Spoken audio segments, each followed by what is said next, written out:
Do I hear a motion to accept those rules? Senator Zaffarini moves the committee rules be adopted. Is there any objection? Hearing none, the rules are adopted. I want to welcome everybody here this morning.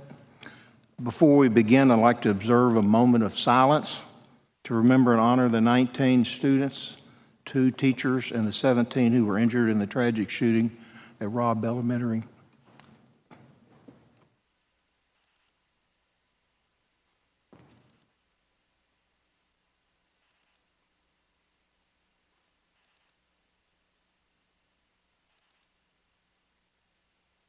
Thank you. As a programming note, I'd like to make clear that anyone who would like to testify during these hearings are welcome to do so. Please fill out a witness card, return it to our staff. Additionally, when we get to public testimony, we would like to ensure that anyone here from the Uvalde community testifies first. So please indicate if you're from Uvalde on your witness card real clear so we can identify that. Witness cards are available outside the chamber, and while we anticipate this hearing will last a substantial amount of time, we'd like to set an end time for today at midnight so that this committee members and the public can get some rest so we can begin again at 9 a.m. in the morning. Today we'll be covering 3 of the 5 areas we've been tasked to cover. We'll start with police training, school safety, social media. Tomorrow we'll cover mental health and firearm safety. With that in mind, I'd like to start by thanking Governor Abbott and Lieutenant Governor Patrick for their leadership over the last several weeks. I'd like to specifically thank Lieutenant Governor Patrick for trusting me to lead this committee. Topics we're going to cover are sensitive in nature and will be difficult to talk about at times. Nonetheless, protecting our school children is the most pressing issue facing our state today. I would be remiss if I didn't acknowledge that this is the 3rd special Senate committee and 3 different interims to cover these issues. Much has already been done over the past several years. I applaud that work, but clearly it has not been enough. You may notice there are members of the Senate here today that are not members of the committee. It was important to me that this hearing be open to any member of the Senate who wish to participate, as this is a statewide issue. We'd like to welcome them as well. I would ask those members to try to stay at their desk. Let the members of the committee ask their questions or make their opening comments, and then indicate to us if you would like to ask a question or make a comment. I'd like to ask the committee members come to this hearing without any specific policy outcomes in mind. It's important that we open and be open to any recommendations presented to us by witnesses over the next 2 days. We cast a wide net in preparing for this hearing. Understand that a multifaceted problem requires many different solutions. These tragedies sit at the crossroads of mental health, public education, criminal justice system, law enforcement, and Second Amendment rights. Those systems failed Uvalde. It's time for this body to have an honest conversation about all of it. With that, I'd like to introduce my co-chairs, Senator Kokhorst and Senator Creighton. Thank them for serving on the committee and helping our staff prepare for these hearings. Your collective ideas on who should testify and information that should be brought forward. And so we will now go to open comments if anybody has any, and I'll start with our Vice Chair, Senator Kokhorst. Thank you, Mr. Chairman. I want to thank Governor Abbott for asking the Lieutenant Governor, Governor Patrick, and Speaker Dade Phelan to create committees to consider a myriad of issues, Mr. Chairman, as you talked about, a crossroads, and very eloquently stated, surrounding the tragedy that occurred in Uvalde. There is no issue more grave or important than to understand the circumstances that led to this horrific act and to take action on how to prevent this evil from threatening or taking the lives in the future. I want to thank Governor Patrick for allowing me to serve on this committee with my esteemed colleagues. In preparation for these hearings, I visited every superintendent and/or their personnel in over 70 school districts within my Senate district. I represent 3 of the largest school districts in the state of Texas, as well as some of the smallest. I reached out to gather their ideas and thoughts about how to keep our children safe in a learning environment. Through hours of conversations, conference calls, Zoom calls, I was inspired by their resilience and determination to take the lessons learned from Uvalde and to make their school districts better and safer. Without fail, each superintendent mentioned mental health and behavioral health as a driving issue, especially as a result of the COVID lockdowns. Collectively and individually, they stressed the need for more mental health support. They also mentioned the need for more school resource officers and training for their own personnel. Many used the Guardian program and were extremely supportive of this program. There continues to be challenges with hardening of school buildings, with the need for more upgrades and tools. Many ideas have and will be considered, yet one superintendent might have said it best when he said during one of those calls, "We tend to hold institutions accountable, but we don't hold the individual accountable." A superintendent that I visited with on my drive here this morning said, "Oh, Senator, there are so many issues, but at the heart of it, it's a societal issue. We need help from moms and dad being involved in their children's lives." Experience is a stern master, and we learn from pain. We learn from tragedy, and hopefully we will learn from this committee's findings, leaving no stone unturned. We owe it to those 19 children, Senator Gutierrez, and the two teachers at Robb Elementary. We owe it to them to chart a way forward. We honor their lives today by seeking truth, facts, and knowledge. The perpetrator was an evil soul, and we must shine light into the darkness covering so much of this nation and this world. Evil will always be with us, but it is up to us as a good and moral society to seek new ways to thwart such actions in the future and allow a safe and free society. And as this committee is named, keep all Texans safe.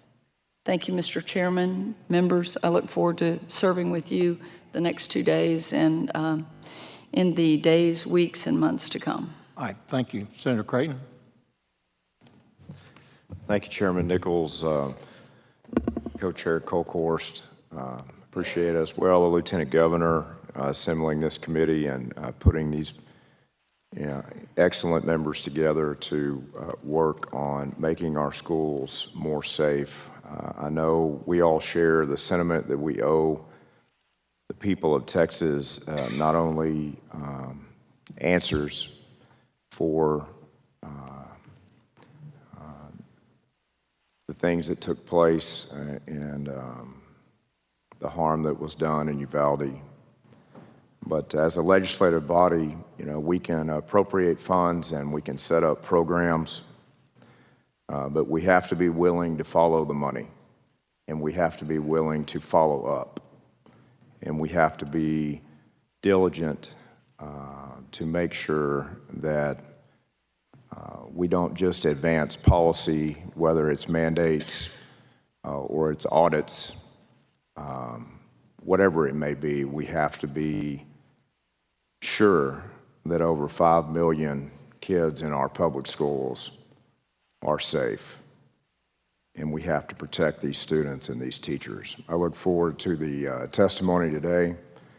I know we will all be working together to find solutions that are real, and that we are all dedicated to the outcomes we seek for Texas schools to be safe. Thank you, Mr. Chairman. Thank you. Senator Zaffirini. Thank you, Mr. Chairman and co-chairs and members of the committee. What an incredible task we have ahead of us, to listen to testimony that will be very compelling, very moving, and I believe very instructive.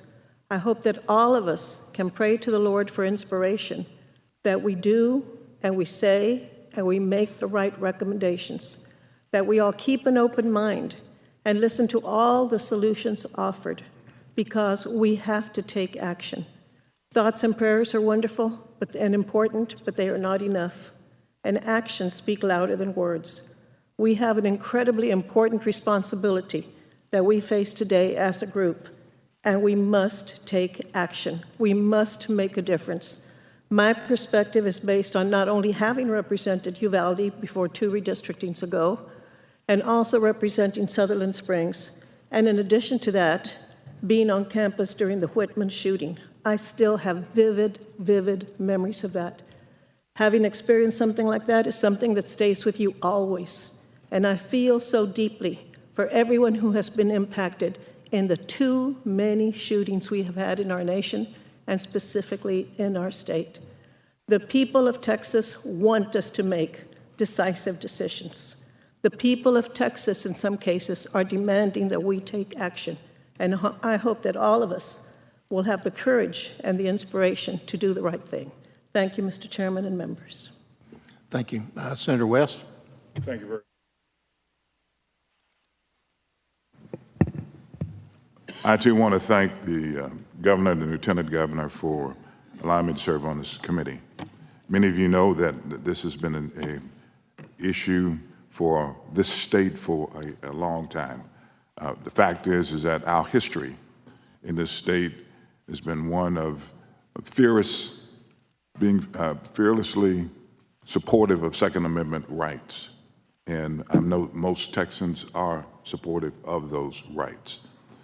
But without having a discussion about those rights and limits associated therewith, this will be an incomplete discussion. And I'm hoping that we can take our jerseys off, Republican and Democratic jerseys off at the door, and make certain we're doing within the best interests of Texas. I too, Senator Kokors, surveyed my superintendents, my teachers, and my police chiefs in coming down here, as well as parents. And I promised them one thing. I said, in every step that I take in asking questions, listening to testimony of witnesses, I'll ask them, amongst other questions, whether we have done enough to reassure the parents in Texas that their children will be safe in schools. All of us. It never had to just kind of think about Phantom being unsafe in our schools or our children. But we, at this designated point, as elected officials in the history of the state of Texas, must reassure our parents that their children will be safe. And we have done everything, we've left no stone unturned in making recommendations to reassure them that their children will be safe. We must reassure the teachers that we're not going to ask them to be armed guards, but what we're going to do is to make certain that when they are in the classroom, that they're focused with laser certainty on teaching our kids. I think that if we leave any stone unturned, I think that if this committee ends up in a partisan divide, that it further intensifies the tension in this state concerning whether our children will be safe during this next school session. Mr. Chairman, I have one other point I'd like to make. I really believe that we should invite teachers' testimony also. We're talking about school safety, but I don't see any reference to teacher organizations being invited to provide us input in our deliberation process. So I'd ask you to take a look at that and figure out whether or not we need to invite teacher organizations to be a part of this also. Members, I look forward to working with you and coming up with solutions that will reassure parents that their children will be safe during the next school year and beyond. Thank you, Mr. Chairman. All right, thank you, Senator West. Senator Birdwell. Thank you, Mr. Chairman. Thank you to the Lieutenant Governor for the appointment to the committee. Thank you for your leadership. My staff member that will be staffing me is my Chief of Staff, H.W. Dickey, and I look forward to your leadership in discussing the issues before us. Thank you, Mr. Chairman.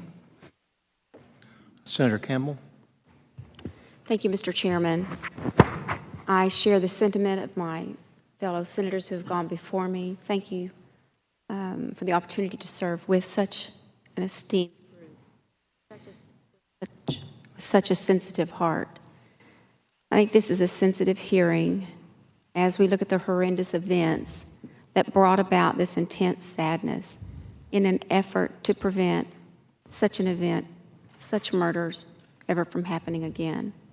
I think there are many dynamics that we may get to, hopefully, as a causal relationship to what happened. But I think there are many dynamics that affect the mental well-being of our society at large. And I believe the problem started way before evil grabbed the gun. Thank you, Mr. Chairman. Senator Perry. Thank you, Mr. Chairman and members. It's tough to be here for the reasons that we're here today, for sure. And I don't think there's a member, 181 members in the legislature, that doesn't have a heart sick and an objective that we can probably do better, for sure. I think that we hopefully will learn through this process that we have a lot of data creators. We ask for a lot of reports and a lot of statistics and a lot of feel goods, and then we have a lot of check the boxes at every level. We say you should have a security plan, check the box, had a meeting, got a security plan. We ask that you should harden your assets, but we really don't give any specificity to what that should look like, nor funding to follow. We have districts that spend millions on new infrastructure, yet didn't really take advantage of technology to harden those assets. So what I hope that we do as a state that spends $9 billion in mental health arena, that we get out of what we say we're doing and look at what it's really doing at every level. Because I think as we go through this process, we're going to learn a lot of things that a lot of boxes were checked, but follow-through was way short. And had follow-through happened, this hearing wouldn't have been necessary for that event, I think. So I'm kind of more about the boots on the ground, the practical side of life that we face. I'm also a believer of faith and understand that the next shooter's already walking the streets. He's already out there. She's already out there. Whoever that is, it's already there. It's the world I live in, on this side of heaven, so to speak. My job is to thwart the success of the next attempt to the best of our abilities. But for anyone to believe that we're going to make a policy, a law, or a funding that's going to prevent the attempt is being naive and did not recognize the enemy we face. And that's a win for the other side already on the front end. So we need to get honest and recognize that these people that do these things are going to be here. They're going to be here from day one and till the end of the times. How do we prevent, to the best of our abilities, from having success in that arena? We spend a lot of money And you'll hear testimony tomorrow on a lot of those initiatives. But as typical, we spend money, and then 4 years later, the program's still getting kicked off and those kind of things. So we, as a legislature, can't let that stuff slide anymore. We have to hold people accountable at every level. Or we just check the box that the state met, threw out some policy, threw out a statute, funded it, and move on. We don't have the luxury in the world we live in of moving on anymore. We got to stay on top. Thank you. Thank you. Senator Betancourt. Thank you, Mr. Chairman. It's, I think, obvious that Lieutenant Governor's appointment of this committee and you as chairman is designed to get to the facts of what happened. I have never seen in my entire public policy career facts that change 180 degrees from one week to the next. And the public and the citizens of Texas deserve the facts. We can't write good laws if we don't have good facts, because if we write bad laws based on bad facts, we'll have bad law. And I hope today, with the witnesses that we have, we can get near to the bottom of the facts, because they've been elusive. And it started with the initial reports of having literally a heroic standoff with a police resource officer against a shooter that had a bulletproof vest, and we still don't know the facts. I think today we'll get very close to the bottom of the facts. And when we do, I think we can move forward, because without Texans knowing what happened, we're all in the dark, because we still, to a greater part, don't really know what happened at Robb Elementary. We all know it's a horrific and horrible tragedy, but how could it have been prevented? What actually happened? What doors were open? What was the operational response? There's so many questions that we all have today. And I know with this august group of senators and the senators that are also in the chamber, that there will be no stone unturned to get to the bottom of the facts, because Texans deserve the facts. Thank you, Mr. Chairman. Thank you. Senator Hughes. Thank you, Mr. Chairman. And Senator, glad to be on this committee with you. We all know how you operate, and we're all glad that you're leading us through this. We've seen your work. We've worked with you. We know you're thorough, you're detailed, and you want to get the job done right.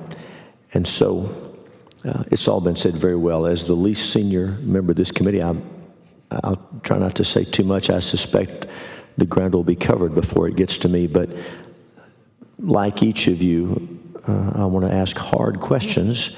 Senator Betancourt said it very well. When the facts keep changing, it's frustrating for us. And how frustrating must it be for folks back home who don't have access to the source and get to ask these questions? So yes, we have a serious responsibility, which I know we all take seriously.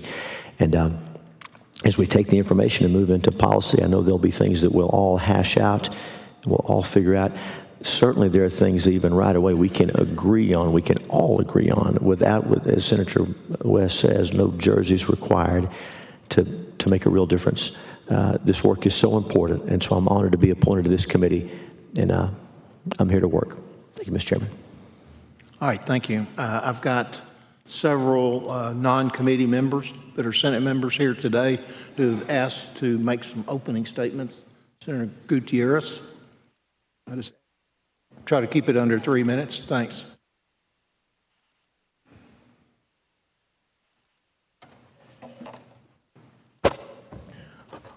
Thank you, Chairman. Thank you, colleagues. Thank you for doing this. It's an important part of what we have to do as legislators. I will tell you that the last 28 days have been deeply personal to me, and it's probably good that I'm sitting here rather than sitting around this table. I want to acknowledge some of the things that happened, and I will try to keep this brief, Chairman. I have made it a point to be there just about every day in Uvalde for the last 28 days. I think of the 28 days, I've been there 20 days. For the first 14, I didn't leave. I left my home at 5:30 in the morning. I got home at 1 a.m. every night. I went to as many viewings as I could. I saw 7 baby girls in their coffins. And I did this because I wanted to come back and talk to you all and tell you what I saw and tell you the things that you don't ever want to see in your communities. I've spoken to families of those that, of all the deceased, not quite all, but almost. I've spoken to all of the families of the injured children. I have heard the most gruesome stories from little kids, little fourth graders, and stories that I dare not say at this time. I'd be glad to talk to you all privately of what little kids heard and saw that day. Most importantly, I want to tell you what the first day was like as I arrived and saw many of our own DPS troopers and police and everybody there at the scene of a civic center. Now, that night was called a reunification center, where parents who had not yet received their children were waiting to give their DNA samples and to be matched with those with their children, whether they were in a hospital or, unfortunately, if they had succumbed. You all are fixers in this room. You fix things. That's why we do this. That day I couldn't fix anybody. Families were huddled in prayer. I didn't have the courage to put my arm around them and tell them I'm here for you. They didn't want to be talked to by their senator or by their governor or by anybody. They wanted to be just alone with their loved ones, waiting. As they received the most horrific news that any one of us with children or even any rational person would ever want to hear, their silence turned into the most awful screams that you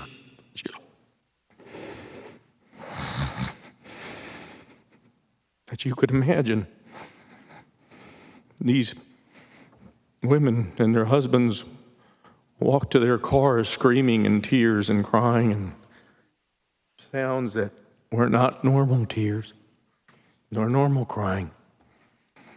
This is the reason I wanted to come to you today, Chairman, was not to rub anything in anybody's face or tell us to vote a certain way, but was to tell you that you don't want to live 14 days straight in a community talking to those families and hugging them finally, even though that first day I just could not. I felt like such a coward. I didn't have the power in me to deal with that and those emotions for these people. So I stayed back talking to law enforcement. Through the last 4 weeks, I've built the strength to become their friend and their consoler and someone who says, we're not going to leave there for you. You said one thing, Chairman. You said those systems failed them, and you're right. We failed them. You have another function today, Chairman, which I'm very glad that you suggested we're going to cover, which is the law enforcement response. And I was heartened to hear the Lieutenant Governor's statement last night on social media, where he said that we were going to get to the bottom of this in an open process, because we live in a democracy. In a democracy, things need to be transparent. So I commend you for that. As to the laws and the things that we need to change, to your point, Senator Perry, we have 8,000 school campuses. 8,000. We've got to do more than $100 million in school hardening. We've got to find the will and the money to do that. We have a mental health crisis in this country, in this state, and we've got to find real money to attach to it. And we do have to find, Senator West, common sense gun solutions. When 65% of the Republicans in my community tell me that we need to raise an age limit, I can tell you that an 18-year-old shouldn't be able to go into a store like he's going into a 7-Eleven to buy a Slurpee. And that's what happened here. And so, Mr. Chairman, I will not keep you. You have important work to do. I told you I would respect this body entirely, and I thank you for allowing me to ask questions if they're not covered. And I assure you that I will be respectful. But I will close with one last thing, Mr. Chairman. I don't want you or anyone else to have to do for your constituents what I've had to do over the last 4 weeks. Thank you. Senator Hall. Chair recognizes Senator Hall.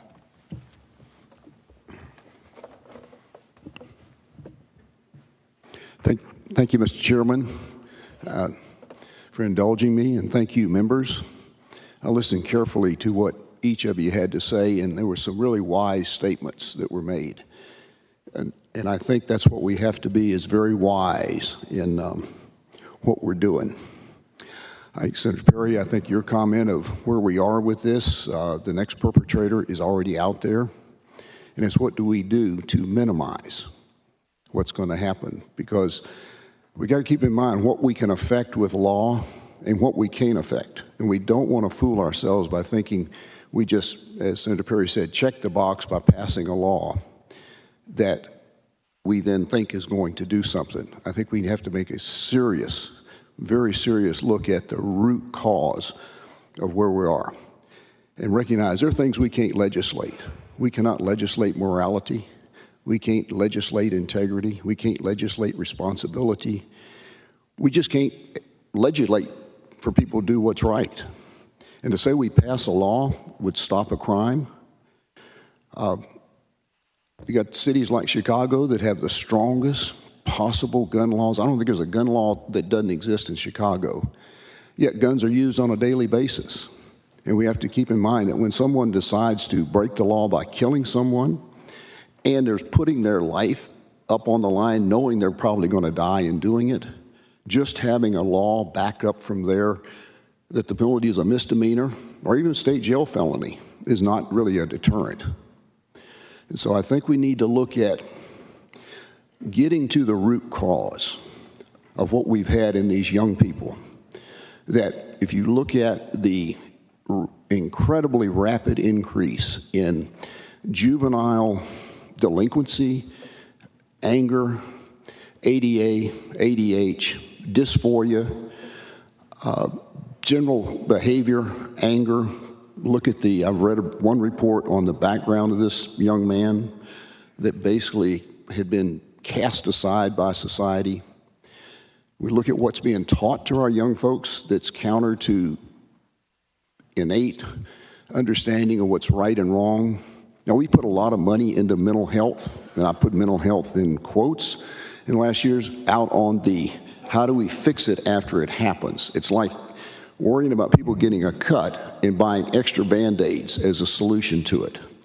I think out of this, we have got to step way ahead of laws to physically protect and look at what is the root cause. Why are these young people entering into a state of mind where they want to hurt other people like this? What is it that's happening that is different than happening before in them? So that as we come out of this, I recognize there are things that we can change and do more of and hold people accountable. I mean, one of the biggest things we have that causes crime, the contribution, is the failure to hold people accountable for crimes that are committed. Look at the number of people that commit a crime and turn right back out on the street. That's not a deterrence. But the big thing I hope we come out of this is step ahead of this, step beyond the thick doors, bulletproof glass, and look at what's the root cause that causes a young person to want to harm someone. And it doesn't take a gun. This man had enough time to do it with his hands or a baseball bat. And so it's not the gun, it's the person. And I think if we can come out of this of something to change what we're doing that's leading these kids into this state of mind, I think we could call that a success. Thank you, Mr. Chairman. Thank you, members, for indulging. All right, thank you, Senator Hall. Senator Eckhart, or did you want to make any comments? Okay, Senator Menendez? Okay. Then we'll close opening comments and we'll go to our first witness, Steve McCraw, Director, DPS, and I think Philip Adkins. Please come up. Members, I think it probably will be helpful if each of us, I know, has questions that we're going to be wanting to ask. Let's let him go through his entire presentation first, make a list of your questions, and then we'll, because he may end up covering some of your questions. I think it'll be more efficient that way. So with that, Director.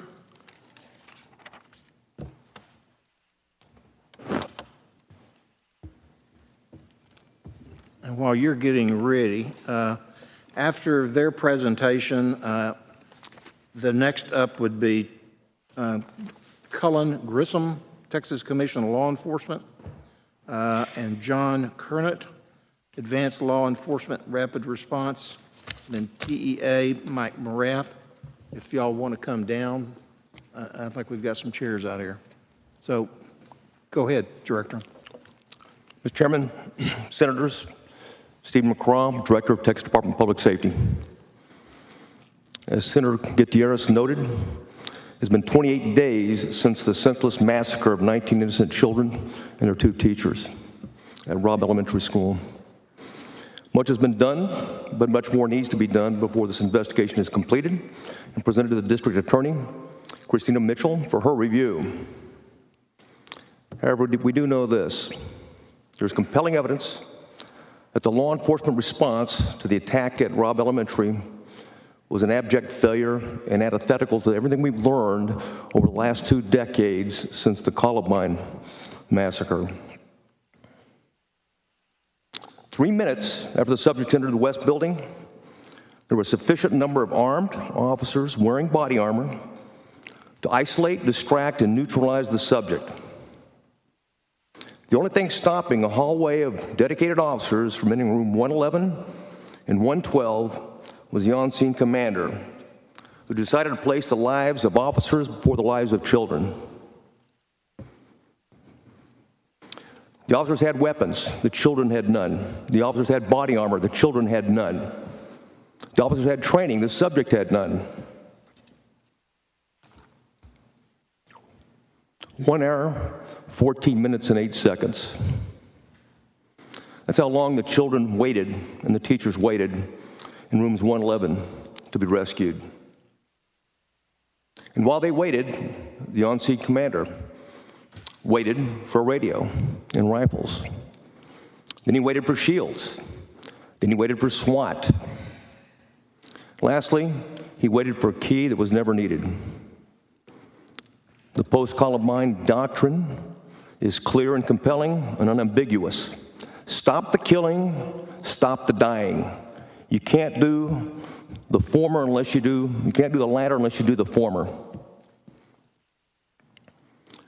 Certainly, some things were done well, and even very well. The teachers quickly implemented active shooter protocols prior to the subject gaining entry. In fact, one teacher was able to call 911 and report that before the subject entered the campus. Law enforcement officers were able to evacuate hundreds of children in a safe and orderly manner. The district attorney, Christina Mitchell, and her staff led tireless efforts to take care of the victims and their families in the aftermath. And Senator Gutierrez talked a little about victim identification and victim notification. That is always a priority after such a tragedy. Very difficult to do, and she did an outstanding job in trying to handle that situation, blending all the different resources from local, state, and federal agencies at the time.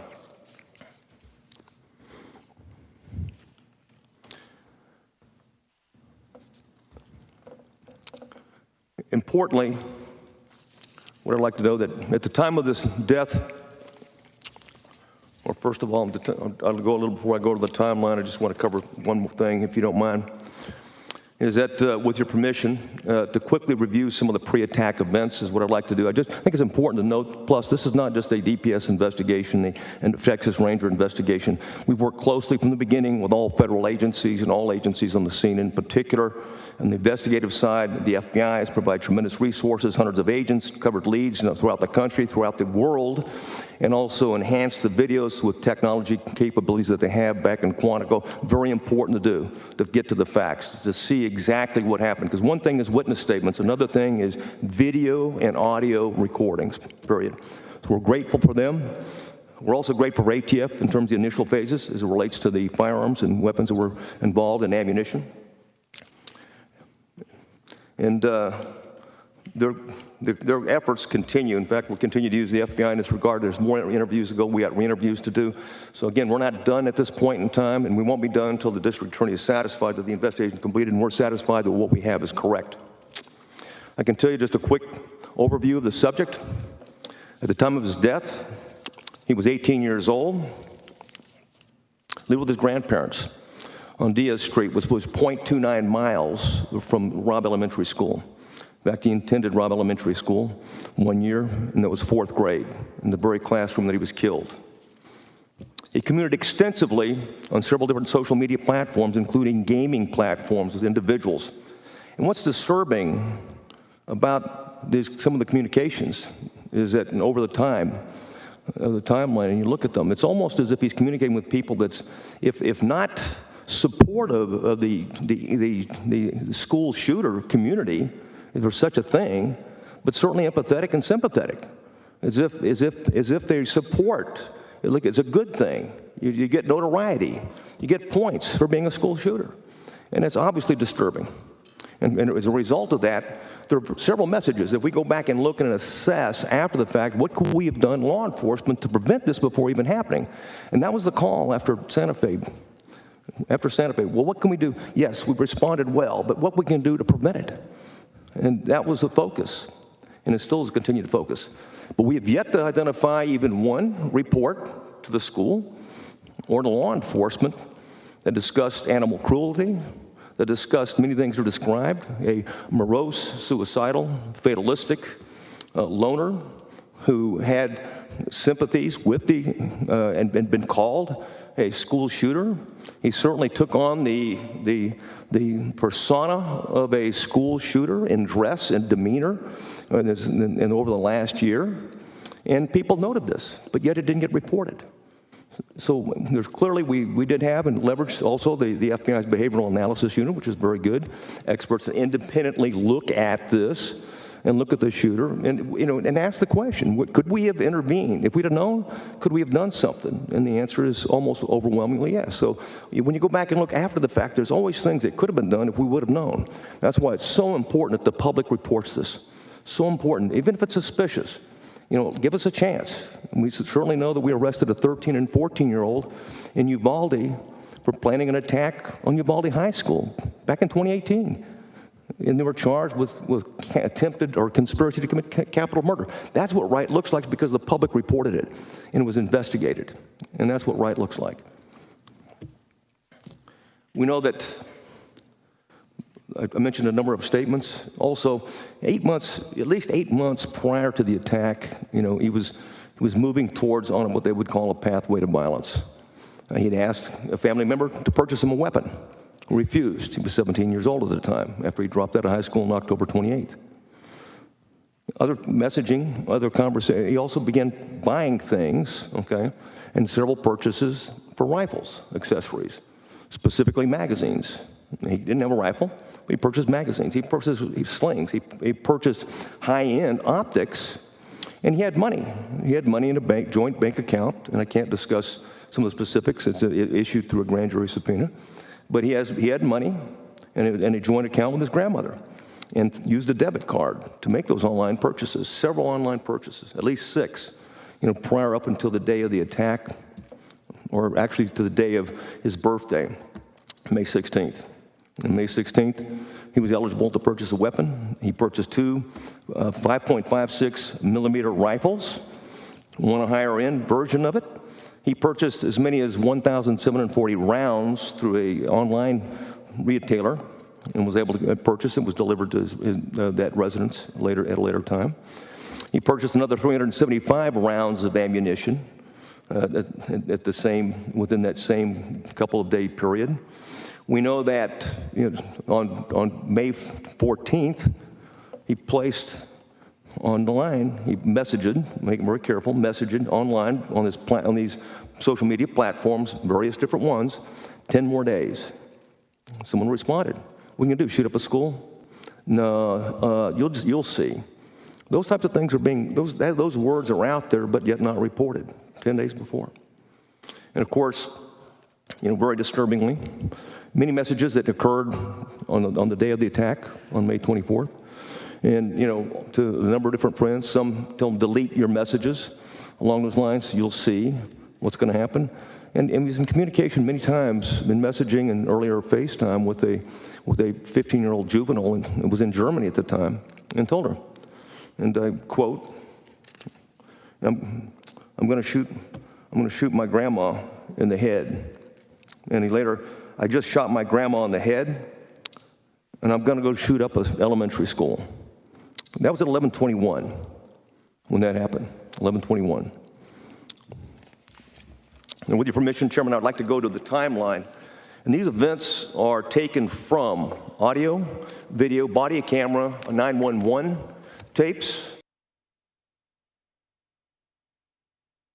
And so it's not subject to interpretation, it's simply subject to transcription.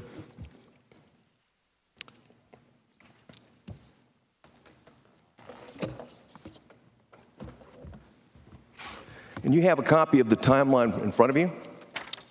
And I'll begin on page 1. And I'll try to quickly go through them. 11:28, and I'm going to round off the times. I'm not going to say the seconds, but I'll do it in order. The suspect crashes his vehicle into a ditch. Okay, this was at the intersection of Goss and Gerardine, in front of the school and in front of a funeral home. The subject didn't have a driver's license. The subject couldn't drive. And when he did drive, he was described as having problems with taking a turn. So people wonder, why, crashing like he did when he also attempted to turn, almost left, but then crashes into a ditch, a concrete ditch, and right in front of the school. If he's really going to the school to do something, what's his destination? Well, his destination was Robb Elementary School. There's no question about it. He did crash. Once he crashed, 2 males from the funeral home went out to see how he was. And at that point, that was 11:29. We heard a teacher. This teacher was inside the school, by the way. The teacher, was observant enough inside the school. She calls 911 and reports a man with a gun. That was 11:29. 11:31, the suspect began shooting the suspect had shot at, the individuals that came from the funeral home. Now he left 3 rounds. He shot 3 times at him. Missed them. One of the individuals got up, and they continued on, and of course reported that later. 11:31, the suspect begins shooting at the school. And there's classrooms on the west building. And if we have the diagram on my left here, you can see this right here. So you can see the Diaz Street location, and you can see the west entrance. And if your permission, if I can stand up, Chairman, to be able to point that out.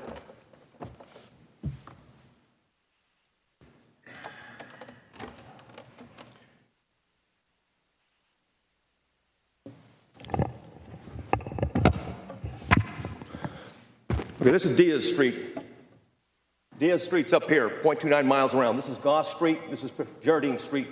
This is the funeral home I talked about. This is where he crashed, right here. The crash location. He was trying to make the turn here and crashed. It was his grandmother's pickup truck that he crashed in. He climbed out on the passenger side and took with him 1 rifle. He took with him his backpack at that point. That's when he shot at, when I described the time he shot at those 2 individuals, ran back to the funeral home.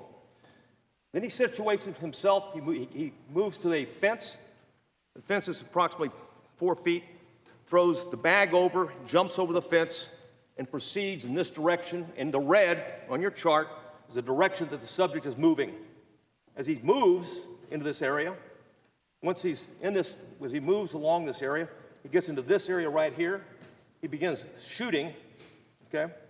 As he begins shooting into the classrooms is what he's doing.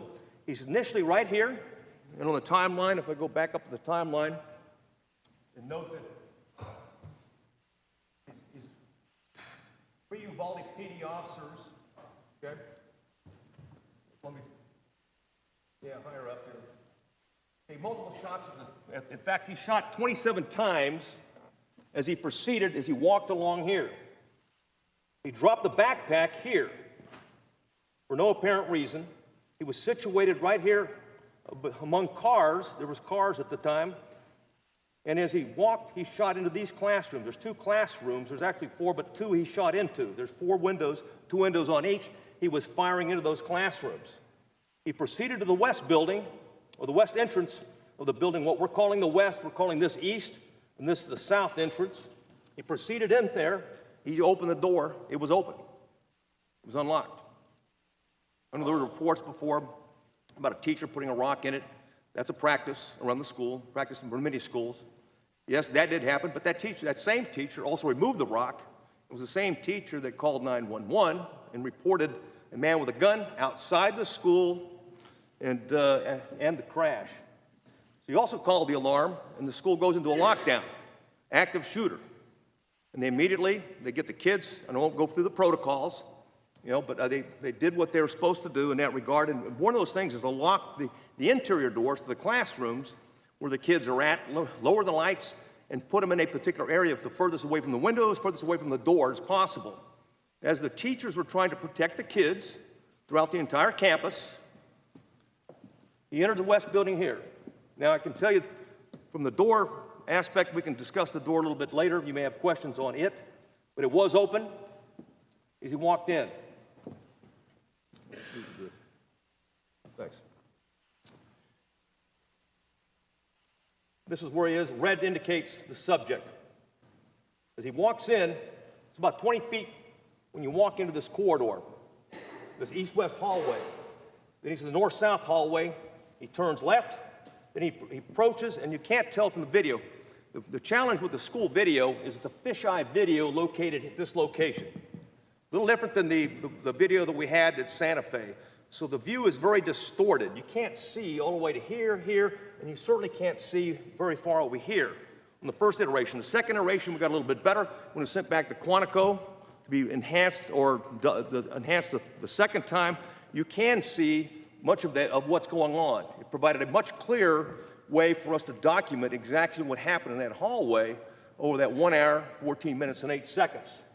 The subject lines up here. What you can't see, it's inset in here. What you can't see is which classroom he's shooting into exactly. But he's shooting at either 111 or 112 initially. Overall, there was 24 rounds that were left, recovered out here, 27 in the hallway. Now, some of those rounds could have been, when we're evacuating, first responders are evacuating, trying to save lives, could have drugged some of those rounds out there. But for right now, it appears when we finish with the trajectory analysis, we'll be able to tell you how many exactly were fired by the subject into that room and how many were fired out by the subject. But for right now, it appeared we had 27 rounds recovered in the hallway. The only shooting was not in this direction, it was in this direction here. He walked up to the door, he opened the door and walked in. Okay, then we heard shooting. As the timeline suggests, and through audio enhancement, we can hear how many shots were fired. The initial barrage of firing occurred within 100 rounds, occurred within the next couple of minutes. So you can go up on the timeline here. Again, shooting into classrooms 111 and 112. He enters to 11:33. So we're talking about 32 seconds after he enters, because he entered West Building at 11:33. So the crash is at 11:28, enters the building at 11:33, or 11:33 exactly, and 11:33 in seconds, begins shooting at the classroom, and then he enters into what we believe is 111. I say believe, okay, at this time, 111, and he begins shooting. If you go over your timeline, look at, you'll see more than 100 rounds were fired initially.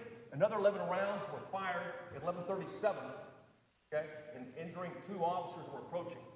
That the rooms, the walls inside the interior are sheetrock, and bullets go through. The two were grazed at that point, retreated. I can tell you at 11:36, as we mentioned before, you had 3 Uvalde PD officers enter the west door. At 11:35, 11:36, 2, and 2 Uvalde PD officers. So we had 4 officers, 7 officers right now in the building at 11:36. So that's pretty quick time for considering all the different factors in that regard. There was never a school resource officer on the scene. A school resource officer did respond, and when he responded to the location.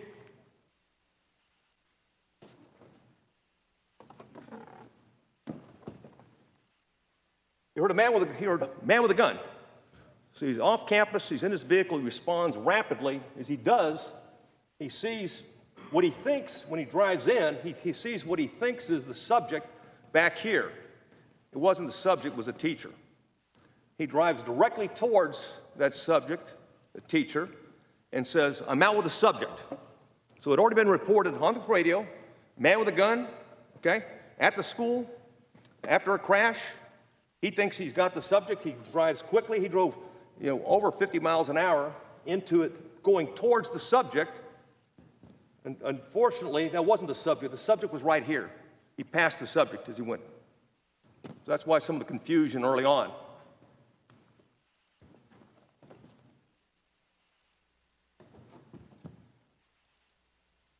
Now, the doctrine for active shooters is clear.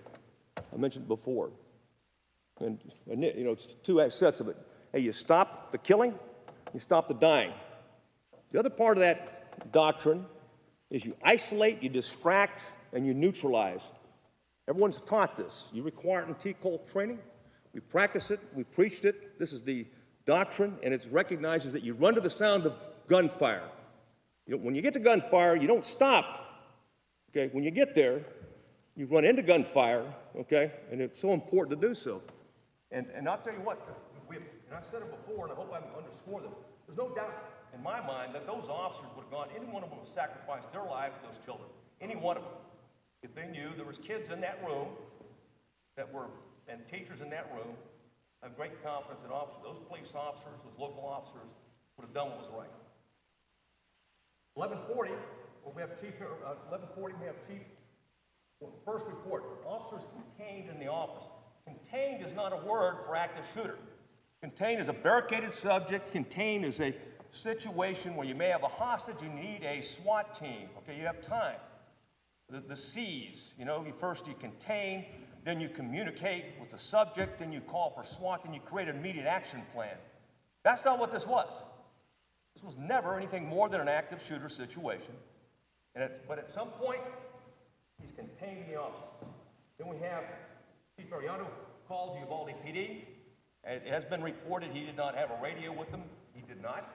That was actually true. That was correct report. And this is the conversation that he had, and you can read it yourself in your notes. But all this for the purposes of this. Chief Ariano, hey, it's Ariano. Can you hear me? I'd like to tell you where we're at. It's an emergency right now. I'm inside the building. Where this man has an AR-15. He shot a whole bunch of times. We're inside the building. He's in one room. I need a lot of firepower, so I need this building surrounded with as many AR-15s as possible. Can you hear me? The dispatcher responds. Can be heard talking in the background and asking what room number. The chief. Is the teacher with him? Is she in the room as he's in? Can you hear him? Ma'am? Dispatcher, I'm right here. Chief, ma'am, is the teacher with him in his classroom?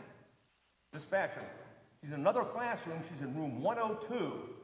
Another person possibly shot across from her. It wasn't in 102, it was 112. Is the accurate number. Chief Ariano, okay, we have him in the room. He's got an AR-15. He's shot a lot. He's in the room. He hasn't come out yet. We're surrounded, but I don't have a radio with me. Please let all units know he's going to be in a room. He's in room 111 or 112, and we're in here. I'm in the hallway. Sergeant, another sergeant are here. We need this place surrounded, and if you have SWAT, I need them to set up south side of the building, which is the nearest to the location to the funeral home. Dispatcher confirms SWAT location. Chief Ariando, yes. They need to be outside the building and prepared because we don't have enough firepower. Right now it's all pistols and he has an AR-15. You can get the SWAT team set up by the funeral home, okay?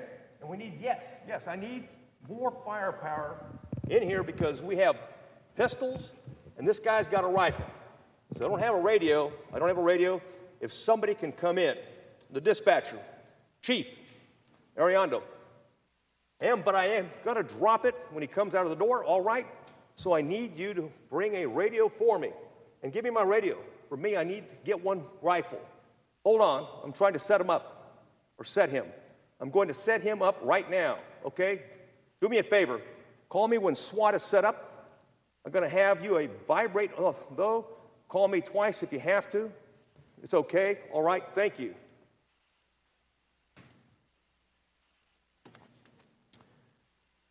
Questions have been asked about who's in charge. And much to the chagrin to some that when people believe and what they hear that when the FBI shows up, no, they're not in charge, okay? When other agencies show up, you're not in charge. It's the agency that has the original jurisdiction is in charge, but you have options. Just because you're in charge and you have the authority and you're the ranking official, senior official on site, you can actually delegate that down. In my case, the lower I delegate it, the better in terms of sound decision-making, or you can delegate it to another agency, or you can ask another agency to take the lead. This is common practice in ICS, in Incident Command. We practice that in Texas. We always practice it. We preach it. We're very careful, and you'll find when you talk to the experts in the alert training program, as self-deploying is a risk. Deciding who's in charge, deciding it on your own to take action without it being properly coordinated is a risk. It's one of the challenges you have in these type of situations. But nevertheless, in terms of if you're going to issue commands, okay, if you're going to direct action, you're the ranking official from the agency that has jurisdiction, you're the on-scene commander. Gunfire happens again at 11:40. Let's assume that was a barricaded subject. He was contained. Well, he fires again, and he's room 111 or 112. It's not reasonable to expect that there's children and teachers in that room still alive. 1141, Uvalde PD officer. We believe that he's barricaded in one of the offices. They're still shooting. More misinformation. He's not barricaded in an office, okay? He's in a classroom, 111 and 112. Dispatch asks if the door is locked, to which a Uvalde PD officer replies, I'm not sure. We have a hooligan to break it, a hooligan tool, so you can just break the lock and move in at the door. At 11:41, 4 first responders in the room from the east hallway. We had 2 constables, a fire marshal, and UPD officer. So officers continue to flood into the particular area. So we had 11 to begin with. We've added another 4 officers to it. The DPS trooper was the first DPS officer to arrive. Director McCraw, we've got to ask you this. Yes. Best you can, speak into the mic. Oh, yes, sir. I apologize. So the system can pick it up. If you could pick that mic up, that would be great. All right. How about that, sir? Does that work? Thank you. Very good. Thank you, Chairman.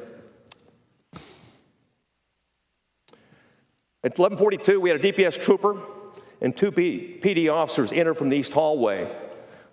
She was there less than 2 minutes, looked around because at that point in time there's multiple officers, and she left the building to find other duties as assigned. 11:44, another suspect fired around. 11:44 later, UPD officers have some officers there available to get everybody back. A UCISD officer, Ruben Reese, and one of our sergeants, Sergeant Maldonado, actually drove Officer Weiss to the scene. He enters at that point in time. Unknown officers, they need to get out of the hallway.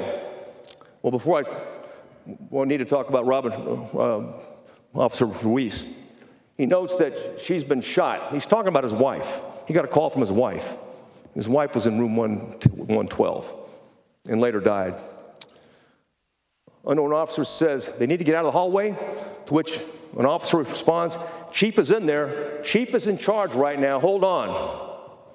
11:51, 7 Border Patrol agents enter the west door. There had been a call earlier for BORTAC, and BORTAC was en route. These aren't BORTAC agents that first responded. At 11:52, there's a first ballistic shield that enters the west door. At 11:52 later, UPD officers, units just showing up, can you help with crowd control?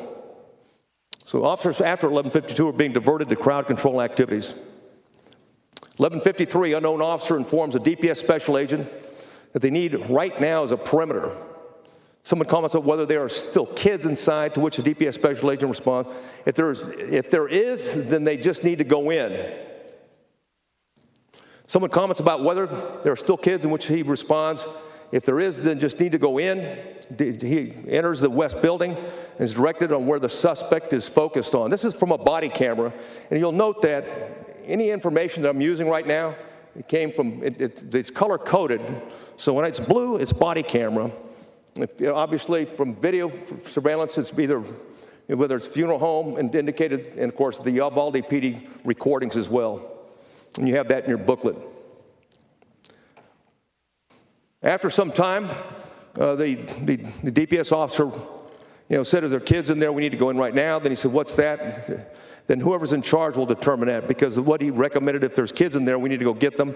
And then later on, the DPS agent, he left the scene to look for kids, found a young boy in the restroom in the west building that was hiding, and then went outside to look at, search other classrooms. There's a PD channel recording. Again, it's critical that let the PD take the point. 11:58, after an unknown officer was asked where the shooter is, another unknown officer advises the school chief of police is in there with him. There's a 911 call at 12:03, and that's the call from Chloe, the first time Chloe calls. And of course, it's heart-wrenching to listen to her. She's in room 112, okay? She was actually the only child in room 12 that was uninjured. Okay, there was 8 children killed, 2 teachers killed in that room. And of course, she was uninjured. 9 children were injured in room 112. 12:03, the second ballistic shield enters the west door. 12:04, the third ballistic shield enters the west door, and yet there's no action. 12:09, PD officer, go around and get the master keys to the room. Elements of the BORTAC arriving at the elementary school was at 12:09 or 12:10, and I think the first BORTAC members went into the building at 12:15. During that time, the Uvalde ISD Ariano requests master key. Uvalde ISD Chief Ariano gives instructions to officers to have a sniper on the east roof. Master key, there's more than one master key for the west building. Anytime the locks were changed, there was another master key for that lock. So you may find a master key, but there's 2 master keys. You've got to get both master keys. So there was some frustration in the discussion about this master key doesn't work. Well, it doesn't work because that master key is not for that door.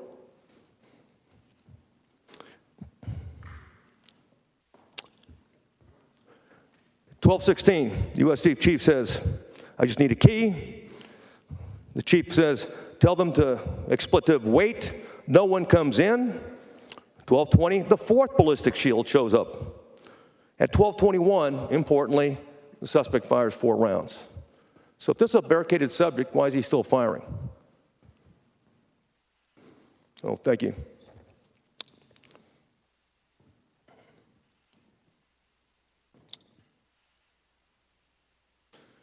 The chief says at 12:28, let me back up to 12:21. Can you get a breaching tool, like a trailer house, like for a trailer house? The chief, we've lost 2 kids. These walls are thin. If he starts shooting, we're going to lose more kids. I have to say, we have to put those to the side right now. Uvalde chief attempts to communicate with the suspect in English and Spanish. Now, the entire communications was always one way. The suspect never communicated, so it was not communication. We're talking at.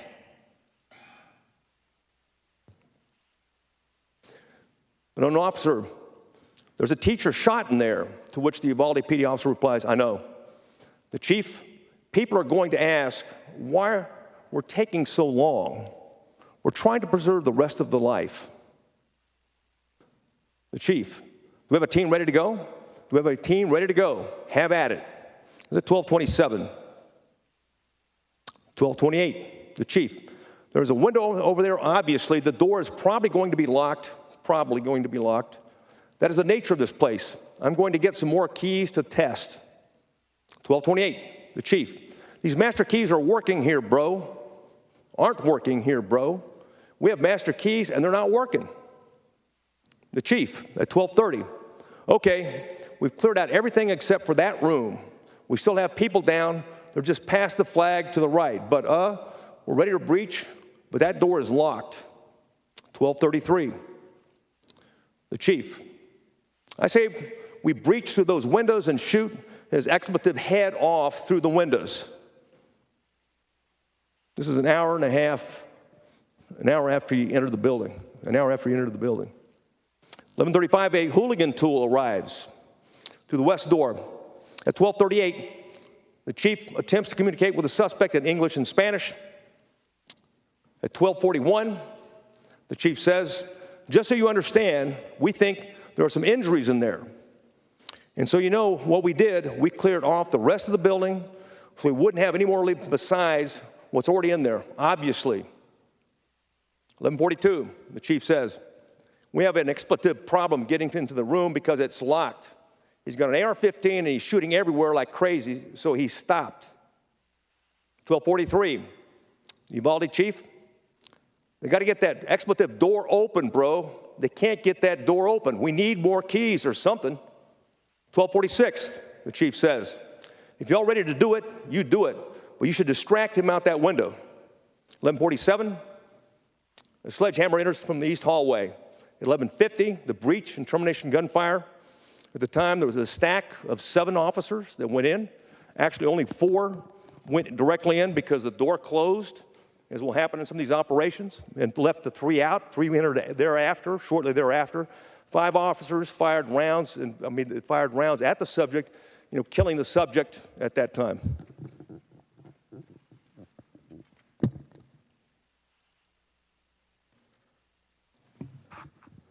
Chairman, that concludes the timeline. And of course, I know that you may have some questions on the door and other questions that I'm ready to discuss right now with some of the pictures that we have. And I thank you for the opportunity to have gone through that. Okay, so you're ready to get some questions now? Yes, sir. I've got a couple, and then we'll open it up. You said the outside door was unlocked. Yes, sir. Now, was that lock, as I understand it, there at one time was a rock, the teacher removed the rock, the teacher closed the door or heard slam the door. We don't know really what all to believe because we've heard so much stuff. But was the door closed, and did the lock just not work? The only way you can lock these exterior doors in the west building, there's 4 doors. One is for the library and 3 other entrances, east, west, and south. The only way to do that is from the outside. You can't do it otherwise. So when she knocked the rock out, it closed securely. But there's no way for her to tell that the door was unlocked. And the only way to know that the door was unlocked is go out, close the door, okay, then try it. And so that's the only way you can tell on this particular model. But he came straight through the door with no problem. It was unlocked. He walked straight through it. So did y'all check the lock later to see if the lock was malfunctioning, or was it working? Yes, the locks were working fine. And that on the exterior doors, the locks were working fine. Now I can tell you, looking at the picture here, you don't need a key to get into this building. It could have been locked. This glass doesn't have mesh on it. All you have to do is shoot through this glass. Okay, reach in. There's a bar. Well, here's a bar. Pull that, and you're in. Now, the subject would have known that. He would have known it. And the same thing, these panes are also vulnerability. Yeah, anybody can look at that and tell it'd be easy to take a gun and shoot holes in it and reach it around. Yes, sir. But the first question was, the lock was functioning correctly? The lock was functioning correctly, and the door was unlocked. It was closed but unlocked. I thought when it closed, it was supposed to automatically lock. Well, you can set it to two sections, and it's similar to the actual door on the interior as well. You can turn it all the way one direction. It's unlocked. You can turn it another direction, and it's in the locked Okay, position. so the latch was working functionally. Yes, sir. Well, it was just turned in a position when you close it, it doesn't lock. Exactly. Someone did not lock that door. Okay. And similarly, the south door, which I described officers going in early on, that door was unlocked as well. Second thing, okay, you may have just said what I was fixing to ask, but the classroom door, was it locked or not locked? The classroom door, if we can get a picture of it, I think this one is probably the best example if you don't mind. This isn't the actual door. Well, this shouldn't really. This is the actual door, but we don't really want to use that. This is room 127 and 126. That's what 111. This 112 and 111 would look like in that regard. And here's the door. You cannot lock this door from the inside of the classroom. There's nothing the teacher could do to lock the door inside the classroom. The teacher can come outside the classroom, as the requirement is, to lock the door with a key, only with a key, and this right here by turning it, and the locked position. And I can actually have the door of another. This came from the west building, one of the doors right here, and I can demonstrate that if you'd like at this time, Mr. Chairman. So the teacher could not even lock the classroom door from the inside? That's correct. There's no way to lock the door from the inside, and there's no way for the subject to lock the door from the inside. It was open.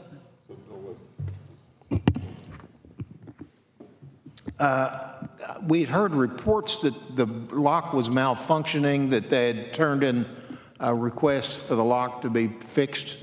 Is that all fictitious? Or we had a locksmith inspect the lock and the strike plate. The lock was functional. The strike plate was not. What was not happening is, so as you can see on this door here, is that, yes, the lock was working as it was designed, but if it doesn't, if the through doesn't get into the strike plate, it may be locked, but it's not secure. You can just open it. And that's, so it can be the locked position, ironically, in the locked position or unlocked position, and it's still unsecured and can be opened. Okay, so there was never a request to have a lock fixed? There was evidence that the requests were made about that lock based on an interview with the teacher and also some reports that we found of submissions to have it fixed. So a teacher thought the lock was broken? Yes, the teacher was convinced it was unlocked and it was broken and reported it earlier. And was that request made like days before the shooting, or weeks, or months? I can't say. I'd have to go back and get the exact timeline. I don't have that right now. Chairman, I'll get that back to you in the committee, exactly what days that were requested that they would be fixed. On the officer's radio, I heard he went in without his radio, then he obviously was requesting his radio. Yes, sir. But I was told later, or maybe by you or someone else, that the radio would not actually function inside the school. Yes, sir. Because it did not have the strength to reach out of the school. Yes, sir. We conducted a threat and vulnerability assessment of the site while we had control of the school. And our DPS special agents brought in our communications team, and we conducted tests of everybody's portable radio, Uvalde PD, Sheriff's Office, Border Patrol, DPS, everybody's portable radio in that west building. And the only portable radios that worked in that west building were Border Patrols. Okay? They were the only ones that worked. All right, so we've got a police school officer whose radio will not work inside the school. That's correct. Yes, sir. And nor would the PDs, okay? So if they're responding to assist, nor would the sheriff's office if they're responding to assist, and nor will DPS officers if they're responding to assist. The Border Patrol has a station there in Uvalde, and that's why they had so many agents in the area. And of course, they've got a stronger, boost on their particular tower. I can tell you that even when we take Border Patrol and we were able to link them and patch them all together, then even Border Patrol's radios didn't work. Okay. I've got Senator Zaffarini raised her hand first. Senator Zaffarini. Thank you, Mr. Chairman. Colonel McGraw, you talked about different stages of this tragedy, starting with the shooter's social media messages, his communications with people, including the young woman and the young lady in Germany. And you talked about communications. You talked about the communication among the officers, the radio communications and others. Looking back specifically at all of those areas of this tragedy that you have addressed, what is it that we must change going forward? What lessons have we learned that we could implement going forward? And one thing we did early on, Senator, is recognize that it would be better if the Department of Public Safety was asked to do the investigation. It was far better that we enlisted the expertise of really active shooter situations, and fortunately Texas has a nationally recognized experts at the Advanced Law Enforcement Rapid Response Training Program at Texas State University. And they have well-known experts, and we asked them early on while we had control of the scene and provided information to please let them do an assessment, okay, the tactics were employed, where the breakdowns occurred, and make recommendations, okay, in terms that other options that could have been used at that point based upon the facts of this particular scenario and options going forward. Moreover, we also requested that the School Safety Center conduct an audit, an assessment of the school safety and compliance with rules and regulations that relates to the requirements that have been laid out by the Texas legislature. And well, as I just mentioned earlier, we conducted our own threat and vulnerability assessment, not unlike what DPS special agents did for the University of Texas campus in the aftermath of that brutal attack on a co-ed, and also at Texas Tech University at the request of the chancellor. So we did that same thing at that location, and of course we came away with recommendations. From that, we made that available to the Commissioner Morath, and we met with him last week. The team met with him last week and went over the assessment. It's a preliminary assessment, the draft, but there's some clear things that do need to change, and I know that he's always looking for ways to improve, and those have been provided to the Commissioner, and I can discuss some of them if you would like. That's exactly what I want, some recommendations. Sure.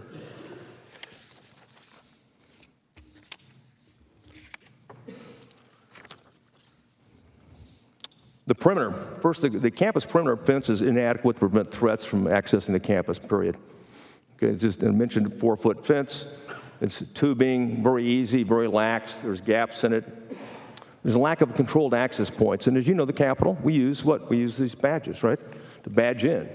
And the advantage if a teacher leaves or if a student leaves, you can deny them access to come back into it, and you can control access, and you can see when people enter and exit. So that's an advantage. Plus, it's a locking mechanism that's more secure than what we've seen, especially when the defects would be detected easier and earlier. A lack of card key access, we just mentioned, controlled. I just mentioned, but lack of controlled access points. The access points and the entrance gates are not controlled, and they do not guide visitors to one location. Now, this didn't make any difference in this situation, but it is a concern was brought out. The exterior doors, as mentioned, do not have strike plates installed to protect the bolt or latch from prying or picking. There are no deadbolts installed on the exterior doors to strengthen them. Rocks and other debris were removed from the area around the door, painted rocks they had throughout the campus along those lines to let people back in. Exterior door inset glass panes, which I showed before. I mean, obviously, this is like a no-brainer. Someone can go through that at some point very easily.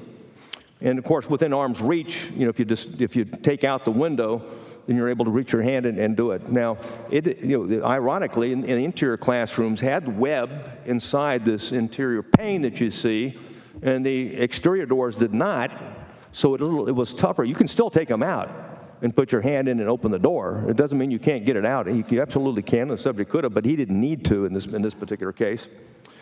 The classroom doors are vulnerable to all classroom doors being accessible from the hallways once in the building. This is further enhanced due to the fact that the access to the campus is not controlled. The classroom doors are vulnerable to attack, and some of the locations of classrooms outside doors, there's many as 40 doors across, I believe 8 buildings on that campus. But some of those are like mobile units that they open directly out, and there's access to those mobile units from the outside. So if you get inside, the perimeter, then immediately you can access that. You're right looking at a mobile, and essentially a mobile unit, and you can drive around campuses all over the state and see these because of the growth of students, and they expand. So now you got an access door, an access issue, especially if you haven't controlled the access around the campus that would allow anybody to go up to that particular door. They have adjoining classroom door, and I didn't mention it specifically, but there was an adjoining door. Okay, that's how he was able to get easily between 111 and 112. It facilitated him, but could have facilitated action by law enforcement. So between 111 and 112, the door was, we believe, unlocked because it was always kept unlocked because teachers will watch their students for someone else's students if they're out of the room at that point in time. So and even if not, it's easy to breach that particular doorway. And there's 2 doors adjoining the room. A knock box. We heard a lot about keys. Where are the keys? Where are the keys? Well, a knock box, is a secure safe where a campus or building master key is kept, for first responders. And if we had it, you may have 3 master keys, but they're all in one place. A duress system. There was no duress system throughout the campus, and the lack of it, linked to a mass alert system with redundancy features, which is recommended. A mass alert system can immediately alert the entire campus via multiple notification platforms. So they have a Raptor system and they did, the principal, they sent messages out and hit teachers, it went to everyone along those lines, but it's not the same as a duress system. Emergency evacuation diagrams. We found red bags are left in rooms. And in that red bag, one of the things you'll have is a diagram of the campus. And the advantage of that is you can look at, so if you're a first responder, you have that immediately. Oh, this is what it looks like right here, right now. You don't need blueprints. You don't need to. The challenge was some of those diagrams are wrong. I mean, some were correct, but some are wrong. And one of the ones that was wrong was used to look at and say, hey, what about a sniper location? Well, if you look at it, it looks like the library covers the windows. In the back, it would eliminate a sniper position. So that's an example that why it's important to have the diagrams correctly. Emergency response communication enhancement system, that goes back to the radio communications. There are systems, and we saw it after 9/11, when we had officers and firefighters that were killed in 9/11 because they couldn't get communications, they couldn't talk to them because of the concrete and walls, glass, and things like that prevented communications. And there is a way to expand or enhance communications by taking the signal, okay, and increasing that signal through antennas on campus in that regard. That'd be just some of the things. And again, the experts are going to be school safety center, not the department as it relates to the school. But that's our things that we saw immediately based upon this campus, and this particular event that we identified and had discussed it with the commissioner. We all know that there are areas where there is not adequate service. I'm sorry? We all know that there are areas where there is inadequate service for telephones, for radios, et cetera, specifically cell phones. Yes, sir. Yes, ma'am. What can we do to ensure that at all of our schools, we do have enough power to ensure that there is effective communications among people who have cell phones, among people who have radios? Well, cell phones did work, obviously, inside the school. So the cellular backbone was sufficient in Uvalde that day. That's how the chief communicated with the dispatcher. That's how Chloe called 911. That's why the teacher called. So cell phones worked. It's just the portable radios that first responders had didn't. And the irony of ironies. But and of course, the only thing you can do, either a new radio system, because their system was really not designed or wasn't designed as needed for the requirements in terms of school safety or this situation and others. Either replace it or, going back to what I talked about before, there's a way you can buy, or a technological solution that you can expand the signal inside the school, and that can be done. But for example, that relates directly to Uvalde. And what I'm trying to do is see what we can learn from Uvalde, from that horrific tragedy, to ensure that we address the problem statewide. Well, every school should be evaluated for that. there should be, and I know that, and there'll be other people that will testify, including some great professionals, city chiefs and ISD chiefs that will be testifying, and what they're doing and proactively in that regard. But if you're going to do active shooter training, it's always best we do it together, okay? It's always best to do it at a school location where there's no kids. And it's always best to check the whole system, not just in terms of how you respond together as a team, but communicate as well. And of course, there's no reason why we can't test all those radios, okay, to make sure everybody's radio operates inside a school. And for that matter, large public buildings. And that's my point. For example, if you're in a school that is right on the border, yes, you might look at your cell phone and see a message that says, "Welcome to Mexico." Yes, ma'am. And the service in Mexico takes over. It is more dominant than the service on the American side. We haven't fixed operability, let alone interoperability, in some places along the border and other parts of Texas where there's not the cellular backbone or infrastructure to support communications. Would you agree that that is something that we need to look at and make recommendations about? Absolutely. Regarding social media, the shooter in Uvalde did have specific social media messages and did communicate directly with persons about what he intended to do. What responsibility do we have to monitor social media and to intercede when something like this is evident or at least threatened? Well, the evidentiary ones, the ones that were of concern that would certainly generate action, were done through messaging and not like posting. So these are messaging, sometimes four-person chat on Snapchat and Instagram, or sometimes it was gaming platform where multiple people were talking in that regard.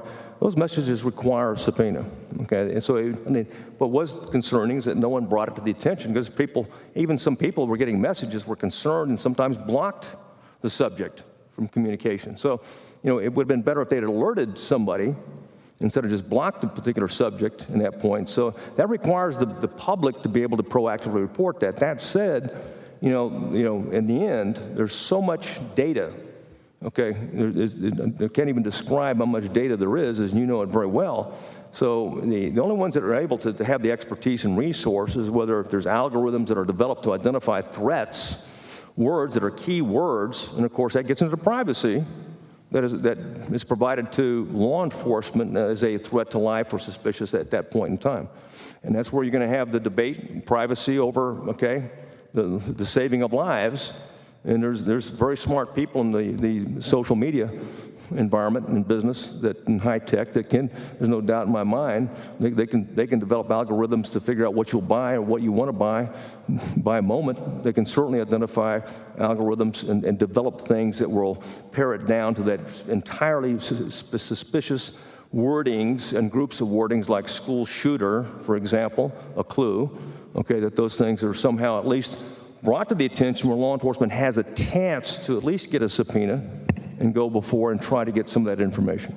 Many years ago, only certain individuals with specific relationships with a child who was abused were required by law to report that child abuse. This legislature passed a bill requiring anyone who knew about child abuse to report it.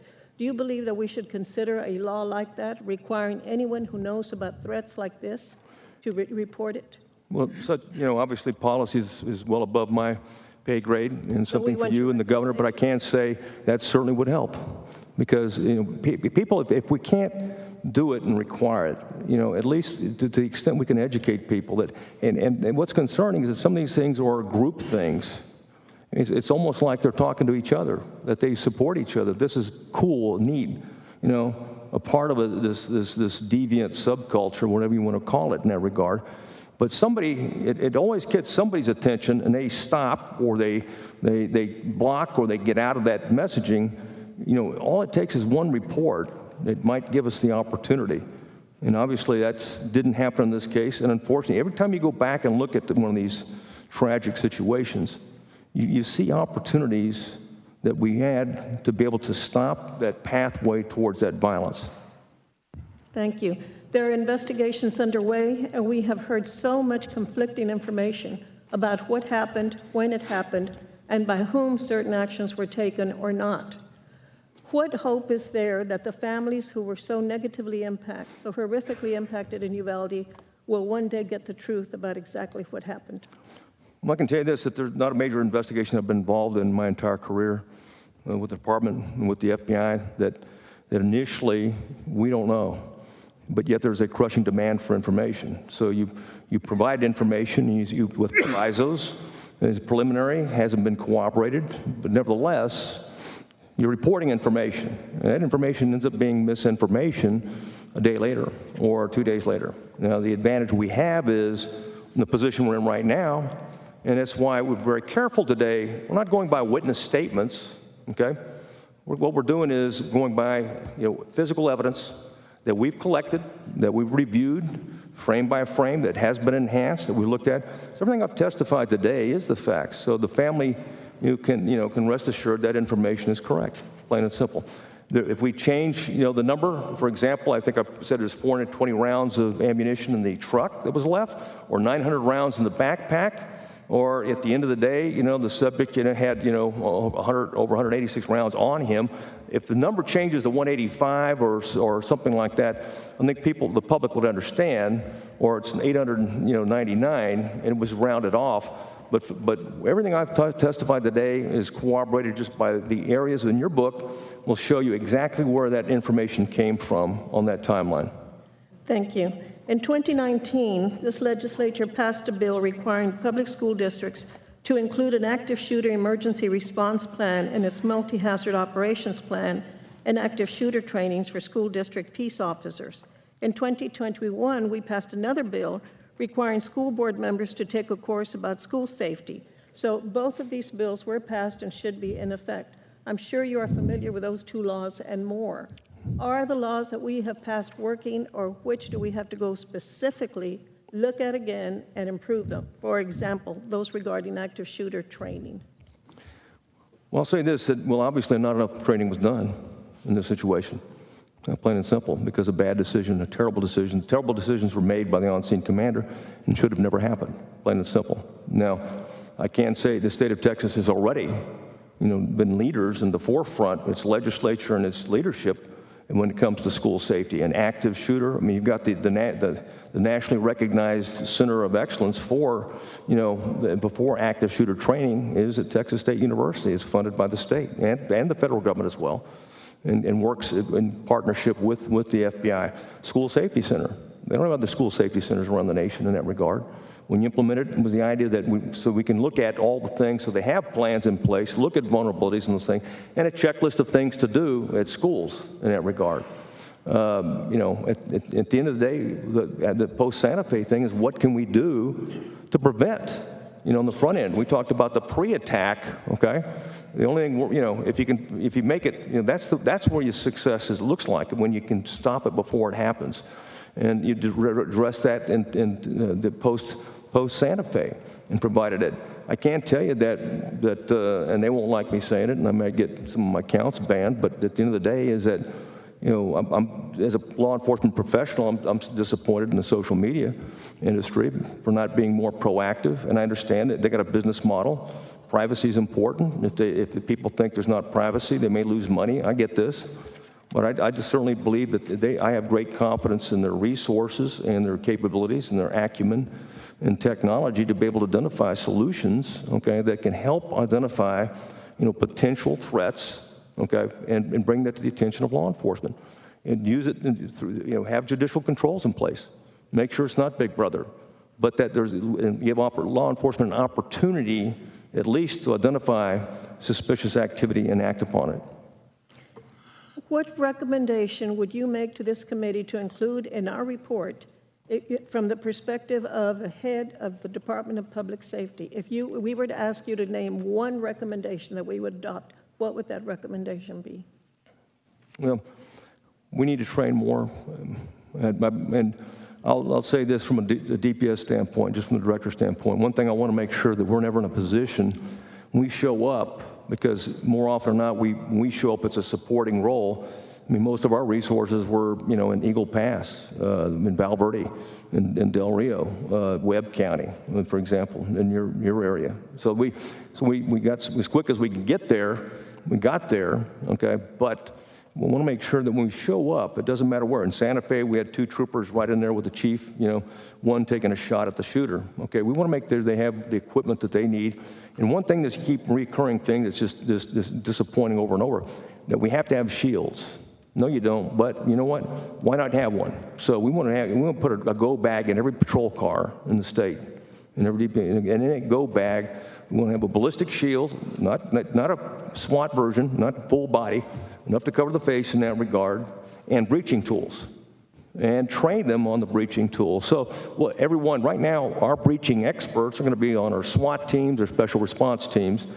That's where our breaching expert is, because it's usually used for search warrants and stuff. I want every trooper to know how to breach and have the tool to do it when they show up. So we're not just supporting in terms of having an officer on the scene. We're also bringing equipment that may or may not be needed, but at least we have it. Thank you, sir. Thank you, Mr. Chairman. Thank you. Senator Kokorst. Thank you, Mr. Chairman.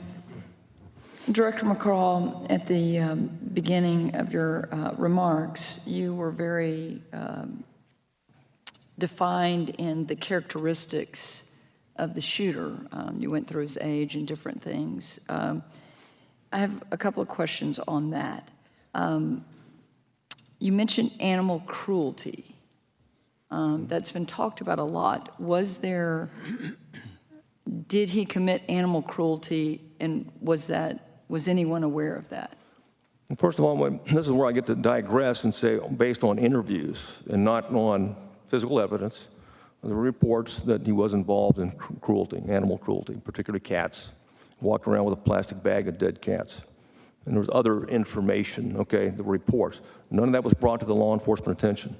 It's a crime in itself, but it's another key. I didn't include it on the timeline, didn't include it in terms of the suspicious, because it's not, we're depending on witnesses telling us this after the fact, but clearly it was, we believe, I'll say this, I believe as of right now that he did engage in, okay, animal cruelty, and of course that's a part of the pathway, okay, to become individuals involved in, suicidal, fatalistic, and certainly animal cruelty is something to look for. You did not mention a toxicology report. Do we have a toxicology report? No, autopsies have not been, we don't have the report, the final report yet. The medical examiner is doing will do the final report. And do you believe on all the individuals involved? And the district attorney is also recognized that it's appropriate to have additional expertise. I think she's enlisted the support of well-regarded medical professional. At this point, no toxicology report on the shooter? That's correct. Yes. And then of his characteristics, was he a gamer?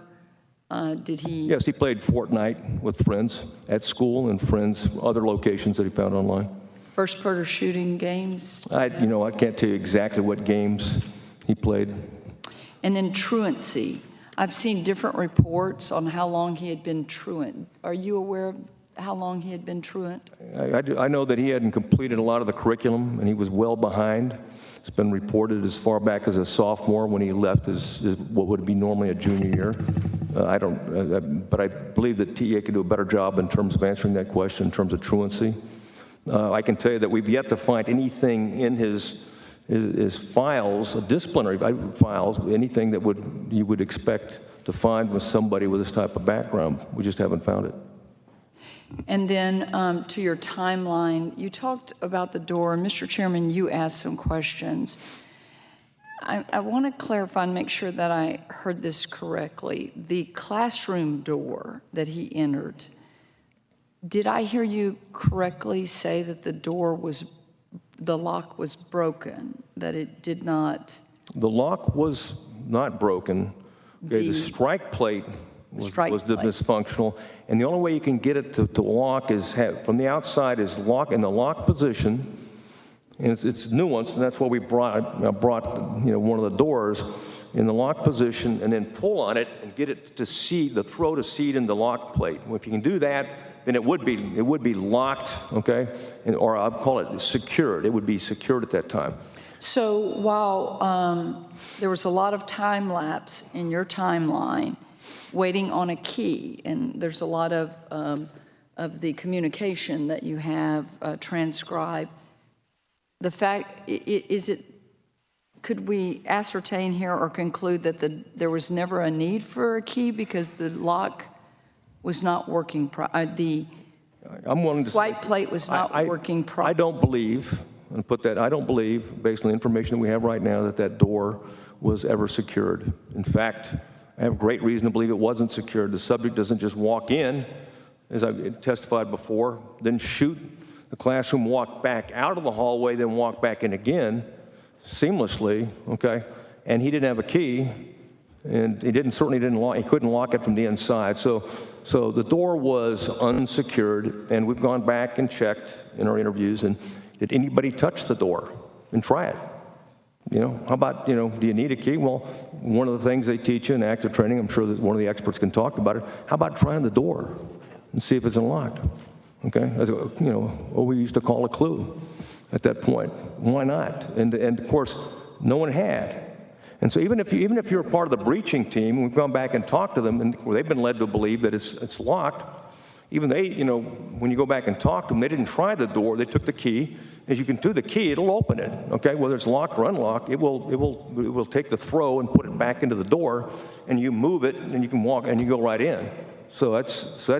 So out of lessons learned, what we would conclude from your testimony today would be that no one tried the door. There was a lot of time waiting for a key, of which a dysfunctional door was never locked because the shooter was able to walk in and, as you say, go back and forth. Yeah, but finally, but moreover, though, you didn't need a key. Okay, there's tools. And the alert program, and you'll have some experts testify, I think sometime today, they're going to be here. We had them go in and see if they could breach, and you can talk to them what they figured out, what they can do, how long it took. But the point is, you don't have to wait for a key, and shouldn't have to ever wait for a key to breach. And they'll talk, I'm sure, Windows. Windows are great access points. And oh, by the way, you're protected. And my last point of clarification on your timeline, from 11:28 and 25 seconds, the suspect crashes vehicle. We've heard lots of different reports about how long he was outside. He obviously, I heard, how many shots did he fire outside before he entered at 11:33, which is 6 minutes and 35 seconds according to my math. He fired 3 rounds at the funeral home. Okay. He fired another 24 rounds while outside of the of the West Building in 2 different classrooms as he walked towards the door. And did those bullets enter the classroom? Yes. They did not harm any children in those particular... There was 2 other victims that were injured. It was a teacher who was shot in the stomach, and it was a teacher, and it was a student. They were in classroom 109, but the rounds came, rounds came from room 111 into the wall, through a classroom and into the classroom that they were in, which is 109.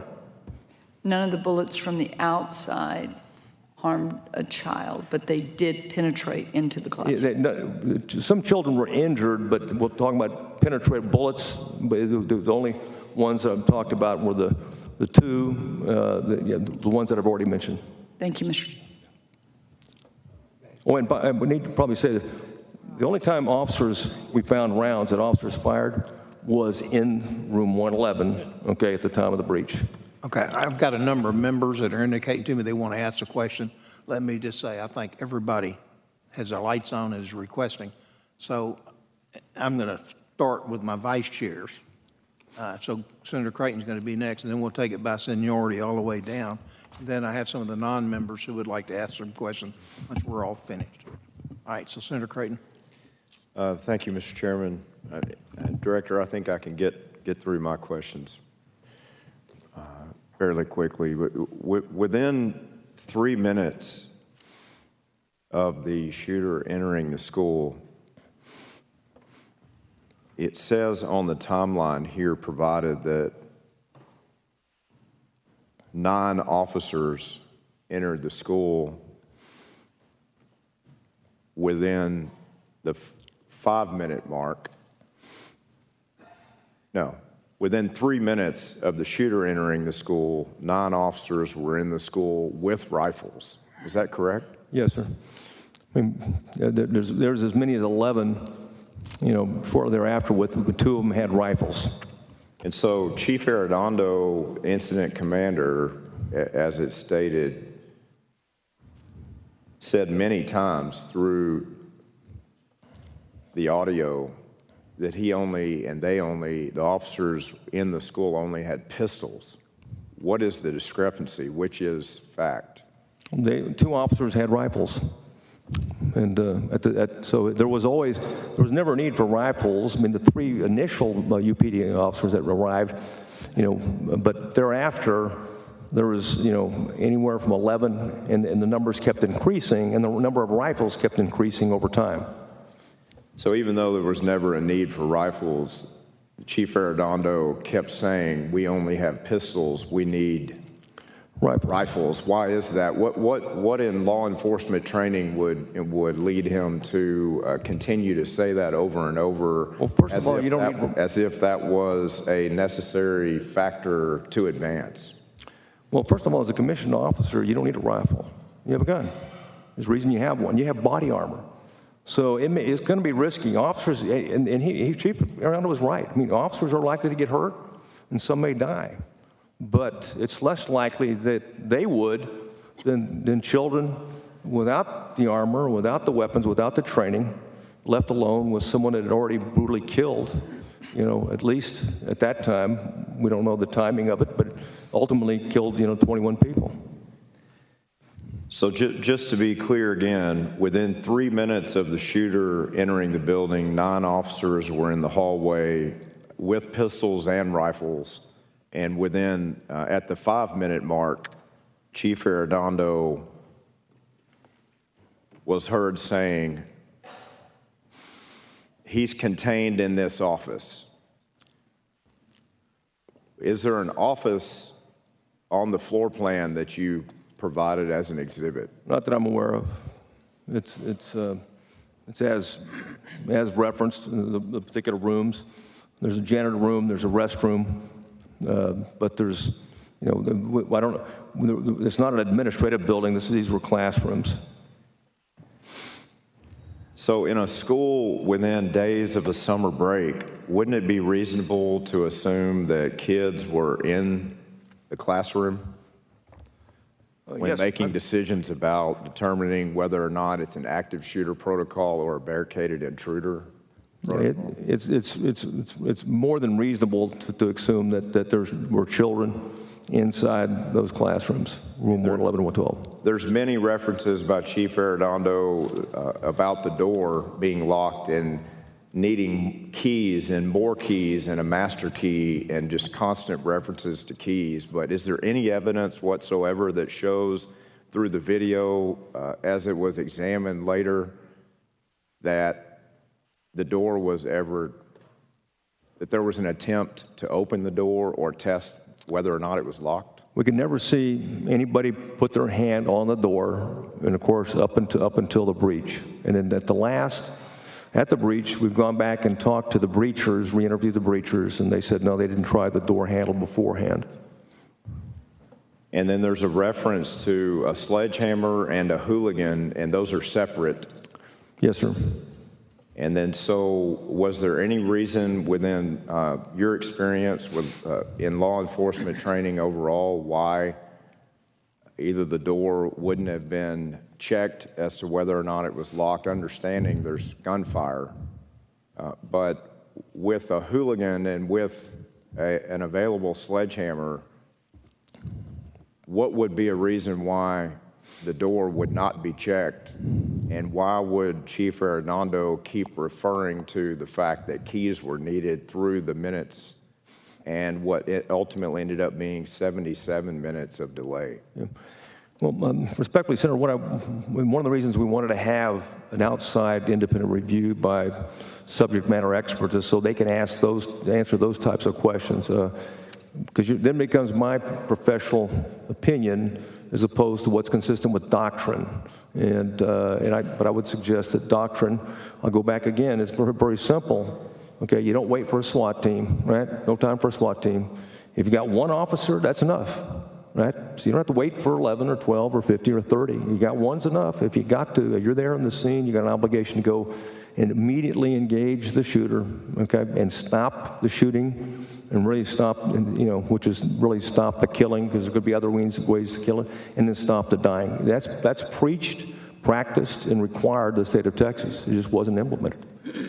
And the assumption in a school where the shooter's determined to be in one of two classrooms, the assumption being that children would be in those classrooms, I find it hard to believe that why in any way would there be a reference to the shooter as a barricaded intruder in an office when it's not even on the floor plan? Well, I'm not sure, I don't know why. I can just tell you, certainly in the fog of battle, things, get confusing along those lines, but that's why it's important to have some things are unambiguous in terms of what the doctrine is. And I know that, just from my experience, hey, windows are an option.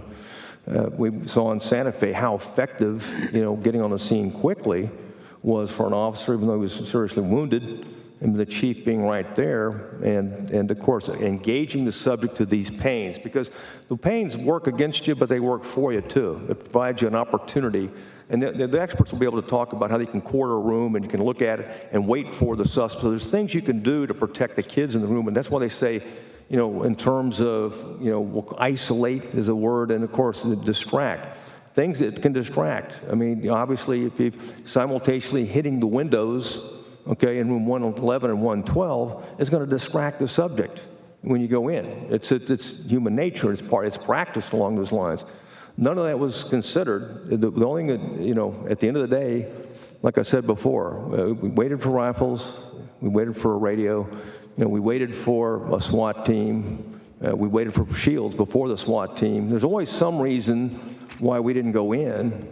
And of course, the result was 1 hour, 14 minutes, and 8 seconds. And in an active shooter environment, that's intolerable. And I just want to make it clear for the record and for those listening that when you say we, and you've been very out front on your efforts to help participate and find the answers in this investigation as to what protocols were followed from the ABC News interview just a day or two after the shooting to being before this committee today. But DPS was in no way involved with either being incident command or with making decisions on site. You are just providing testimony today as to the agency's part in the investigation. Is that correct? Well, let me put it this way. We sent substantial resources immediately to the scene. We even had a 20-man SWAT team and a 10-man SWAT team headed that direction. They didn't make it in time. So we're always going to flood resources into an area.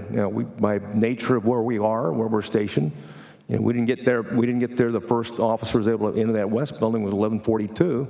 That time there was numerous officers, and sometimes more is not better. In the hallway, more is not better. Okay. But there was an established incident commander when your officers arrived. Yes, sir. Yes, sir. But I want to make this clear too. This is when I say we is the law enforcement community, and when one fails, we all fail. Plain and simple. I mean, and that's, it's something important. So take responsibility. It's easy when I appear to be hypercritical of the on-scene commander, and I don't mean to be, but the facts are the facts. Mistakes were made. It should have never happened that way, and we can't allow that ever to happen in our profession. This set our profession back a decade. Is what it did. I appreciate your explanation on that and the way, the rhetoric that you use. It's very much appreciated. At the 19-minute mark, the first ballistic shield was brought into the school. Can you just, for the benefit of the committee, describe not only how the ballistic shield is used, but what kind of gunfire it can take at what proximity, and would that shield, one shield with an unlocked door, been enough to advance and take down and neutralize that shooter at that 19-minute mark? You never needed a shield, okay? For an active shooter, you don't have time for a shield. So the 19-minute mark, it arrived, but it was always called for. We have it on the timeline because it was called for. In fact, eventually 4 shields arrived. Now, I can tell you they're different rated. Some are rated for rifles, some aren't. But I go back to it, and at the end of the day, you got to get in there, plain and simple. I guess the point that I'm trying to make is, and you've mentioned several times, you don't need the shield. There is no excuse for not advancing on the active shooter, and we all agree with that. But at that next interval, when a shield was even present, I'm just asking, at what point, how many gateways of excuses were there to not go in and save those kids that were still alive? If a shield would have been used to advance on the shooter, what would Chief, it's difficult because Chief Arredondo's not here today. So I'm trying to gain perspective in a way that I can understand the thought process of someone that made several decisions with the resources that he had not to advance into the classroom, take the shooter down, and save the kids that were still alive or that were wounded. Well, I know. Well, first of all, I don't like, singling out a person and shifting and saying he's solely responsible. But at the end of the day, if you assume incident command, you are responsible. I'm just starting with the commander. Yeah, I'm kind of backing my way into it because I hate being in that position to do it. But it is what it is, number one. And by the way, even when the rifles were there, okay, not just 2, but more, many. When the radios were there, and radios never worked anyway. But when the shields were there, and not 1, 2, but eventually 4, when the first elements of SWAT got there was always a reason to wait. Then it became the key. So there's always something that delayed it. And the time, I'll keep emphasizing, 1 hour, 14 minutes, and 8 seconds. It's not just a lifetime, it's many lifetimes. And we can't have that in a post-Columbine environment. In law enforcement training, when does an officer make a subjective decision to choose not to follow the incident commander? Well, quite frankly, it's dangerous to self-deploy. You got to be careful about what you don't know and don't know. What if the chief really wasn't in office, as reported to many of the members in that hallway? I think many Uvalde PD officers reported, they heard and reported, hey, the chief's in charge, he's talking to the subject now. He's in an office with the subject. Those words have matters. So those officers are operating under false assumption. BORTAC commander arrives. It's been described as a BORTAC, as a SWAT situation. Hey, the SWAT team from San Antonio deployed and got there on the scene. We sent 2 SWAT teams because this report is a barricaded subject. But there were also officers that were questioning, and it was picked up on the audio, whether or not the decisions that were being made were correct, and questioning whether or not there were kids actually in the classroom. Other officers weren't referring to an office other than just reporting what the chief was saying, and they were questioning that. At what point is a subjective decision made to veer away from the incident commander's? That's a great question for some of the subject matter experts that you'll have. But it's been my experience is that, well, first of all, most decisions aren't have this types of consequences in this regard. But it's always dangerous. For example, I'll use it. I got a trooper 3 years out of the academy, shows up, okay, to a scene, hasn't been briefed, has been told information. And my expectation that he's going to act like he's in charge of the situation is going to have disastrous results because he may not be that smart and may not be as smart as the on-scene commander and doesn't have the information as the on-scene commander. And if it's an ISD, they know the school. They know the layout. So it'd be my expectation when we arrive, we arrive there and do everything we can to support the men and women, the on-scene commander on the ground. Plain and simple, and that's our policy. It's our doctrine, and I think anything deviation of it that there's a takeover by the state or takeover by the federal at some point in time, I think is dangerous. Well, I appreciate your answers on that, and I think it's important for the committee and also for those listening to understand how those decisions are made or not made in a crisis situation where an incident commander is established and officers that are responding are following their lead. There's no shame at all when you're chief and you have a 6-man department to defer to the Uvalde Police Department that has as many as 60 officers, or the sheriff's office. With the lack of interoperability of the radios that was mentioned, is there any conceivable scenario where the text messages in that 77 minutes of delay that were coming from the children inside the classroom to 911, is there any conceivable situation where those outside the school building would get that information from dispatch and simply courier or deliver that information into the school building where the officers were located, so that different decisions could be made to shift from barricaded intruder protocol back to active shooter protocol? How is it possible that that didn't happen? All we know is one officer did hear that. Well, first of all, I can tell you the radio traffic is chaotic. There's hundreds of officers talking all over each other, is a term, when you're stepping on each other in terms of talking on the radio. So it's going bits and pieces out. As we've already talked about, you're not picking it up inside. But there was an officer that did hear that and asked it to be repeated and did have that particular information. We don't know who he told that to, okay, and if that information was ever communicated to the on-scene commander. I mean, that's something that we want to follow up on, and but I'm not in a position to discuss that at this particular point in time.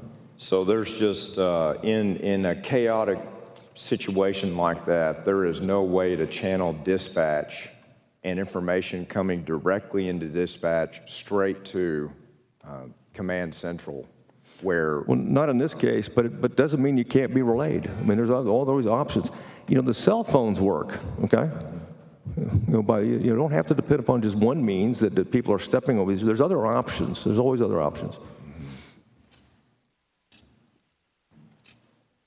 Is there any protocol for breach of the exterior classroom window in a situation where an active shooter is in place in a classroom like we've discussed? Certainly. And there's, in fact, one could argue it's safer to do so. We've got an exterior wall that's got brick and mortar versus a, sheetrock. But is there any evidence to show that there were officers on the exterior of the building trying to locate the shooter, or the students that were located in the classroom? Has that remained a mystery?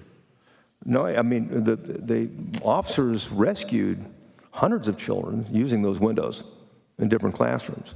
And keep in mind, right across from 111 and 112, the children are in danger in any of those classrooms, so they had to be extracted not into the hallway, but through the windows by breaking the windows out and extracting the kids and teachers through the windows. Just a few years ago after Santa Fe, the Senate led an effort to remove the cap on the school marshal programs across the state. There was a cap on the number of marshals that could be implemented by school districts, and that cap was removed at that time. There are 62 districts out of 1,022 that currently use a program like that, whether it's a guardian program or a school marshal program. From a law enforcement perspective, do you have any objection to establishing a program like that on school campuses, knowing that there's eligibility established, training established, and cooperation between that designated school marshal and the local emergency operations plan for an active shooter situation? Do you have any reservation for school districts implementing a program like that? I mean, no, I've testified before that there's not enough police officers in the state to be everywhere at once. And we've got many, many campuses and many thousands and tens of thousands of children that need to be protected. So at the end of the day, seconds matter. And we saw in White Settlement, it wasn't a police officer, it was a civilian. Sutherland Springs, it was a civilian. He wasn't a marshal. He went home and got his rifle and took the subject out. So there's you can't ignore that as a particular option and the importance of the shooter getting confronted early and often. Well, when Senator Birdwell and I were both advancing bills that both passed, they had nuances based on a locker and protocols for the safety of a locker being used. But both of those bills passed in that session, and the testimony against that legislation was mainly by organizations representing teachers, just saying that they didn't feel safe even under those protocols with that type of training and that type of collaboration with law enforcement that's responsible for those emergency operations plans in an active shooter situation. Much of the opposition in committee and in testimony were from the teacher organizations that just did not want to have those programs on their campus. But my information is out of the districts that have implemented expanded guardian or school marshal programs, we haven't had an active shooter situation on those campuses. That's the information that I have. Do you know any information different than that? No, but I don't know that I can say that one's causal, but I can certainly say that, I've got 4 granddaughters, and I would expect or would hope that, that if somebody came on campus like this shooter, that someone would be in a position to do something before law enforcement got there. As you saw, even when they arrived, and they arrived relatively quickly, but even when these officers arrived, it was 3 minutes. They went to the door 3 minutes after the subject went in the door. And how many rounds did he fire? 100 rounds in minutes. So they, ideally he'd have been confronted is in that south-north hallway. It's a perfect T-intersection, before the subject can get to 111 and 112, before he can put his hands on door 111. That's what right looked like in that regard. Moreover, one of the challenges in the West Building, and the experts can talk about it, is that you got officers overstacked on one side, east-west hallway, and they're at the other side. If the subject wanted to, kill police officers, he just had to step out in the hallway, okay, because of the crossfire. And that goes back to, how at best, and of course the experts are in a better position to discuss this and make recommendations on that, and I'm sure that they'll be able to do so. Director, I appreciate your testimony today and your willingness to continue to find the answers so that we can certainly make the decisions we need to make to keep these kids safe in our schools in Texas. And I just want to wrap up with this. Within 3 minutes of the shooter entering the building, 9 officers were in the school with pistols and rifles, and the classroom doors to classroom 111 and 112 were unlocked. Within 5 minutes of the shooter entering the building, Chief Arredondo is saying that he doesn't have the necessary resources to advance on the shooter. And then I guess I would ask you this last question again, and I know it's repetitive. How many minutes from the shooter entering the building did the officers eventually decide to advance and to neutralize the shooter? How many minutes went by? 1 hour, 14 minutes and 8 seconds. Thank you. Thank you, Mr. Chairman. Okay. Senator West, you're going to be next, but we've had the director, testifying for an hour and 50 minutes straight right now. And I think what we need to do is do a 5-minute break for everybody. And Senator, so I'm showing 11, let's call it 11:20. Thanks. That's good. Good idea. Just get ready to have to take a break. We never do that. That's a good idea.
Director McCraw, you ready?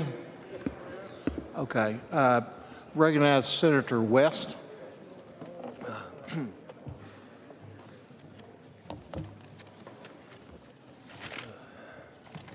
Thank you very much, Mr. Chairman. Director McCraw, you had made a statement during your testimony, at least this is what I heard, that when DPS was in control of the scene. Let's make certain we have clarity in terms of what you were referring to. Yes, sir. Well, the EPS didn't have control of the scene. I just mentioned that we did have a trooper, and the first trooper arrived at 11:42 with 2 other officers and observed numerous officers in the hallway and left after 2 minutes. So in terms of what role, and let's make certain all of us want transparency as it relates to what's going on in this process, and that has been a problem, and I think that Senator Colcourse has mentioned that. As it relates to transparency concerning the investigation, where are we as it relates to that? Yes, sir. Well, first, I know that the initial request, I think the local police department, specifically ISD, wanted to conduct the investigation. The district attorney asked the Texas Rangers to conduct the investigation, and we've had the lead on the investigation since the beginning. So this was on May 24th that we took leadership role in that investigation. As I mentioned, many different agencies assisted in this, and we continue to work with other agencies, and we have more to do. Much has been accomplished, but much more needs to be done. And importantly, we've got, well, I won't even go through the different areas we've got to cover, but those things need to be done before this investigation is completed and turned over to the district attorney for her review. Okay. Obviously, last evening there was a video that was released by, I think, the Austin American Statesman or Texas Tribune. It's been shown all over America. Is there other video that we should be reviewing as part of this investigation?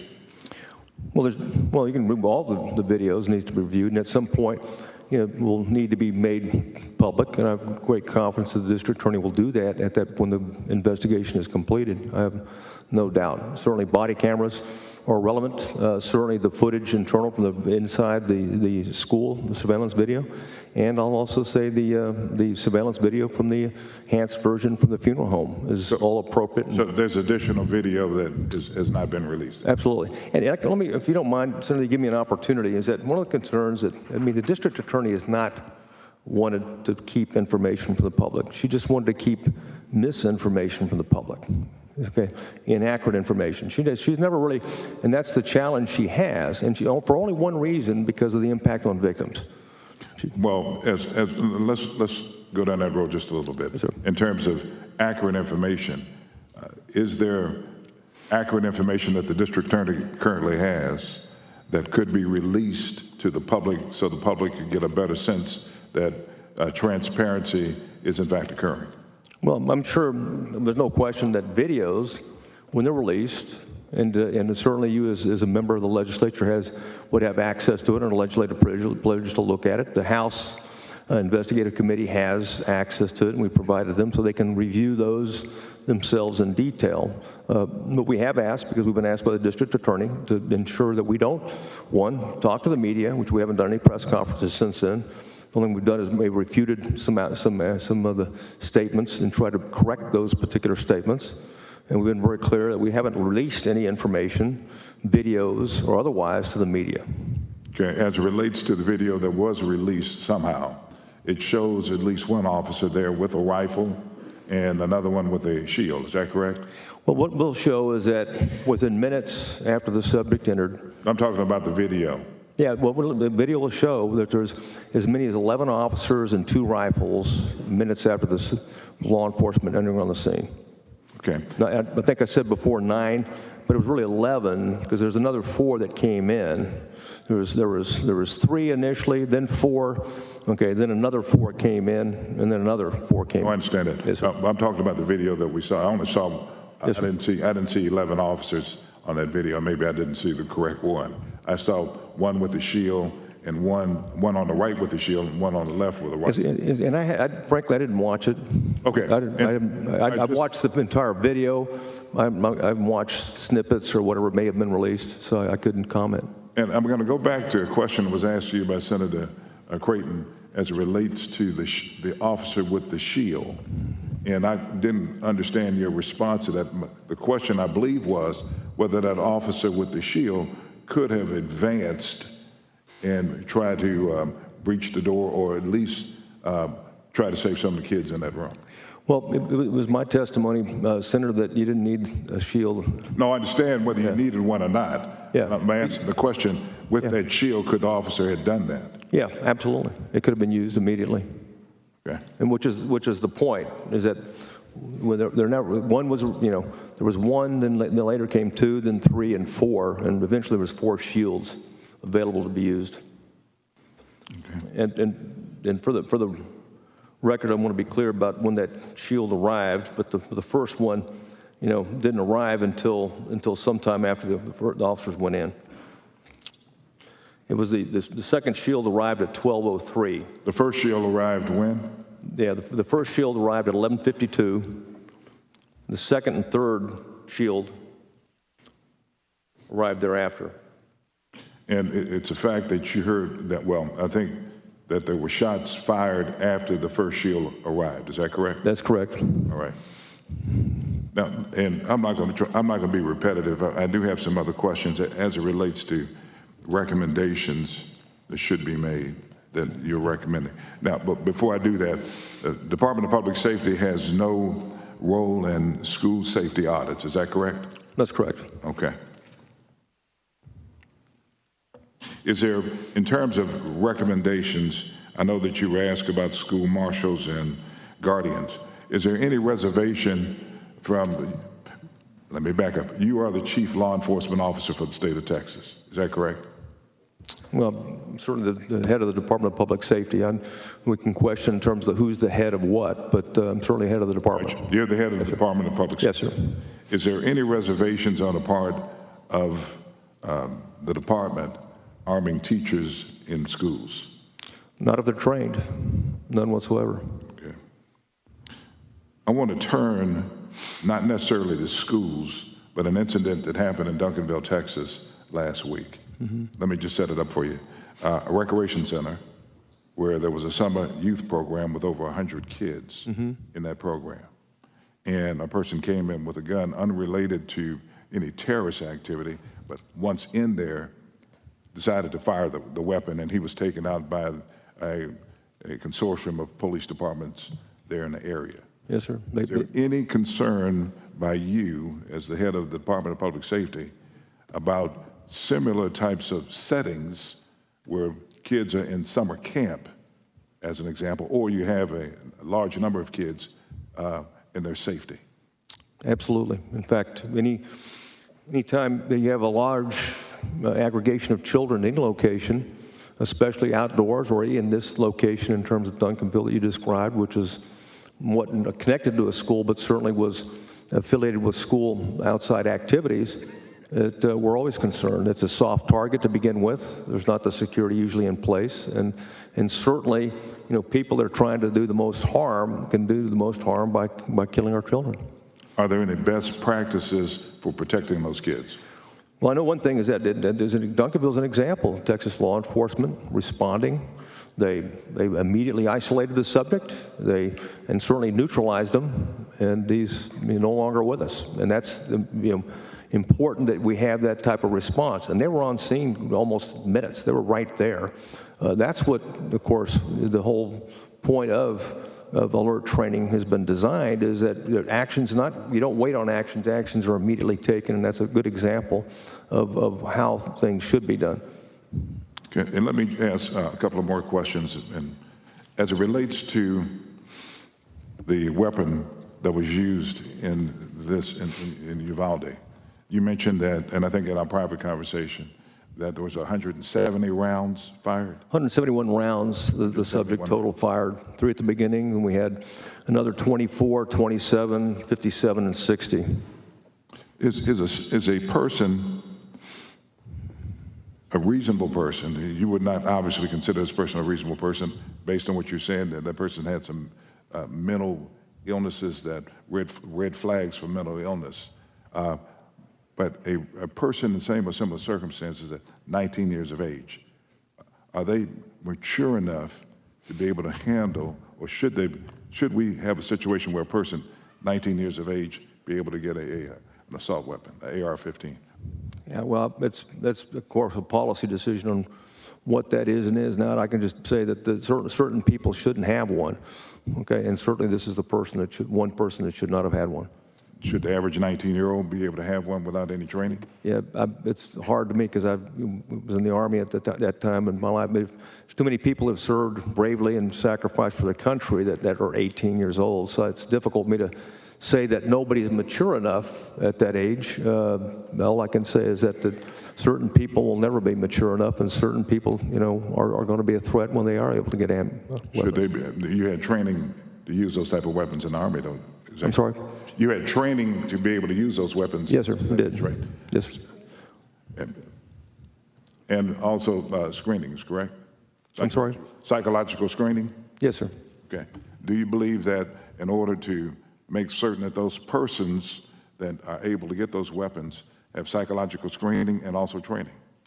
Yeah, that again goes back to policy. It's hard for me to say whether that would work or not. I just know that we don't, certain people, and I'll use this specifically, and you've already addressed this, violent offenders, for example, ought not to have access to weapons, and plain and simple. So there are certain people, and I can tell you from a professional standpoint, if someone has got, if we've got some very specific and credible information, okay, specific and credible being the operative word, on individuals and that they're a threat in the community, that certainly, to the extent that they would have limited access to weapons, would be helpful.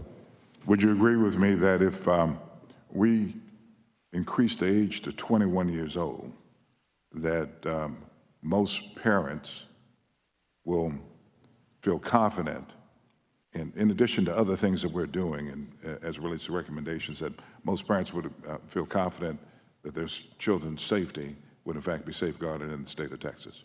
Yeah, I'm really not in a position to comment on how they would interpret that, whether they feel safe or not, Senator. Frankly, I think that's way above my pay grade in terms of this particular issue. I'm going to ask you one then. You have grandchildren, right? I do. Would their grandparents feel safer? Well, the grandparents will feel safe if they're safe people with guns, not with unsafe people, if that's a quick cop-out. But at the end of the day, is that some people with guns are good people with guns at whatever age, okay, or as long as they're responsible, okay, is not necessarily a bad thing. And unfortunately, in a day like today, when there's not enough officers to be everywhere all at once, we may need someone at the White Settlement inside a church. We may need somebody outside another church in Sullivan Springs, or a teacher inside of a school.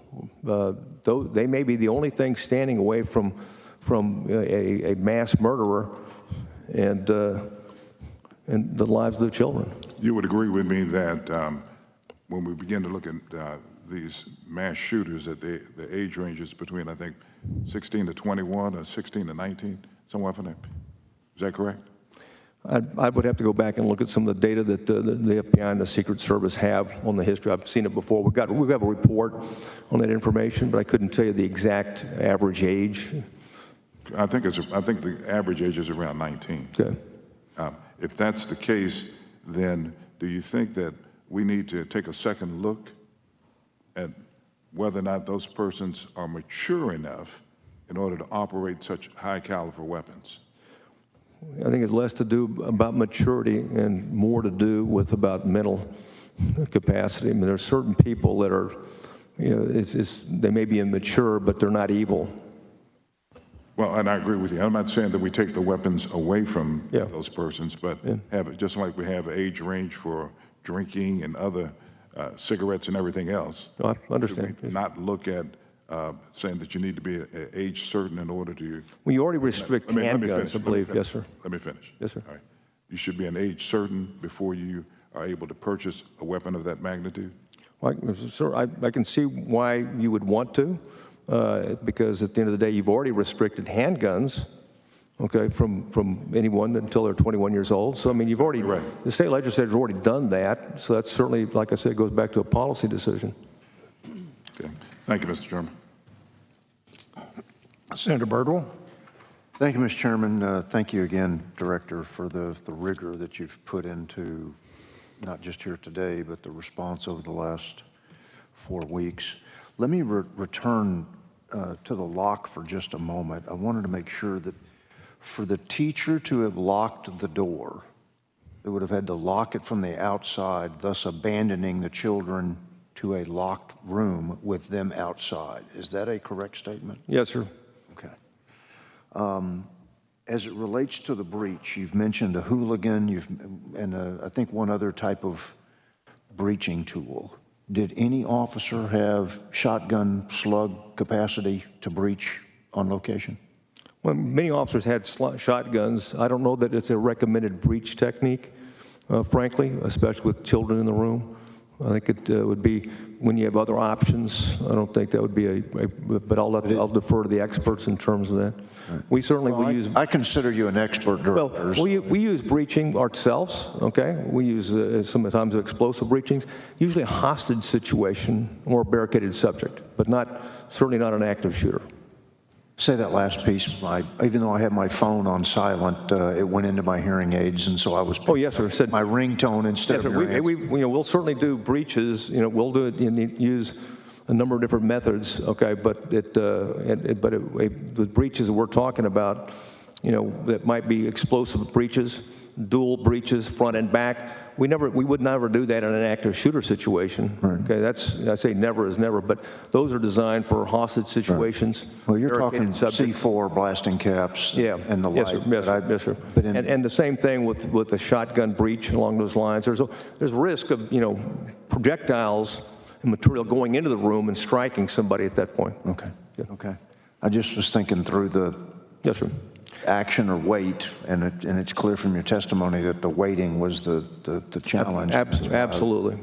That's why I was interested in the answer to that question. Let me, at the very end of your timeline, you mentioned that the breach occurs. Yes, sir. The media has reported, but just because you read it doesn't mean it's true, that the Border Patrol agents are who actually made the breach. Do you know whether or not Border or Uvalde PD made the breach? Well, both. Border was a stack of 7. We had the majority Border Patrol, but we had 2 deputy sheriffs, and I believe a PD officer on it as well in terms of the breach. So with all of that representative rigor of it leads me to my next line of questioning, similar to Senator Creighton's, with all that representational rigor of various agencies. Mm-hmm.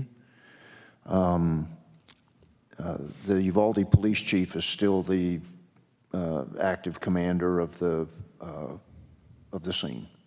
Yes, it could be argued that he turned it over at some point from the tactical, because he did make the request for tactical capability. And when we say BORTAC, they've got an elite SWAT team, Border Patrol. Elements of the BORTAC because arrived, and so that's why you see the breakdown on the stack. And the stack is how many people get to go through the door. You don't get to put yourself in front of the stack. And the stack was 7 officers, and I think I mentioned 4 went in initially. Door closed, 3 followed shortly thereafter. Okay. At 11:54. It says on your timeline that the DPS special agent enters the West Building. Yes, sir. What's the difference between, for both our listeners and myself? Sure. I run into many troopers usually because I'm getting escorted from behind. Yes, sir. At 0 miles an hour on the side of the road. Yes, sir. But I've run into DPS sergeants and lieutenants, captains. Mm-hmm. When I hear the term special agent, the first thing I think of is the similarity of an FBI special agent with a set of authority. What sets of authority does a DPS special agent have that's different from the trooper that entered? None whatsoever, but what they do is they focus full-time on, let's say, gangs, organized crime investigations, for example, undercover investigations, surveillance techniques along those lines, incident development and operations, criminal enterprise investigation, sex trafficking, for example.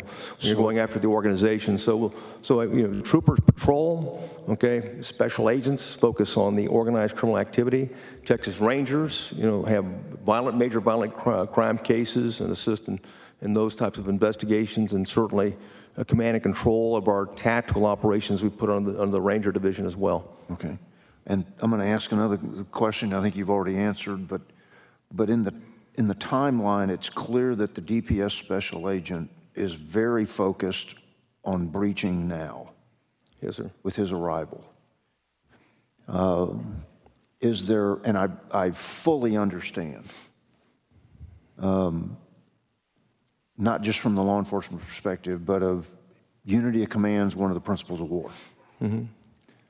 So I fully understand your hesitance and standard policy to not arrive and commandeer the situation simply because your state police officer has arrived.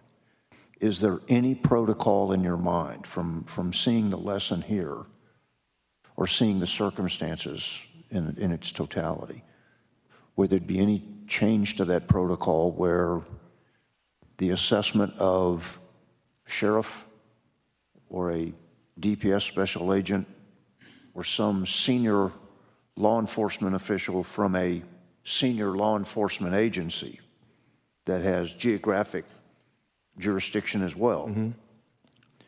Is there any change in that protocol, that some situation that protocol should change, where you should have the authority to not wait for a request from the chief of police, mm-hmm.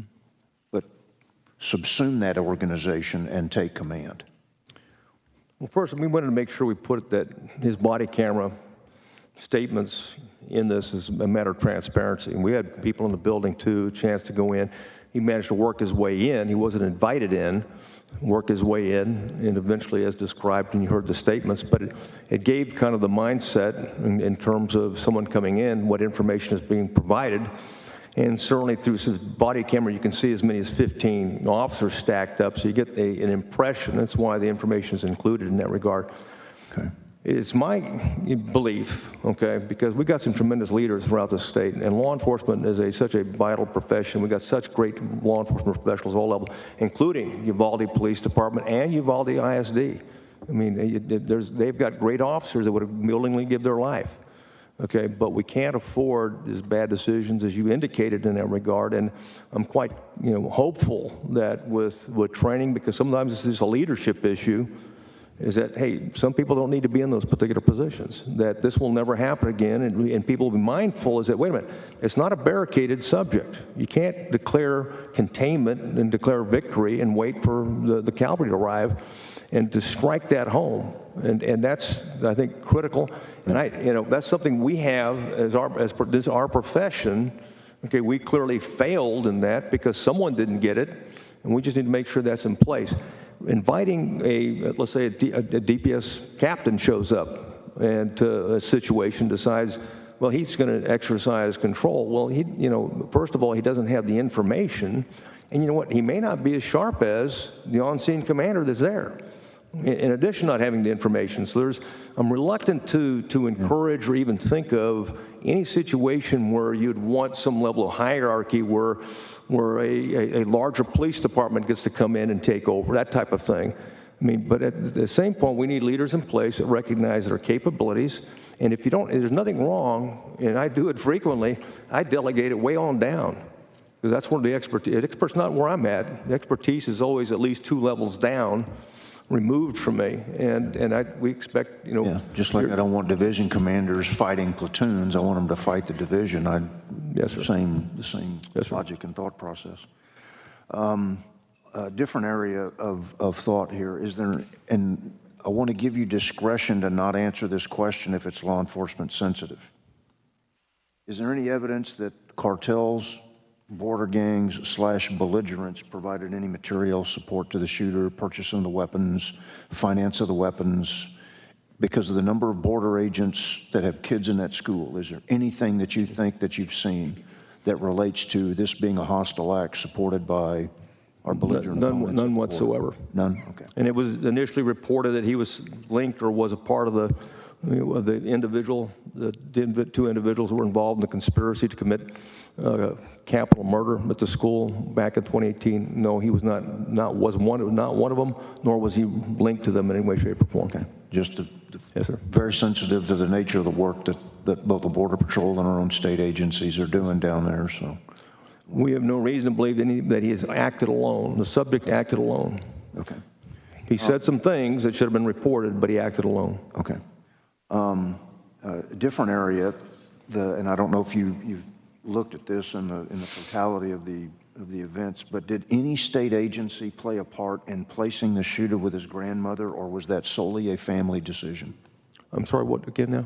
Did any state agency play a part in placing the shooter with his grandmother for custody, or was that solely a family decision? All the information that I have, best available information at this moment, that was a family decision. Okay. He was estranged from his father, and effectively, when he moved in with his grandparents in February, was estranged from his mother. Okay. All right. Thank you, Director. Thank you, Mr. Chairman. Senator Campbell? Thank you, Mr. Chairman. Thank you, Director McCraw. Did the grandmother call the police after she was shot, or did the grandmother ever call the police? Someone did. She ran across the street, okay, after she was shot, and went to a neighbor's house, and a neighbor was able to contact. The grandmother was unable to speak at that time. Okay. We know no one checked the doorknob, right? And especially, I think that's an assumption that could be made that the shooter got in without a key, right? Did the shooter try different doors? Why did the shooter choose that room? Well, he went to the west door, right. and of course, that's clearly it was his direction where he was going. He could have gone to the south door. He chose the west door, and we don't know what reasons for that. And he walked deliberately. Now, there were not kids. They were at that particular time. The kids were at lunch in some of the rooms on the left as he proceeded down the east-west hallway, and he turned right. And then he went into 11 and 112 was his focus. Didn't fire down the hallway. All his focus was focused on those two rooms. Was he just in room 111, or did he go into both rooms? He went to both rooms. Are they separated? They're separated, but there's a connecting door. So he went into inside. And it's often left unlocked, the connecting door, and there's no bolts that you can bolt it from either side to prevent entry. So it would be easy for him, and he did access 112 from 111, and vice versa. Okay, goodness. Are classrooms fitted with an alarm and an individual? Like in the emergency room, we have a button we can push if there's a situation where we need to call. No, there's no, and that's one of the things we found in the vulnerability assessment. There was no, we'll call it a panic type of button that can alert the entire campus at the same time. Right. So we don't have that in the school. That's correct. Well, at least at this school, we did not. Is there, do you know, is there a central place that if somebody, like the principal's office or administrative office, where if they're notified, they can push a panic button and it ring an alarm or make an announcement? They use what they call the Raptor system, okay, to send out information. And very careful about alarms. As we ran in Santa Fe, a fire alarm, kids get them out of the classroom, right? They're getting out of the building. Mm-hmm. They could put them and teachers in harm's way moving towards the shooter, which is the case, which happens. So they use a system that did notify, but it was one of the recommendations, as I mentioned earlier, that we had is a centralized alert system that would notify everybody at the same time. So do they use a code system? In hospitals, we use a code system. Code blue, code black, code orange. No, ma'am. There's no. They could just say overhead so the teachers would know that it was an active shooter situation, but the children don't know to run out in the hall. No, but although they didn't have a duress system throughout the campus that was linked to a mass alert system, they didn't have it. Of course, I did indicate earlier the teachers took it upon themselves and the administrators to exercise their protocols, and they were really, even before the shooter got in school, they had went ahead and implemented their active shooter protocol. And certainly they did in the West Building, and unfortunately in the West Building, as I described earlier, the West and South doors were open, but even if the South door was locked or West door was locked, he could have still entered in literally seconds just by breaching that door, in terms of breaching that door, so it wouldn't have been much. Okay. How, and you may not know, or why did the chief say, we've lost 2 kids? Where did he get that number? What made him think? I don't know. We were unable to re-interview him. Okay. It is deeply concerning, I'll say, to hear a statement that if he starts shooting again, we're going to lose more kids, which is probably a true statement, obviously. But then for him to say, but we have to put those to the side right now. Was he? Well, that's alarming, but obviously, and it was picked up by a body camera. And that said, we have, one of the reasons we wanted to re-interview the chief is simply because allow him to put that in context, why he said that, what he meant at that particular point. It's just really important for in any trauma situation, any kind of an emergency such as this, it's most important to get the victim, somebody shot, somebody injured, as quickly as possible to an emergency room, because that first hour is called the golden hour, yes, for which mortality, morbidity goes down if they can get to the hospital.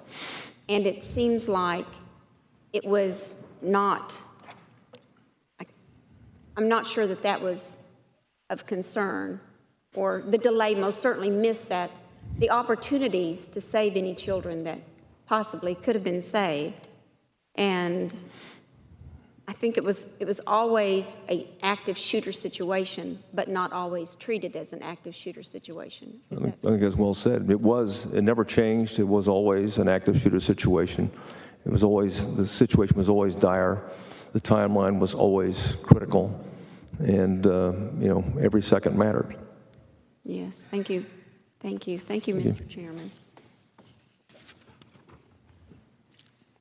Senator Perry. Thank you, Mr. Chairman. Appreciate your time and being here, and I'm going to try to be as succinct as I can and go through a few things. First of all, looking at the bar lock, it was the same door I had in my high school when I graduated 43 years ago. Yes, sir. Hadn't changed. But if my thoughts are correct, there's a little bitty hole to the very far end of that, and it's a hex key. Yes, sir. And that you literally can turn that to where it will not lock as it's closed, or you can turn it and it will lock automatically. Yes, sir. So someone consciously had made a decision that it was okay to have that as a non-locking door that day, correct? Yes, sir. Do we know who that person is? No, sir, we don't know that. Do we know if it was standard operating procedure for the school district to basically allow that to happen and nobody oversight? I don't think the school district, but we have had reports. Again, these are interviews that those doors were often, the south and west doors were often left open. So my point here is there's a conscious decision somewhere along the food chain, people responsible, and we don't know who they are. I feel sorry for what they're living through today that made a conscious decision to hex key that. And that is if I went through my districts of 150 almost school districts, I can almost guarantee you that is the door that's in these schoolhouses. Secondly, and I know you're not Texas School District Safety Administrator plan, but are you familiar with any of and we left a lot of discretion to the districts, and I think we're maybe seeing that wasn't the best choice, but I can talk from my district, and I won't name district specifics because sometimes you don't want to share the secret sauce, but you said at 11:21 grandmother was shot, 911 was called. Yes, sir. If 0.29 miles, if that event occurred in my districts, at least my ones that I'm familiar with, 911 would have been basically on a school lockdown mission at that point, that people have positions to say there's been a domestic violence, there's been an issue, there's a disturbance in the neighborhoods close enough to the district's campuses, it would have been shut down. Do you know, and if it's not your bailiwick, tell me that's TEA, but do you know if there was a safety plan in place that would have said lockdown in the event of X being close proximity to the school? No, sir, I don't know that. And is that something you're familiar with? I am familiar with that, and I'm also familiar with that quite frankly, some of the newer schools are far better. And in fact, they have some of these gaps that exist on this Robb Elementary don't exist at some other campuses that I've seen. Is it fair to say that should be something that if there's a domestic or some other incident close enough to a school, that school should have immediate lockdown? Absolutely. Second, I'm trying to look at the exact time the 911 call came in. It was in your previous testimony, so 1121. Yeah. And it doesn't matter. Yes, I mean, that's off campus. But in my area of the woods, if that would have happened, schools would have been immediately locked down. Yes, sir. Automatic. Second time, the individual crashes into a ditch adjacent to the school property. Yes, sir. And the school to this date, was there any indication that there was a lockdown? That hey, we got problems and we need to lock this down? We had a teacher calling from the inside saying we got issues. Yep. Who's responsible, if you know? Was it to make sure the campus was locked down?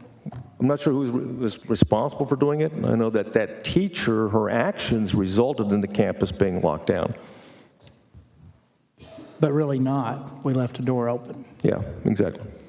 But somebody on the campus did take the initiative at the point of at least the wreck on the ditch of locking down the campus. Yes, sir. It just didn't get done.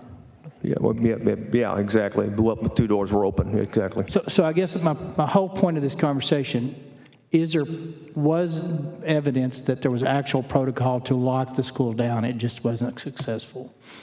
I think there was protocol, and we saw it in the Raptor system that went out, and the fact that the teachers got the word and were protecting their children in their classrooms, doing what they were supposed to do. So I would say that they did go into lockdown, and as they should have.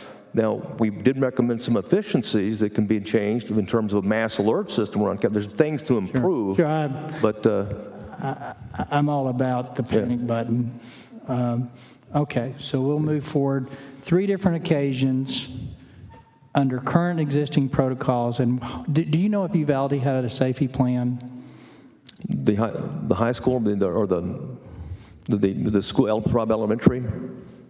Do they have a safety plan? Do you know? I'm not aware. That's one of the things we asked school safety center to take a look at. I get it.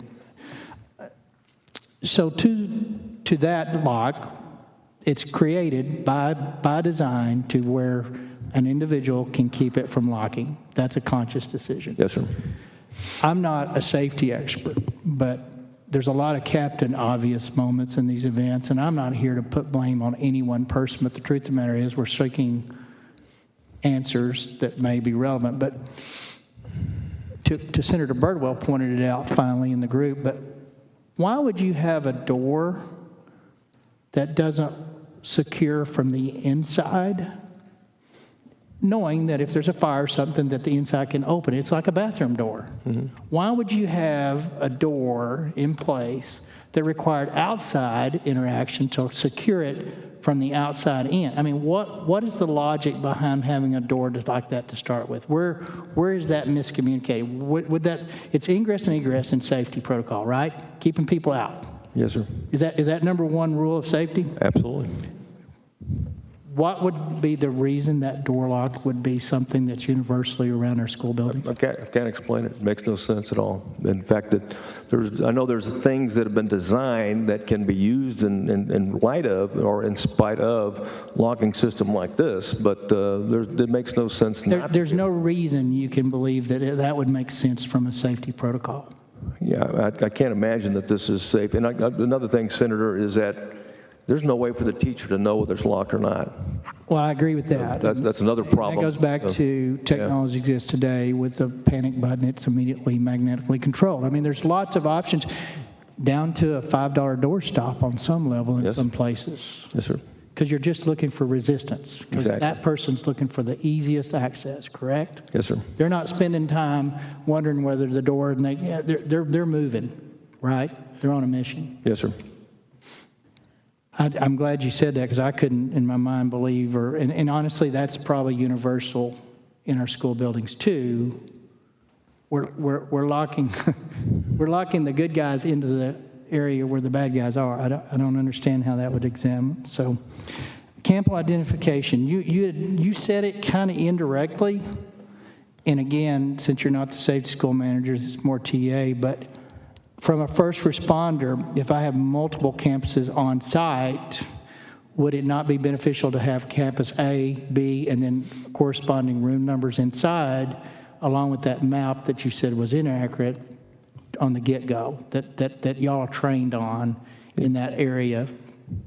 Yeah, certainly standardization would be beneficial, and knowledge of the campus. All right. I talked to my superintendents, several of them, and universally, their response to school safety was, in some respects, pretty thorough, but still left a lot to be desired on classroom lockdown. And some of them went to vestibules and beep-ins and stuff. But let me ask you the question this way. If you're limited on resources, and most school districts will say they are, that's debatable, but most will say they are, when it comes to prioritization of safety. If you're looking at personnel versus hardening of the assets, keeping people out, acknowledging that there is a limitation to people, both in physical, logistically being there, and number two, we've seen where people are have human failures in making the right decision when stressed. Giving a budget from a local school district, if you had to pick a path, would you pick hardening and egress access issues over a resource officer that scope is very limited on what they get done? Well, even though I'm in the law enforcement profession, I lean that way. If we have a resource officer on scene that knows the building, knows the schools, knows the layout, knows the students, knows the teachers, and he's there, just like in Santa Fe, immediately on site when that happened. And that's, and allows the law enforcement to do exactly what we've been charged to do, and that's to isolate and neutralize this. That's reactive. That's right. That's reactive. Yes, sir. Big difference in reactive and keeping the individual out of the classroom to begin with. Yes, sir. So if I'm looking at the numbers as a dollar goes, and I say I can spend $80,000 for a resource officer, or I could put $80,000 into locking down, replacing locks, taking the human element out of it, are you still going to go with the personnel choice? I hate to say so, I'd go with 160,000. I'd have both. Well, no, I don't disagree. Yeah, because But that's not the world I'm told I live in. Hey, the longer we can wait, because you do have local law enforcement 911 calls respond, the longer you can keep them out of the building, the more likely they have a chance to engage him before he can hurt somebody. So I don't disagree with having the proper doors and infrastructure in place and really even the perimeter, okay, to make it difficult to get them into when kids are in school. I agree. I think that most of the 1,200 districts need to do a rethink, because it goes back to my opening comments. We got resource officers. They're not on every campus, and some of them are one for 8 campus buildings. And I spent a lot of money to get that, all well-intended and well-deserved, those individuals involved in that role. But if I could have kept that classroom locked from the inside, we wouldn't have 21 people in that classroom today. Hey, 3 minutes would have made a difference. We could kept them out for 3 minutes. Those officers would have been in the hallway, and he could have never got to 111, 112. He'd have been dead. But there was a decision made to leave that bar ex-nut and to have doors that couldn't protect from the inside. Moving on to a different conversation, but in the same genre of things we're told to do on this committee. A lot of conversation, and again, everybody wants solutions and everybody's looking for blame and what can we do to prevent this. So, under a background check, this is my understanding, correct me if I'm wrong, I have no ownership or pride of ownership in this conversation. I am told, and you said this individual does not have a record that you can tell, but assuming that individual had a juvie record, that even if it's a juvenile record, that information is given over to you guys, which y'all forward every bit of that up to FBI, that then can make a decision whether to include that into the National Crime Database, which is the backbone of a federal background check when it comes to gun ownership. Is that true or not? I believe that's true, that we can, and it would go into the NICS system, and it would be something we require before someone can purchase a gun. So, to be clear, you know about this juvie record. You are required, and you do, I think, diligently send that to the federal authorities. And it is the federal authorities that decide whether or not that information is inclusive in a federal background database. That's my understanding, yes, sir. So, I want to remind members, this is the second, and if you really want to call it three. So the Midland shooter bought a gun and was not given a background check. Now that guy that was a FPL, federal license dealer, didn't do it, and he's in jail today. I'm not sure, but I think it was the Sutherland shooter that had a military background check that would have not, had it been done, had it been sent to the database, it would have been there for all eyes to see on a local background check. Domestic violence. And so that's two. And third, this not specific to this, but if a juvenile has a record, even though it's, quote, sealed, it is still accessible if the feds do their job and put it into the National Background Data Check. Yes, sir. So not only did we fail to lock a campus down, on 3 different occasions, at least from my districts, what their protocols say. Not only our response was horrendous, that some of the solutions out there are reflective of a lack of understanding, but more importantly, the check the box. Because these people that get these juvie records from DPS in Texas to these federal levels, there's somebody looking at that going, it doesn't warrant. There's some system that allows them to choose to include it or not, and it doesn't get included. So we're just pushing paper around and telling everybody everything's good.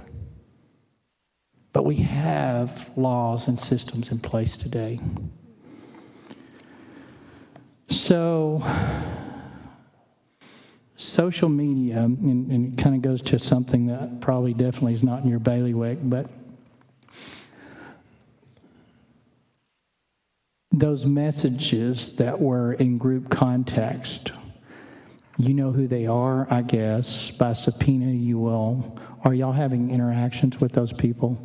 Yes, sir. And there's really no recourse other than the guilt. But on the ones that were sympathetic, empathetic, or supportive, is there any recourse legally? No, sir. None at all. And without getting into the weeds, are those individuals like, so what, or we're sorry, or we should have said something, or is it remorseful, or is it more along the lines, you can't touch me?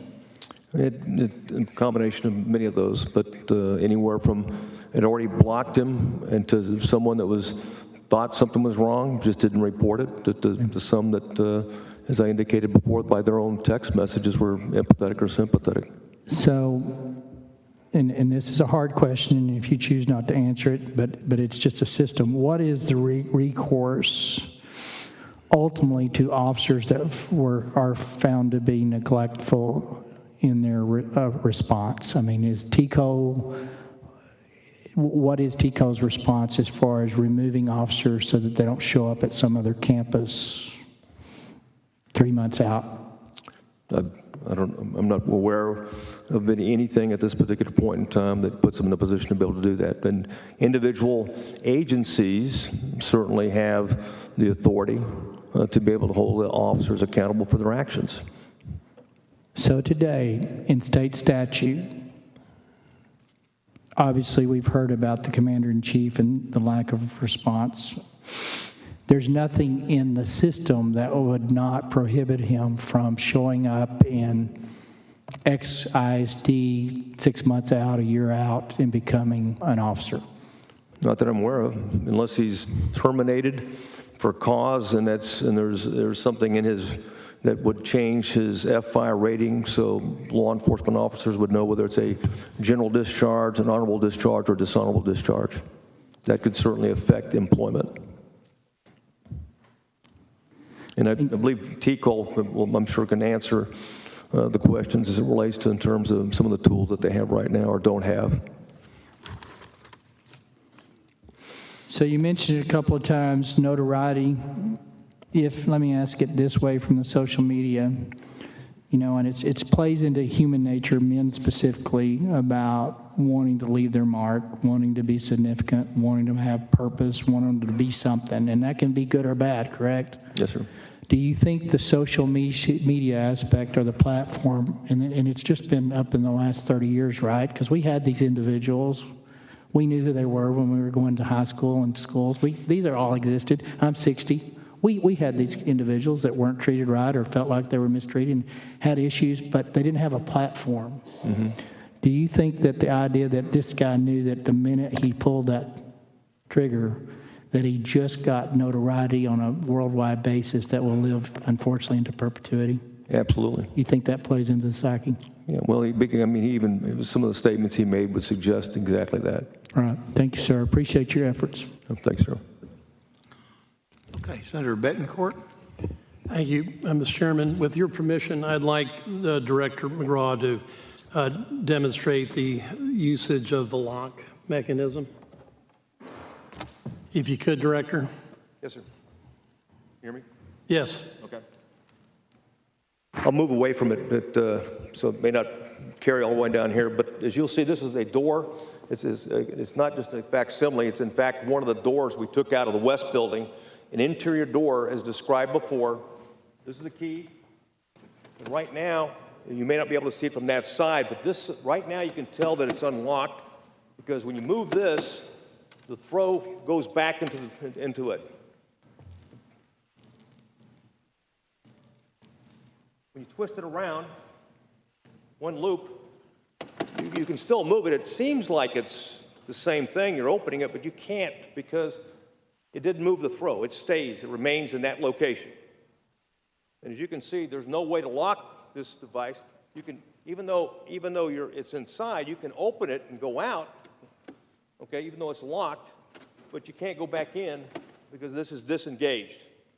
And one thing I didn't mention, and you'll find it in probably many schools, is there's a device that what teachers will do a magnetic device, they just place on the side of it here. That way students can go to the restroom and come back in. Yeah. Now, obviously, that was not engaged. I mean, they had taken that out, and of course, thought they had locked the door. But as I testified before, this door was, it was open. Okay, it was unsecured. Whether it was locked or not, it was unsecured because the throw did not fit correctly into the strike plate. And Director, can that door be locked from the inside? It cannot be locked from the inside. It cannot be. All right. So I submit to you that you believe this door is commonplace at Robb Elementary. This is ridiculous, and it's unexcusable. If you're looking at it from a security standpoint, there's many things. You said a doorstop will work. Okay. There's other techniques that are developed and you'll see promulgated around, whether YouTube videos or they made it around the country. But there's other things that can be done. They even teach in the CRAZE curriculum. That's a part of ALERT. So, Director, when the school went into lockdown and the training that occurred, in reality, it's a myth. There is no school lockdown at Robb Elementary because the doors can't be locked from the inside. The external doors are open There is no barrier to a shooter walking into a classroom in this particular case because of the strike plate being broken. So we're training people in a situation where they simply don't have the equipment to protect themselves. I would absolutely agree in this case. It starts with the exterior door. You didn't have, it was unlocked, but you didn't need to be unlocked for him to access. Even here, whether it's room 11 or 112, even with this webbing here, you can see it, but you can shoot it out. You can, and all you have to do is put your hand in there and open the door. So and you certainly could shoot out that on, on multiple locations.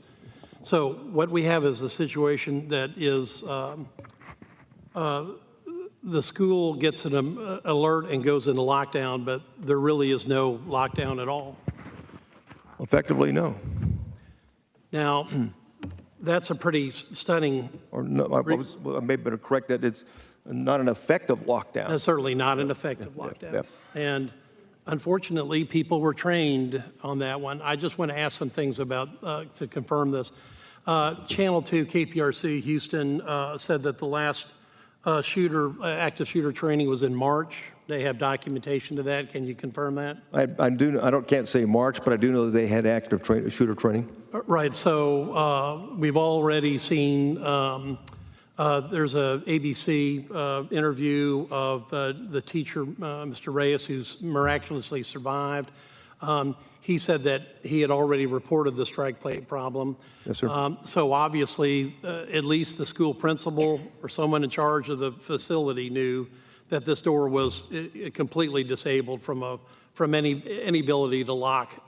We can confirm he had reported it. Yes, sir. Right. And in addition, so all the reports that have been out, whether it's the San Antonio Express News, I can go on for list, New York Post, et cetera, we now have confirmed that these doors, and the door in particular in classroom 111, could have not have possibly been locked, so that the shooter egressed and he did it more than once. He walked in the hall. That's what I understand. Yes, sir. So, clearly,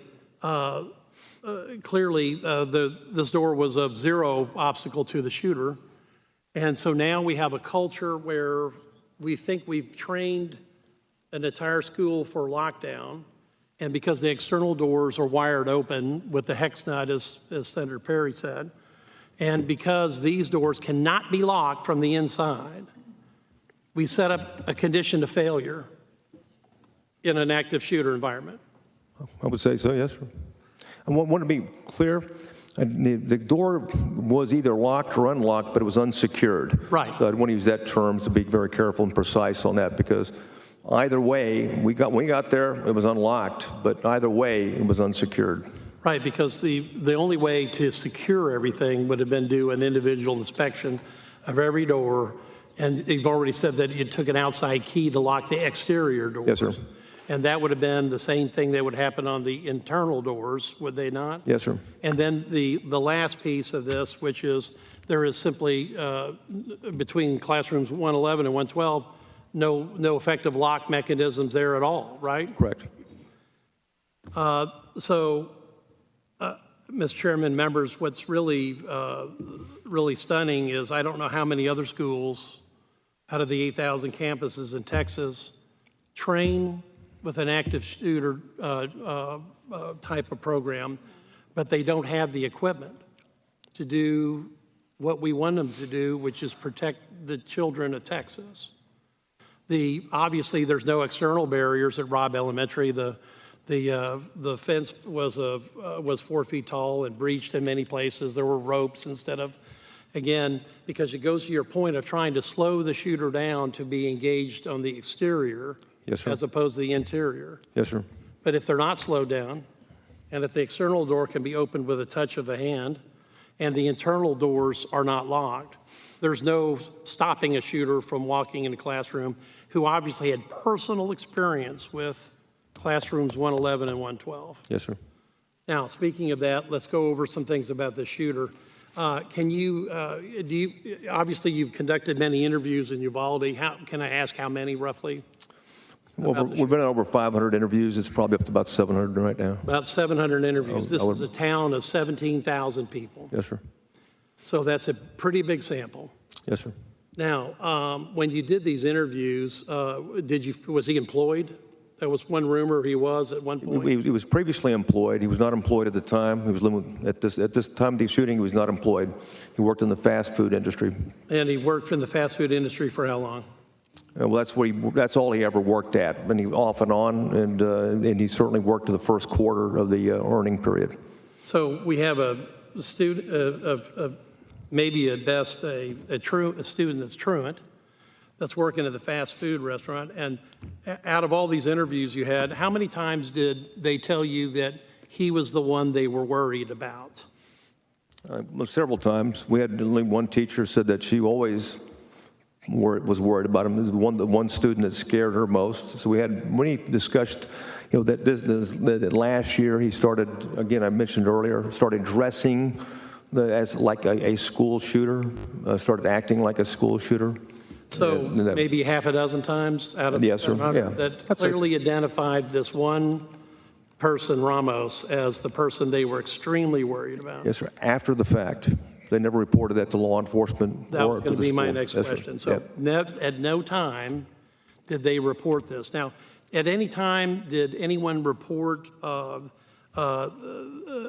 shooter Ramos literally carrying a sack of dead cats? Yes. They did? Yes. And who did? They didn't report to the officials. That was observed and reported when we did interviews. So again, they've seen apparent, quite frankly, aberrant behavior, and they're worried. And in a town of 17,000, we've got at least half a dozen people that were worried to the point where they thought he was going to be an active shooter. We've got animal cruelty that's been identified. But yet somehow, through all of the reporting of people's thoughts, there's no official record in HPD, ISD that we know of. None that we can find. Well, that's a major failure. When you look at the police response, and I think because Senator Campbell said this, that golden hour goes by and people die. And in this case, I think it was Senator Creighton that had 11, well, actually, there was 9 people within a few minutes and then 11 total within just about 7. So there's 11 officers in the building, and this is by the timeline you've got at 11:36. Yes, sir. That is 8 minutes after he crashed his car. So we had 11 officers in the building, and I don't know, I'm going to just tell you this, reading your timeline, I don't know if it makes you angry. I alternated from sad to disappointed to flat out angry when I read this timeline, because it is an absolute total breakdown of any command and control. This is a textbook example of it. I've never seen, it's almost like, a mirage appeared, because the group started talking about offices instead of classrooms, about no one except for the DPS officer talking about where are the kids. It's almost incredible to see this type of response. Now, I'm going to submit to you, I don't believe there's any training in the world that could have helped this incident commander, because this last 25 minutes from 12:21 to 12:46 is a disgraceful diatribe of somebody that cannot possibly have responded to this crisis. The reasoning, there is no reasoning. The torrent of illogical statements here and it is preposterous. And all along, people are dying. And what makes this more incredible to me is that there are at least 6 shots fired during this time. And I submit to you and members of the committee, every shot is a death. Why is this person shooting? He's killing somebody. But yet, this incident commander finds every reason to do nothing. And that's the tragedy of this document. Because clearly people were killed in the initial barrage. You said up to 100 rounds. But at least 6 rounds were shot afterwards. Probably at individual targets, at least 3, you'd have to, because of the groupings. And that means 3 children probably died. A teacher bled out. An hour plus goes on. So is there any T-close or any way that officers coming into a situation like that with a clearly dysfunctional and total breakdown of command and control, that somehow that can be rectified at a shooting like this? Or are we just looking at a shooting that tragically and horrifically lasted so long that it's so abnormal, so out of what the possible realm of responses are, that they simply no way to replace an incident commander that has literally melted into protoplasm? Yeah. Well, the only thing that make you more mad is to see the video. It'll be worse, I can assure you, if you see it. It's, as we mentioned before, it's antithetical. Everything that we practice, preached, I mean, it's in contrary, and it is, you know, unfortunately, what we're left with. And of course, we're trying to figure out solutions to this. And what solution? What can you? How do you overcome? I mean, Director, that's my question. Yeah. There is no training that could have overcome this person's inability to command. Yes, sir. Person should have never even been in the job. Absolutely. Because there is no fact or supposition of fact that this response and the responses that are here are even remotely operationally correct. And there's so many opportunities that are lost. It's almost like a psychosis set in. And, you know, and I challenged this individual. I had challenged this chief to come testify in public as to what happened here. Don't go hide in the house and talk privately. Come to the Senate, where the public of Texas can ask these questions. It's just abominable when you have to read this. I can only imagine what it was like for law enforcement professionals to see the video. And we have to understand that we're dealing with people whose lives were lost and people that died that clearly shouldn't have, in my opinion. And more importantly, we have to design systems that don't have our teachers and our students, their families, all believing that we're doing lockdown drills and it's a good thing, that they're ready for this. We have to have incident commanders that are ready for this. And if they're not, they should have never had the job. This man should have removed himself from the situation immediately, because just by looking at his response, he's incapable of it. And the fact that we're having this discussion without him, Mr. Chairman, members, I think is a sad testament to that. But the bottom line is, we're going to get to the bottom of these facts. You're demonstrating what happened at the door clearly shows that there was no door that was going to prevent, there's no access to that room that was being denied. And I just want to express the outrage of reading this for the first time. Because at the end of the day, we could have done better, but we will do better. And every recommendation this committee makes is based upon getting the facts. Because until now, we didn't have the facts. Until now, we were told a whole variety of things. But now, we're going to have to take known facts to make good known law. Because I submit, there are no badder facts than these that are on this table. Thank you, Mr. Chairman. Senator Hughes. Thank you, Mr. Chairman. Colonel McCraw, thank you for being here from the very beginning of this, not just for us, but to the state and the country and even the world watching. You have been a source of reliable information and of a steady hand, and we're glad you're here. Our We're glad we can get some answers from you, and we're thankful for you. Your training at the state and federal levels means something, and we're glad you're in this role. I want to ask you a couple of questions. Try not to cover too much ground that you've already dealt with. The grandmother, earlier that morning, after she was shot, I believe you said she made it to a neighbor's house. Is that right? Yes, sir. Now, I've heard different things, as you know, so many sources and so much conflicting information. When the grandmother made it to the neighbor's house, there was a phone call for help. Was it a 911 call, or was it a call to a specific law enforcement agency, if you know?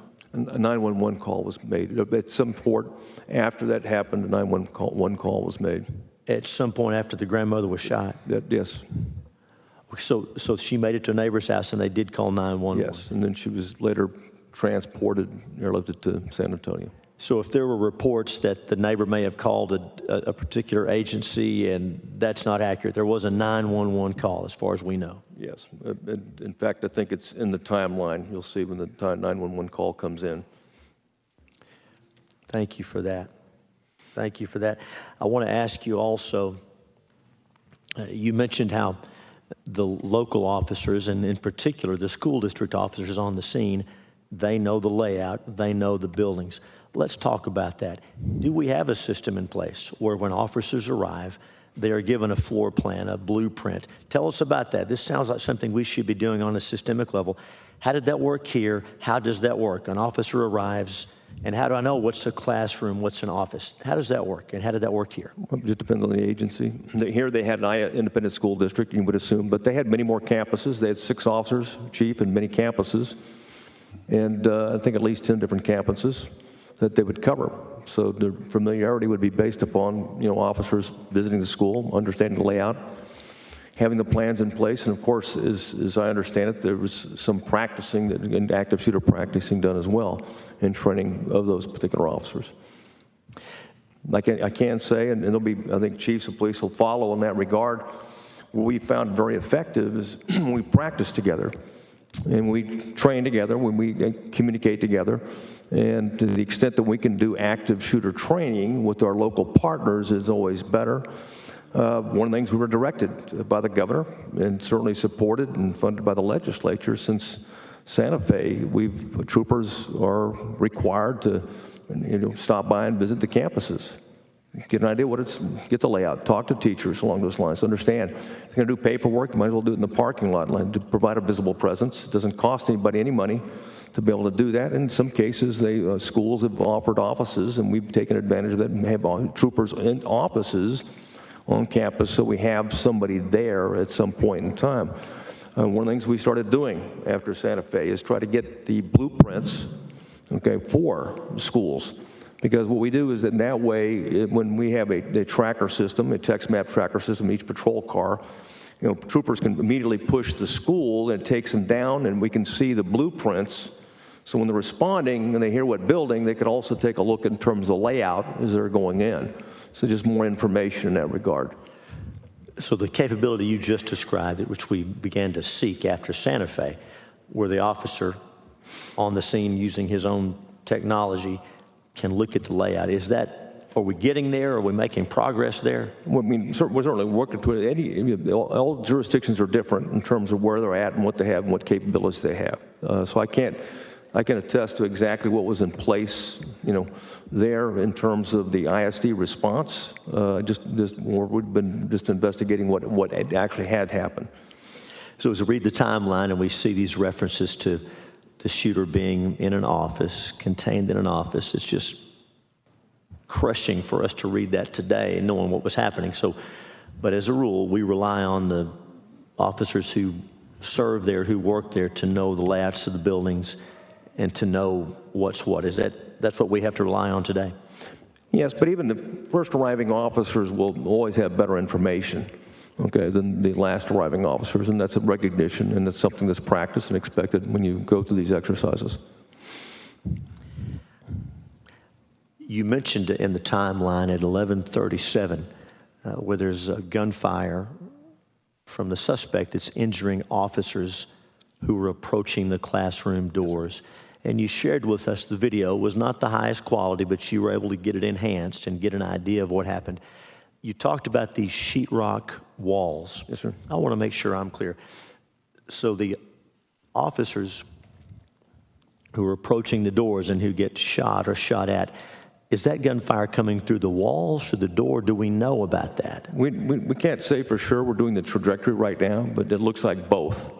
And two officers that were Uvalde PD officers that bravely approached that door, and two of them were hit. Out of the three approached, two were hit out of the three that approached. Right. Senator Betancourt and some other members asked you about training, and I think Senator Betancourt's question was focused on training of the teachers and the school personnel. You talked about our goal at DPS of training with the local officers. There have been reports about active shooter training that was done here. I believe I read where the Uvalde ISD chief talked about their training. Do we know what the officers at Uvalde ISD, were they receiving this alert training that we understand everyone gets, or do we know what kind of training they were getting, what kind of training they were performing? TCOL can speak to the specific training of those officers, number one, and of course, alert will know whether they went to their version. Now, there's two different versions. There's a TCOL version, then there's a more intense version that the alert program puts on. And I think they'll document and certify who's attended their particular program and curriculum. I want to ask you about what was going on outside the building while the events in the timeline were just taking place. And we've read media reports, we've heard from folks about people arriving, parents arriving. There was a reference to crowd control, I think. Give us an idea what was happening outside as these minutes ticked by and parents and community members began to arrive on the scene. Well, parents were continually updated through an email system to the school and told to go somewhere, but not the campus, to stay away from the campus. But parents being parents, as time goes by, where are you going to go? I mean, you want to know if it's your child. You would expect that. They're emotional. That's right. They're desperate. That's right. So what happened?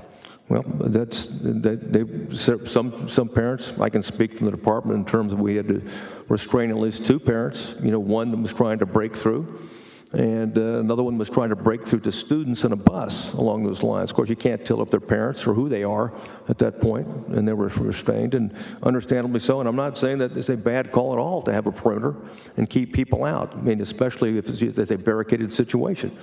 So you don't know. So it's understandable why the call was to keep parents out. It's also understandable why parents wanted to go in. And I'm not aware of any parents being arrested. Certainly we didn't arrest parents. Even one parent we put handcuffs on, we took him off. And I don't even have his name. We just, calmed down, everything was fine and went on. But it was certainly understandable why he wanted to break through the perimeter and run into the area. Sir. In just a couple of minutes, I'm going to ask you some questions about Classroom 111 and Classroom 112. But before we get to that, I want to talk about the rest of the building. You've commented on this a little bit, and we, again, heard reports in the media about officers from different agencies going in to evacuate, maybe get their children, other children. Give us an idea of what was happening in the rest of the West building as far as clearing, evacuating, and getting those students to safety. Well, as I indicated, buildings 132, rooms 132 and 131, that core third grade, they were at lunch, so they weren't there at the time. They were gone at that time. So as you can see, 116, 106, 105, 101, these rooms had to be evacuated and were evacuated by officers through the backside. They took out the windows and evacuate them safely and orderly through that particular location. So that's one of the very good things that would have happened. Like I said before, you can only have so many officers in the hallway. And you can take a look at the chart, and you see that east and west hallway is where it was easily officers amassed. What you didn't see in the video is sometimes there's the impression that there's a lot of people right around 111 and 112. Now, that didn't happen. They were far away from 111 and 112 until the final breach, except for the three officers that went in quickly. Okay, the shots are fired. Then from there on out, We're basically moving into the east and west hallway and down to the south side of the entrance and declaring it a containment. So that was going on during the events on the timeline, which we rightly focus on classrooms 111 and 112. And what you'll see is in the video, we got many officers, different agencies. They show up, they stick their head in, they spend a couple of minutes and they leave because they understand that there's enough officers on the scene that are taking care of business. Colonel, thank you. I want to ask you one more question about the building and the classrooms broadly. And you've talked so much about the doors today. Thank you for being patient. Thank you for trying to explain this to us. Many times, folks back home who are watching productions like this, they're frustrated because we're not asking the right questions. So I just want to make sure this is clear. Let's speak for a moment about all the classroom doors in the West building, right? So not 111 and 12, but all the classroom doors in the West building, you've told us, have this doorknob, this locking mechanism. Is that right? That's correct. And is it your impression that the doors, the classroom doors, were kept locked all the time? Is the default position locked? It's supposed to be the default position is locked. That's why I mentioned the magnets are loose sometime when students are going back and forth. So ideally, we're not talking about a situation where the alarm goes off, the call goes out, and the teacher is taking the key and going outside the door and locking it. Ideally, it's already locked. Is that fair to say? Absolutely. Okay. Yeah. So that's for all those classroom doors. Now let's talk about 111, 112. You talked about the strike plate. I bet everybody knows what that is, but just in case, let's think about that. So when you open your door, whether at home or here, anywhere else, along the door jamb, if you will, where the door closes, there's a piece of metal and there's a hole in there that the door connects with. Is that right? Yes, sir. The strike plate. And so to make sure I'm clear, for this particular door in classroom 111, 112, when the door closed, the lock was not going into that strike plate. Correct. It wasn't seating correctly. Yes, it wasn't latching sometimes. Exactly. Yes, sir. And we've had doors like this at home, at work. It closes, and the doorknob can be locked, but you can just push it open because it wasn't sealing, wasn't seating. That's correct. Okay, and so that was the situation here. Yes, sir. And to make sure we're clear, there's testimony that the teacher in that classroom had reported to the administration, this door is not closing properly. It is not properly. This door, let me back up. The teacher had reported, this door is not closing properly. This door is not securing when we close it. Yeah, at least on one occasion. I know we have records of how many times it was reported. Thank you.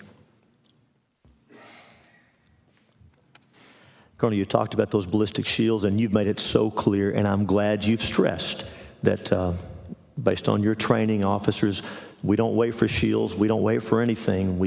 You go in and stop the threat. Thank you for stressing that. I don't care if you have flip-flops and wearing Bermuda shorts. It doesn't matter. You go in. Amen. That said, do you believe we should be equipping all of our officers, every vehicle, with these ballistic shields to have another tool to use to protect the people of Texas and our children? I think so. I think well, that's what we're going to do with resources you provided and allowed, if approved, okay, I don't want to get way out there, but if approved by the Legislative Budget Board and the leadership. And you've seen the Lieutenant Governor almost immediately come out in favor of that, and of course I suspect that would be a unanimous matter here in the legislature. And you also mentioned breaching tools. Yes, sir. Is that something else you'd like to see us provide for officers? Yes, sir. I'd like to see a go bag for every trooper that has, the shield that I discussed. It doesn't have to be, as I talked about before, it doesn't have to be a SWAT version, and certainly a breaching tools, and not just issued, but trained on them. Colonel, thank you. And just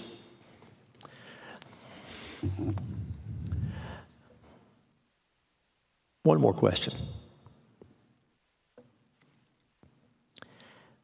And this has been addressed by a couple of senators, but I want to make sure I have it in one place.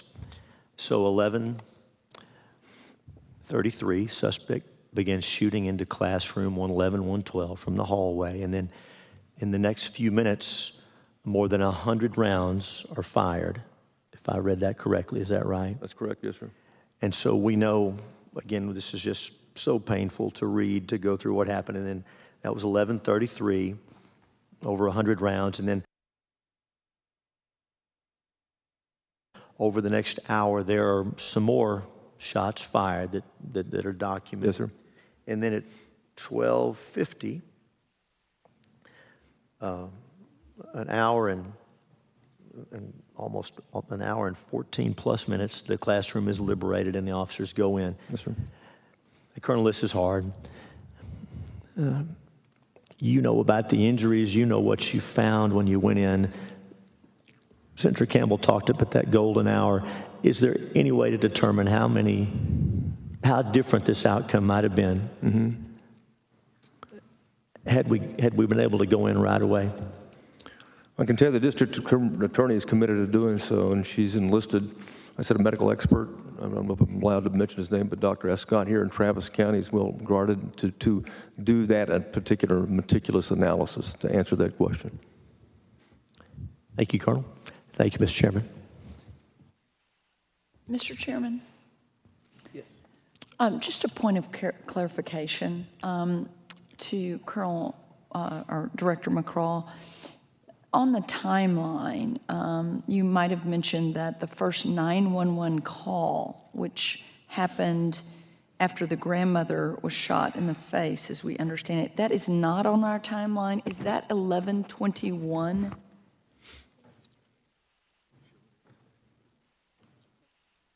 No, 11:21 was the text message from the subject to a CC, a juvenile in Germany, that said that he shot his grandmother in the face, and he's going to go shoot up an elementary school. That's 11:21. That was he was at 552 Diaz Street at that time.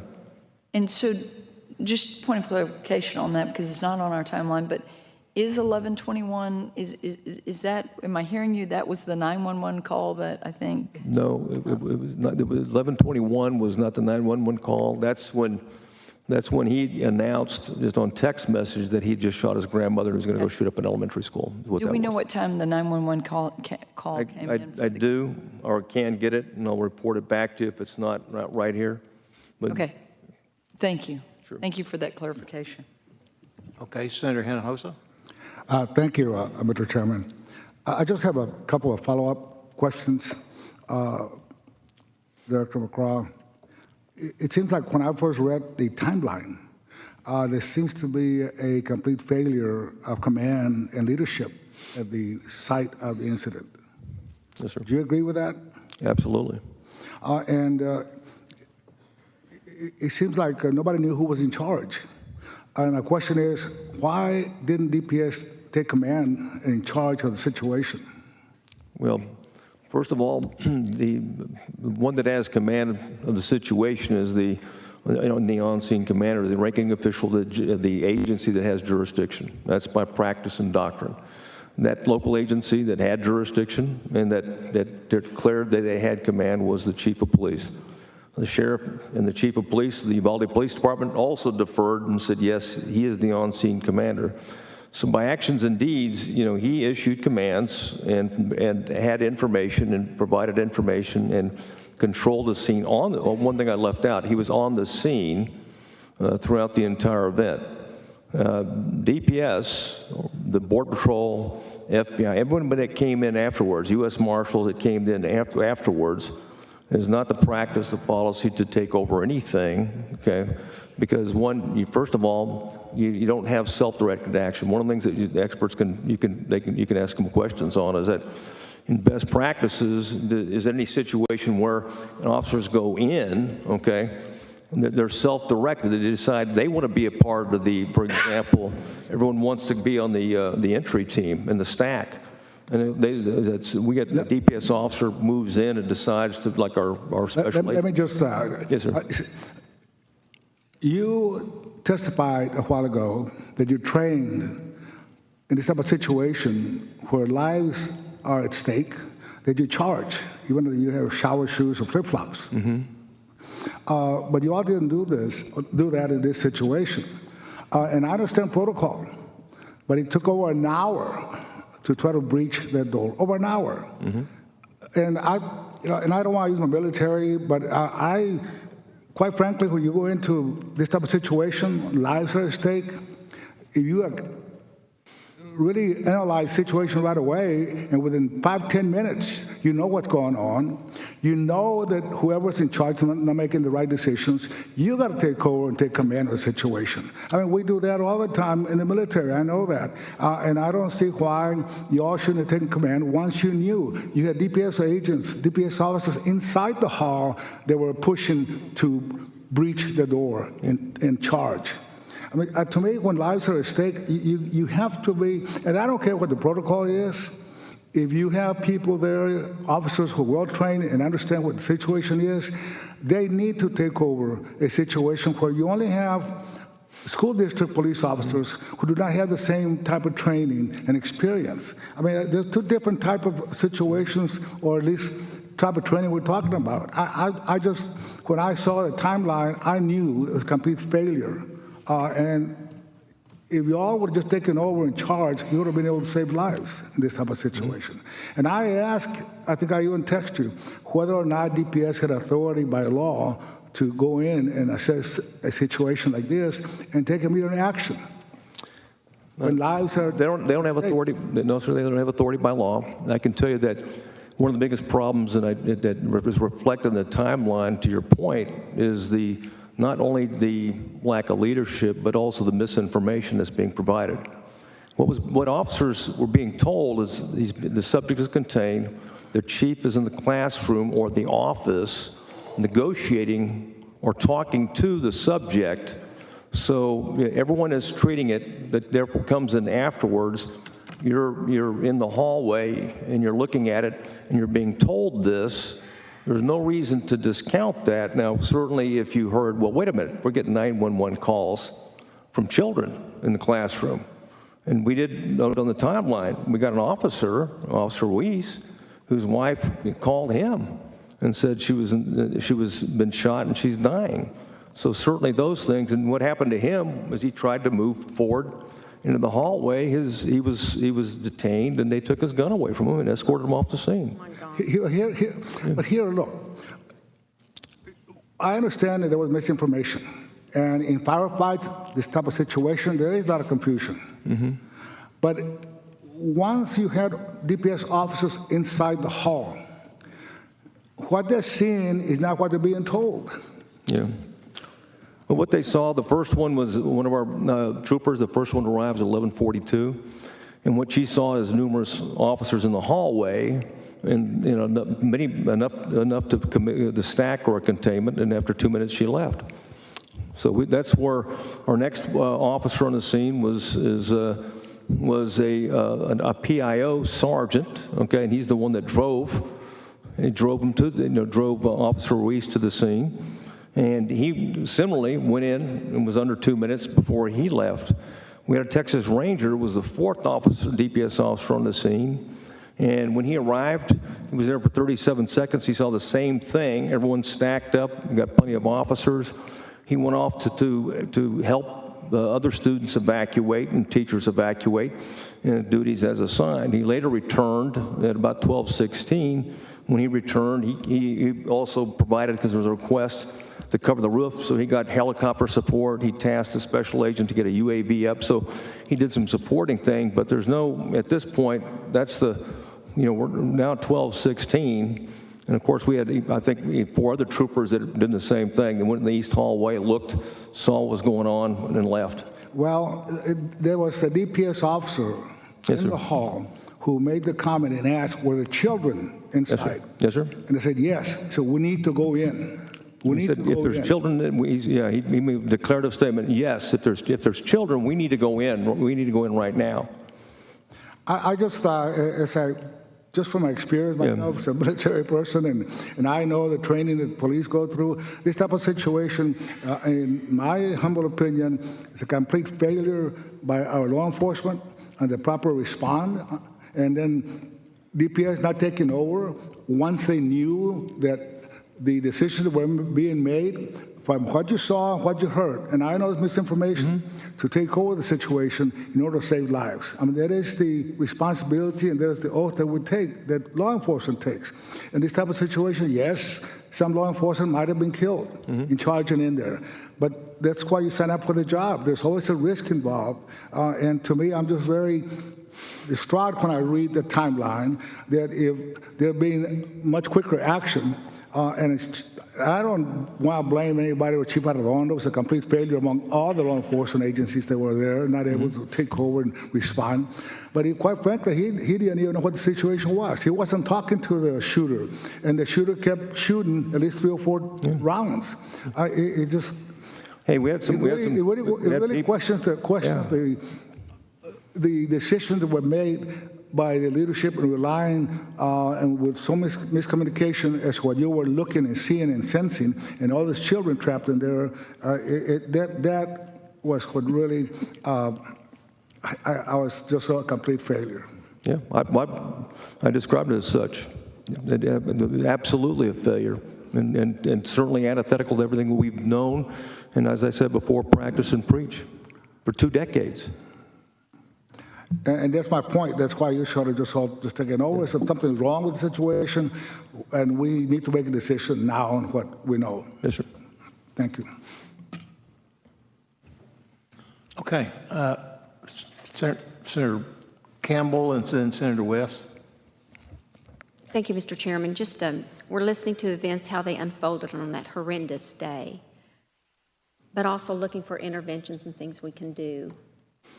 We have a lot of strong military-trained veterans. I think that we could have a volunteer program of veterans who are trained to carry and protect at least the perimeter of the schools. Do you have an opinion on that? I mean, I think it's a large, I ask you and then I finish. I think we have a large population of those who are, I mean, just like Senator Hinojosa, so well-trained in military experience with protection. I would certainly volunteer for that program if I was retired. Yes. When I retire. Okay. So Thank you. I would be the first in line. Thank you, thank you, Director. Thank you, Mr. Chairman. Senator West. Thank you, Mr. Chairman. It's just a couple of questions. Director, an example, go to 1158-1201. Is that an example of some of the confusion that was going on in terms of who was in control there, who was the commander? Yes. Good point, yes. The fact is, it basically is saying that, and we say DPS SA, what is that, SA? San Antonio? Yes, sir. Special agent or what? Yeah. Special agent, yeah. Okay. At 1158, 1156 at the PD channel recording. Again, it's critical that everybody let PD take a point on this. When they say PD, they were talking about ISD. And then we have a special agent that replies, he's not my supervisor. What are you getting at 12.0113? He's not my supervisor. What does that, help us understand that conversation? He indicated he wanted to go clear more rooms, and the officer he talked to said, don't you think we should have a supervisor approve that? And to which he replied, he's not my supervisor. And of course, that agent went ahead and started clearing rooms and found a boy that had been hiding in a restroom. So he self-directed action. When he said it's not my supervisor, who was it referring to, do you know? Well, the officer was talking about, well, don't we think we need a supervisor to approve? Well, his point was, he's not my supervisor. There's kids over there. I'm going to go over there. I understand that. I'm just trying to understand the command structure at that point in time. Was he talking about the school chief or someone else, or do you know? Yes, exactly. I mean, the response specifically with it from the officer or from the agent was, I want to be careful about here. It says it sounds like a hostage situation. Sounds like like a rescue. They should probably go in. And of course, to your point, indicates he wants to go clear more rooms. An unknown officer, at that point said, don't you think we should have a supervisor approve that? And of course, the agent is saying at this point, he's not my supervisor. And so the question, are there any other instances of that in terms of it appears there's some sort of miscommunication in terms of the... And we wanted to make sure that we had our agent there, because any relevance that DPS officer was in that building, wanted to make sure we had the body recorder statements and what time they entered, and that's the reason why that's included in here. Okay, but does that indicate any type of breakdown in command structure right there? Well, I think the whole thing was a breakdown in command structure. No, let me be more from the beginning. And I think, again, sir. And if he would have indicate, please.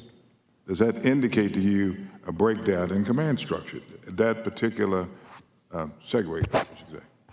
Yes, sir, absolutely. Okay. Now let me ask another thing. Going down to 1247, when there was actually the breach, who led the breach? Was that Border? BORTAC. Okay, now, did the chief of police of the schools order them to go in, or did they came on the scene and did what was necessary in order They came on scene, and from the statements you can see at some point the chief acquiesces when they came. Of course, the chief asked for BORTAC, he asked for SWAT. When they arrived, then the delay became about the key. And eventually, when they had that key situation resolved, is when the decision was made to go in. And BORTAC made that decision? Do you know? Sure. I'll just say, yeah, the decision was made to go in. I don't know that, and certainly BORTAC or that team made a decision to go in, but I don't know that the chief said, don't go in either. Okay. Because the chief was actually looking for the keys so they could go in. So someone made a decision, finally made a decision to go in? Yeah, when there's finally a tactical team and they finally have the keys, which they didn't need, the decision was to breach, and they did breach. And the breach didn't occur until after we got the keys to open the door? It didn't occur, although the key wasn't needed, the breach didn't occur until after they found a key that worked. Last question. We've heard about the grandmother, about him shooting his grandmother in the face. Do we know her status, her medical status? Well, we hope to. Unfortunately, she can't talk right now. It's very difficult, and she lost her jaw. But we're arranging for an interview with her, and she's been gracious to authorize that as long as her daughter's there. So we'll be doing that. If we haven't done it already, we'll be doing that here shortly. I can say that he waited for his grandfather to leave the house before. Wow. And he announced it. They said, that individual that I mentioned that he was talking to, he messaged back and said, well, I'm waiting for him to leave right now before I do it. And of course, after a period of time, he did leave, and he did do it. Thank you. Thank you, Mr. Truman. Senator Perry. Thank you, Mr. Chair. Real quickly, I'm getting help from people, obviously, on text.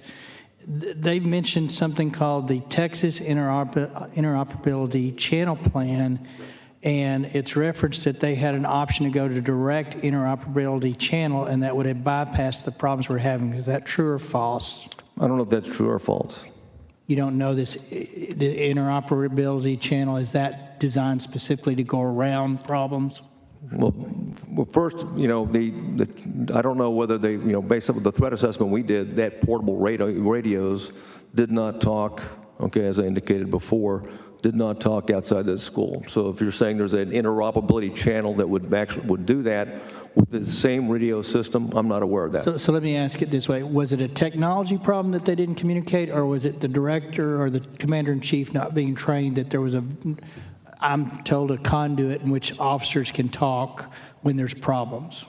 Well, I'll start with first, the chief didn't have his radio with him initially, right? Secondly, based upon our assessment, the portable radios by the chief, because he uses the Uvalde system, the Uvalde PD system, the Uvalde PD officers, the sheriff's office, and DPS officers did not work inside that building.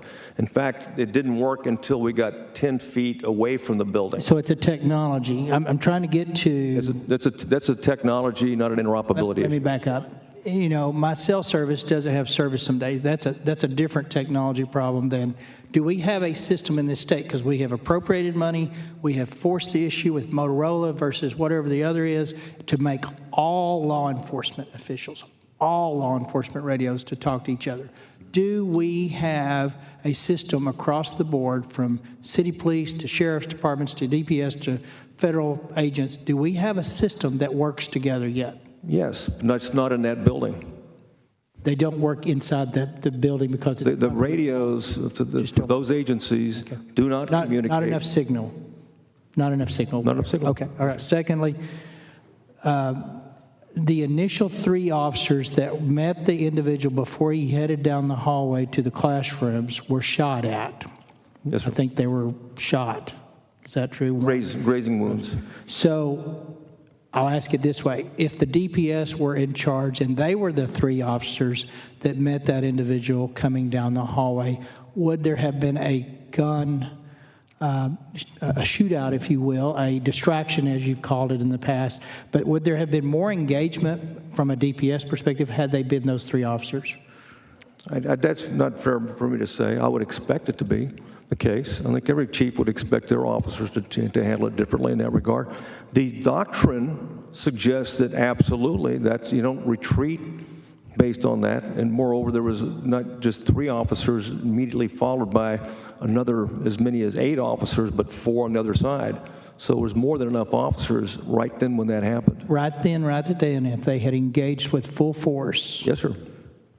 It's a pretty good chance that although the outside building was compromised, the inside of the office class.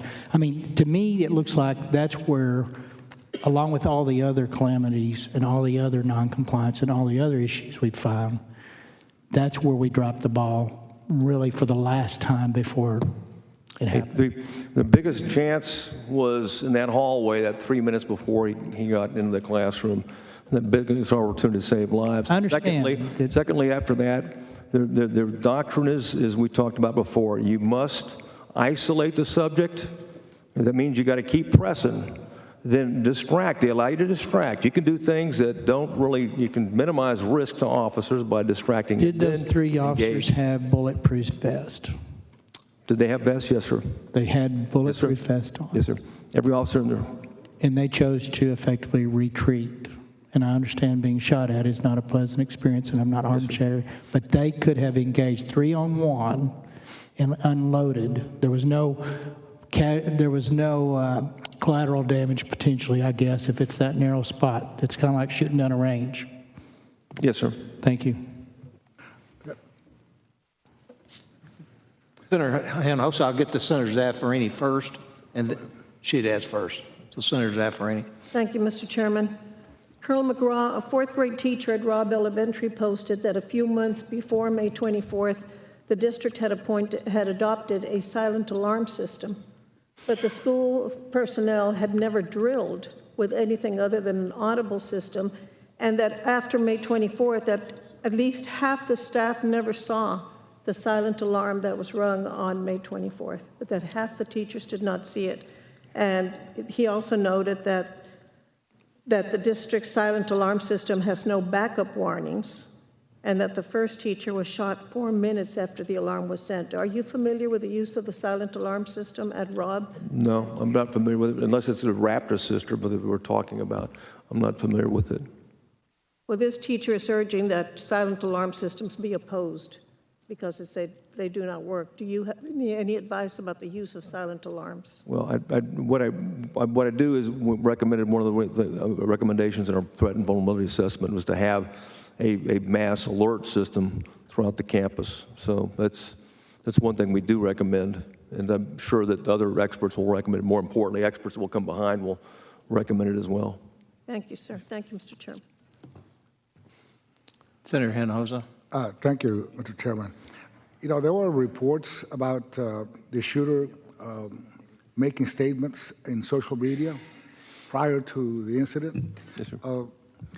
And I know we have fusion centers in certain regions of the state. Would a fusion center would help in that type of situation to pick up the warnings about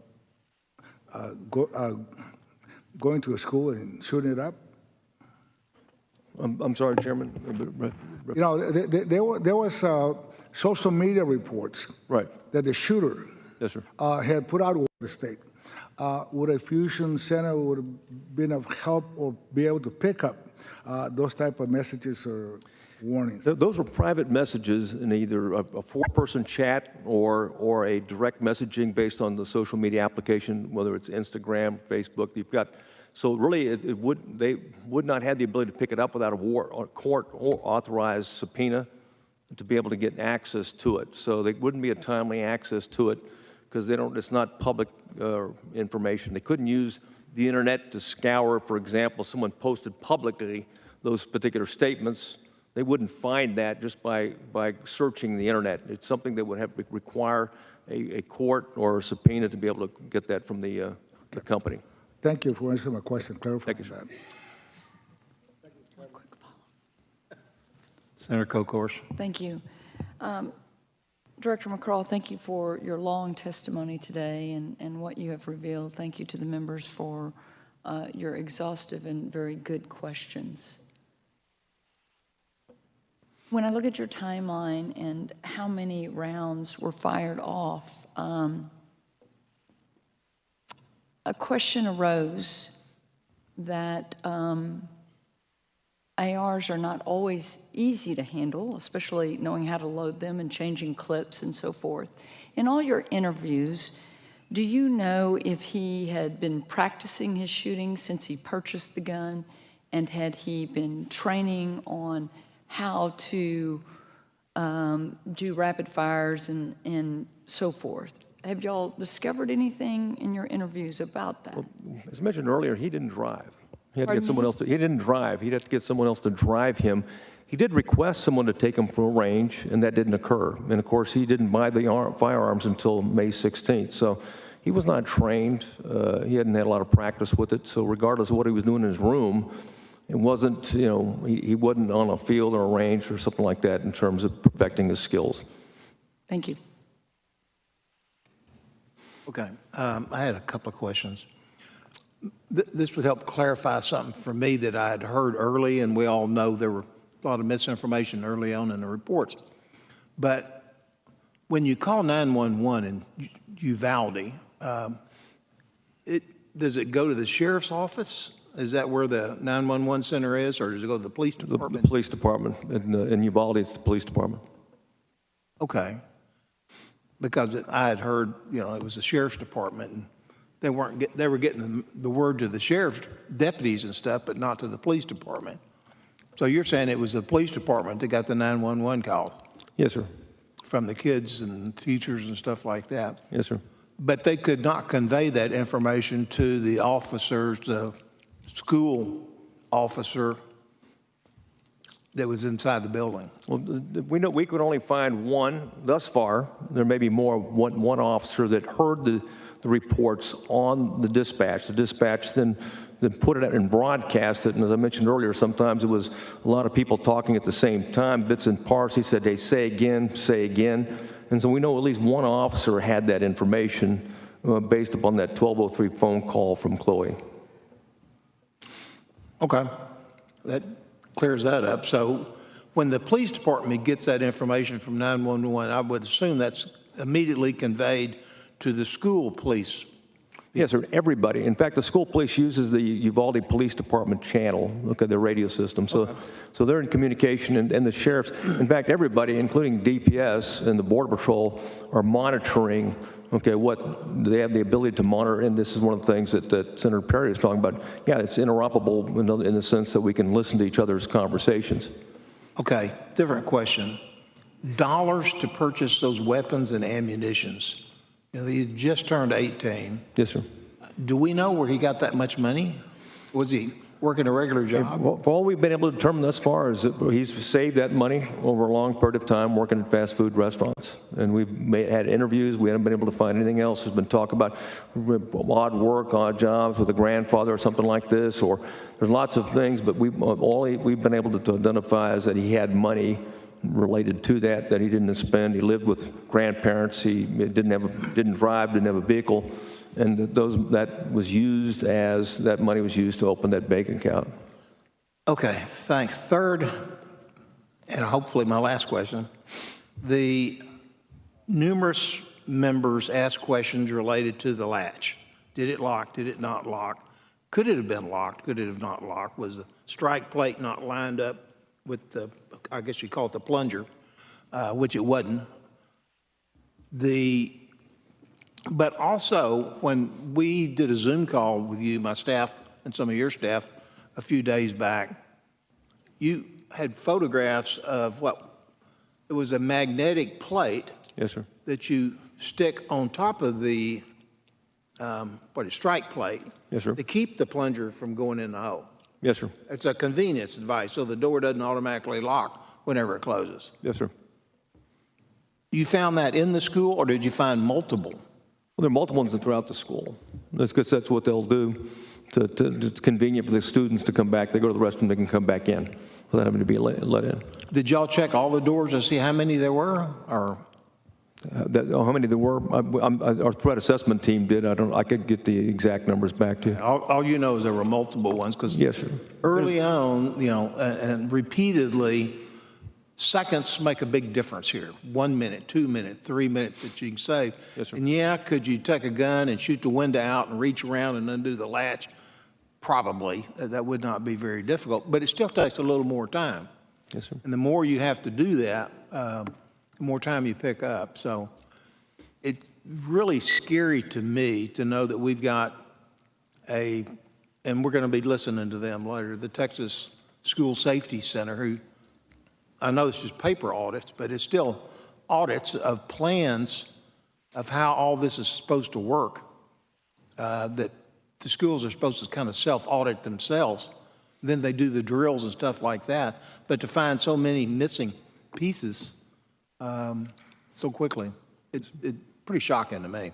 And we have such a short memory. I mean, we understand. Diligent up front, and we lose it over time. Okay, so I've got some other Senate members who would like to ask some questions. Senator Gutierrez. Thank you. Yeah, I'll get you, and then I'll get him. I'm Holland. Senator Holland also has questions. That's all. I waved at him. Menendez does too. Thank you, Mr. Chairman. I'll try not to be redundant. Thank you, Mr. Chairman. I'll try not to be redundant at all, but I do have some important questions. Director McCraw, you and I have probably spent a lot of time on the phone together as of late. We have gotten upset with each other. We've cried to each other, and we've been through a lot here, haven't we? Yes, sir. You in particular. Yeah. Not here to judge anybody. We're just here to try to fix the problems, correct? Yes, sir. When was this timeline completed? There's been a timeline from the beginning, and it's been updated throughout the investigation. When was the last update? Yesterday, when we updated this particular timeline to take out some of the particular items that is more based on interview and not based on video. You would agree with me that there has been some concern in the community about the lack of transparency thereof? Yes, sir. Okay. And your communications to me stopped on June 2nd, correct? Yes, sir.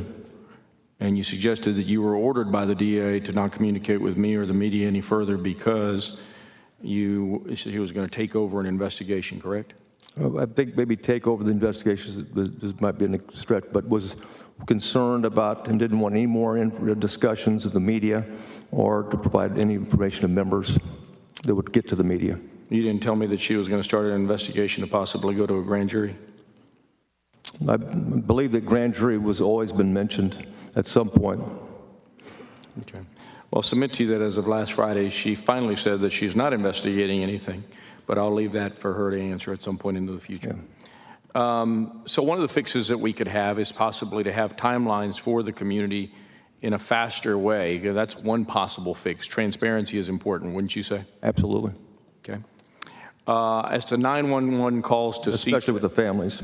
That's right. Yeah. Absolutely. As to 911 calls, you rightly reported just now to the chairman that CSEC is the Commission on State Emergency Communications, correct? Yes, sir. And CSEC, in this instance, suggested to me that the 911 calls were going to, as you suggested, to the Uvalde PD, correct? Yes, sir. And in that, those communications, they communicate and dispatch to 17 first responders, correct? Did what now? They can communicate to up to 17 first responders. Is that accurate? Yes, sir. Okay. We have been hearing a lot from some of the members of this committee about audio. And let's be real clear. I don't know Mr. Arredondo. I've never met Mr. Arredondo. I saw him in a briefing for about 10 minutes in that first briefing that you and I were in with the governor. Yes, sir. And so we heard someone suggest that from the audio and from these statements here, it would appear that he's the incident commander. He clearly has said otherwise, correct? Yes, sir. Okay. Or recently, yes. Yes, he recently has said otherwise. His report in the media, yes, sir. And it's important to note that what's here is not audio that he's communicating to others. This is body cam footage. Is that accurate? Exactly. Okay. Because we didn't have audio because it didn't work inside the classroom, correct? That's correct. Okay. And so he can't then therefore communicate to someone, hey, I'm in charge, I'm the incident commander. Did he ever say that? No, sir, not by radio. Okay. Did he ever say that to anybody by the phone, on a phone call or anything? Not that I'm aware of. Okay. And even if he had said it, there was no way to communicate it because those radios did not work inside the room. Yes, sir. Okay. And insofar as the people that were outside of the building, you said that some of them were receiving radio communications from dispatch, correct? I'm sorry? Were some of the people outside of the building receiving radio communications from dispatch? Yes, sir. You and I have gotten into a discussion as to how many DPS troopers were in that building, and at one point you told me there was anywhere between 2 and 13 because it was a very fluid situation. Yes, sir. In a recent communication to the Express News, your agency said that it was actually 12. Yes, sir. Okay, probably a distinction without a difference, I would submit. In fact, at 11:52, the first DPS trooper entered and left after 2 minutes. Okay. Third DPS trooper entered at the West Building, was a special agent we talked about earlier. He entered at 11:55, remained there for 6 minutes before leaving to clear rooms. The fourth DPS trooper entered the building, was a ranger at 11:57. He left after 37 seconds to assist evacuating children and staff.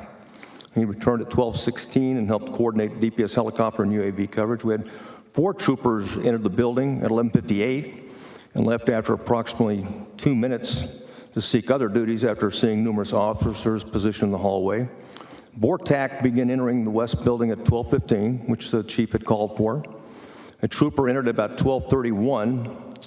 After BORTAC arrived, a trooper entered at 12:31. We had another Highway Patrol lieutenant and a trooper entered at 12:34. A THP, another Highway Patrol lieutenant, entered at 12:40 p.m. And we had another trooper that entered at 12:48 and a THP sergeant that arrived at 12:49. And of course, we had a DPS sergeant and regional director arrived about 25 seconds before the classroom breached. Okay. That's 12. I count 13. In fact, the largest number we had in the building at any one time was actually 6, and that was 20 seconds prior to the breach. Okay, it's a pretty fluid situation. They're moving in and out of the hallway. Yes, sir. You said that the ranger went to do something I heard you say earlier called roof duty, is that? Help evacuate children in clear rooms. Okay, room duty, okay. Yeah. Oh, that was, yeah, exactly. I heard something, I heard the word roof. Who told him to do that? To go clear rooms? Yeah. I'll have to find out based on his interview. Who told Ranger number 1 to leave the hallway? I don't know. Who told the second ranger to leave the hallway? The second one is the same one. Okay. On the third the third person who left after 6 minutes, who told him to leave? No, he decided to leave after, it was actually 6 minutes that he was there, and he left to go clear classrooms where his students were at. Okay. After he found, and later found a boy in a restroom in that building. Okay. So he did rescue a boy in a restroom. So he started taking it upon himself to clear other rooms, correct? Yes, sir. Correct. And the ranger was in there for 7 minutes, 37 seconds? No, he was in there for 37 seconds the first time. 37 seconds? 37 seconds of total, of 37 seconds. Returned about 12:16 and returned and coordinated helicopter and UAV support. And how long was he in the room at 1216? After 12:16, he's there for the duration. For the duration, okay. And he is probably the only one there that sounds like was there for the duration. I guess it does, I guess because it was very... I think the most time, because both times, the 37 seconds and then time after 12:16, yes, I'd say he's probably there the longest. Okay. Was he directed by anybody at that point? He was, a lieutenant had requested if he would coordinate, or in fact, Uvalde lieutenant had requested that he assist in finding keys at some point. Is it fair to say that he is the highest ranking member from the Texas Department of Public Safety in that room?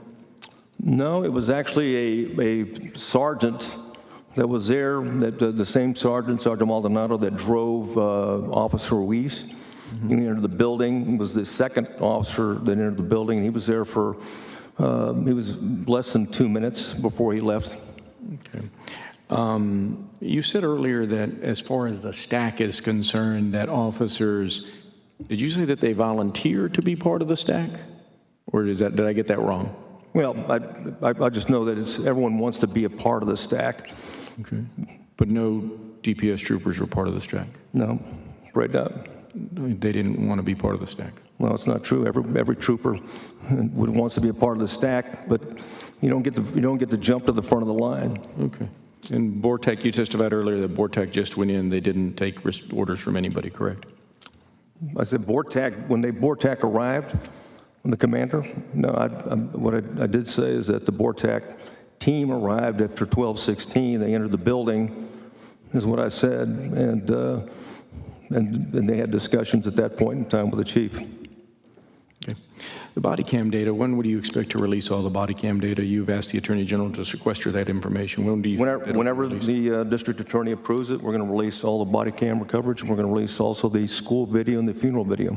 So that when the district attorney approves it, so is this an investigation or not? Because she says she's not doing an investigation, that this is under your... She gets the opportunity to review the case. And the way this works is that we'll conduct the investigation.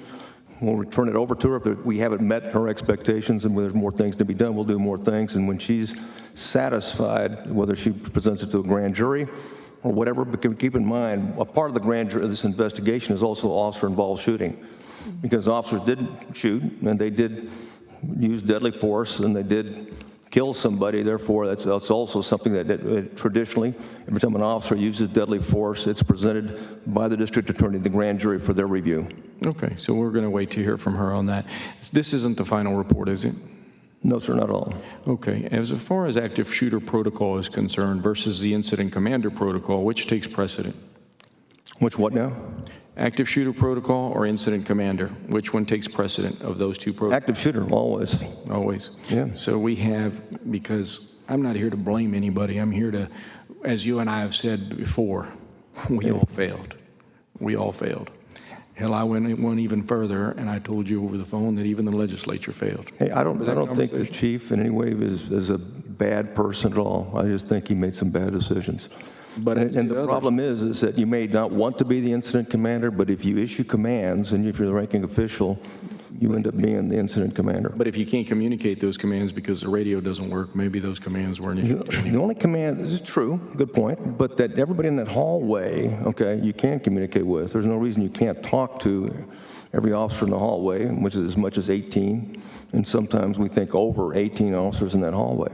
And as we talked about before, it only takes 3, 1, 2, to address an active shooter. And there was sufficient number of officers after 3 minutes, okay, to carry the fight and finish the fight, including 2 rifles.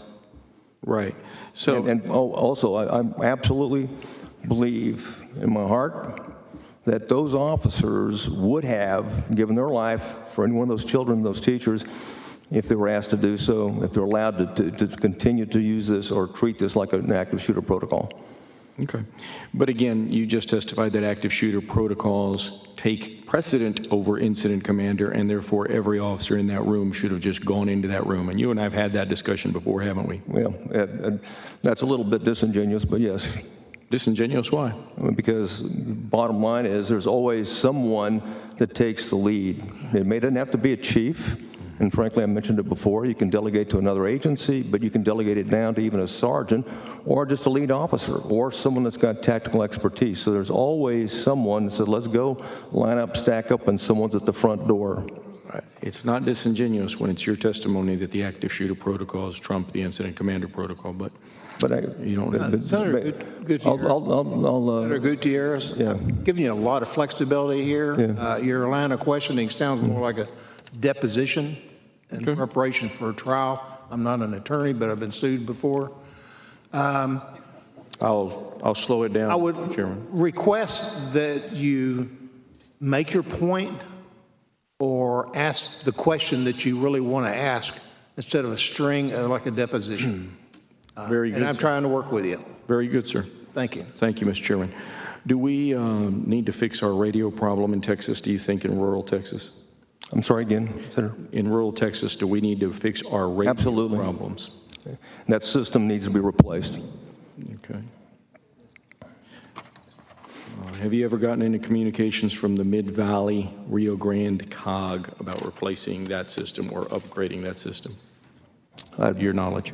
Not to my knowledge. Okay. I know that COGs have the responsibility and have done a very good job in most places. When do you think that we will have the number of the sheriff's deputies in that hallway and the PD and the ISD and the Border Patrol? Well, I have all those numbers. Do you think that my office can get those numbers from you? With the permission of the district attorney, there's no reason why you shouldn't have those numbers. In fact, I don't know reason, quite frankly, I don't know what there's a reason why I can't share those numbers right now. And if you'll bear with me, I'll see if I have them. Yes, sir. Thank you. Real quickly. But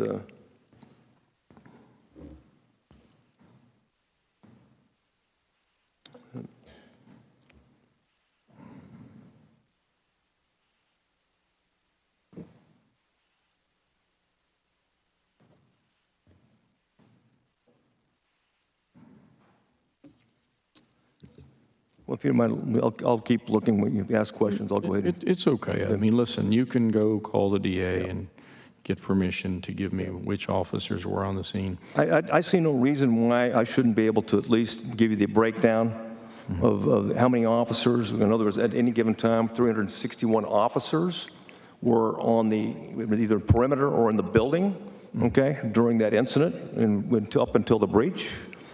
And I can tell you that the majority of those were federal officers, followed by local officers, followed by state officers. We had as many as 91 officers in the area before the breach. Who's around the building? We had the DPS? DPS, yes. We had 2 game wardens were there. I think there's 14 HSI agents were there. You know how many DPS troopers were there? There's 91 overall. 91. DPS officers, okay. Either security, majority of them were involved in security perimeter activities, some at the reunification center, some of the other various duties. We have the location of every one of the troopers that responded and every one of the agents. We had 30 special agents respond from Hidalgo. Not Hidalgo, but from Eagle Pass and from Val Verde. They all were deployed outside of the West Building to other duties, and we've got that as well. You and I had a conversation, and I asked you, in light of Operation Lone Star, was there any joint training with this ISD or the PD or the sheriff's office in that community? Your answer then to me was not in this region. Is that still the case? Any training for what? Joint training on anything related to something like anything. I'm not aware that there has been. Okay. So to your point, most of our responders came from Val Verde and came from Maverick County. In fact, many of our some of the troopers that arrived were from North Texas, assigned down to Operation Lone Star. So these were. And I don't want to get too much into the weeds here. It's fair to say that many of them were for Operation Lone Star Task Force.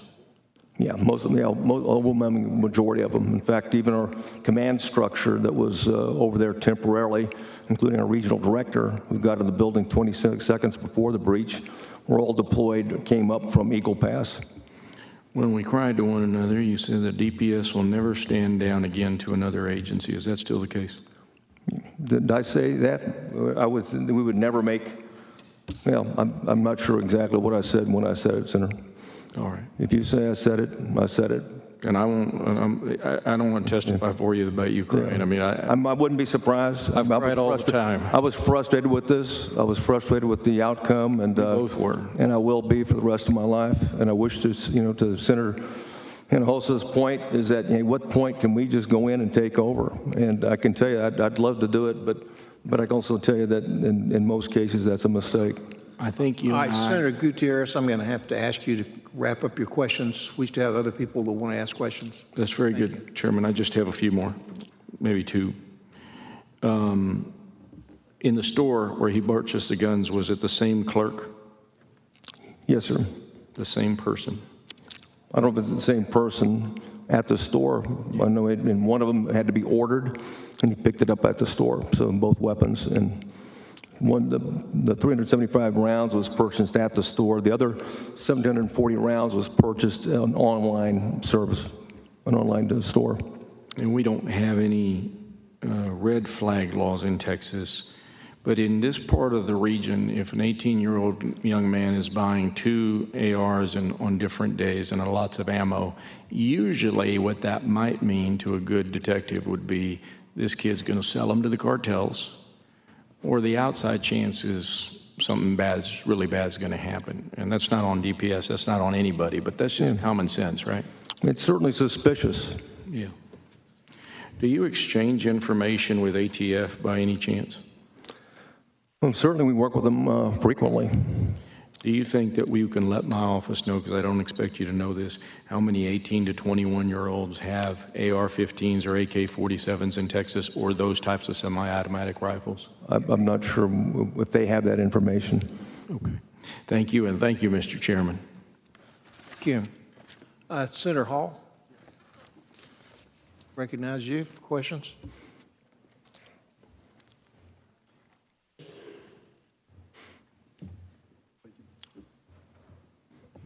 Thank you, Mr. Chairman, and I'll be brief. And thank you, Director. Thank you, Senator. Been a long morning, long part here. I mean, as I've listened to what's being revealed here,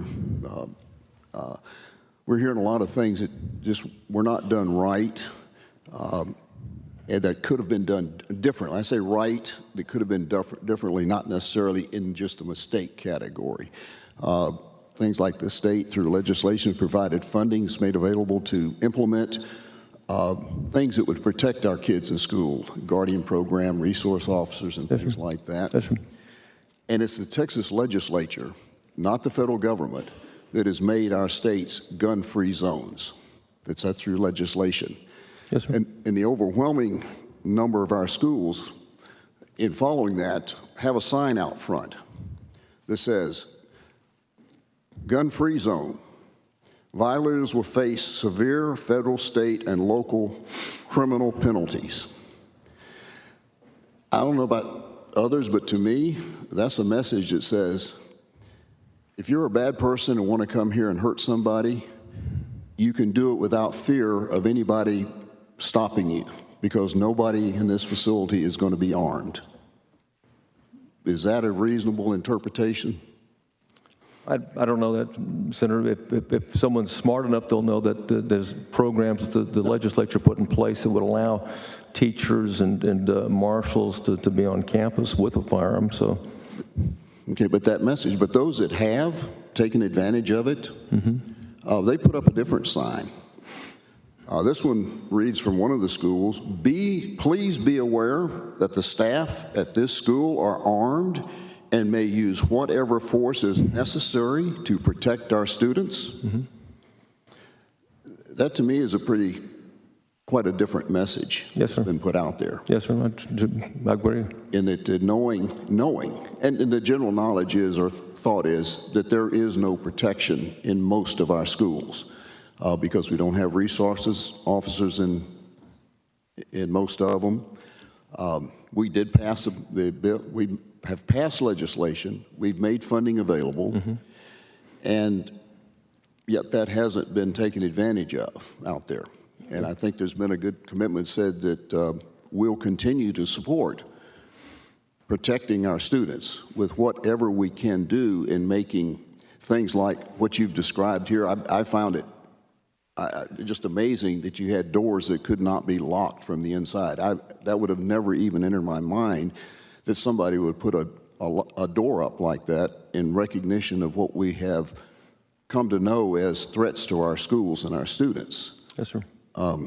In there. And then the other things that you just can't fix because you've described stuff that was not consistent with training of what should take place. Absolutely. These are things that cannot be fixed with legislation, where we've made stuff available, and I think as we go forward, would you agree that we need to put more emphasis on let's harden our schools, let's make it a priority to put these things in place, a priority to have true lockdowns? I mean, when I hear described it, we go through lockdown drills that are just monkey motion because it's not really a lockdown, and they weren't even locked down at this school. And so before we start talking about new things we need to do in legislation, we need to figure out how we make sure that we're taking full advantage of those things that are in legislation that people and schools should be doing, and funding is being made available to do it. Would you agree? Well, yes, sir. I agree all the above, frankly. I think more is better. And enforcing what we have is also important. No, agreed. And my point, Mr. Chairman, was we've got a good foundation that's just not being followed, and that we may need to see what we need to do to maybe put more teeth in the implementation of what we have in legislation and have provided funding, and where we're short on funding. If what the comptroller recently has pointed out that we're going to have some extra money, I think this ought to have a high priority. Thank you, Mr. Chairman. And I could also say candidly is that the state legislatures and leadership has always been on the front of this. There's a reason why we have an alert system, reinvest school safety. There's a lot of things in Texas that clearly are and put us in better shape than other locations. So I don't disagree with that. Senator Menendez. Thank you, Mr. Chairman. I'll be brief. I know you and the committee and the Colonel McGraw have been at work almost 5 hours, and I want to thank you for your work. Colonel, I want to thank you for the timeline. That's right. And as I was reviewing the timeline,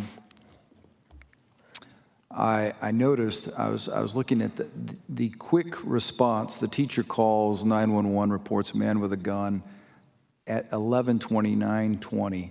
By 11:31:43, there was a patrol car accelerating into the parking lot. Yes, sir. Unfortunately, driving by the shooter. Yes, sir. A few seconds later, multiple shots fired by the suspect outside the school. And maybe a minute later, the suspect enters the school through the west door. Yes, sir. At 11:30. Yes, we're at about 11:33 at that point where the suspects entered the school.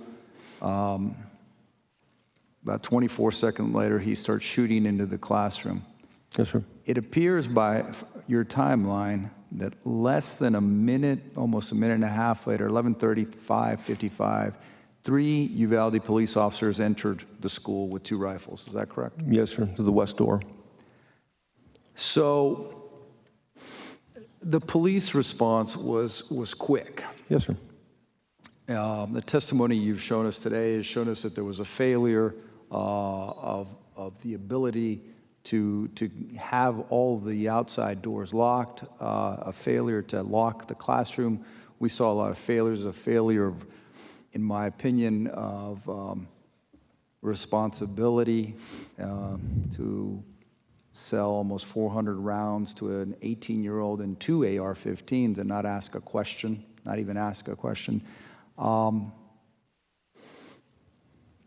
But we did have a quick response from law enforcement showing up on the scene, correct? Yes, sir. And those officers did exactly what they were supposed to do.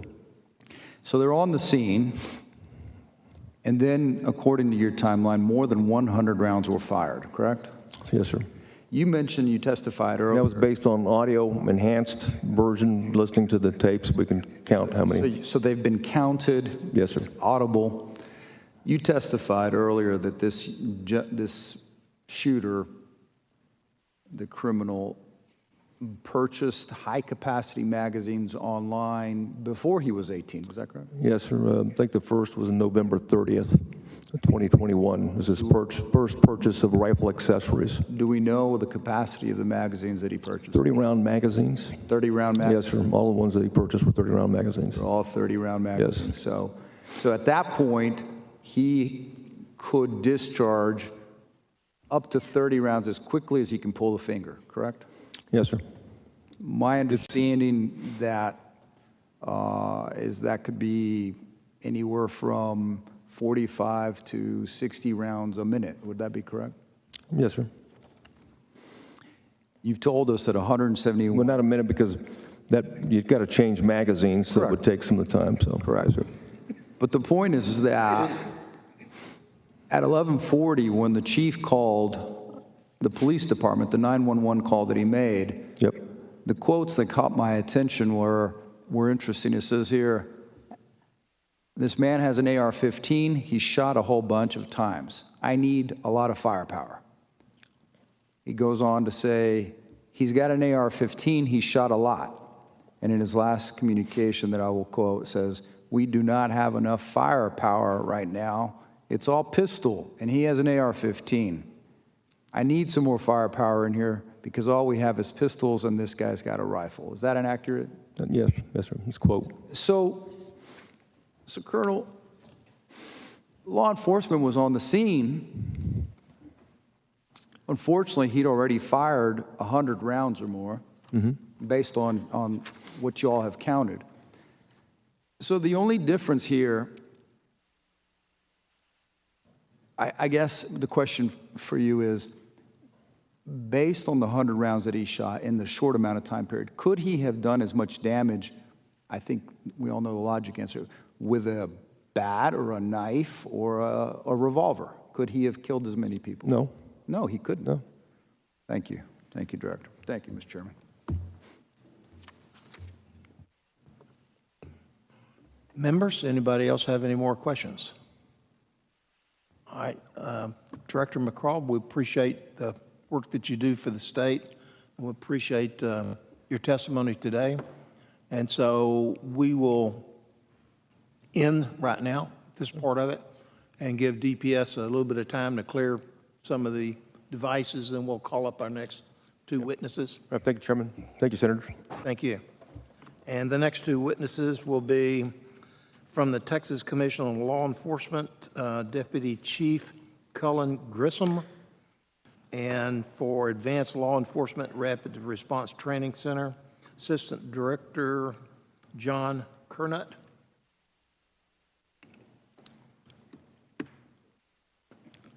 After their testimony, then Commissioner Morath will go to TEA, and then followed by Texas School Safety Center, Dr. Kathy Prather. So Kathy, if you're in the building, you might want to come down. Okay, there you are over there.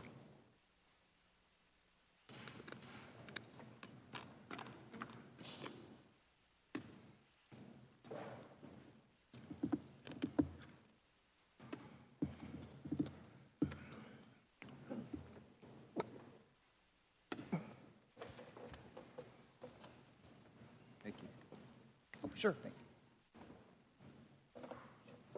All right, sir. Please state your name for the record and begin your testimony. And as we had told the members earlier, request that they allow you to go through your entire testimony and then begin answering questions. So thank you. Good afternoon, Chairman Nichols, Senators. My name's Cullen Grissom. I'm the Deputy Chief for Credentialing, Field Services, and Education Services at the Commission on Law Enforcement. The Commission on Law Enforcement oversees the minimum standards for obtaining, maintaining a peace officer, jailer, telecommunicator, or school marshal's license. Very soon after the Uvalde tragedy, we started fielding questions about whether the current active shooter training required for school-based law enforcement is sufficient. As Director McCraw pointed out, the investigation's ongoing and we don't yet know fully whether the failures in Uvalde were from training or from the application of the training. So we're certainly prepared to look into that. I'm prepared to speak today on what the training requirements currently are, and we're happy to work with the Senate as they move forward into the session for any changes or improvements in training if that's what's needed. You have in your materials two one-page documents. One is specific to the school marshal program, and the other also includes information on school-based law enforcement officers. I'll give a broad overview of these options that are available to school districts. The first we'll address is school marshals. School marshals hold limited peace officer authority under Code of Criminal Procedure 2.127 only to prevent or abate the commission of an offense that threatens serious bodily injury or death of students, faculty, or visitors on school premises. In order to obtain a marshal's license, an applicant must be an employee of the school district. They have to hold a license to carry a handgun issued by DPS. They must be approved by the governing body to be a school marshal. They must undergo a psychological examination, similar to the ones required of us as peace officers. They have to complete an 80-hour training course, and they have to complete, once they attain their marshal's license, there's a recurring training component that requires 16-hour renewal course and a new psychological exam every 2 years. When we look at school-based law enforcement, we're basically talking about two types of people, or two types of licensees.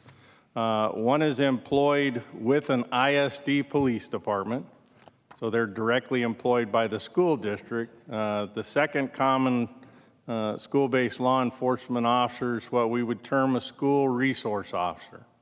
A school resource officer is generally employed by a local or could even be a state agency. Most of it's a local agency, either a police department, sheriff's department, or constable's office. And they're detailed to the school, either an informal agreement or a formal agreement, such as a memorandum of understanding, where that officer's primary duties involve working inside the schools. And so the ISD police departments, currently there are 311 of them in the state of Texas, and they represent about just over 3,400 Texas peace officers serve in independent school district police departments.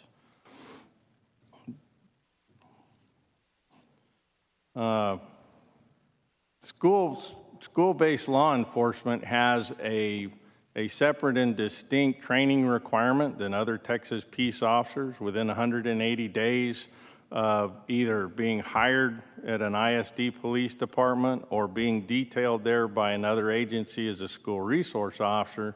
They have to complete two different types of training. The first was passed under House Bill 2684, 84th session. It's a minimum of 20 hours that includes child and adolescent development and psychology, basic behavioral interventions and supports, conflict resolution, de-escalation techniques, means to limit the use of force, including physical, mechanical, and chemical restraints, mental and behavioral health needs of children with disabilities or special needs, and mental health crisis intervention. So that's the first course. The second course came out of the 86th legislative session under House Bill 2195. It was instituted in the wake of the shooting in Santa Fe, and it added a requirement that officers be trained in active shooter response in a school setting. And so all school-based law enforcement, whether they're ISD police or detailed there by another agency, a school resource officer, must complete within 6 months of that appointment to that position, both of those training components. The final thing for me is the guardian option. And this is a separate option that allows school districts to authorize a licensed carry holder to carry on campus. Some schools may implement training requirements for these individuals, but there's no centralized agency that monitors these requirements, and TCOL does not have visibility into who or where guardian are. So we really can't speak to guardian as an option. And that's my prepared testimony. Would welcome any questions. Senator Perry. Thank you, Mr. Chair. Specifically, do you have or can you speak to the employment history of the chief there at Uvalde on the ISD campus? In other words, I'm interested, does he have previous law enforcement background, or do you know? I do not know. I do not have his training record in front. Or Would you have that information? And I don't think it would be protected because, and maybe it is, I don't know. But here's my question to you. So we fund academies for DPS, and I know my municipals go through an academy, and it's arduous. I mean, it is a long time. It's months of training. So if I understand you right, an ISD police officer, be it resource, employment, or direct, is going to go through a 20-hour course in active shooter training. Do they have to have previous law enforcement background to get there? An ISD police officer has to complete the same basic training that any peace officer in the state of Texas has. So I just want to he has, in the chief's specific case, he had previously served both the Uvalde Police Department and the Webb County Sheriff's Department. Okay. Prior to that, or after that, he served at United ISD Police. You answered my question. I was listening to the requirements to be an ISD. That's in addition to the normal training process. Yes, sir. They're fully licensed as peace officers. Okay. Be it resource or ISD direct. A resource officer or ISD direct, same qualification. Yes. They all operate off the same basic peace officer license that troopers and game wardens and myself. And if I were to meet that category of qualifications and go apply at an ISD office, how much involvement is TCOL in that application process? And is there a background check for that individual as far as any past problems, or is there a background check as far as possibly a board conflict? I mean, I hate to say it, but some of my school boards hire relatives to fulfill contracts regardless of competency. Do y'all look into those aspects? TCOL is not specifically involved in the background check. That would be a locally done. What we would look at is their capacity for appointment. Have they had license action? Is there something that bars any law enforcement agency from appointing them as a peace officer? And I don't have the specifics of the employment history, but if there was something derogatory about the chief in a prior employment, it's my understanding that TCOL wouldn't have access to it or may have had access to it, but by the process involved today, it's hard to remove someone that has created or done egregious acts or not fulfilled their duty. Is that correct? In other words, today, if that chief is ultimately removed from Uvalde, I don't know what the disposition is going to be. My basic understanding is that chief could go to work for another ISD 3 months later. With TCO's blessing. With TCO's blessing. We have a very narrow span at which we could take license action. What would it take to take license at 21 individuals for lack of demand? Is that enough? We have statutory authority to take someone's license when they're convicted of certain crimes. So this will never be a criminal for sovereign immunity and other reasons. Civil? Does civil weigh into that or no? No, sir. So today, just to be clear, and I support my men and women in blue. I support their right to defend themselves. I support due process. But to be clear, and this is a fair statement, we have been met with opposition after opposition after opposition trying to reform the ability to effectively what we've done in school districts, and that's pass the trash. So today, to be clear, that Chief Arredondo, if disposition is he no longer is chief there, and I think we've heard plenty of reasons why he shouldn't stay there, he can be a chief tomorrow in the system we have today. Without license action on our part, Well, let me get to the heart of it. Are y'all going to be willing to review some of that, because it's not right? There's no way you can justify what that system looks like today and make it make sense to me. We can review the performance. Thank you. Senator West. You know, being a lawyer, I believe in due process. We've heard some very challenging facts about his command status and what he did and what he didn't do. But as legislators who believe in due process, you know, a lot of times there's two sides to every story. And so I would hate to say that we should be the judge, the jury, and the sentencers here, but allow him, if indeed the school district and others decide that he was irresponsible, as these facts may very well suggest, but there may very well be other facts that need to come out upon the conclusion of the report. And so I would hope that all of us would refrain from saying he should lose his job when in fact we hadn't had the benefit of all of the facts. Mr. Chairman, point of clarification. I'm not suggesting he should or shouldn't.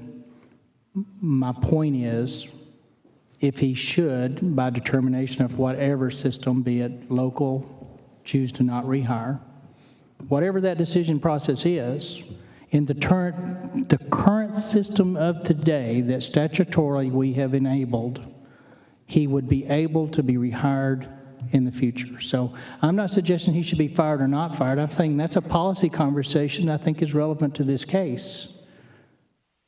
Because people are people. They do things that we don't want them to do, and sometimes they don't do the things they're supposed to. But have a system that allows that to perpetuate going forward. I agree with you. That's what this point of conversation is about. It's not about him specifically. It's about a system that will effectively not remedy I understand your point. There you go. No, I agree with you 100%. Let me answer this follow-up question. The same type of system, if police officers resign before they're terminated, are they able to go to another police entity, a police department? In most circumstances, yes, sir. And so the point I'm making is this: I agree with you. We need systematic change, okay? Because we pass the trash with police officers also when they resign under a cloud, if you will. They're able to do the same thing. So if we need reform, I look forward to working with you in order to make sure we get that reform, okay? And the second, and as it relates to the school marshal program, the material that you provided says it's in 62 districts, correct? School marshal program? 62 districts. Okay, are those districts mostly urban, suburban, or rural? There's a pretty large mix, but I would characterize most of them as suburban to rural. Okay, and have they been effective? Effective being basically doing what they were designed to do. That is to, as I think Senator Perry was talking about, some of the text messages of social media postings about, if you come to our school, we're ready for you. So are they effective in deterring people from coming onto the campuses with guns and other instrumentalities of violence? I guess so, since there hadn't been any incidents. In terms of a deterrent effect, you've got two schools of thought on school marshals. Some, we're obligated to keep their identities confidential under the statute. Right. But some schools don't tell anybody that they've got marshals. They don't post big signs saying the sign that was described previously. Others are at the opposite end of the spectrum. They do post big signs warning that our staff is armed and willing to protect type of thing. So I don't know, I don't think we have any data to respond to the deterrent effect of either. Okay, do we know whether or not Uvalde had a marshals program?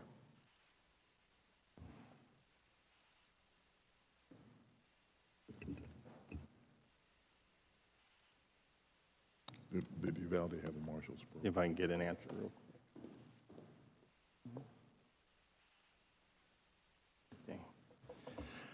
Okay. It's confidential information in the open forum. Okay, fair enough. What about a Guardian program? As I said earlier, we have no visibility of guardians. There's no obligation to report to us if you have a Guardian program. Okay, I'd like for you to visit with me privately about the marshals program under legislative privilege. Thank you, Mr. Chairman.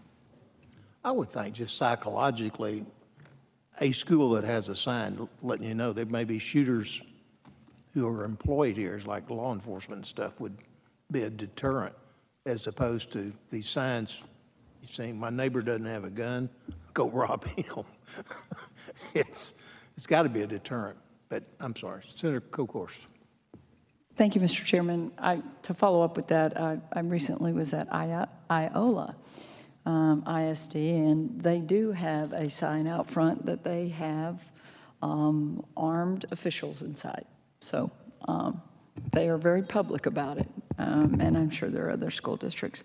I want to follow up 62 Marshall programs, but as you stated, many school districts, or some, I don't know what the defined number is, have Guardian programs as well. But there's no duty to report. Is that correct to y'all? It's a school board decision. Right. It's completely locally controlled, the Guardian option. I have a couple other questions.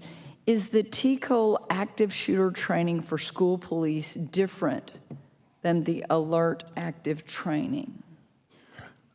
Fundamentally, no. We're all working off of the same doctrine. The isolate, distract, neutralize that you heard the Colonel talk about earlier.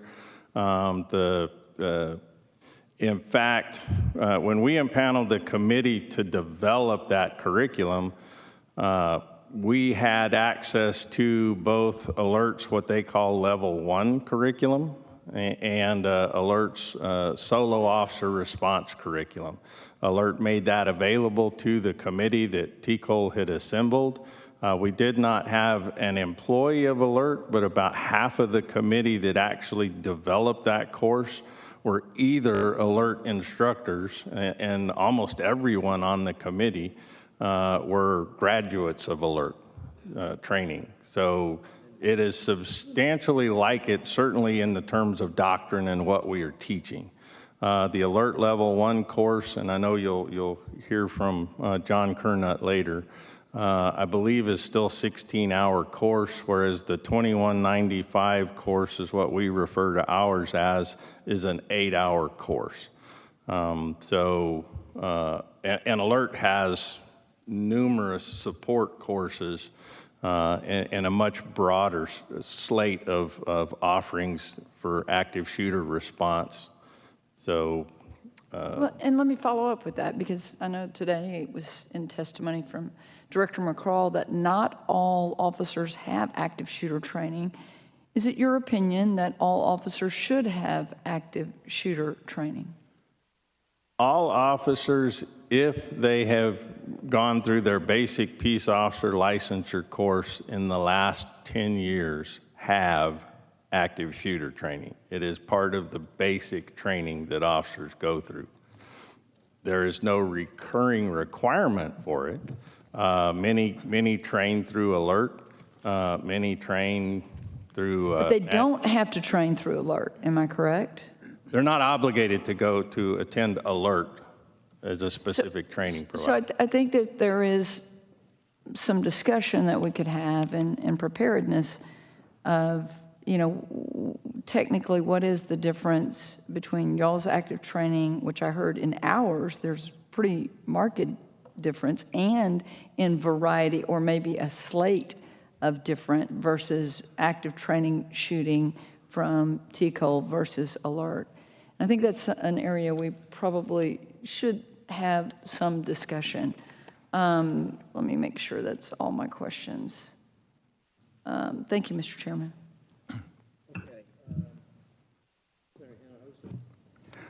Thank you, Mr. Chairman. So what does TCOL do? Just license officers? I can't hear you. TCOL, what do Yes, you all sir. do? What do we do? Yeah.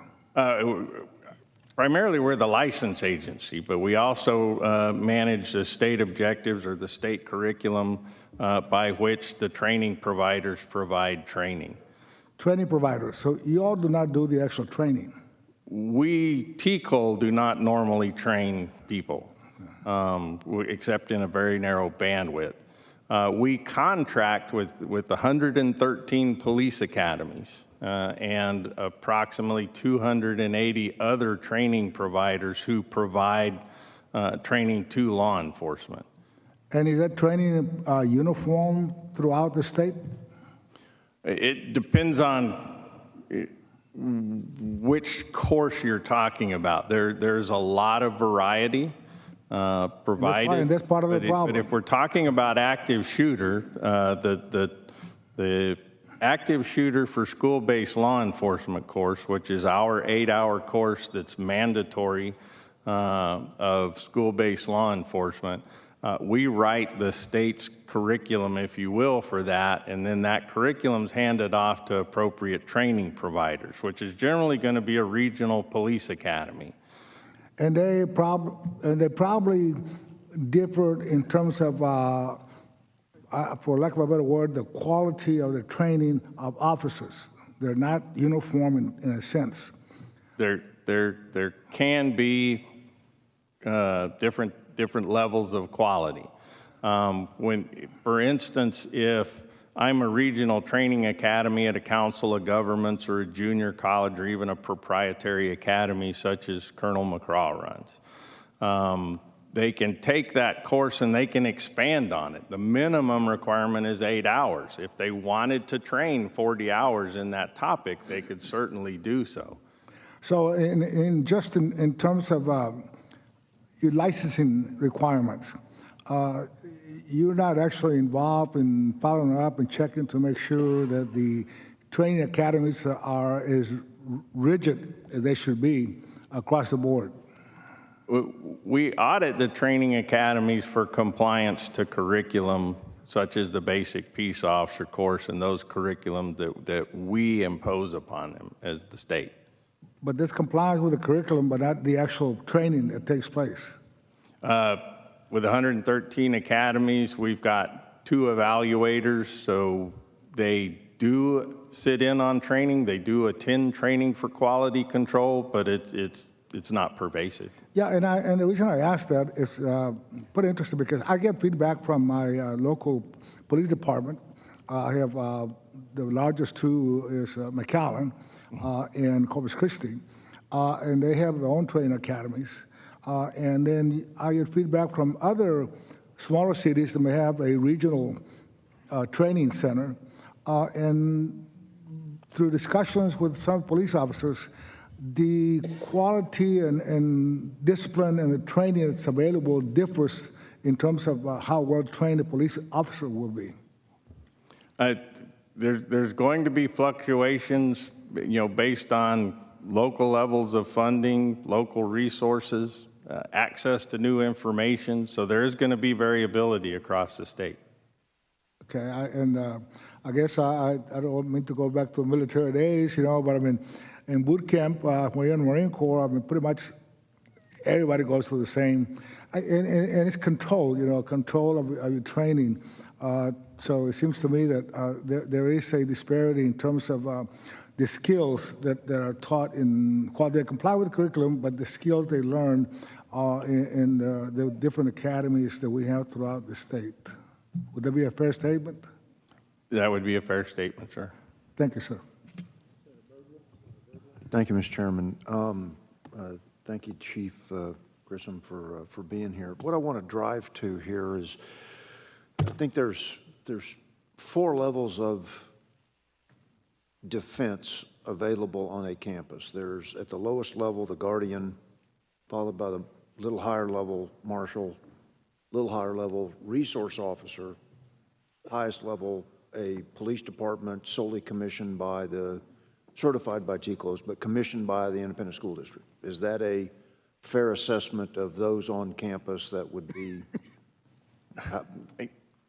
For me, it would, I would say SROs, school resource officers, and ISD police, certainly from a skill level, licensure, and training level would be on par with each other. But the SRO, I think you're right. From a training perspective, you're right. The SRO generally is somebody that's works for the sheriff, city, that is stationed on campus. Yes. So their command structure is different than working. They serve 2 bosses. They're in direct support of the school district, but they're commanded by the law enforcement entity that commissioned them. Yeah. But what I'm driving to is there a disincentive of either liability that while the guardian may have the least amount of training and least amount of encumbrances to become certified, they carry with them the greatest liability if something happens with that officer or that individual. Whereas the police department, there's an incredible amount of financial rigor to the ISD that has a police department, but because it's a governmental entity, is there some sort of sovereign immunity related to it that's somewhere between there, or maybe it's at each end of the spectrum. We have not created a financial disincentive to the ISDs to have some sort of presence. Are we in that circumstance? Because that's what I'm trying to see if there's something we can do that says, there's not penalties related to taking actions to be able to defend the students. The ISD police departments provide a whole host of services beyond a response to an active shooter. Right, but that's the core of what we're talking about here. I realize they do much more. In the rural areas, and I've got counties that are like that, and I'm picking up more counties. But Waco ISD, my biggest whole ISD, has its own police department. It's not large, depends on what the definition of large is, but it's not large, but it's got its own. That police department's working for the school board, not an augmentee from a different. Yes. But what are the liabilities that come with that, or is our liability structure about right? And it really is a matter of local priorities, not a fear of liability issue that schools are making the decision not to do guardians, marshals, even RSOs.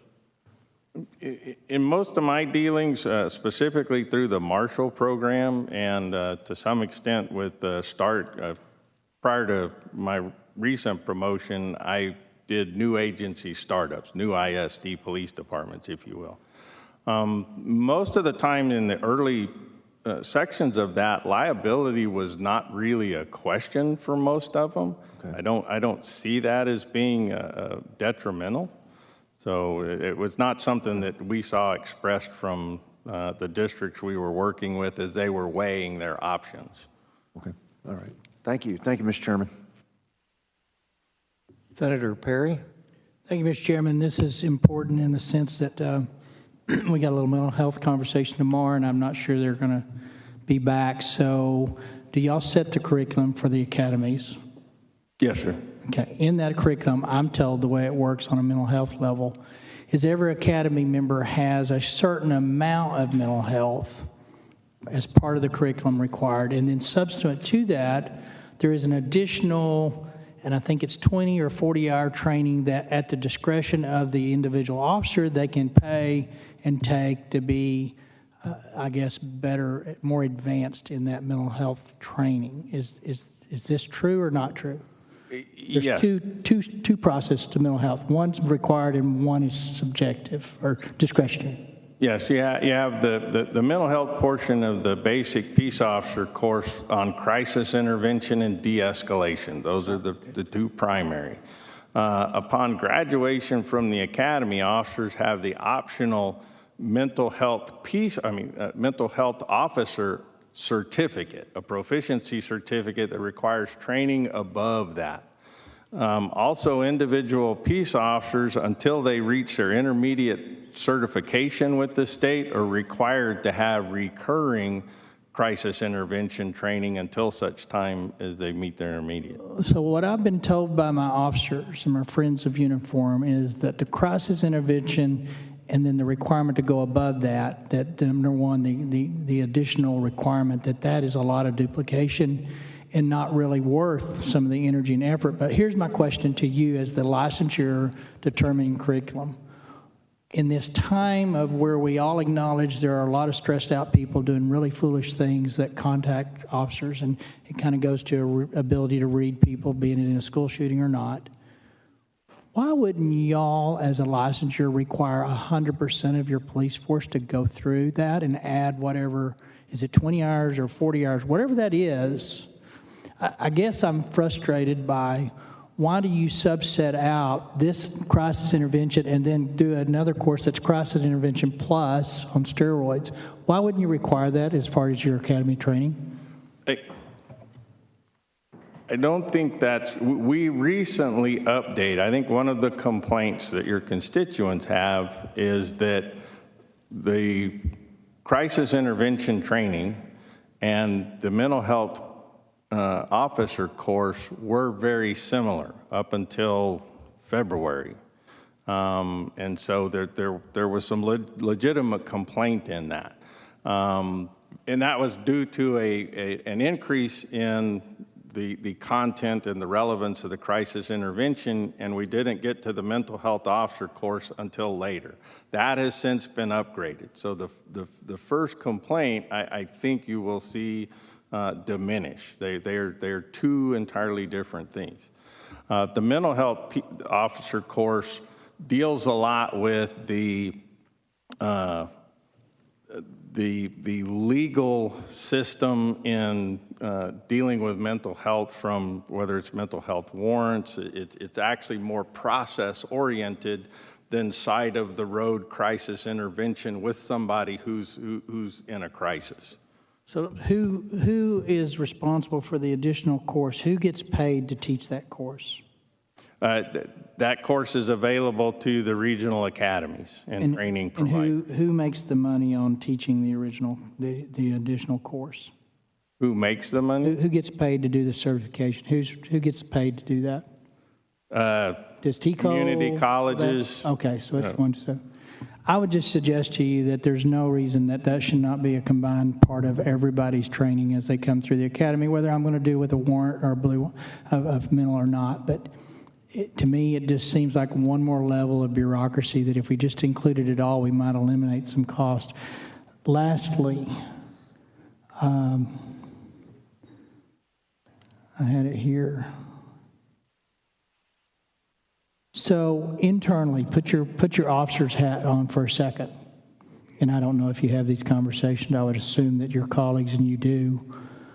We have done a lot in this legislature over the past 10 years, specifically a couple of sessions back, where we took a very aggressive approach against truancy and a lot of the things inside of a classroom that I'm told, and have conversation with ISD police officers specifically, they have no power and no control over the kids in the classroom that could become what we say could play out, that there's indicators. There's the broken windows theory, right? That no offense should go unchecked because they just ramp up from there. And so do you have conversations internally? I'm not going for names or specificity, but do you hear concerns from our ISD police officers that because of legislative action, well-intended as it may be, we've lost control over the ability to discipline / remove / put that kid in a different place to where they can maybe get help or not? I mean, what do you hear from your boots on the ground? I honestly haven't had those conversations. I do not hear those. I wasn't thinking you probably were, or if you were, you weren't saying a whole lot about it, but I can tell you, Mr. Chairman, that needs to be a broader conversation and go into some legislation we're working on. But the classroom environment now is conducive to a disruptor that becomes someone such as this down the road, possibly if left unchecked. Thank you. That problem's what do you do? What do you do with them? When TEA comes up, I'll tell you what we currently tell people we do with them and just how ineffective that really is. Okay. Somebody else have a question they'd like to ask? Okay. You understand why we're here.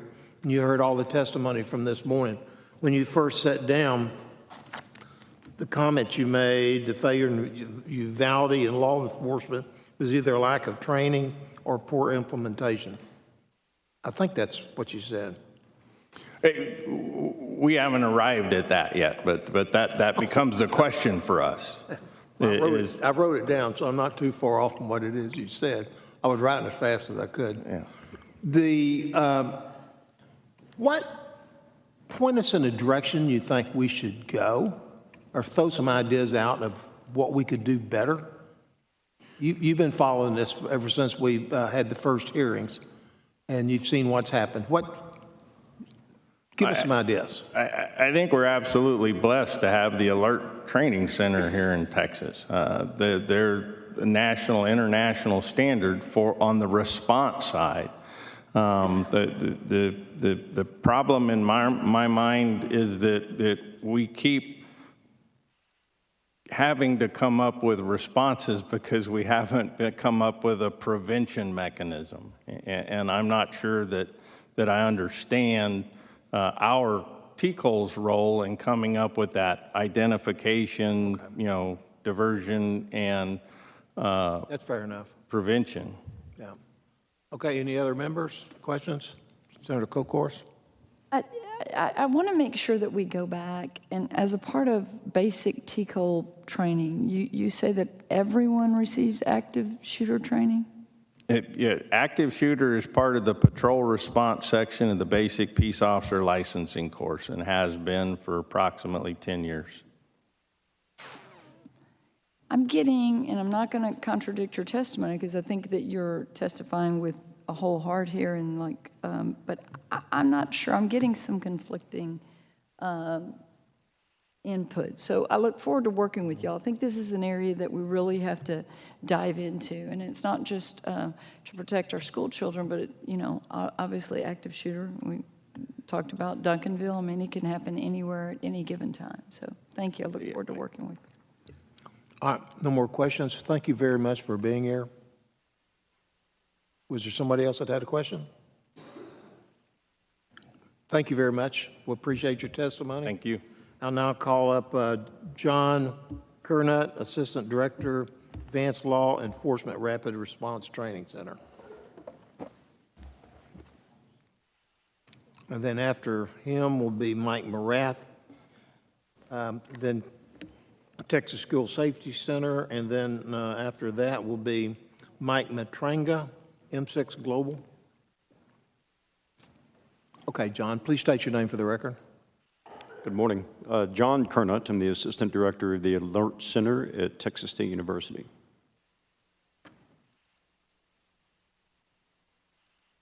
You have some testimony for us today? Yes, sir. I wanted to provide an overview of our program, what we do, and then take questions. Okay. The Alert Center exists to provide the best research-based active attack response training in the country. And our goal is basically to save lives, protect communities. Since the program began training across the state of Texas, we've conducted over 81,500 classes across the state, training nearly 50,800 officers. That number reflects that many of those officers took multiple trainings.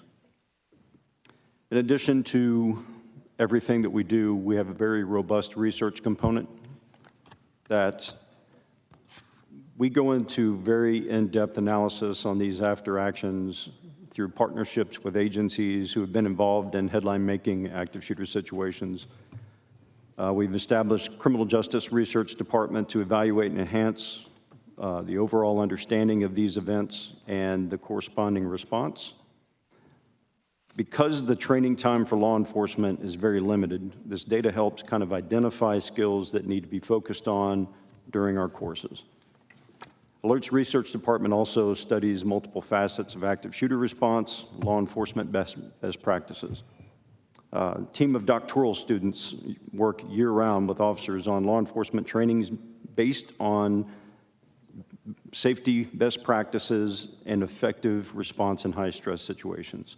The data can also be utilized to help law enforcement administrators make policy decisions regarding their department's active shooter response goals. Our methodology and how we deploy, when and where possible, we prefer to conduct train-the-trainer courses. This empowers agencies with their own training cadre to ensure that recurring training happens once we leave. We also offer logistical support to aid agencies in the ability to conduct more realistic training. This approach allows us a lot of things. So we're able to build programs and increase capacity each year that goes by with the more train-the-trainers and investing deeper into training instructors to be able to turn around and internalize that training within their agency. We get more done in the same amount of time each year that goes by. So that's just kind of an overview of our program. Open for any questions. Okay.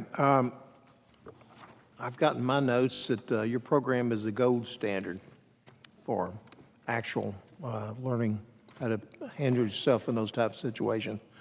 But even though your course is a pretty intense course, very, very good, but you still have to go, an officer still has to be approved, licensed through TCO or something?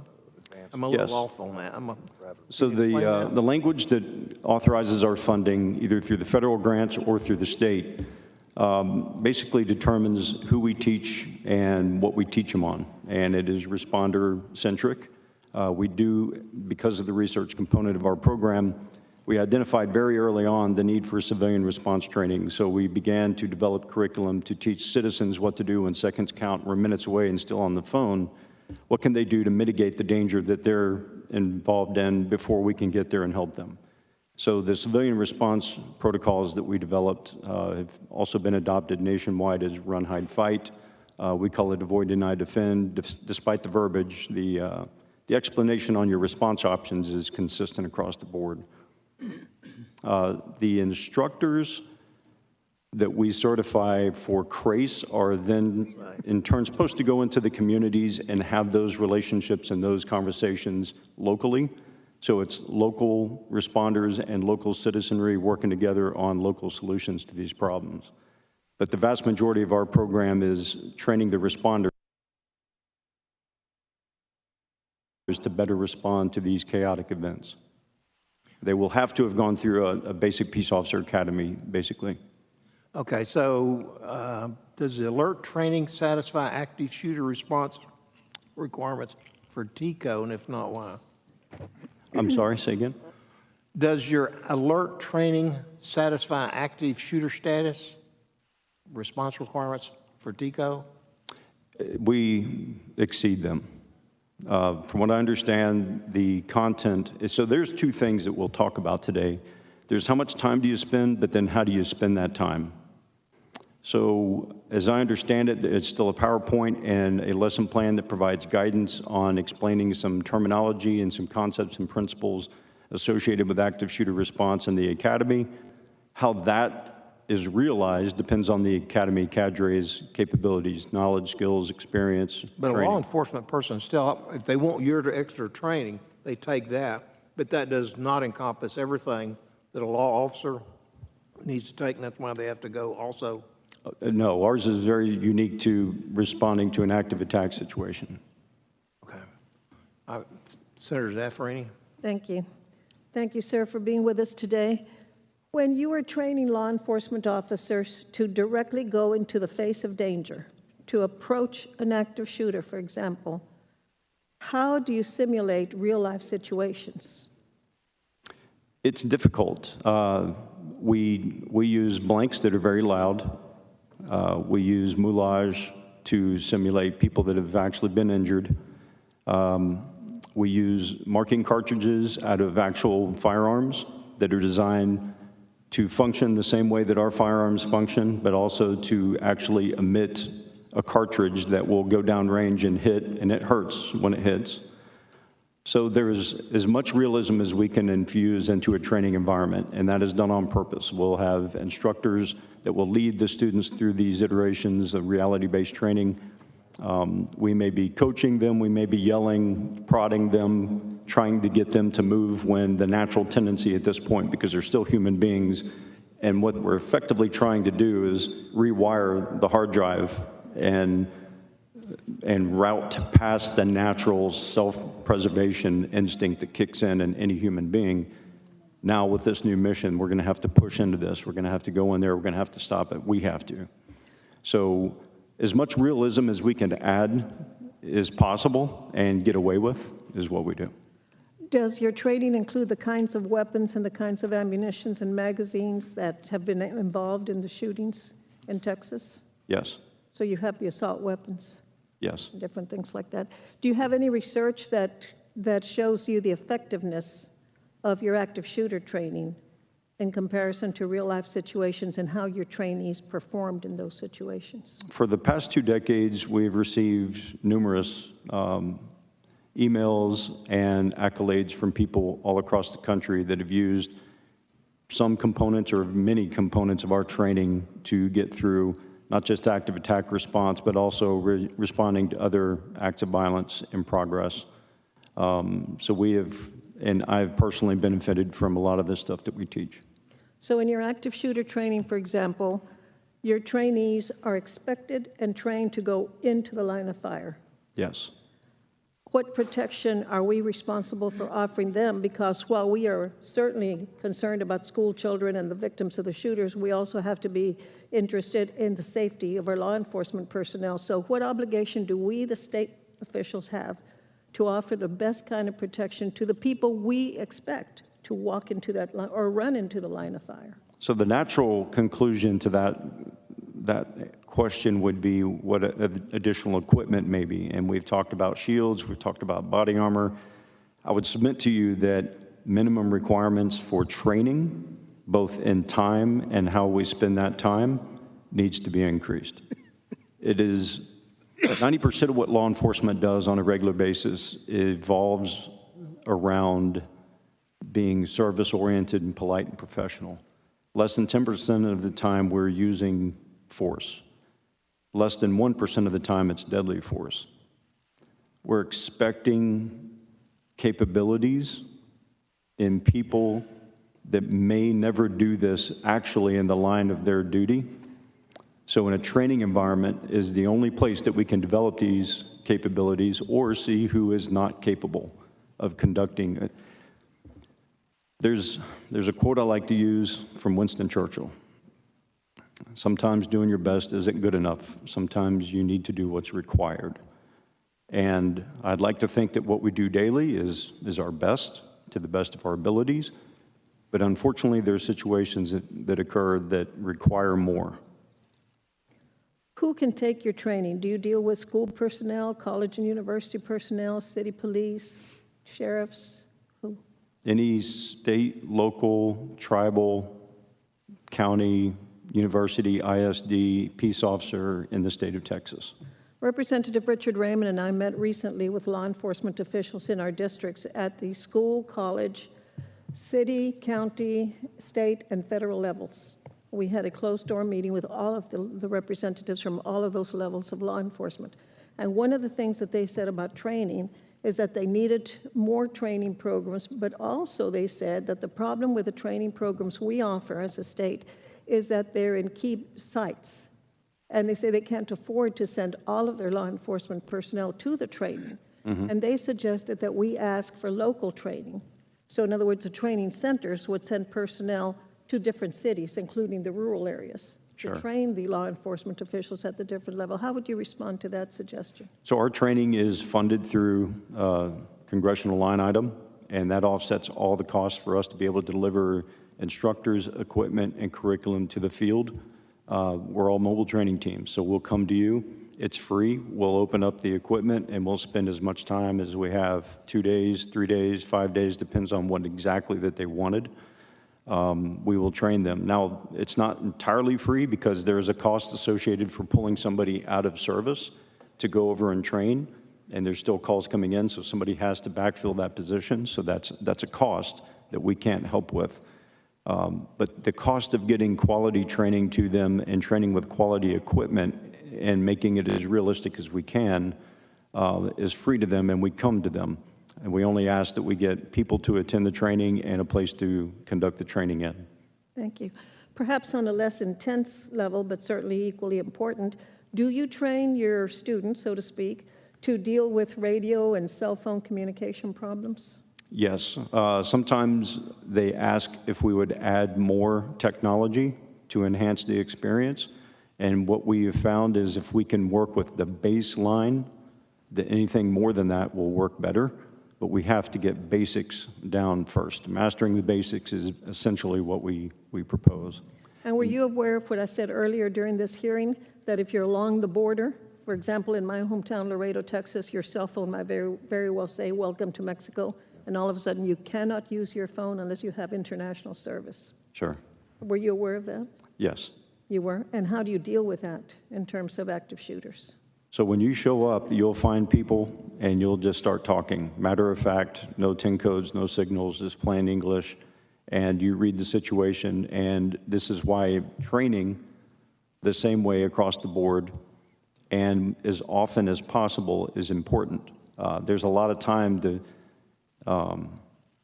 reflect on this after the event, but during the event, you don't have time to process very much. You have to have got some default responses already built up that you can plug and play very quickly. Muscle memory.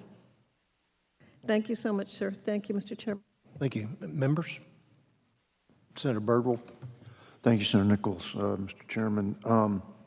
Knutt, earlier on you mentioned that you do your own after-action review.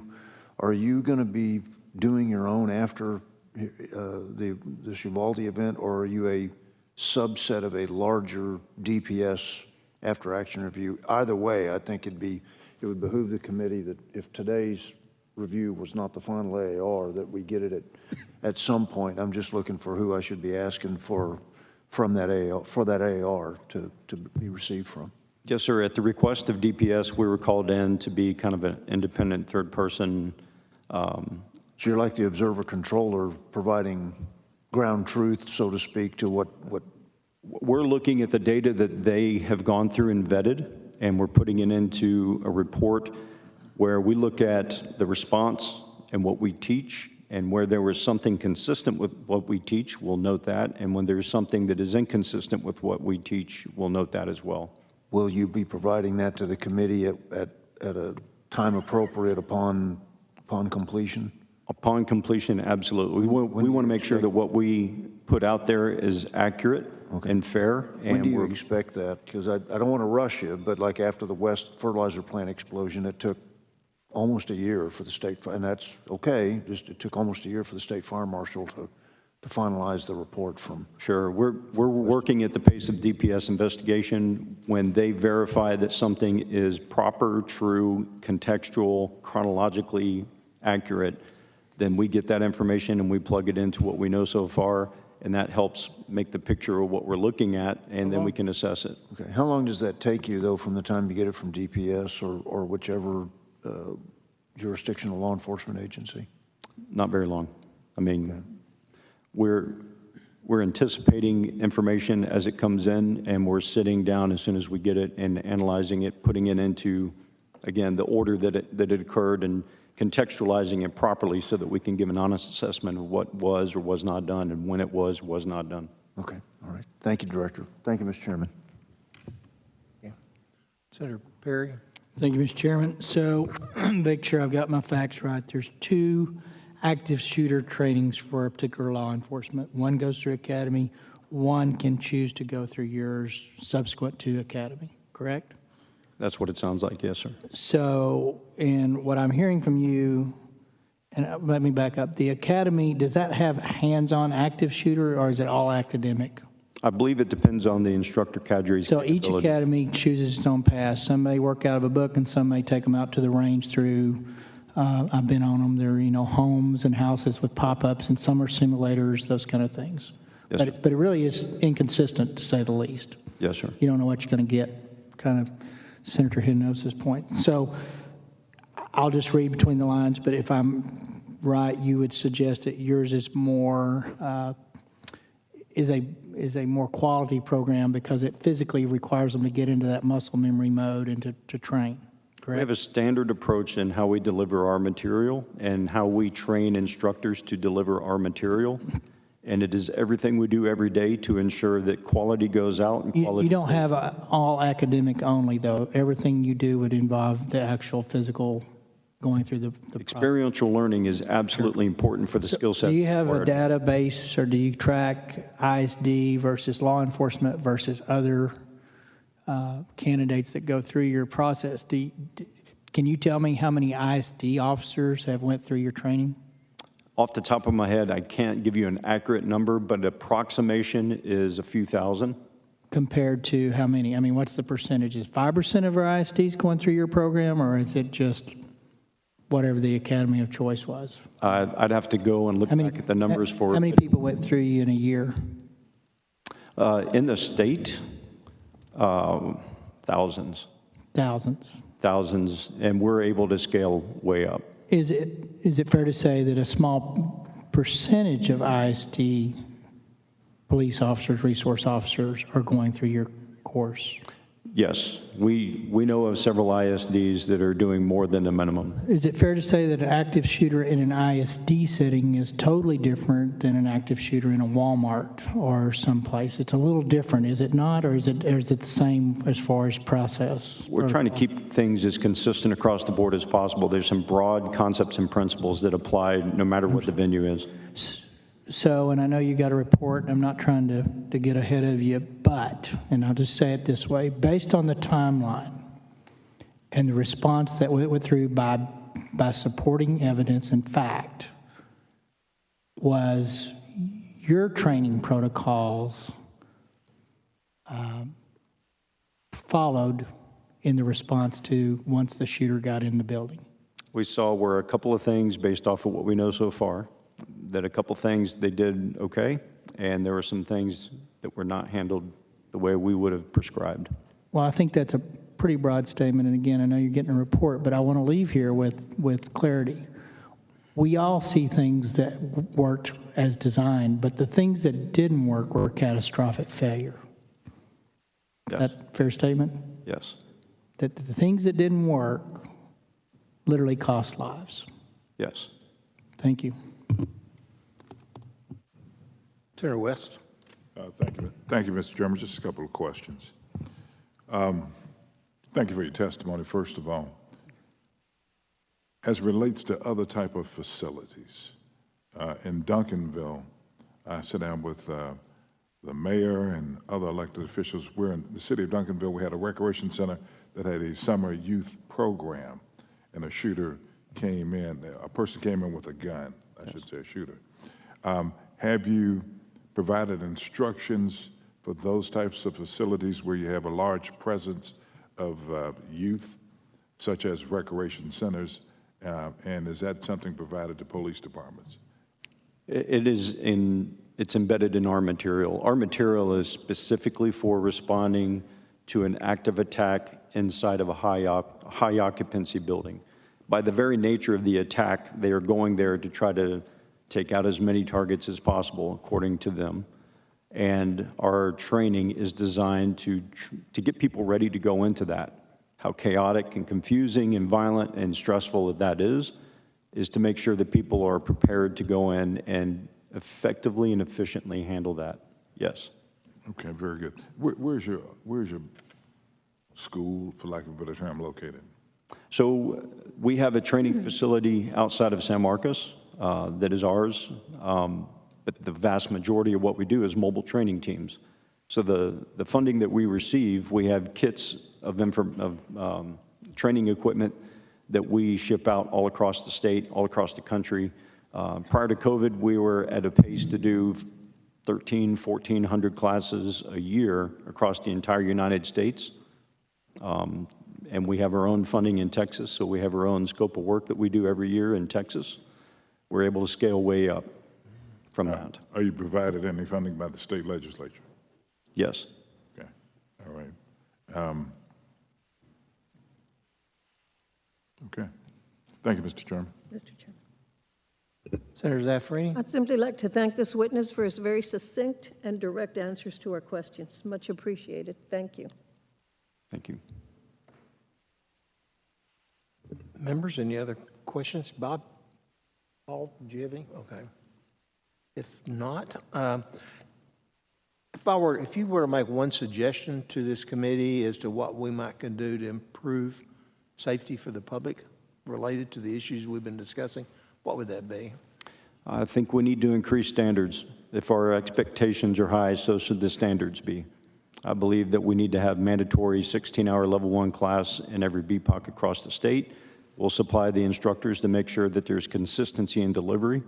And then I believe there needs to be recurring training for every peace officer in this state.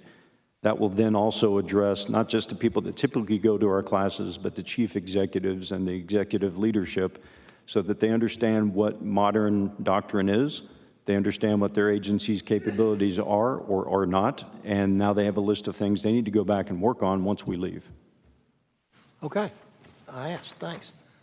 Thank you very much. No other questions? Well then, we want to thank you for your service and the work you've done over the years, and you certainly have an outstanding list of accomplishments and recognitions over your lifetime. So thank you very much for being here. Appreciate it. We'll now call up Commissioner Morath. He's still here. Been very patient. And then Dr. Prather will be following Dr. Mike Morath.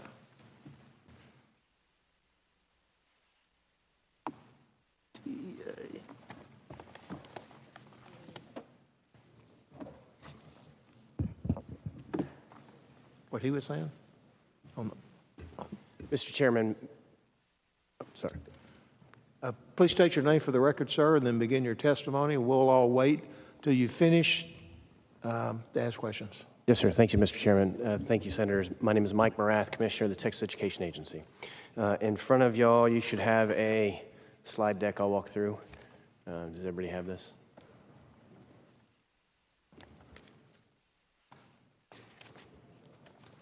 Give you just a moment to find it.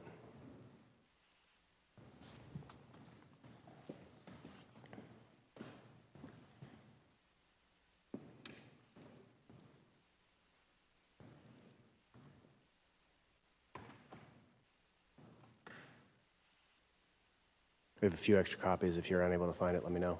Do you need an extra one? Hunter, can we get a couple extra copies?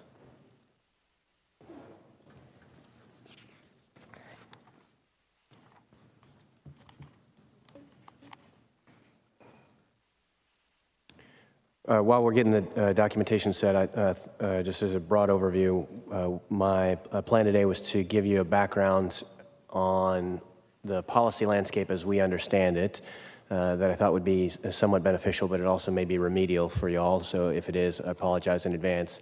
In addition to the policy framework, what our current posture is at TEA in terms of supporting school safety around the state, and then what we already know from lessons learned over the last month and action steps that are in progress to improve safety posture around the state of our schools. So the first slide on this document is this circle-looking thing. And the reason I thought that this was important to show is there are actually a large number of players involved in school safety in the state of Texas. And so the TEA is, of course, a key part of that, as is the School Safety Center. My colleague, Dr. Martinez-Prather, will be speaking shortly. And those are probably anchors in the school safety ecosystem from a statewide perspective. But there are actually a large number of different players with differing responsibilities, including multiple players that have regulatory responsibility in different areas. Which is a little different than some aspects of education policy where you can ask me any question under the sun and I can try to answer, but this is an area where I'll have to rely on some peer agencies from time to time.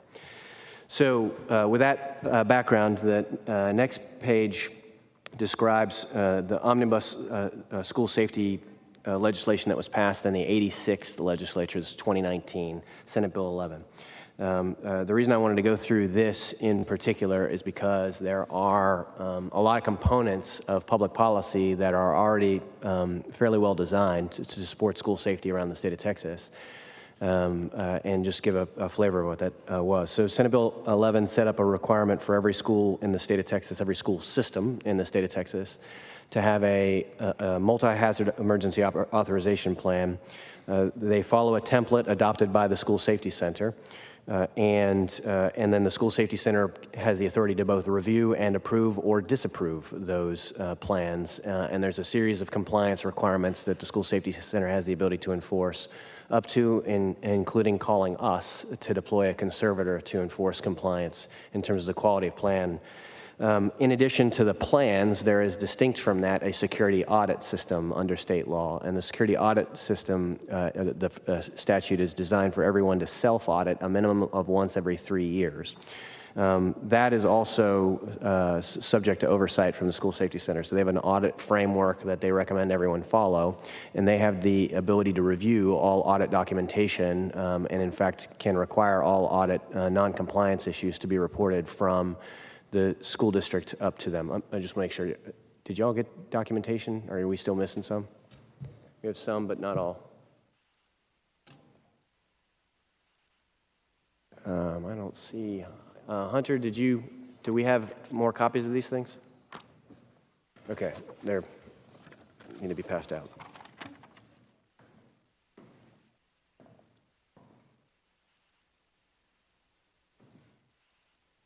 Apologies, Senators. So again, the first page is sort of this ecosystem diagram, and then the second page, which is actually page 3, is where I'm walking through the major policy elements of Senate Bill 11, which happen to be the major policy elements of the school safety ecosystem in the state.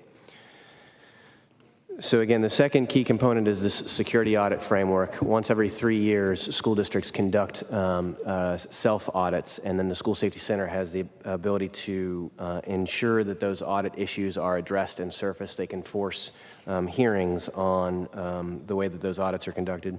School Safety Center also controls the list of service providers that provide school safety work, including people who are authorized to conduct audits.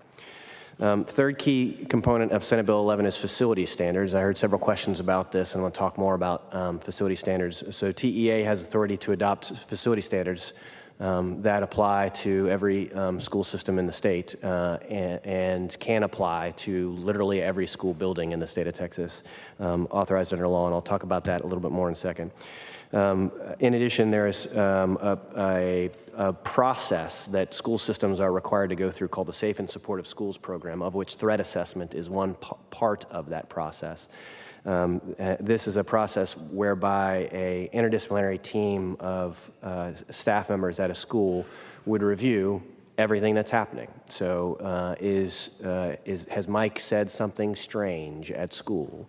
Is Mike absent? Is Mike becoming chronically absent? That's the primary function of the Safe and Supportive Schools team. And then the threat assessment teams are, if Mike is deemed to be a threat either to himself or others, there's an immediate escalation and intervention prescribed under law as part of that process. The next page, just continuing Senate Bill 11, it's established a bunch of supports for statewide mental health in schools, including the development of a statewide plan that TEA has deployed, the development of a regional mapping plan to make sure that community assets for mental health are connected to school systems, and then publishing a statewide list of all of the mental health services that are available. We do that in conjunction with the HHSC. In addition, Senate Bill 11 established the Texas Child Mental Health Care Consortium, funded roughly $100 million up front, and there's some ongoing funds for that. You may be familiar with the TCHAT program. That is where this comes from, the Texas Child Mental Health Care Consortium. So that's administered really directly by university systems. So the coordinating board and several Texas health-related institutes of higher education. The Senate Bill 11 required school districts to embed trauma-informed practices both into their operation policies and into their teacher training. And then Senate Bill 11 required the SBOE to go through curriculum changes, specifically in the area of health, to include appropriate content related to mental health and suicide prevention. So Senate Bill 11 did quite a lot to establish the policy framework that we've now been operating under since 2019. And it was based upon a large number of lessons learned from Santa Fe and from national experts. The threat assessment doctrine, for example, is promulgated by the Secret Service. And there's extensive evidence of its efficacy in reducing violence, both against others and suicides. Senate Bill 11 and related bills were passed. Senate Bill 500, the supplemental appropriation, in the 86th legislature. So Senate Bill 11 established the school safety allotment. That is roughly $9.72 per ADA, average daily attendance. And so that item is sent by appropriation, so you can control how much you want the school safety allotment to be as a specific line item in the Appropriations Act. There's a variety of things that you can spend the school safety allotment on, and it's really what you would logically think. Anything related to safety or prevention, mental health related exercises as well. In addition, Senate Bill 11 was the initial funding vehicle for the Texas Child Mental Health Consortium, which has continued to be funded at roughly $59 million per year. And then Senate Bill 500 established what we refer to as the school hardening grants, the $100 million one-time to upgrade doors, windows, you name it. A lot of secure vestibules were added for that. Roughly $14 million of that $100 million remains unallocated at present. But we have received guidance from LBB to extend that for another 12 months because it was actually expiring about last month. So that's, again, I wanted to provide a broad overview of the policy framework that the legislature has already constructed in school safety. Senate Bill 11 did a lot of it. There were other bills that are of relevance, but Senate Bill 11 was really the core of the policy framework.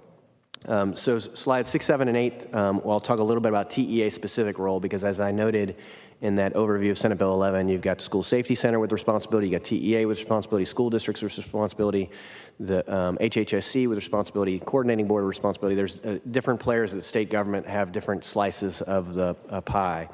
For TEA, one of the things SB 11 established for us was a division of safe and supportive schools. So we created that team after Senate Bill 11. We were allocated one FTE that was not funded in Senate Bill 11. We have stood up a team of 6 using broad agency funds for that purpose. And as I think many of you know, we are going to be adding a chief of school safety and security that will be a direct report to me, under which the school safety, the Safe and Supportive Schools team will report. And we'll be expanding the size of this team using some short-term expiring funds, but would likely need some degree of operational support to continue that.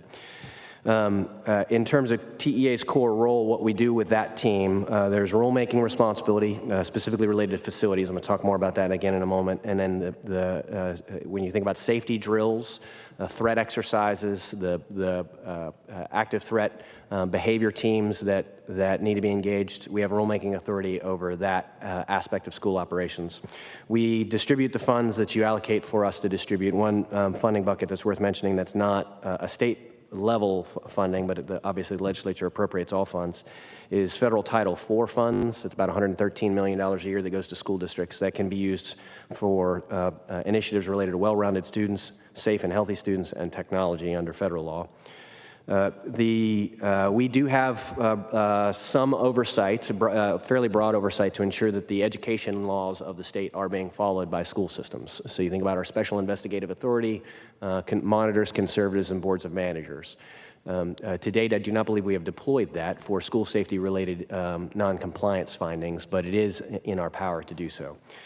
We collect data related to safety and discipline, and we have, I would say, light involvement on incident response. Specifically, our service centers go in with counseling teams, and we've had a pretty large counseling presence in Uvalde since the day of the incident. Page 8. Sort of the last kind of section of TEA's role in school safety. So there's a variety of things that we do from a technical assistance standpoint. And if you read through this list, what you will see in common is most of this is in the area of behavior management and mental health, not necessarily school safety practices. We do provide training for teachers, for principals, for principal supervisors on establishing loving and disciplined campus cultures. This is an important part of the educational process. Most of the safety training related to behavioral threat assessment has been conducted by the School Safety Center and some of our partners. Think Alert. They're very, very skilled in conducting exercises and training on law enforcement. There are educator certification requirements, both principal and teacher, superintendent as well, that we oversee. And so there's the principal certification, for example, has been recently revamped, and it includes several components related to maintaining a positive school culture, the discipline environment, relationships where information's openly exchanged, that sort of thing. And then last but not least, in special education, there's a component of special education interventions called behavior intervention plans that we monitor as part of our broad oversight of special education in Texas. So again, so far that's a little bit of the policy landscape for Texas as a whole and a little bit about what TEA's role is in it. What I want to now shift is sort of forward movement. Based upon lessons learned to date, the highest areas of systemic focus for me personally and for our leadership team at TEA in terms of improving our capacity to prevent this kind of thing in the roughly 9,000 campuses in the state of Texas. And I would, the way that I will categorize these three areas of focus you'll see on slide 9: incident response, facilities or access control, and the behavioral threat assessment protocol. So to go through incident response on slide 10, you just heard Alert testify. If I learned anything when I lettered in football in high school for writing a software package for my football team, it was that championships are won in the off season. And the preparedness exercises that you go through are pretty critical in terms of ensuring incident response can be conducted effectively. Also, certain planning postures that are somewhat different than preparedness exercises, but that they surface, which is the ability from a staffing posture perspective for force to meet force at a specific point at a specific time is important. So we have 4 things that we're currently in process on to strengthen the technical assistance and regulatory ecosystem of the state. First, expanding technical assistance to school systems in partnership with the School Safety Center and Alert in particular, related to the preparedness exercises that they conduct. If you go through and you conduct an active shooter drill on your own, there's a whole different ballgame than if you go through it and you do it with the expertise of Alert at your side. The second thing is, and so we can expand technical assistance informally in our work with Alert, but we have rulemaking authority over preparedness drills, and what we are attempting to do is examine rules that are in place to see how they can be upgraded so that the level of preparedness drills is more consistently conducted at the level that is required to have effective incident response. Part of that is also evaluating school safety staffing models. You think whether you have SROs or marshals or guardians, having visibility into that staffing ecosystem and ensuring that you can have force meet force in a hallway within 15 seconds, 20 seconds, that's very different than 240 seconds. So, and last but not least, the School Safety Center, as I mentioned before, oversees a very comprehensive safety audit framework, but we believe that there are immediate actions that can be taken independent of a 3-year review related to safety reviews that can be conducted this summer in the area of incident response preparation. So these are 4 among a variety of things, but 4 key components related to improving incident response. Now let me turn to improving facilities or access control. We do have rules related to minimum facility standards. We went through the rulemaking process, post Senate Bill 11, updated all those. However, All of those rules were designed to apply to new construction and renovation. So we are in the process of internally drafting something to go to proposed rule, which would be a new minimum facility standard to apply to every single school facility in the state, whether it was leased or owned, whether it was built in 1900 or 2022. Evaluating, especially based upon lessons learned from Santa Fe, from Uvalde, what we know is necessary to control physical access to the inside of buildings. I will tell you, there's a lot of building diversity in the state of Texas. So if you have a thought for, well, this is the way it should work, I assure you there is a building in Texas where that thought won't work. We do, however, there are appropriate minimum standards related to exterior doors. I think our rough back of the napkin estimate is there's about 340,000 exterior doors in schools in the state of Texas.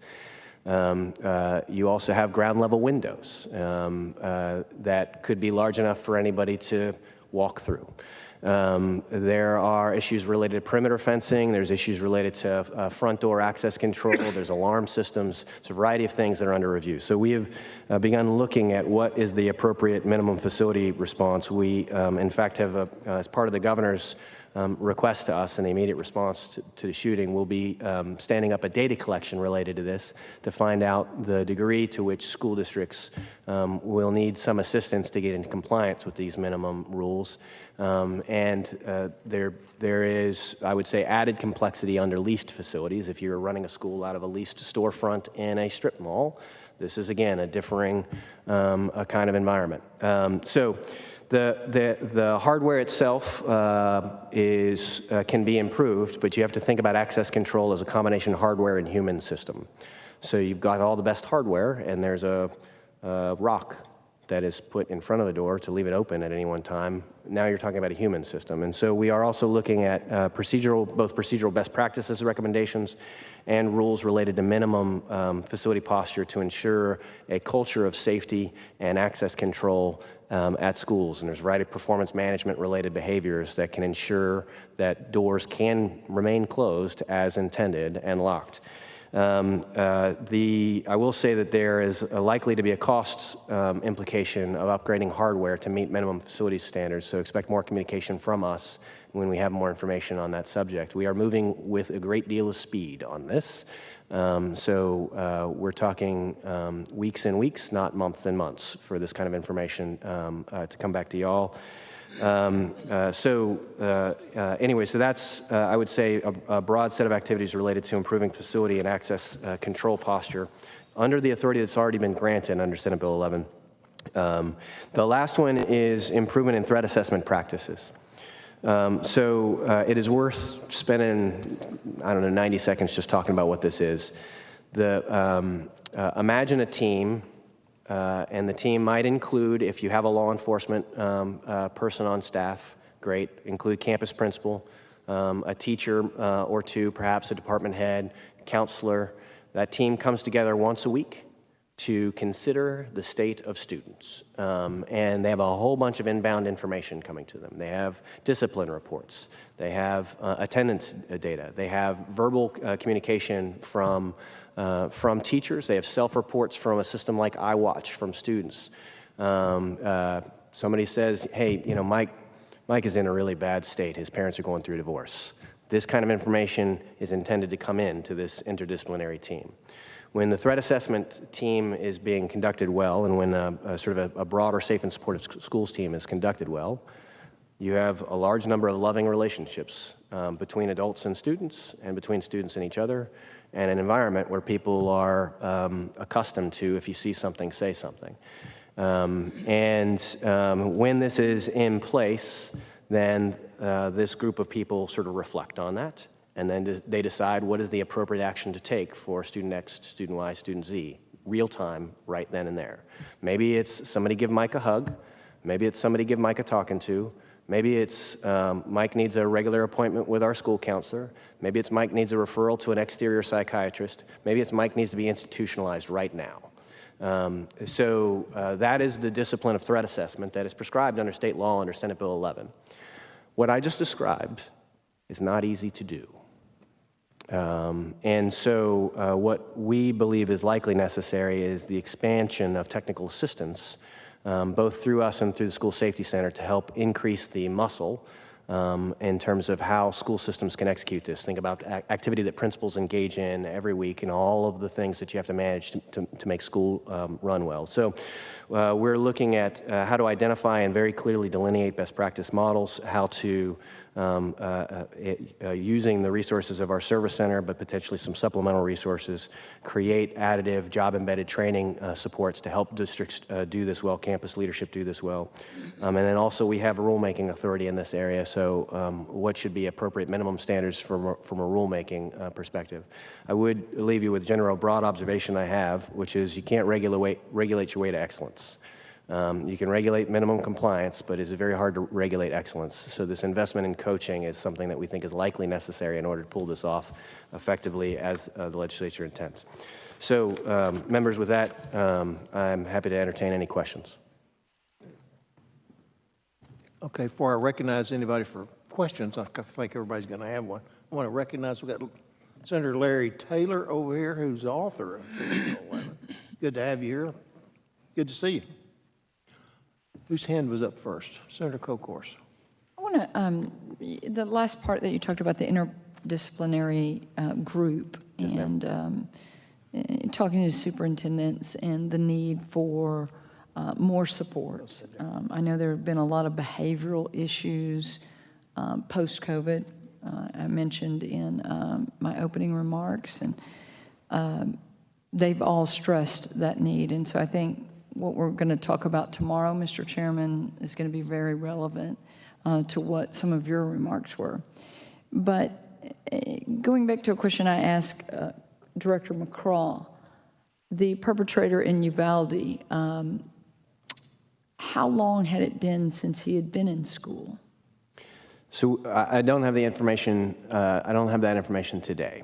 We have begun a review process of every aspect of the student's educational history, and I would expect that review process to take a couple more weeks to conclude. We do have data that we have on the student that is submitted to us centrally, but school systems locally have much more information about their students than we do. So, for example, looking back at the student's attendance history, we know that the student began becoming a chronically absent student in 6th grade and nearly in 5th grade.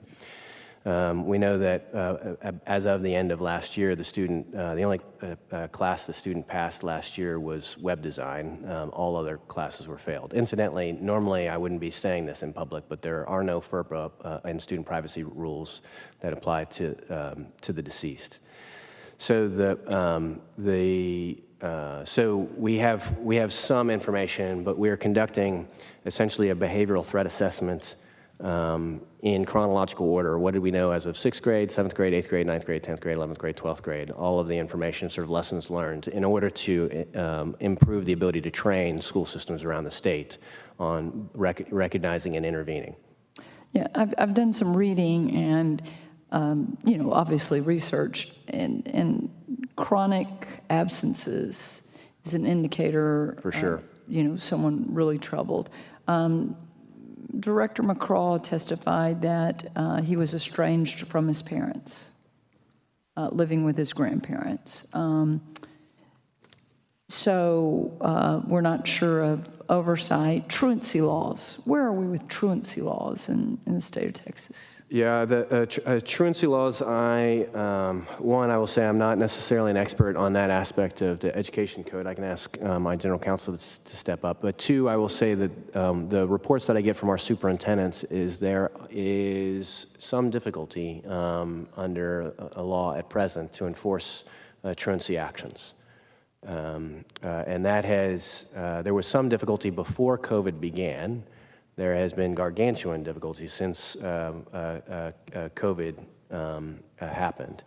And I don't know that it is returned to its prior state yet, but its prior state, this was a common source of complaints that I would hear from school system leaders attempting to enforce truancy-related provisions.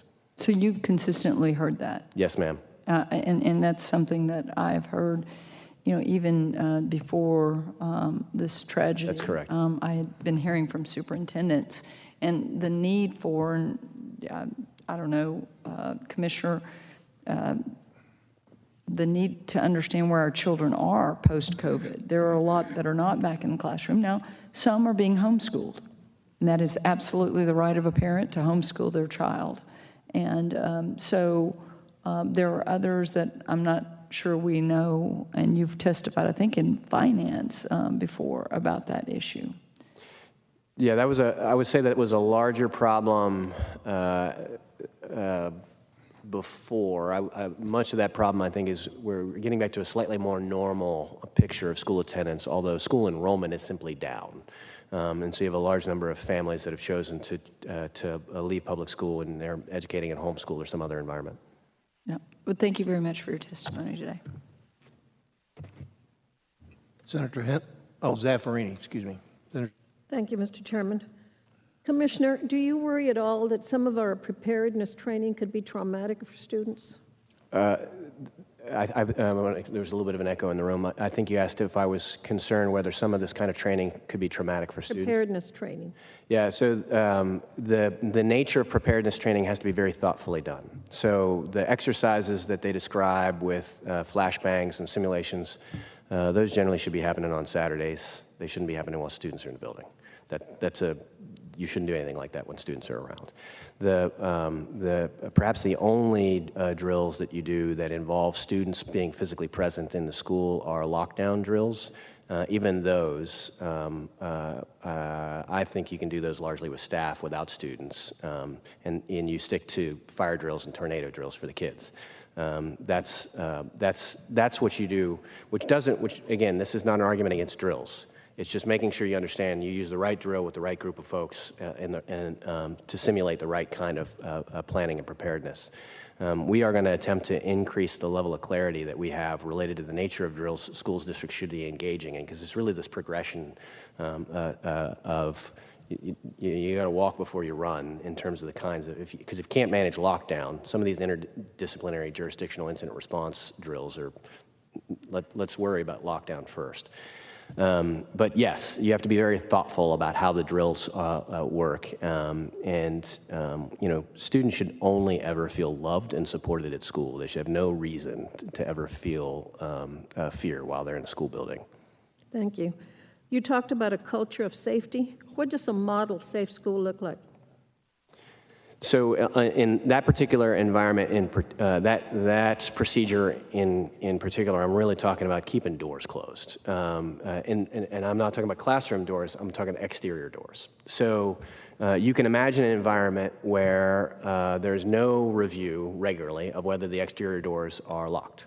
That's not, let's start with that and say that's not good. And next is, we're going to have a procedure, we understand this procedure, which is the doors will be swept at least once a week. Okay. Now I'm going to assign, I'm very clear on who's responsible for that. I have a way to check that they're doing that. Okay, that's better. Now I'm making sure that any open doors are found and communicated back to the school principal, and then the school principal can talk to staff in that particular location of the building to say, like, we found this open, let's make sure we keep our doors closed.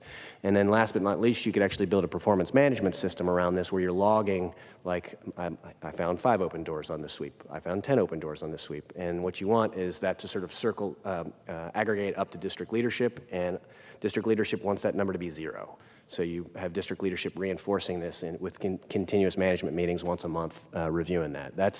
This is how you create a sort of a very rigorous management culture to make sure that your access control procedures and your access control hardware is working as intended. Thank you. There have been so much discussion about safety measures, including the closed doors, fewer windows, higher schools instead of wider schools, et cetera, controlled access to the first floor. How can we ensure that these intended safety measures don't have unintended consequences, for example, fire hazards? So what you would have is you might have a number of non-operable exterior doors. And what I mean by that is imagine a door that doesn't actually have an external handle. Nobody can get in, but it's still got a push bar so people can get out. It's a non-uncommon feature that ensures you have appropriate fire. So fire code is still going to be followed on the construction of all these buildings, and you have a mechanism that, I mean, you're all familiar with the push bar door. That's a very standard feature that allows folks to get out, doesn't allow necessarily folks to get in. Thank you. We discussed the $100 million appropriated for school safety, but we spent $3 billion on border security. Do you have the estimated cost of ensuring that our schools are safe and have the necessary equipment? So what I will be able to do for you is provide an estimate of cost of what it would take to be in compliance with any proposed rule that we will issue. And I should be able to report that to you. My hope is I can report that to you by sometime in August, but it might be a little like early September. It just depends on how long it takes the districts to conduct the facility sweeps. Do you have an opinion regarding whether teachers should be armed? I sometimes think that the narrow focus on teachers makes this conversation limiting, because you have to remember teachers are roughly half of the employees that we have in public education. So you've got custodial supervisors, you've got coaches, assistant principals, and the like. So I've encountered a number of educators in my career, whether we're talking actual classroom teachers or other people that are involved in the school building that are former law enforcement or former military, many of whom would be more than happy to serve in this additional capacity. Thank you. To what extent are school principals or other personnel or school district personnel, including school boards, expected to foster effective communication and collaboration with local law enforcement officials at the different levels, ranging from school districts to and colleges and universities to federal level? Yeah, so I want to make sure the last part of your question I was a little confused by. If you're talking about interoperability of radios, interoperability of planning processes, incident command, I think that's what your question was about, but I'm not sure if is that what you mean largely? To some extent. Yeah. So there is essentially an expectation. Senate Bill 11, Senator Taylor sort of specified a huge amount of these operational expectations, but the degree of interoperability, the degree of preparation, or the degree of interoperability and the degree of interjurisdictional communication is largely a function of interjurisdictional exercises.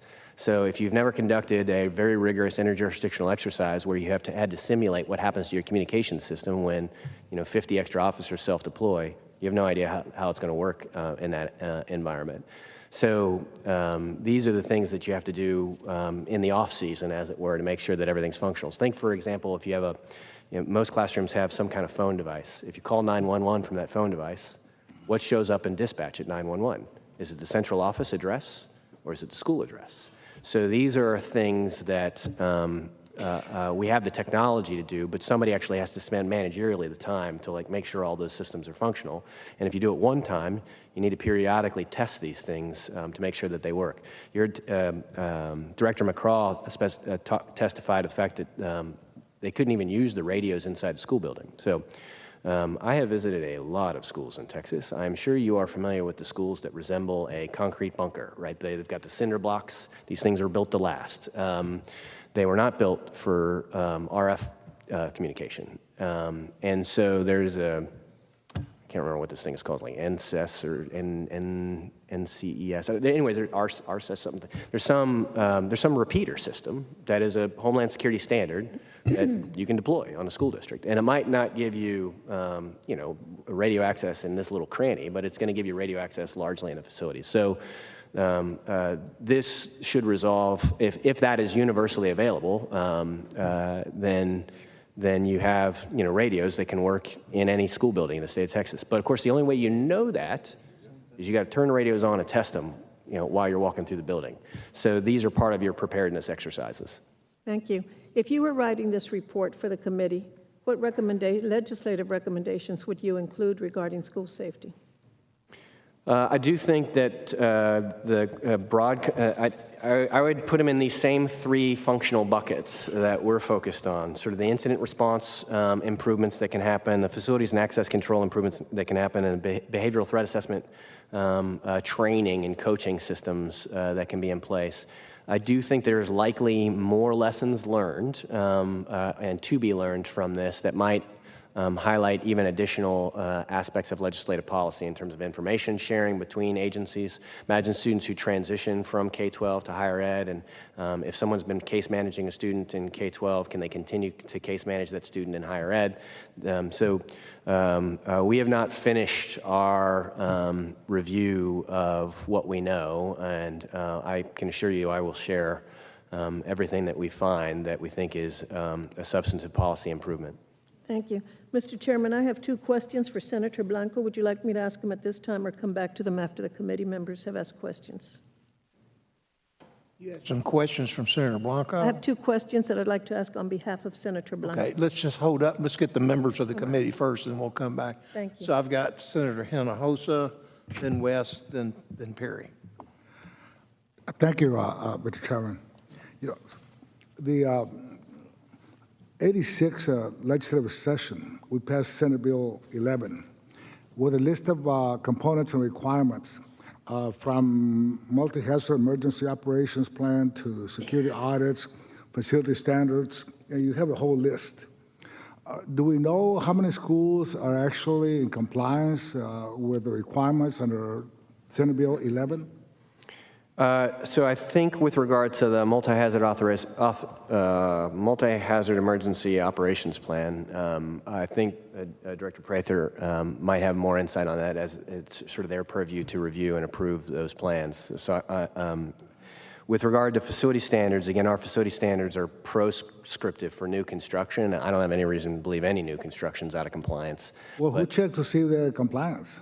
Say that one more time, sir. So who checks to see if the schools are in compliance with Senate Bill 11? So multiple entities, basically, but if you think about what TEA does in particular, we're going to respond to complaints. There's not a proactive TEA monitoring force outside of special education that goes and sees, are you compliant with this aspect of the education code, this aspect of the education code. So you don't have that information? So I couldn't tell you with certainty that every new facility constructed complies with facility standards. I think Director Martinez-Prather could tell you the number of multi-hazard emergency authorization plans that meet muster, but that's different than they're doing what is in the plans. And so there's no third-party security audit contemplated under state law. That was always self-audited. And so if you want to find out, if you want to have a state-level oversight related to that, then your security audit statutory framework needs to be modified to allow for some degree of third-party security audits. And then you have to have a team that does that. Well, it would seem to me that the responsibility needs to be placed with one person, one agency, one governmental entity. Otherwise, nobody audits, nobody follows up to make sure they're in compliance. So we don't even know at this point how many schools are not in compliance or in compliance with the requirements and components that were set out in Senate Bill 11. Yeah, I mean, I think you're speaking to a unified command and control structure and the ability to have unified accountability. And I would generally agree. I think it's wise to do so. I know, but there is part of the problem. It's a big problem. Everywhere and everything I read always says that. We don't know how many schools are actually in compliance. We don't think most of the schools are in compliance because they don't have the resources. There's no way to, I guess, audit, or at least I know Governor Abbott has asked that there be follow-up and audit of the schools, make unannounced visits. But it would seem to me that if Senate Bill 11, as was passed by the Texas legislature, is to be effective, we have to have a way to enforce it and follow up and see where are the needs? I mean, what are the shortages? Or what else do we need to do as a state to provide the resources, or the modifications, changes in law to make it happen? Yeah. Otherwise, they're just words. Yeah, I mean, I think you're your concerns are valid. There's sort of a dual regulatory structure implied under Senate Bill 11. Some regulatory authority at the School Safety Center and some regulatory authority at TEA. See, part of the problem is in this presentation you made to us, you have all the listings that require Senate Bill 11, other actions that you all are taking dealing with mental health, the consortium, school safety grants, but they're just in writing. It doesn't tell us like who is complying, what has been done. We don't seem to get that information seems to be missing, and I think it's extremely important for us to be able to actually address and focus on the issues that will come up. We have found out of all the shortcomings that really actually exist out in our public school systems. Yes, sir. I do think that, again, Director Martinez-Prather actually probably does have insight as to the level of compliance with, again, the multi-hazard emergency authorization plans, perhaps even security audits. Well, I will ask, but now you see one of the problems is that one state agency, well, that's the other state agency or the other entity, they may have the information, I don't have it, and you are Texas Educational Agency, in charge or responsible yes, for our public school system, and this deals with a public school system. Yes, sir. Okay. Thank you, Commissioner. Mr. Chairman, thank you very much. Commissioner, you are the Commissioner of Education in the state of Texas. I started off today asking a question I'm going to ask you as the Commissioner of Education. Yes, sir. You may not have them right now, but as a Commissioner, I'm asking you to give us recommendations that we can consider to, in your mind now as a parent, can reassure parents in the state of Texas that their children will be safe in our public education system. Now, you've given us a bunch of things concerning the Senate Bill 11 and things of that nature, which is great. You're telling us that you will, and I understand as it relates to the time frame, it'll be August, maybe first part of September, when the school will have already started. And so the question is, during this interim period, whether we have a special session or not, what can you provide to us to reassure parents that we're not going to have another Santa Fe, we will reduce the chances of having some of these mass shootings that we've had at our schools with our children.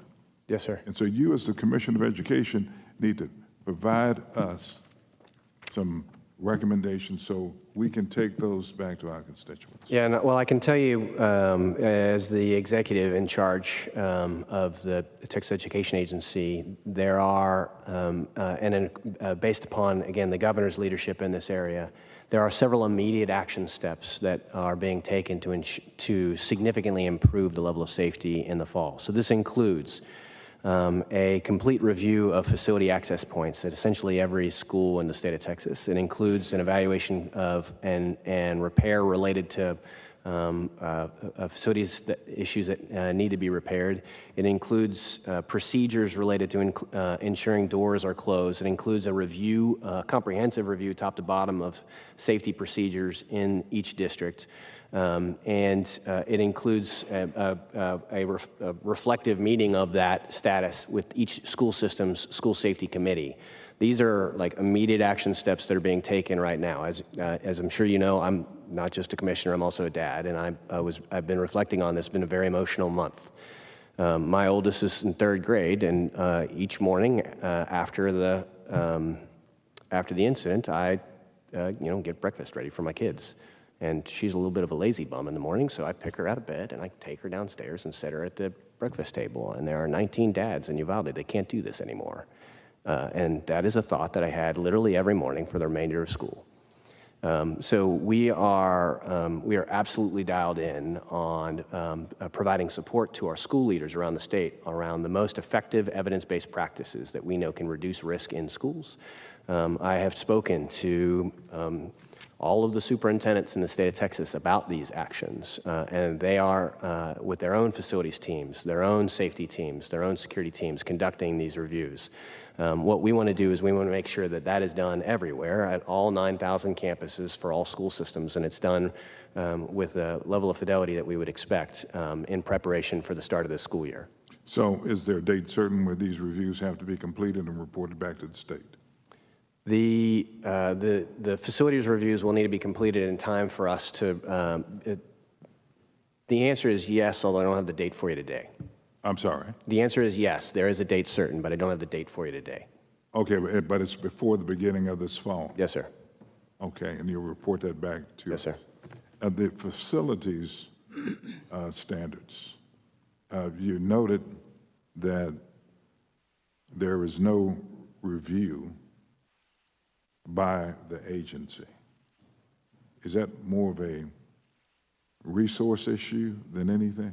It's a combination in statutory authority and resource. So this would fall under broadly a security audit kind of activity. Sure. One of the reasons why that's important is you can imagine that most information in the public related to public sector entities is in fact public, the Public Information Act. But security vulnerabilities is not something you necessarily want to be public. And so that when Senate Bill 11 was structured, the security audit and all things stemming from it are shielded from PIR. We would want to make sure that any action that we did to review a district's facility condition related to these safety elements, that's different than other aspects of a building. Sure, no, I understand it, but what I want to do is to make certain that we consider that there is a third party or a responsibility for someone to do these facility audits. That's correct. So I would say that we don't have the force posture to conduct third-party facility audits. Okay, so should that, and again, we've been reflecting over there, the Texas School Safety Center? Well, so they have, and I think Director Martinez-Prather can speak to this. So they have an extremely talented staff, and they are beginning to conduct intrusion tests, which is actually a required security audit self-test. They're just going to do it as a third party.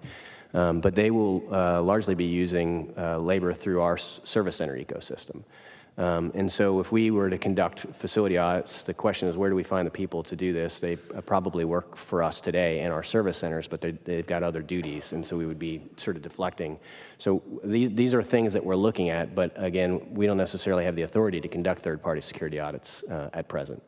Okay, and let me just make certain, if we decide to do that, would it be the Texas School Safety Center that's doing that under the auspices of the TEA, or how does that work? Yeah, we try to work in very close collaboration with them. So, for example, on the intrusion tests that will be conducted, these are happening hand in hand, jointly planned. Wouldn't you agree with me that if parents knew that, okay, one of the problems down in Uvalde was the issue of the facility, of the doors being left open?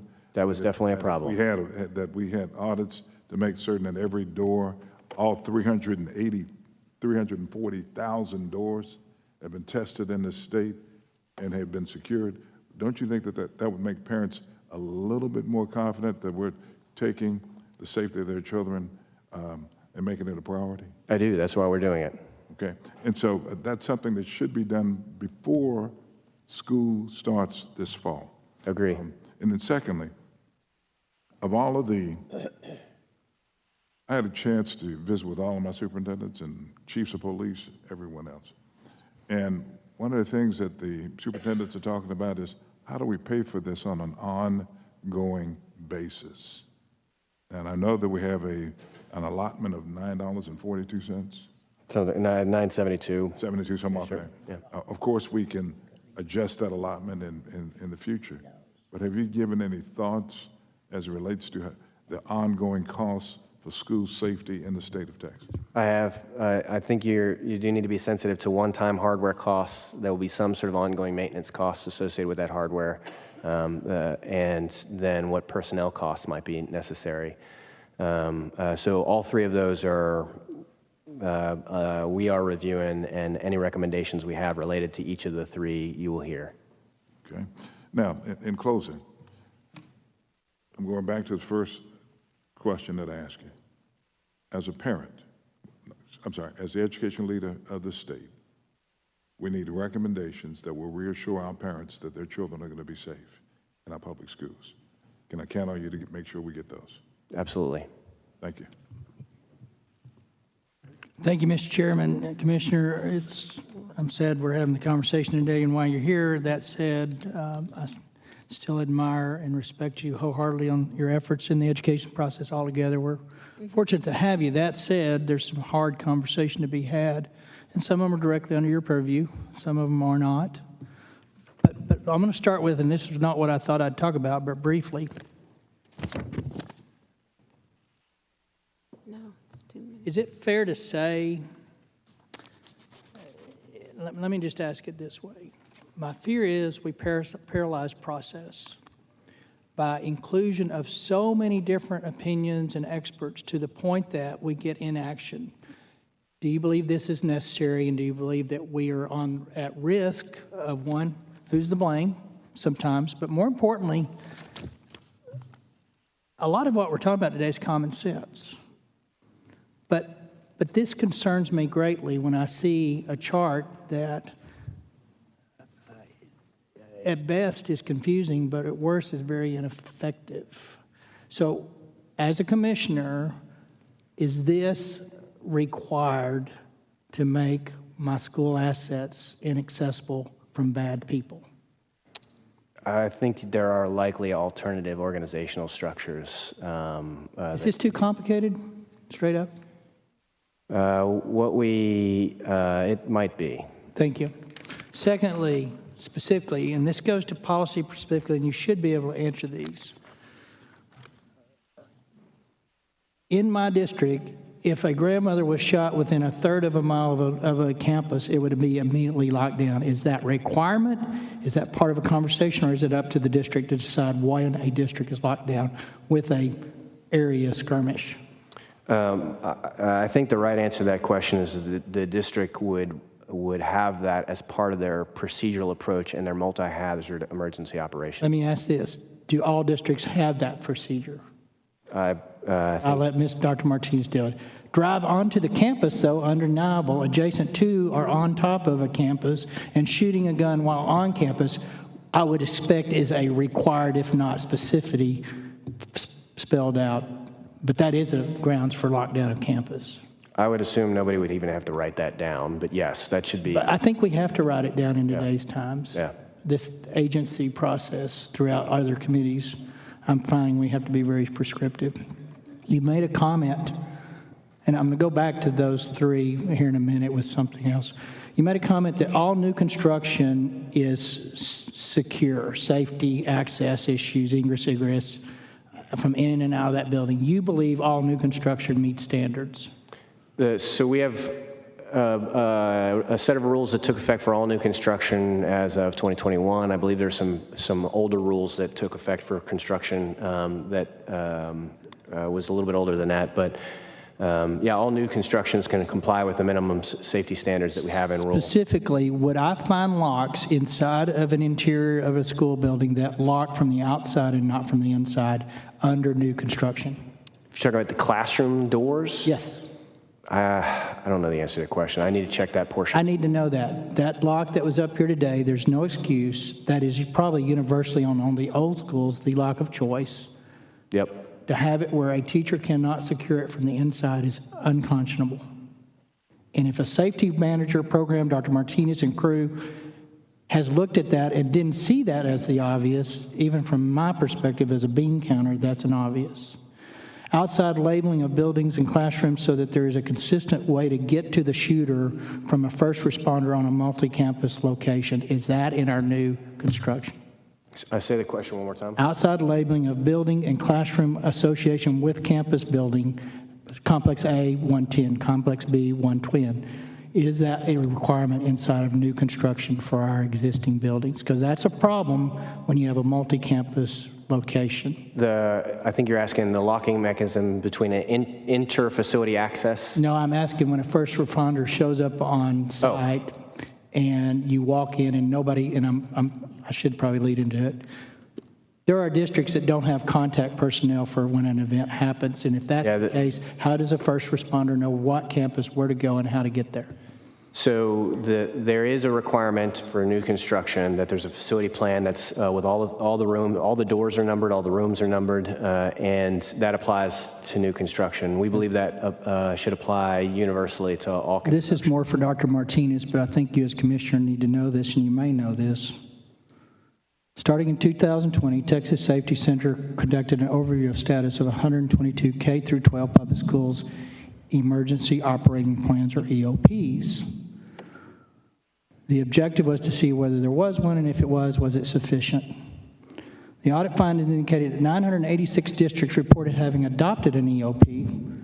However, of the 1,022 districts in the EOP review process, the TSSC determined that 162 districts did not have an EOP, and further, only 67 of the districts statewide had an EOP plan that was deemed sufficient, meaning it met common or best practices necessary to be a viable EOP. The audit findings indicated 973 districts reported having a designated responsible person for making final decisions during a disaster or emergency, as well as other individuals responsible for making those decisions if the designated person is unavailable.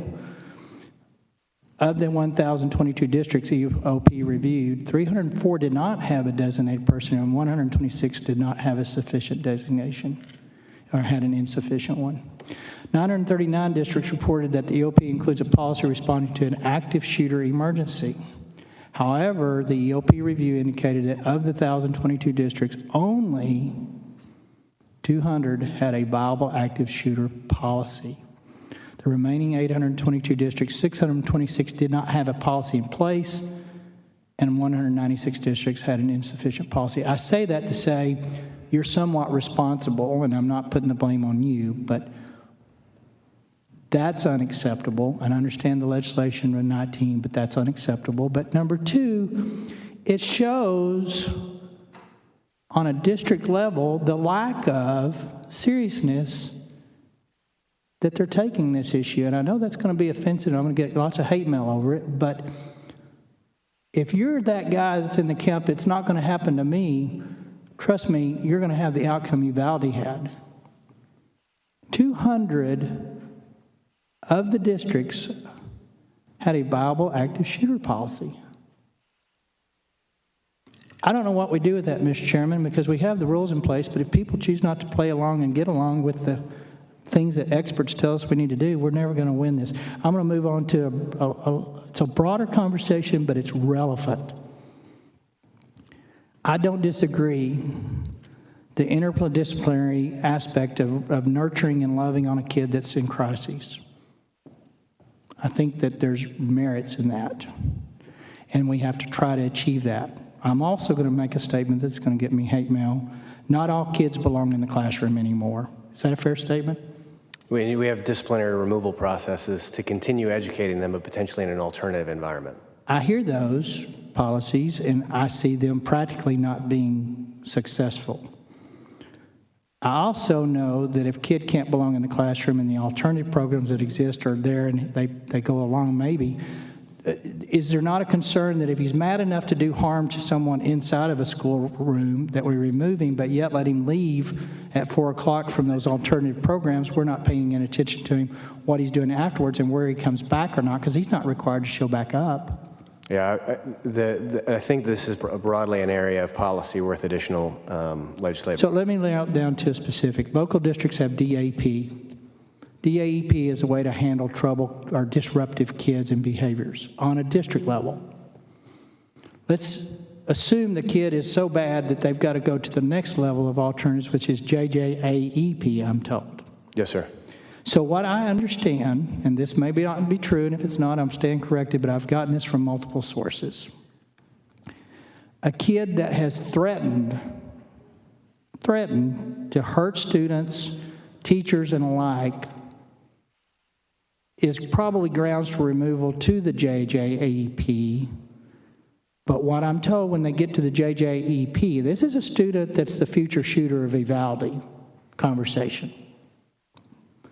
gets to the JJAEP only to find out, one, capacity may be a reason, but what the excuse is being given is that does not meet the terroristic threat inside of TEA's code. Therefore, they're not a candidate for JJAEP and are returned back to the classroom. True or false?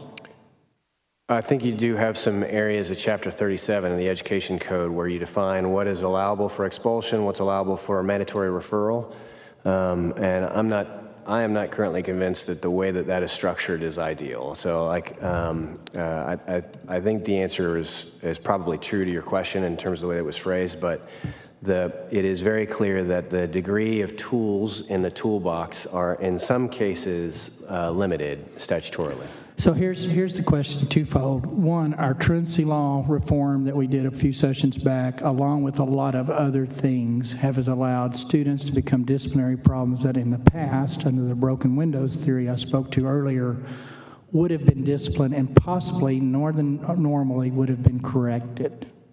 Fair? Yeah, I mean, that the way education needs to work is we deal with small problems so they don't come big problems. Broken windows theory. Broken windows. And we don't do that anymore. It's not that we don't do it anymore, but it is some of the tools that were used previously are no longer available. Do we need to go back and get those tools? Because I'm working on legislation to do as such, so I don't want to waste my time between now and January. Is that something we need to go back to? I think it's worthy of attention. I will tell you there's a great deal of complexity in there, so I'm happy to support and bring together an interdisciplinary team to support you on the legislative drafting. So I'm going to say it this way. It's one thing to have a system in place that handles the kid that wants to be fixed, but for the non-responsive kid that doesn't want to be fixed, we don't have a solution for those today, do we? We do not have adequate space in referral programs around the state. So if a child truly doesn't belong in 9th grade, has indicated he's willing to do bodily harm at whatever level, whenever, we really don't deal with them. We let them stay in the classroom, or we move them around, and then we move them back in the classroom. I don't know that I would say we don't deal with them. I would say that, like, we can improve for sure in terms of how we can deal with students that... What's your idea if someone is going to JJAP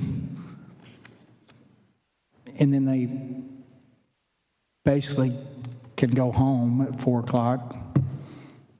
Should we be concerned that they that they could show back up at 8 o'clock on the campus if we're not monitoring that? Yeah, you should. That's proactive. Ankle bracelet, I mean, what do we do with that? I think these are the policy solutions that are worthy of, like, very detailed consideration. You think about a student who, if they're 17 years old and they're in the school and they're motivated to stay, the school has a lot of authority, informal authority, to remediate behavioral issues. But if the student decides to check out, that student is still in the community, still very much can come back to the school building at any point in time. And so the question is, what tools do you have to support individuals in that circumstance? Is there surveillance post dropout, underage?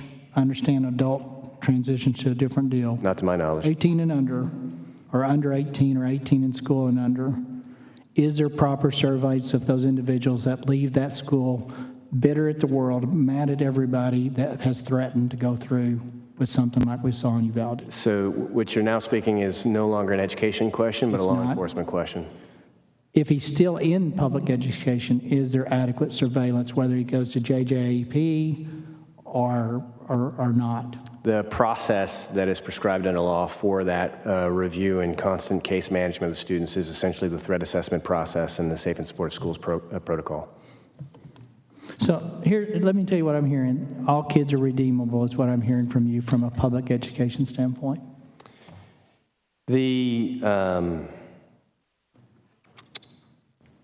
I think we have to have the posture that we have to do everything that we can for every kid that is with us, because they will continue to be with us. When do you make the decision that, as admirable as that is, as unrealistic in today's world it can't, that they are a danger to the students in the school? And if so, do you have a way outside the criminal justice, because no law has been violated, to move them to a place of safety for their own good as well as the school?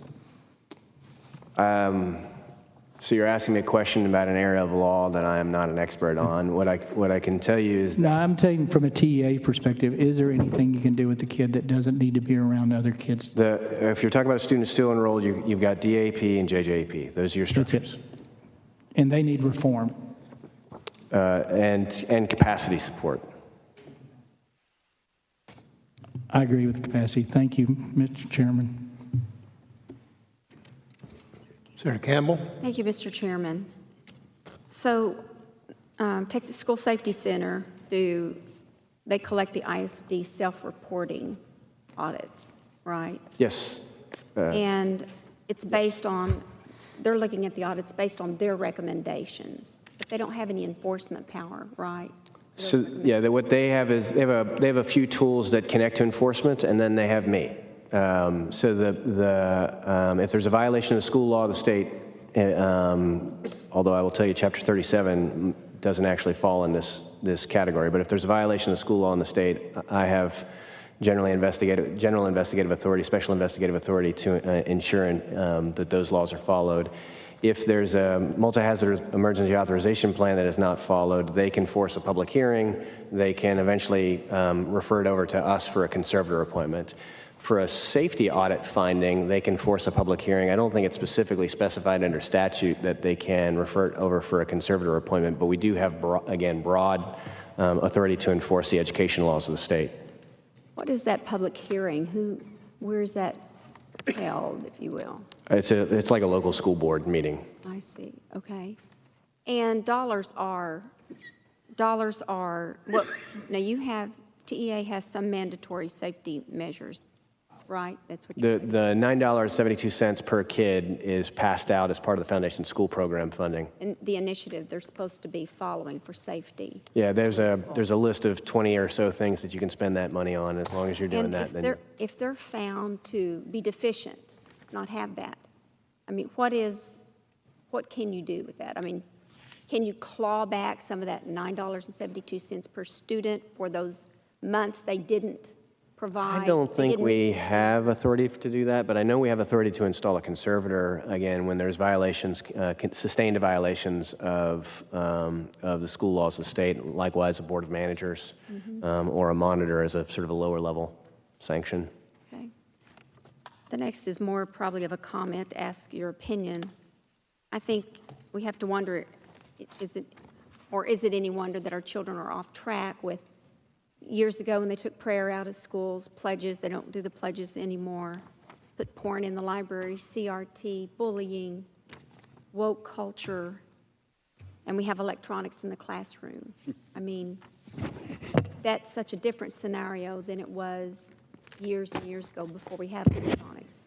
Do you have an opinion on whatever that comment I just made? Yeah, we are a fallen species, and we have a variety of weaknesses. Is there a way to get cell phone? Well, there's probably a way. Is there a will to get cell phones out of the classroom so kids? We have a number of schools that have that as a local policy. They don't allow schools That's a cell school. phones. Yeah, it's generally a school policy. My kids are at a school where there's no technology. Good. Okay. Thank you. Thank you, Mr. Chairman. Members, Senator Betancourt. Commissioner, thanks for your testimony, as always. I just want to go over a couple things. You made a very good point about your 3 levels of incident response, access control, and facility access, and then threat assessment. Can we look at threat assessment with this shooter? Okay, just to kind of go through it.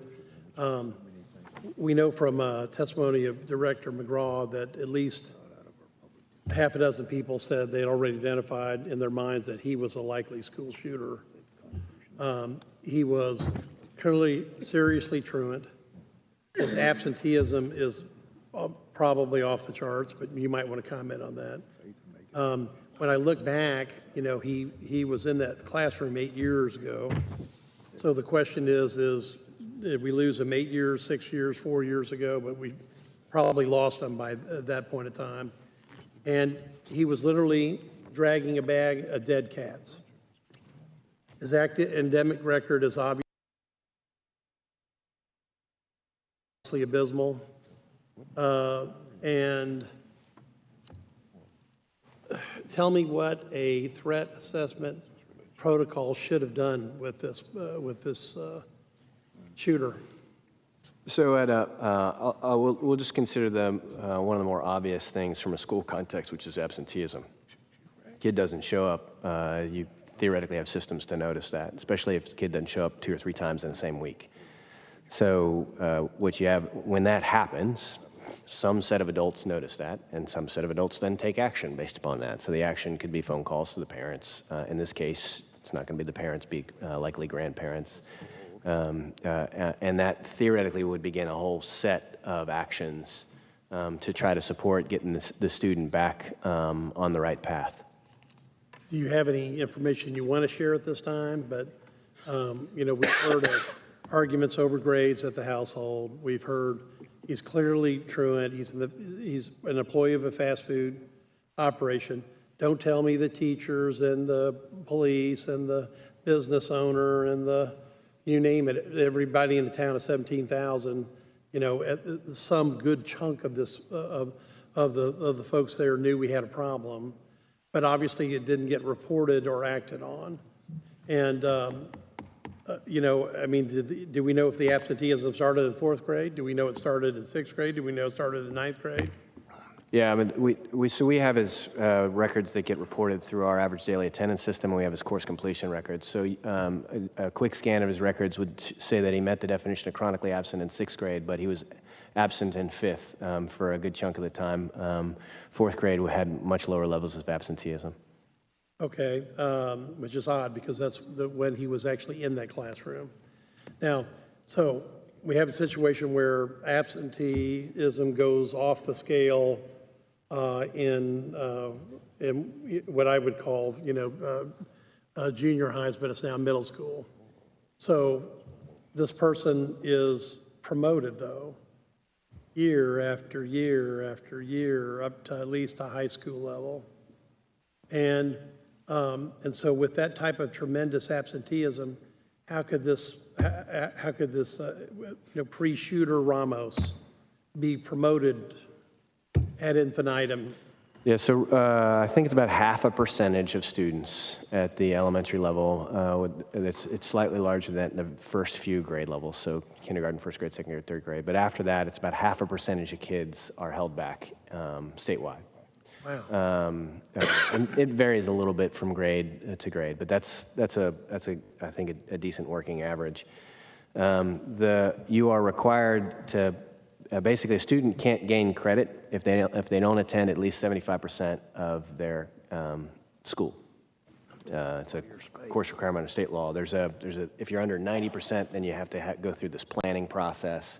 But if you have fewer than 75% attendance, you cannot get credit under state law. But from your brief review, was he under those thresholds? No, because you have to think 25% of 180 days. That's a lot of days you have to be absent. Okay, so we have somebody that is absent a lot, and so I guess my comment is, there were issues here. If this is only 1.5% of the students, this is probably a marker for a threat assessment protocol. True? Yeah. Any kind of ongoing absenteeism it's not necessarily, I would call it threat assessment. It's the safe and supportive team should notice that and then begin the process of intervening. Now, I was recently at an event that I was surrounded by teachers that are saying that they've tried to get help for their kids. They've tried to get people to take notice. They can't get the administration to follow up, or there's too many pieces of red tape in the way.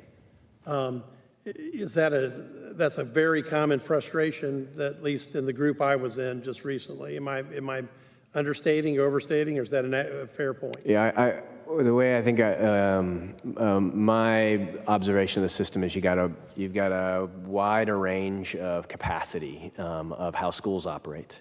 And so Say again, please. A wider range of capacity in terms of how schools operate. So you think you've got 9,000 campuses. You're going to have some campuses that have extremely strong systems in terms of what they have built to identify and intervene with students.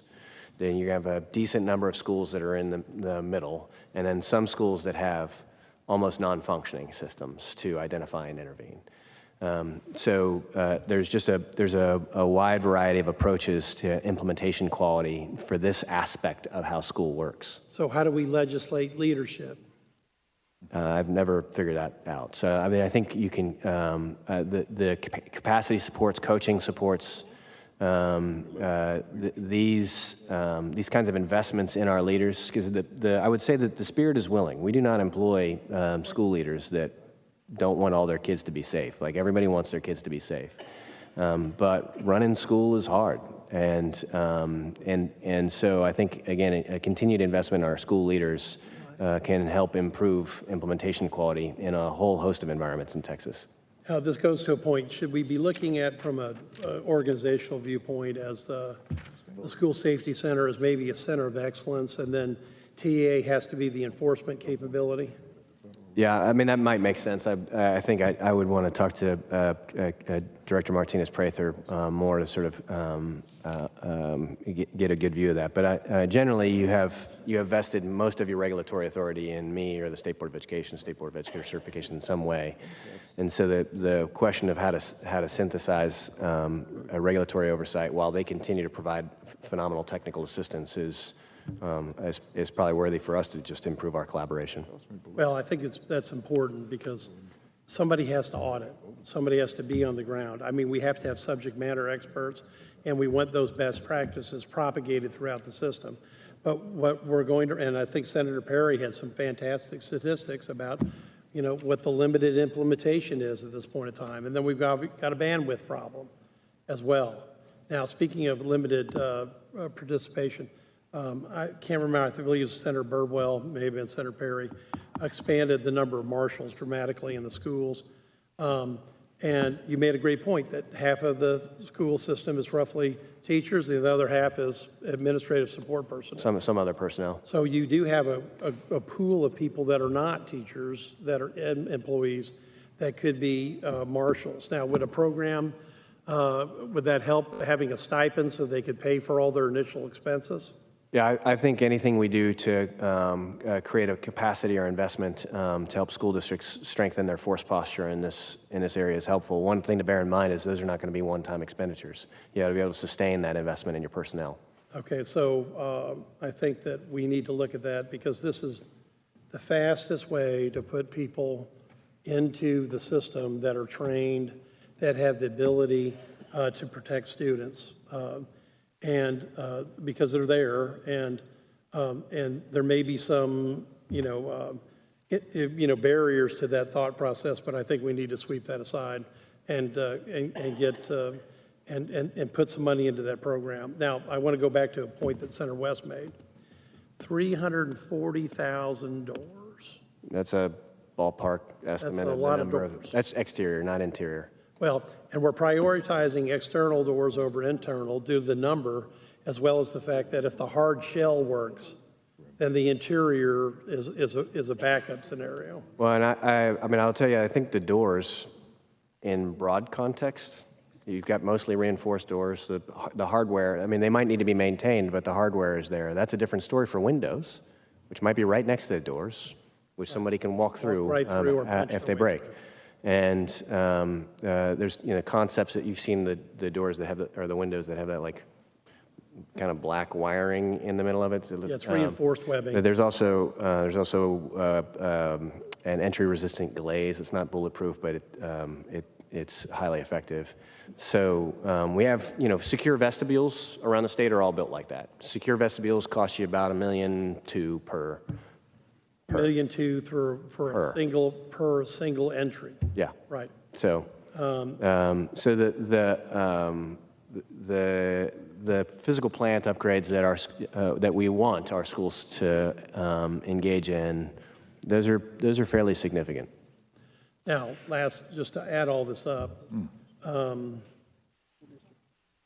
Okay, so we're looking at a 9-digit number Okay, we'll start with Carl Sagan's billions. But more importantly, you alluded to this in response to Senator West, that I think we could have the money available for that, okay? But that would require a period of time to implement, would it not? You have to assume, and in fact, not just assume, you need to implement this to allow for a period of time to implement, because otherwise you will create a massive supply chain problem and cost inflation unnecessarily. Right. Well, we're looking forward to that report because I think that's key. Yes, sir. And again, I can say that your intelligence and detail to duty always impresses me.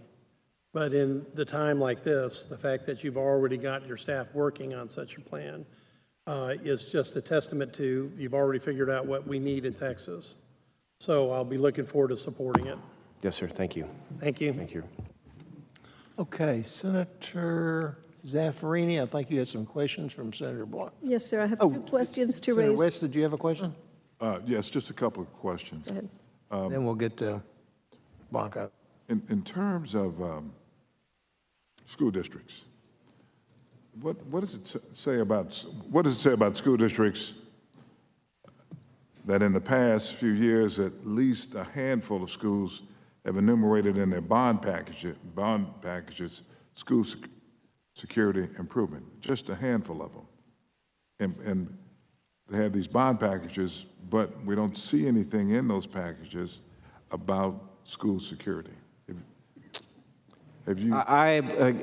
So I don't have data collection on the nature of facility construction. I would say anecdotally, though, almost all new construction has safety features that you would want to see.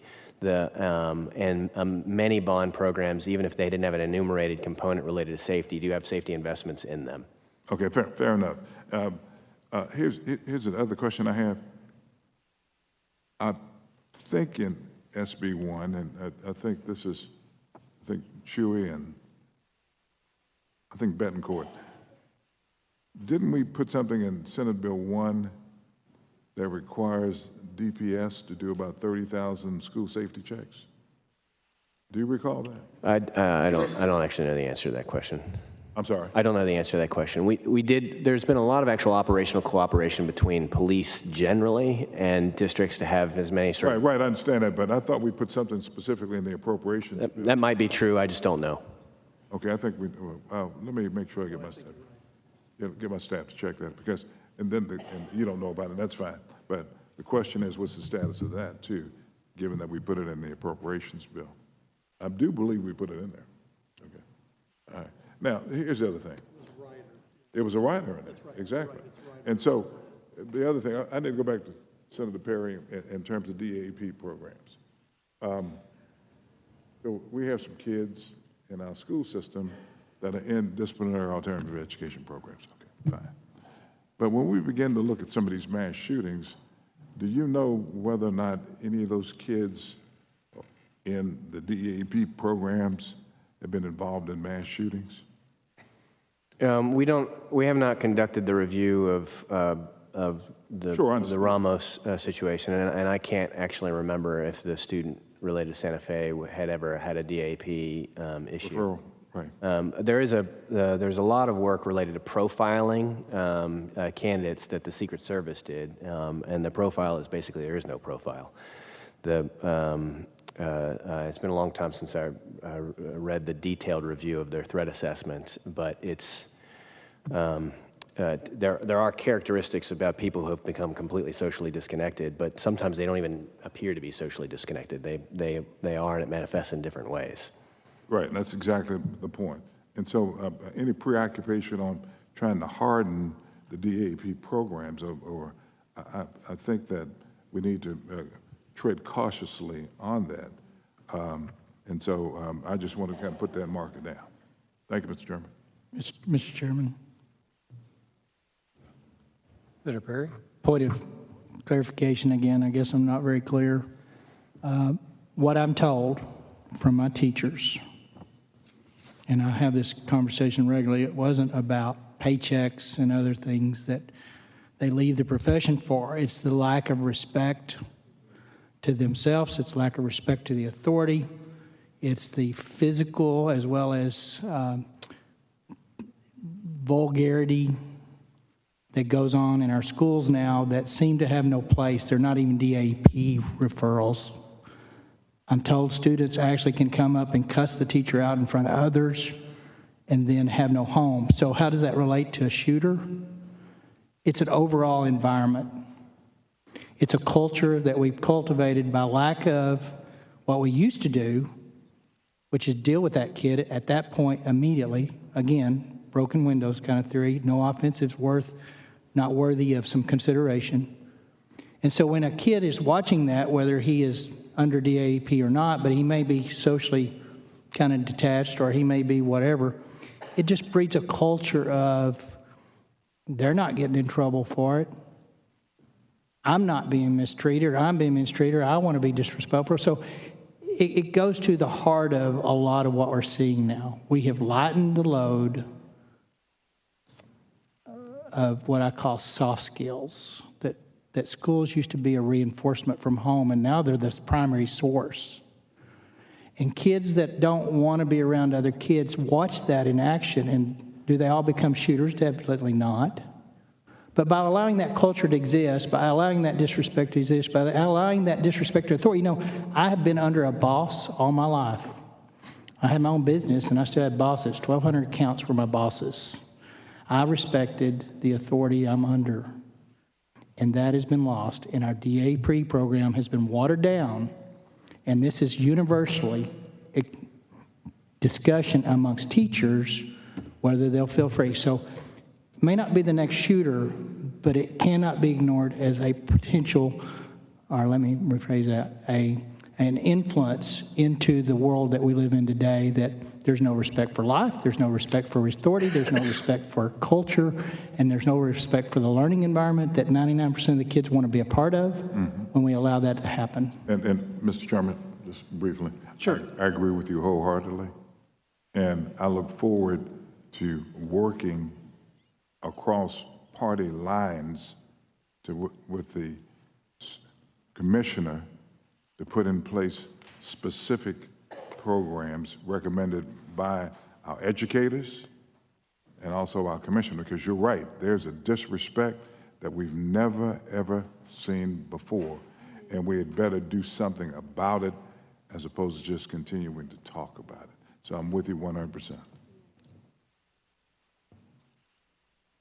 Okay. Senator Zaffarini. Thank you.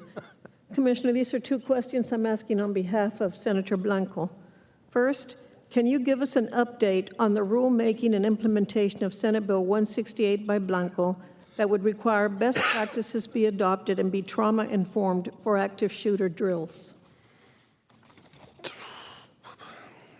I can, but I'm going to have to get back to you. Sorry. All right, if you'll get Yes, back to ma'am. him. 168. 168. Second, I understand the rules for Senate Bill 168 were adopted 2 weeks ago and are effective June 26th. The rules were adopted after the Uvalde shooting. Is there anything we learned from the tragic circumstances in Uvalde that might need to be added to the rules for Senate Bill 168 as it relates to improving trauma-informed training for active threat exercises or for live shooter drills? Likely, yes. And I think this gets back to the question you asked earlier about ways to do these drills that are operationally effective that don't have any negative effects on the students at the campus. All right, thank you. Thank you, Mr. Chairman.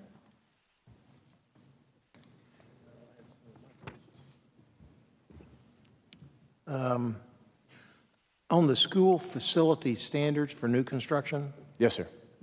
particularly the access protection, this bill passed a number of years ago. Or do we actually have our best practices and protocols already for that if somebody's going to build a school? Or did I understand in your early layout that you are still working on that? Oh, yeah, sorry for the confusion. So there is a rule already in effect. It's deployed, and these are both a combination of minimum standards and best practice recommendations that apply to all new construction. So that's been in place for some time. Okay. The thing that we are working on now is to apply minimum standards retroactively, potentially to every single school building in Texas, whether it's built prior to that date or whether it's even leased. Okay, thanks. On accountability, one of the questions that came up really, do schools get docked or hurt a little bit on their accountability for reporting an increase in discipline? So disciplinary actions? Yeah, there's no accountability impact under state law related to discipline infractions. However, it is worth noting that under federal law specific to special education, that this is part of a broad performance review, and it is required under federal law and periodically. So the more we report it, the more they get dinged. It is, that is in fact, unfortunately, a possibility under federal law, and I think it's kind of dumb, frankly, but that's the way that the federal law works. Okay, that just amazes me. Yeah, there's really two ways that you can improve your measurable, what is measured about campus discipline. When you think about, like there's a variety of things that aren't inherently measured, but you measure all these referrals because you got to report those to us. So there's two ways that you can improve disciplinary referrals.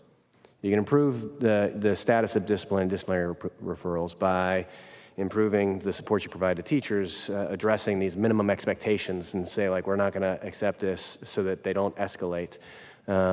Essentially, you can improve it by improving the disciplinary environment, which is good. You can also theoretically make your numbers go down by telling people, I can't let you refer anyone anymore. That is quite bad. That is why you hear from teachers that say that they do not feel supported. So we don't think that's appropriate. We don't think it should ever be done. But that doesn't mean it doesn't happen from time to time. And there's, to my knowledge, there's no aspect of state law that would encourage that kind of negative reaction, but there may be a component of federal law that does. Okay, thanks, Senator Perry. You wanted to? Yeah, just to follow up. So I want to be clear, and I think you would agree, I would hope, I'm not speaking to the 504 kids. I think that we handle them well. Most of them have life skill classes, if that's their level of intellect that they need to be associated with. The ones that are left in the traditional classroom seem to have a aide or someone that helps them through and are not disruptive, and actually the other kids benefit from that child. They learn a lot. These are behavioral kids. These are kids that have chose to be as disruptive and get by with it. And kids are kids, man. If they get by with it, they get worse. But back to your question, Mr. Chairman, it's the disproportionality issues that come up under the federal system. And we need to consider long and hard about what our position in the state looks like when we start down this road, because we just need to deal with these kids. I don't care what race or otherwise they are. If they're disruptive kids, regardless of their ethnicity, they need to be dealt with. And that goes for affluenza kids all the way down to the poverty kids and all up and down the middle. And I look forward to working with my colleagues on getting that right. But that's where the federal rules come into. It's a big issue, all right. Senator West. And I know that we're kind of veering off a little bit on this, but as it relates to the JJEP programs, I really believe that those programs, the funding was cut on those programs this last time around.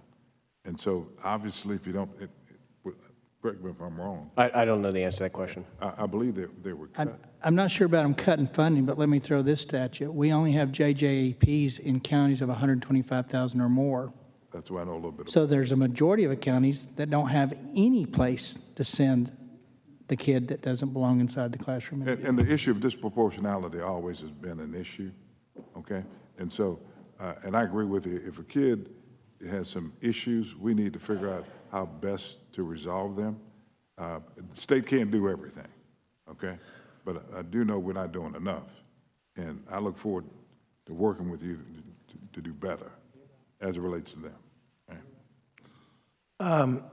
I had one other, and this has to do with some of the early things we heard in the testimony when McGraw, Director McGraw, yes, sir, was testifying about, first it was the rock, then it was, they took the rock out and the door closed, but the latch mechanism was set so it didn't lock. So, and then you get to the actual classroom, and it turns out that didn't align with the pad and just kind of on, and then the little magnetic things people stick inside the doors to keep them purposely from being last as a convenience so they don't lock all the time. And I know this is going to spill over into the Texas Safety Center part, but I didn't want to leave the total topic while you were still here without talking about it. Someone I have a great deal of respect for, when early in this issue, I asked him, what are we missing? He says, well, you can come up with all these great plans and great protocols and check all the boxes, but unless somebody actually goes and checks right to see if somebody's doing it, kind of doesn't really matter. And that was kind of where their suggestion was. And as I've kind of been listening all day, like y'all have, and talking to people, the more and I mentioned it to a few other people, we're leaving an awful lot to our own school to check itself when it's not in its benefit to turn itself in for doing something wrong. That's kind of a no-brainer. And if we had a team, I'm not suggesting necessarily what Governor Abbott was suggesting, don't even let a school know you're going to show up, because I think that would be possibly a dangerous situation, but I'm not an expert in that. But if you had a team of people who had the right protocols, maybe laid out by the school safety center, because they're supposed to have the best protocols, and maybe the night before call the superintendent and let them know, I've got 2 people going to show up and check your campus to make sure the latches work and all these kind of things. And then just go campus to campus. I know there's 9,000 campuses. Some of them are pretty small, like in my district. Some of them are quite large in y'all's district. But I think we could get a manageable number of people, probably 120 or so, including clerical, that could actually go out and do something like that, and maybe hit each of the campuses twice a year. So I think what you've actually described, Director Prieto Martinez and I have been working on how to create this on an integrated plan basis. So the intrusion test that you just described is exactly what they are planning to deploy. It is different than a 100% maintenance review. Correct. But you would it not is, need to check it is, I'm walking on campus, let me see if I can get into this door. If it's unlocked, and I can get in. And then I let people know, hey, I just got in this door. They are working, again, with us in partnership to deploy a team to begin doing this on a... Because I've kind of listened to different members. I've yeah. had several members. And I'm happy to stick around for Dr. Martinez Prieto's testimony in case there's any sort of joint questions that come up. We'll let her talk on that. But I think just from the members I've talked to, I've seen a number of them that might be willing to work towards something like that. Where it would actually be, who would run it, who do they report to, I think that's all up for discussion. Well, they're very good at what they do. Best practices and protocols certainly would be set up. I would think they're over there at the safety center. Yeah. Senator Betancourt. Thank you, Mr. Chairman. Just to Senator West's point, Senator Taylor's staff checked, and they do have 25 employees that were reviewing the plans within SB 11, but there was no physical inspection of schools. That was the final version.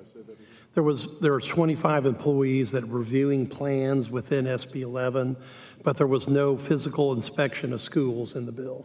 It must not have made the last run. Thank you, Mr. Chairman. Okay, anyone else have any questions? Oh, Senator Hall. May have any other members? Larry, did you want to ask any questions?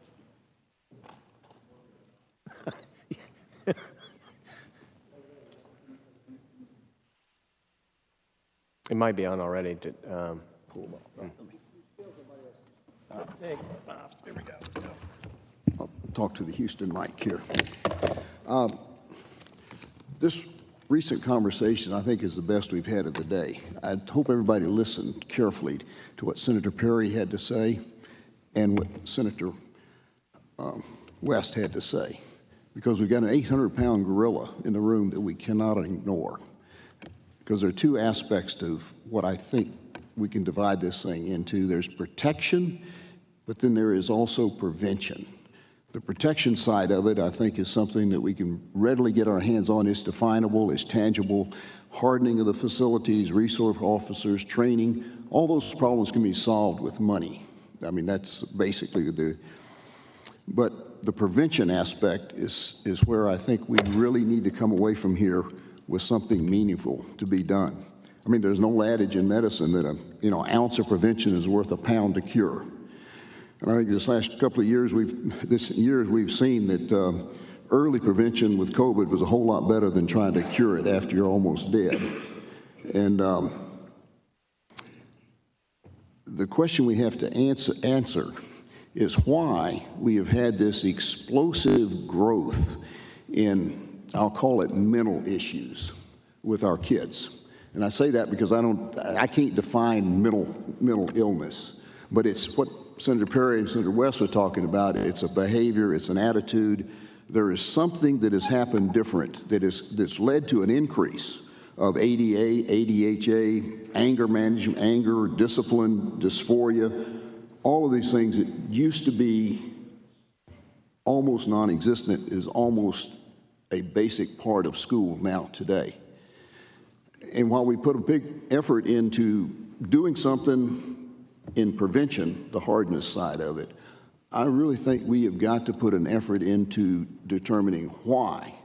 Why is this happening? In SB 11, we put a lot of money into the mental illness, health, and so on. My question is there latitude in there rather than, okay, here's a kid with a problem, now let's see what the problem is.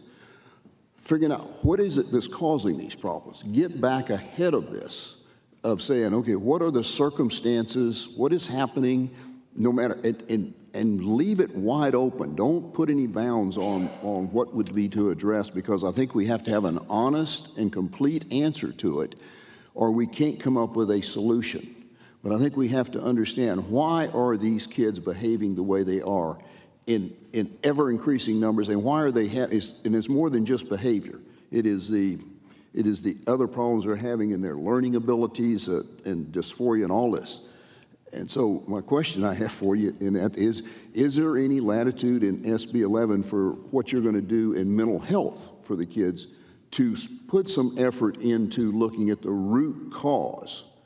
Because that, to me, is where we ought to be trying to get for a solution, not solving it with thick doors and bulletproof windows. We've got to have that until we get it solved, no question, but to really look at a solution. Yeah, I mean, I think that is the question that I wrestle with each morning, each night. How do we improve the level of love, the level of resilience, while also growing literacy and numeracy? I think about the... Well, I guess my question is, that is a big bill with a lot of money in it. Can you use that? Yes. Or do we need to do something in the legislature with a new piece of legislation and additional money? So Senate Bill 11 provided funds to the coordinating board and universities directly. So that money school districts don't have any control over. The money that was in the bill that the school districts have control over is the $9.72 per ADA. And that you can spend on prevention, these kinds of activities as well. So that is in that bill. Okay. That was my point, Mr. Chairman. I'd hope that we would recognize that, and whatever it comes out of is... I think as you get into that, you'll find out it's a breakup of the family unit. I mean, we got a lot of broken families. You got drugs, which are probably part of the cause of the family breakup. And I got a feeling the internet's in there somewhere. A lot of information moving real fast. But when I talk to my superintendents about some of these issues, what most of them say, if you want to know what's wrong with that child, meet the parents. And you'll probably know what's wrong with that child if you can meet the parents. Well, some of the teachers I've talked to also say that it's a sum of what we're teaching the kids and how we're teaching them too. That we can't overlook. Of course, I'm dealing with smaller schools, more like Charles Perry schools, just very small. And everybody knows everybody. They know who the kids are. They know who the problem kids are. They know who's been bullied. They know who's, scared to be around other kids. They know who the bullies are, and they know them all. What to do with them is a whole different thing. And we've got, with the consortium, which we'll be getting into more and more, we have mental health becoming available, not totally available yet, but becoming available. But it's not there yet, but it is available in some areas to bring it to just general practitioners can take the advice of some of this stuff. But it has to be approved by the parents, which I agree with that. If the parents don't agree, the child needs treatment. He gets no treatment. He or she gets no treatment. And, but that's up to the parents. But if the parents are the problem to start with, it's a vicious cycle. No, and I understand that, but I think it's also somewhere along the line, nobody talks about what is causing this. And I think somewhere somebody's got to start talking about it before we ever do anything about it, of what is the collapse? Where are we failing, and what is it we're doing different that we didn't used to do that now is resulting in something that nobody's paying any attention to except wringing their hands and saying, oh, it's a problem. So that was my point. Okay. Any other questions? Senator Kokorsz. Thank you, Mr. Chairman. Thank you for your comments. I just wanted to say on SB 11, I think it was originally slated to be $50 per student on ADA. I know we settled at just below $10. Had some conversations with my superintendents, as I said in my opening remarks.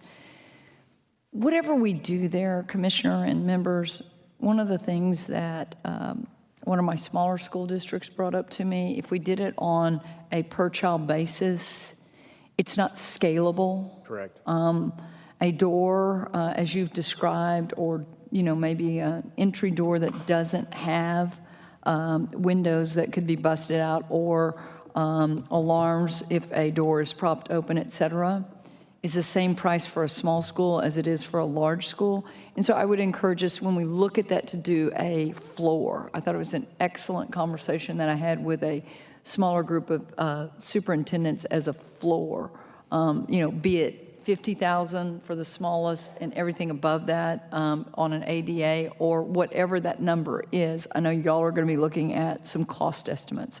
So I'd encourage your staff as well as us, in finance, and as we see different bills move through sessions to consider that. Thank you, Mr. Chairman. Mr. Chairman, one follow-up.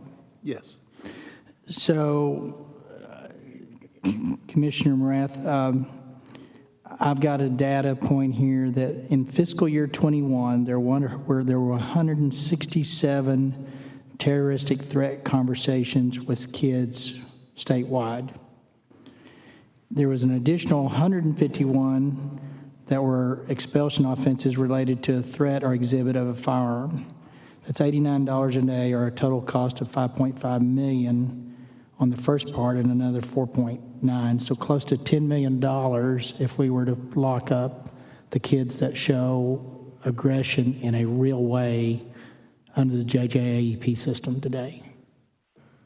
I can't verify the math, but that sounds logical, absolutely. So basically 300 kids out of our 5 million were threats that we honestly didn't do anything with because it's a cost. I mean, some of them went to JJAP, some of them did not. I don't know how a kid can threaten not end up there.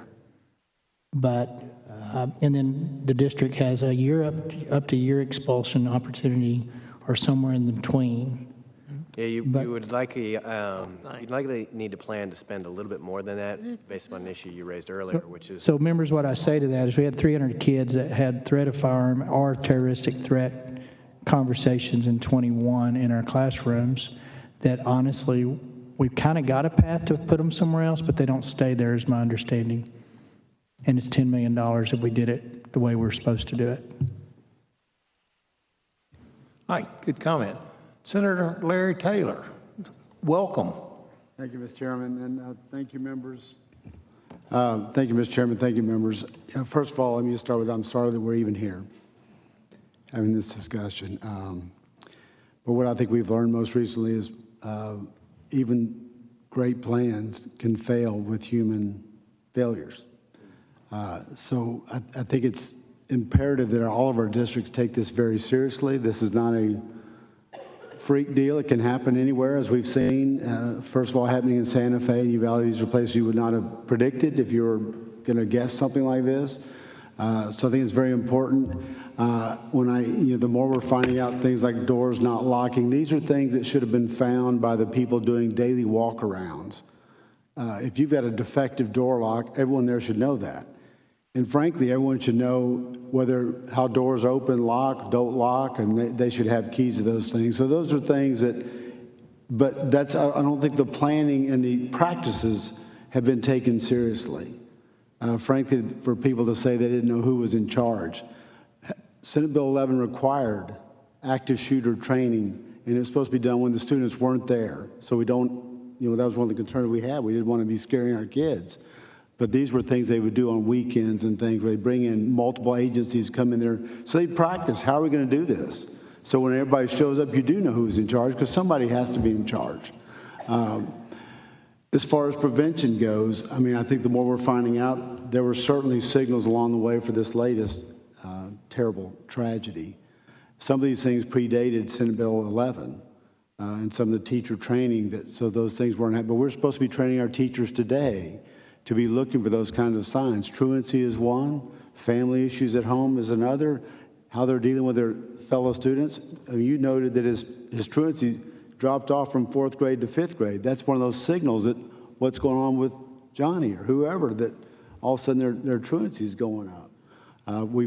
It was brought up about truancy. We had some issues where people felt like we were criminalizing truancy, and we took JPs out of it. We had a lot of JP courts that were doing an excellent job with truancy. I think that's something that the legislature needs to go back and look at. It was working. You took away the teeth to truancy, but also, once again, these are things that teachers and people around the schools need to be looking into. The mental health, Senator Nichols,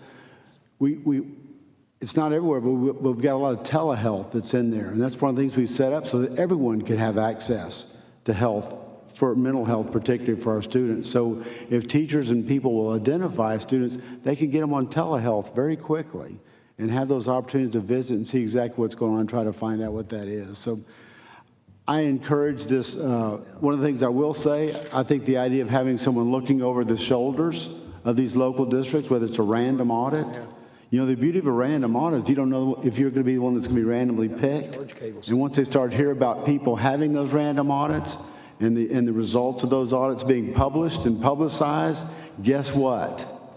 Everyone else is going to jump on board pretty quick, and they're going to take it very seriously. So that's maybe something that needs to be considered, that we do have that random audit. I think the governor brought that up, that we have random physical audits where somebody comes out there and does check those doors and does see what all's involved with that. And there's ways to work that out. Once again, we're not trying to scare kids, but you need to be able to do these things. And I think by having that hanging over people's heads, that they will take that a little bit more seriously. And Senator Nichols, I appreciate your opportunity to let me speak to this issue. It's very close to my heart, as you can imagine. And I wish you the very best. I'm happy to help in any way I can.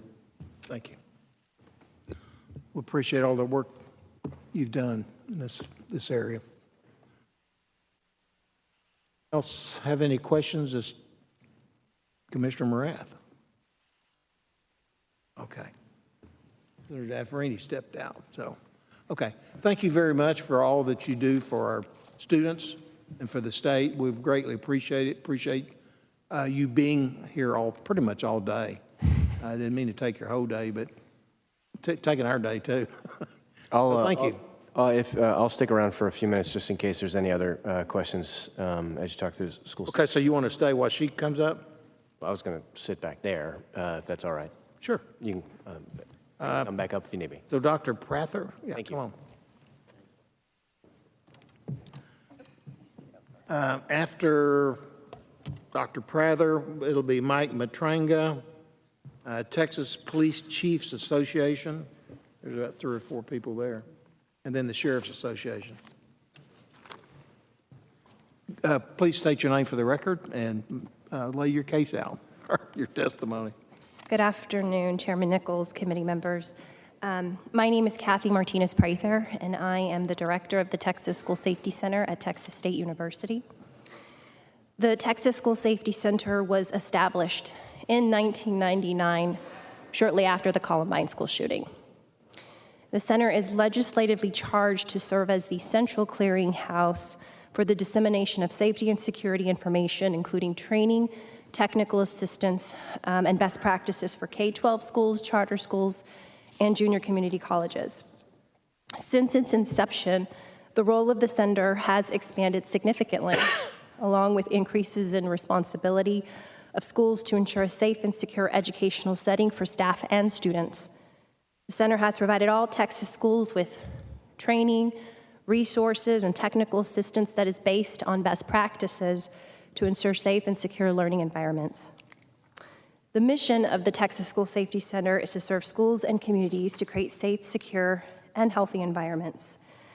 We provide annual training and resources to stakeholders such as district and campus administrators, teachers, counselors, school-based law enforcement on a variety of topics, covering emergency operations planning, drilling and exercising, safety and security audits, school behavioral threat assessment, and also specialized training to our school-based law enforcement officers. Fiscal year 21, the center trained over 18,000 school personnel and school-based law enforcement. And in addition, over 38,000 school personnel have completed our online courses. In addition to providing statewide school safety training and resources, the center is also charged with collecting school safety and security audit information from schools and reviewing their multi-hazard emergency operation plans. Since 2007, the Texas Education Code requires districts to conduct safety and security audits of their facilities at least once every 3 years and to report the results of those audits to the center. The center is required to develop audit procedures for use by school districts to assist with conducting audits, collecting the results of those audits from the districts, and compiling those results of the audits in a statewide report, which have been referenced today. The purpose of the safety and security audit of Texas school facilities for schools is, one, to assess their safety and security within each of their facilities, physical assessment, but also to identify current policies and procedures and features of their campus, really, for compliance with Texas laws and best practices, with the goal of identifying gaps, making corrective improvement, and making direct recommendations to their Board of Trustees. Since 2005, school districts have been required to have a multi-hazard emergency operations plan. In 2019, the center was required to establish a random or needs-based cycle for the center's review and verification of school district plans. So the center verifies the plans to make sure they meet Chapter 37-108 requirements, provide districts with written notice describing any deficiencies, and stating that the district must correct those deficiencies and resubmit the plan within a certain time frame. And so the compliance aspect to this, or follow-up, if you will, is if a district doesn't submit a plan or doesn't make corrective improvements within a certain amount of time, they have to have a public hearing. Their Board of Trustees does, to let the community know of their failure to submit a plan and their plan to address that failure. And then they have a certain amount of time to do that work. And if they don't, TEA has the authority to issue a conservator. I wanted to highlight a few pieces that we've heard a little bit about today in terms of the implementation of Senate Bill 11. So the 87th or 86th legislative session passed Senate Bill 11 that made significant changes to help improve safety and security in our schools. And so the role of the center was enhanced to help schools with this work. Senate Bill 11 required each school district to have a multi-hazard, multidisciplinary threat assessment team. So with expertise from counseling, behavior management, mental health and substance abuse, classroom instruction, special education, school administration, and law enforcement available to each campus. The purpose of a threat assessment team is to connect individuals with interventions before an act of violence occurs, and from a state level, the center is providing training to support schools in achieving that end. Research on U.S. school shootings has shown that these violence events can be prevented because the acts are typically planned in advance, the actors tell others beforehand about their violent plans, and the acts are often carried out because there's some level of desperation, some level of grievance, or the view that violence is really the only option left to solve their problem. Behavioral threat assessment provides a proactive, evidence-based approach for identifying individuals who may pose a threat, not just to harm others, but themselves, intervening with appropriate resources, and ultimately improving the safety and well-being of the individual that's in crisis, the situation, and the school. The goal of threat assessment is not to punish a child, although that could be the case, but to connect them with the appropriate interventions they need so we can prevent an individual from getting on what we've heard about, this pathway to violence in the first place, and or intervene to get an individual off a pathway to violence. And so keeping our schools safe involves not just effectively responding to violent events, but, as we've heard a lot today, preventing them as well. And behavioral threat assessment is a means to do just that when it's implemented with fidelity.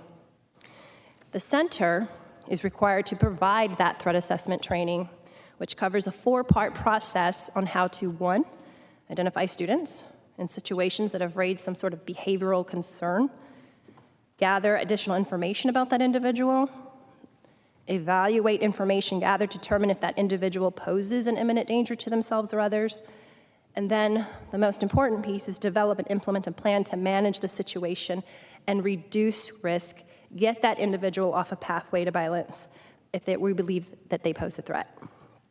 We've trained a total of over 23,000 school personnel serving on threat assessment teams, developed model policy and procedures for school districts, created an online behavioral threat assessment toolkit.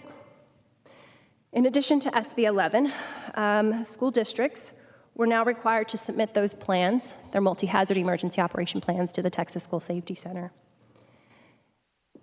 The planning process creates opportunities for us to be able to focus on what we call desired outcomes and prepare and implement procedures to help ensure that when something does go wrong, that we end up as close to the possible desired outcome instead of trying to sort of haphazardly create something in the middle of a situation. So being prepared is critical. SB 11, as I've mentioned, required the center to establish a random or needs-based cycle for our review and verification of the plans. In June of 2020, the center initiated the request for submission of all 1,022 K-12 plans. This initial high-level review was intended to provide the center with reliable data on really where Texas districts were in their emergency planning prior to 2020. This initial review included a high-level assessment of each district's basic plan and a timely response, given June of 2020, a response to the COVID-19 pandemic at the time. Schools were shutting down. So in collaboration and coordination with the governor's office, we did a deep dive review of their continuity of operations plan and communicable disease annex. And we quickly stood up resources for districts to use in their phased return to normal operations amid COVID-19. From this initial high-level review, which was really a snapshot in time of what we initially asked for, a total of 67 districts were identified to have a viable basic plan. And what that meant was they included elements that were considered best practice, or they met specific provisions that were identified in the Texas Education Code. So for example, it was clear that their plan was district tailored, not a carbon copy of another district, because we often see that. It included a chain of command. It's a requirement in Chapter 37. It addressed district-specific needs. They completed a hazard analysis. There was an adoption of the NIMS ICS command structure. They addressed all 5 phases of emergency management, and they also included an active threat annex. The remaining 955 districts all had a basic plan in place, but did receive feedback on areas for improvement. So, for example, some districts, actually many, didn't do a hazard analysis. And that is the first step in putting your plan together. You want to identify all your threats, hazards, and vulnerabilities. So if you live in West Texas, you probably don't need a hurricane annex. Currently, all school districts in the state of Texas have a basic plan in place. Beginning August of 2022, the center will begin its annual call for submission and reviews of every school district and charter district's multi-hazard emergency operation plan, focusing our reviews again on their basic plan, their active threat annex, their active shooter appendix, and severe weather annex. Drill requirements. School districts, and we've always trained school districts for the past 2 decades, that drilling and exercising to your plan is a best practice. SB 11 charged the Texas Education Agency in consultation with the center and the State Fire Marshal's office to designate the number of mandatory drills for school districts to conduct. And as we all know, drilling is a key feature to a comprehensive emergency management plan. And so with regular drilling, using predetermined and appropriate protocols, that will reduce the possibility that students and staff become victims in an emergency and ensure that responses are well executed. Currently, school districts are required to do 1 secure drill, 2 lockdown drills, 1 evacuation drill, 1 shelter-in-place drill for hazmat, 1 drill for shelter-in-place for severe weather, and for a fire evacuation drill, if they are not overseen by a local fire marshal, 4 fire evacuation drills a year. In addition, every school district is required to have a safety and security committee. And these are the folks that are overseeing everything we've been talking about today. Development, creation of emergency operations plan, reporting safety audit school data to the center, making recommendations to the board for improvement, all of the things that we are requiring districts to do. This committee is required to compose certain folks with certain backgrounds. They're required to meet 3 times a year. In the governor's directive, they're required to convene this summer to review their plans, ensure that all drills are scheduled. In addition to the governor's directive, school behavioral threat assessment teams are being required to gather this summer to review their policies and procedures, ensure that staff and students are trained on emergency protocols, making sure that all of our threat assessment team members are trained before the start of the school year. There's a big concern, as we've already seen, an influx in threats occurring across the state. And an influx in threats often occur after a highly publicized event such as this. And so we are anticipating an influx of threats with the start of the school year. And advising school districts to take every threat seriously. I'll take any questions that you have at this time. Okay, thank you. Senator Hinojosa, and then... Thank you, Madam Chair. I mean, you made a long presentation of the components and requirements that you all have that we placed on school districts through Senate Bill 11 in 86th session. And my question was to Commissioner Murath, how many of those schools are actually in compliance with the components and requirements and all the requirements that you just listed? How many of those schools are actually in compliance with those requirements? I can say we have 1 district right now that will be having a public hearing for not being in compliance with our EOP plan review. Well, you haven't 1 hearing, but how many schools are actually not in compliance with this Senate Bill 11? So there's a lot of aspects to Senate Bill 11. So which... No, I'm not... look, there may be some parts, some schools that are in compliance with parts of the requirements and components, but what I'm really asking is a pretty forward question. Do you have the numbers as to how many schools are actually in full compliance, if you will, with Senate Bill 11? In totality of the bill, we don't. Well, I mean, this Senate Bill 11 applies to all the public schools, right? And charter schools, does it not? It does, Okay. but it also requires them to take threat assessment training. It requires them to have plans. It requires them to conduct safety and security audits. So there's lots of components to Senate Bill 11, more than what I've described here. How do we know they're in compliance? How do we know that they are in compliance with all those list of requirements? So in the district audit report that we put together, we're asking school district questions that are very specific to legislative requirements, not just their multi-hazard emergency operation plans, but also are they conducting drills? Have their team members been trained in threat assessment? So that is the platform where we gather information, which is self-reported from school districts.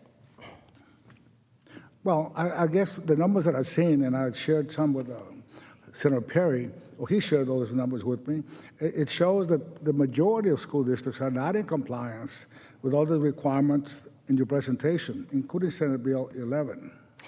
I will say that in our first call of plans, we only had 67 districts at that moment that you would say met muster. And that is a problem. That is a significant problem.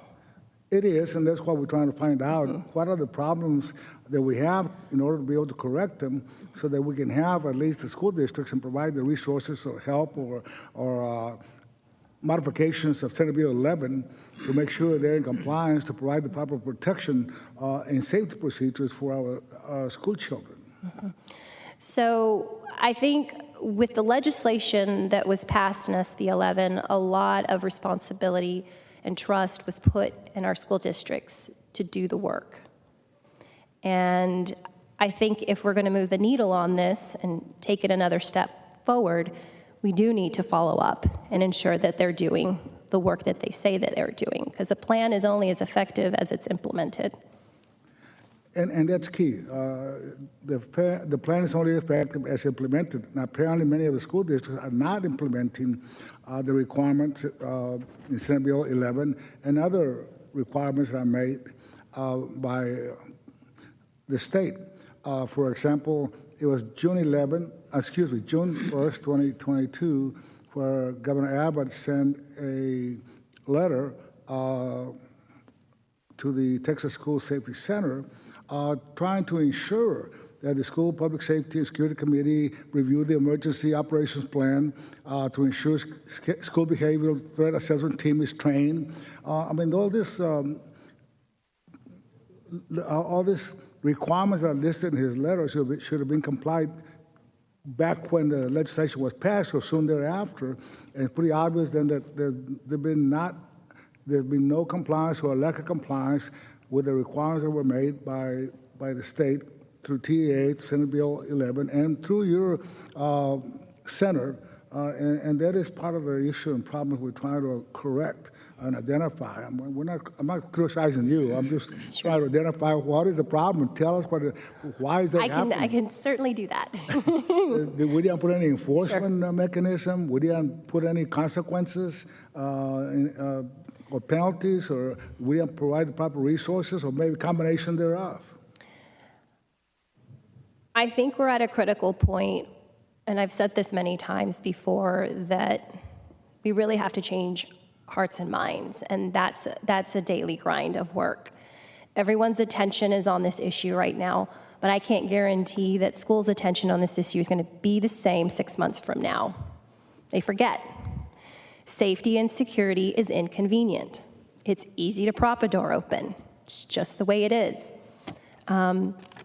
It's a common practice with school districts across the state to do things like that. And until we get to a point where we're holding school districts accountable, making it a culture that it's not okay to do that. We know that locked doors create time barriers. Time barrier saves lives. Well, one of the things that an excellent chairman mentioned a while ago, that you had by doing audits and reporting these to the general public, it'll bring many of the school districts in compliance, because the local parents will complain and hold the local school board and the local principals accountable to comply with the law to protect their children.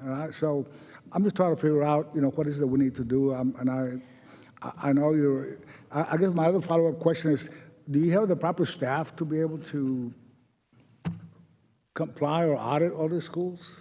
So currently, the governor has charged the center with going out in this next school year to conduct what has been called intruder assessments. And what those intruder assessments essentially entail is something we're already training school districts to do themselves. It's part of the comprehensive safety and security audit, which isn't just auditing your physical campuses, your structures. You're looking at things like student climate surveys, looking at policies and procedures, drill logs, training logs to ensure that staff have been trained. You're looking at the actual safety and security audits that you've done, what recommendations were made, what was submitted to the board, what was addressed, what wasn't. Well, So it's more comprehensive than intruder. Let me rephrase the question. Do you have the proper staff numbers, trained staff, to be able to enforce and make sure that you audit the public schools to make sure they are compliant with Senate Bill 11? To do a comprehensive audit, as I just explained, beyond an intruder assessment, no. Okay, and that's our question. I mean, I don't know what the proper staff would be, but it's important because if you will make unannounced visits to the public schools, you need staff to actually are trained how to do that and get out there and do it and report back. I definitely think that it's the next step in the work that we're doing. And as Senator Nichols, you've mentioned, we are essentially looking at their EOP plans. It's a desk audit. We're making sure that when we look at an active threat plan, that their plan isn't just to call 911 and go into lockdown. Now, that may be part of the response, but what we're looking for is making sure that what are you doing to prevent and mitigate this from happening? What policies and procedures do you have in place? And so the challenge we have is we're not on that campus every single day. You don't have to be in that campus every single day. And I know that probably it's impossible to eliminate mass shootings, but we can mitigate and minimize those mass shootings. And I think one of the things that we need to do is, as Chairman Taylor said a while ago, is expose some of the school districts that are being lax, if you will, and not making school safety a priority and are not complying with the law. I mean, we have to push on our side and let the local communities know what the school board is doing, what the principals are doing, and the administrators that are ignoring the law for whatever reason. They're not making it a priority like we know we should. But I'll let some other people ask questions. But thank you very much for your testimony. Thank you. Gary? Thank you, Mr. Chairman. So specifically, you did 23,000 trainings of behavioral threat assessment personnel, correct? Something statistically, you trained a bunch of people. For 23,000, yes. Is there a process in which y'all follow up and see how many students they had threat assessments that they dealt with? And what is the disposition of those? TEA is charged with collecting that data. So Commissioner Morath is here. You don't have to come up.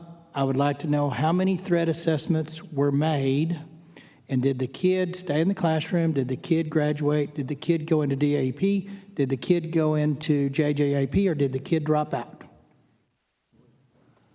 Because if we're going to go through this process of having threat assessments, check the box that we caught the kid and did a conversation with him, and then really didn't monitor or watch what happened subsequent to that, we're not being effective.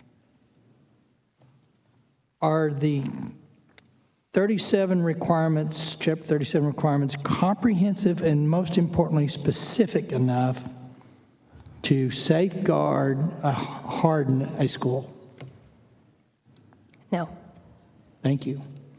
Is there doors in classrooms today that lock from the outside and do not have a locking, a mechanism to secure it from the inside? Many. Is there external doors that are not locked automatically or can be overridden, as we saw in that other? Yes. And I'll follow through. I'm told that Uvalde recently had a review of their EOP and passed with flying colors. Is that true or not true? That is correct. So I'm perplexed. If I am in charge of making sure assets are hardened to allow people that can get in, should get in, or should get in, and those that shouldn't get in, not to get in. And I understand that there was a door that was physically, Let me back up, and I said it once earlier today. Those doors were in existence when I was in school. And they are not a maintenance cost problem because they never wear out. You may maintain them with a little oil, but they're very effective if they're not overridden. Maybe the answer to that is not have a manufacturer that allows you to override it. So should we change our questionnaire to reflect you shouldn't have classroom doors that are not being able to secure from the inside? Should we, you can't fix the rock incident. I got in Sunday school, I've got a teacher, and they said routinely kids prop the door up and go in and out of the campus there at one of the district schools. And my first response is the kid needs to be expelled. It's that critical. Right then. So I'm going to go to this. So you clearly and honestly answered, we do not have the specificity required at the campus level to prevent what Uvalde went through. No. Not there. Should be there, correct? I agree. Thank you. As you go through these random audits and these campus visits, I encourage you very, very, very much, and I understand you're going to just pop in and catch something, we hope, before it's a problem. I encourage you to talk to a wide range of people on that campus. Talk to a teacher. Find a kid that's smoking a cigarette outside a doorway somewhere and ask him, how many times a day do you get to do that? He doesn't know who you are. He's going to say, I come out here all the time. Talk to the maintenance guy. Because if you're just talking to the administration, you're going to get exactly what you want to hear. So if you really want to be good at what you're doing, I've always found that when I was doing audits on a financial level, talk to the receptionist. They know more than anything in that building that's going on. And they got the dirt. So your job is serious. When you're doing your threat assessment, do you look at the financial cost-benefit ratio, or is that even a conversation? In terms of? In terms of if a district submits an EOP plan, they have basically high school, junior high, and elementary on the same lot, 3 campuses, but on the same geographical. And they surveyed the world and said, we can have one resource officer on campus and cover our security needs. And part of that's financial driven. I would argue a lot of those districts that had that situation are very wealthy districts in rural Texas.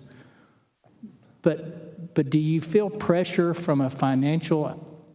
Here's what I want from you. I want an assessment that makes that campus safe. And I don't know how you get there without locking out classrooms from the inside and without having all the externals covered the best you can, without human error. Take the human element out of it. If it's digital, it happens when the teacher pushes the button, et cetera, et cetera, et cetera. But I don't want you under I don't know if you do this, district's got $1 million to spend on security. We think that was an appropriate plan. I want you to say that district should have X regardless of the cost. Is it a write-up? It's information we need. So just a couple thoughts. One, that would be a part of our follow-up compliance check, is what I'm calling them, is interviewing students, staff, to make sure, one, that they are aware of what they need to do in the event of emergency. The other piece here is looking at, because this is part of the safety and security audit process, is those teams are auditing their facilities, finding issues, and ultimately, in law, required to make recommendations to their board of trustees, who then decide what they're going to prioritize and budget and dedicate toward. We don't have any oversight right now in terms of how they're prioritizing it, but would like the opportunity to be able to help facilitate and educate them on what the things they should be prioritizing, and give them some guidance on that. We're not doing that currently. Hardening of an asset versus personnel, given the choice between the two, with your vantage point, which would you pick if resources were an issue? Hardening or prevention? So, no. Hardening of assets in hopes of keeping someone out of a school corridor or classroom that shouldn't be there versus a resource officer, a personnel. Under limited dollars, based on your vantage point, what is the best investment or use of those sources? My response to you would be both of those working together are the most effective. I didn't But if I had to pick one. If you had to pick one. Hardening our schools. I would give you a gold star if I could, because that's, I believe, is the correct answer. Is we have proven, if nothing else, through this one, and all of the others have different personnel breakdowns and different processes that are people-centric. At a minimum, the schools have to be hardened in a way that takes the requirement of a human person being in charge of happening it. That's first priority, is to keep those people out. Thank you. Okay, members, who has a question? I'm not sure I remember who's the second. Doesn't matter. But Brandon, you're the vice chair, you go.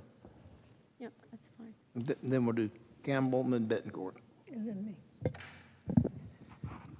Can you give us an example of the best response that you received on the audits or the emergency operations plan? What district provided the best response?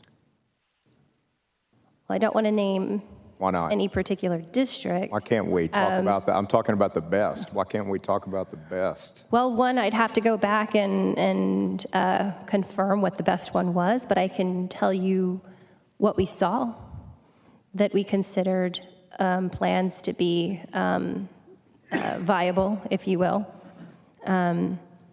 We saw plans out there, and let's take active threat plans, for example. In some cases, we got flip charts of their standard response protocol. This is our plan. This is what we're going to do when there's an active threat. That's not a plan. Are you talking about a paper response? What mechanism do you use for response? Digital? We have school districts submit their actual documents to us. That's your preference? So you have 1,100 school districts and 9,000 different audits returned by paper? You don't have a digital process, or? They're submitted to us electronically. They are submitted electronically? Yes. Okay.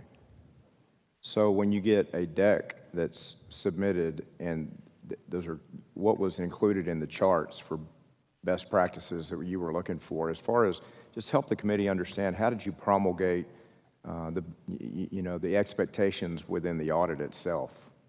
So we were looking for plans that covered all 5 phases of the emergency management cycle. So, for example, we wanted to know, in terms of prevention efforts, what were they doing in terms of making sure they had a threat assessment team in place, the team was trained. When it comes to mitigation, we were looking at policies and procedures that they had where they locked their exterior doors, they locked their classroom doors during instruction. In terms of preparedness, were they conducting drills on a regular basis? All of those things. And active shooter response drills are just a component of that, correct? Correct. So a multi-hazard emergency operation plan is multi-hazard. You're covering a lot of different hazards and functions. So you can have a severe weather annex, an active shooter annex, and then different functional annexes. So for reunification, lockdown, secure. That could be a hurricane response or a train derailment. So yes, and so you can get even more specific with your annexes. You'll have a severe weather annex, but you'll have very specific appendices for a tornado. What would you do in a tornado? What would you do in a hurricane? Things of that nature. So the number of districts that provided a sufficient response, that was under 70, correct? Under 70, you said? Total districts, right, that provided a sufficient plan. Yes, out of 67. Out of over 1,000. Mm-hmm. And so what was your response to all of the districts in the state that did not provide? So when we initially requested the plans from districts, we were looking, one, at basically we said, submit everything you have. Because at that time, we had never laid eyes on these plans before, so we did not know what we were going to get. We really needed to establish sort of groundwork to sort of assess and do a gap analysis of where everyone was at. It's the only way that we knew how to measure corrective improvement moving forward. And it was kind of all over the place. And while we had 67 districts submit plans that we considered basic plans to consider to be viable in the sense that they met specific legislative requirements, they had certain best practices that we considered standard but weren't necessarily in law. We had several districts that we provided feedback to and worked with over the last 2 years, specifically those districts who didn't even submit a plan. Because from our perspective, our end goal was to get them to get a plan together. And so that's what we did. We established rapport, developed relationships. My question was, what was your response to the districts that failed to submit a sufficient hazard operations plan? We worked with them to get their plan up to par so they could have a basic plan in place. And then how long ago were those due? So the plans themselves? Yes, to be submitted to you, correct. So we have to bring up the exact dates in my head, but we have one district right now in the state of Texas that did not meet the deadline that is now going through a public hearing. And so only because that district didn't meet the deadline, that's the reason why it's advancing under the requirements of the legislation to the public hearing. All the other districts that met the deadline but turned in an insufficient plan or did not respond at all, how are you dealing with them, and why are they not being sent towards that public hearing component as a response, or are you allowing them a certain time to cure and turning a plan? That is correct. So and what's required with that cure period? So we worked with school districts this first go around as they were working with us. So it's not they submit a plan, we give feedback, and we're done. There's a lot of back and forth. You have a district who addresses some of our concerns but didn't address all of them. We go back to them and work with them. Is that based on the template that you promulgated on your website? That is correct. As far as developing an emergency plan, and then was that template forwarded to each district to use as a go-by for best practices on what to submit to you as far as an EOP is concerned? Or you mentioned that you had no idea what was going to be sent to you, but you have a template that you promulgated, correct? Districts are not required to use our template. Did you forward the template to each district as you requested the response of the EOP, or? We've been providing training, disseminating these resources to school districts way before we began even reviewing their plans. Correct. Did you provide the template that you have listed on your website as a go-by for best? I'm just talking about avoiding a step of the school district missing expectations. So you're the school safety center, establishing expectations, following legislative direction, and you have templates promulgated on your website. Of course, schools can reach out to you for help if they request it, but I'm talking about, was it provided so they would know that to use that as a go-by so they wouldn't fail or make a misstep on this first required response for the EOP on a certain deadline? It was. Okay. And since then, we've learned a lot through these review processes in order how to improve the way that we provide training and the development of templates for school districts. So we've even revised our basic plan template, created a toolkit and an online course in preparation for our fall reviews. So I'm assuming some of the responses you got were nothing more than a cover letter from school districts that just provided an insufficient plan. I mean, were those all over the place in their level of insufficiency? I mean, did you get some responses that were just generic response saying, we have an emergency operations plan, thank you for asking? To an extent, I wouldn't say it was quite. I think the most extreme was, we don't have a plan in place, and our response was, well, let's help you get one in place. And that's what we did. So at this point in time, we know that every school district has a basic plan in place. There is certainly room for improvement. What size school district was that? What was that? What size school district was that, as an example? In terms of a plan that we wouldn't consider quality, the majority of those were small districts. Yeah. One of the small districts. Yeah. And so, do you have your team would in turn reach out to them and say that's wholly inadequate and refer them to your template to use for best practices and ask them to resubmit an emergency plan within a certain period of time? And then do you enforce after those expectations are set? Yes. Stick with those timeframes? Because again, we're talking about an active shooter response plan, but really what the legislation calls for is a hazard plan, an emergency operations plan that could be a train derailment or a hurricane response, not necessarily. I mean, there's a provision in there on active shooter response, and they need to provide that. But out of the 67 that did meet sufficiency within the plan that was submitted back to you and they were deemed sufficient, did they have an active shooter response plan within that EOP? Yes. All 67 did. Yes. And then for those that were deemed insufficient in the delta between 67 and 1,022, or however many school districts we have total, were there active shooter response plans in any of those that were submitted yet still deemed insufficient? Was the focus on active shooter response, or could it have been regional?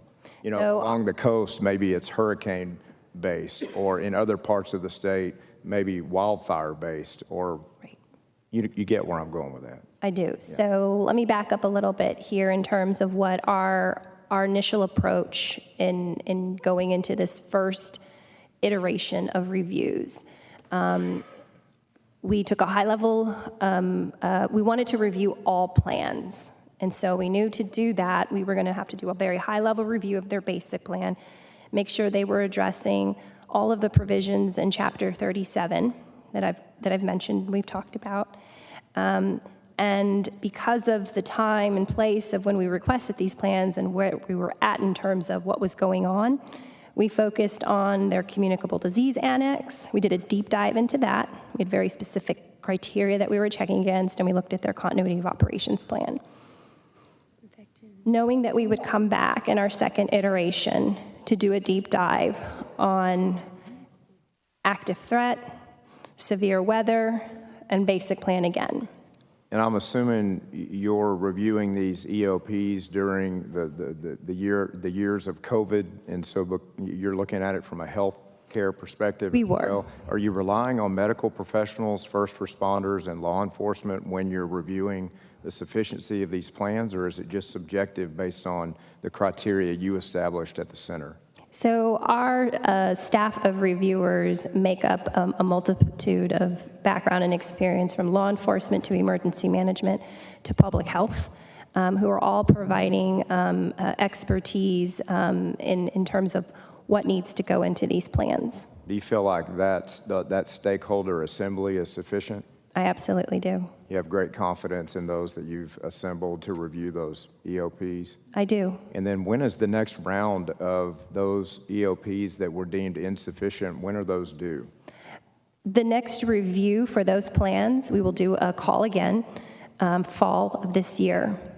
And we plan to be sending out a communication to your concern to all school districts early July, letting them know these are the things that we're going to be reviewing, and here are all the resources to assist you with that work. And I'll wrap it up, members, because I know there are other questions, but if school districts fail a second time and are found insufficient on their emergency operations plan that was already due, and they were deemed insufficient when they turned them in, and they have resubmitted based on the cure period that you allow, that is a quarter of a year for them to continue to try to figure out something that is so important that affects the lives of every one of these students and the faculty that are on all of these campuses. That's quite a bit of time to resubmit after failing the first time. When they fail a second time, what is your response, and do they go to a public hearing based on the criteria in the legislation?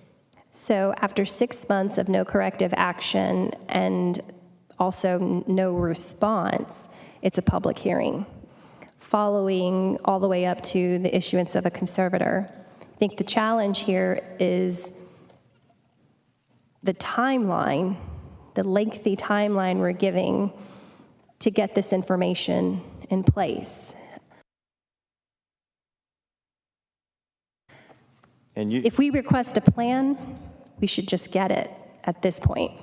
Correct, and because most districts have ignored that or provided something that was wholly insufficient, I'd like to know from the School Safety Center what your plan is within your authority to respond to that if the second submittal is deemed insufficient. And then past that, what do you request from us if you feel like you don't have the authority to act further? And I guess third, I would ask you, within the legislation itself and the way you're conducting these protocols following the legislation of either a public hearing and a conservator to be established, is it an and or an or? So is the public hearing required or a conservator can be established? It's an and, right? So the first sanction, if you want to call it that, is you have to have a public hearing. And after that public hearing, if you do not make corrective action, then the TEA has the authority to issue a conservator at that point.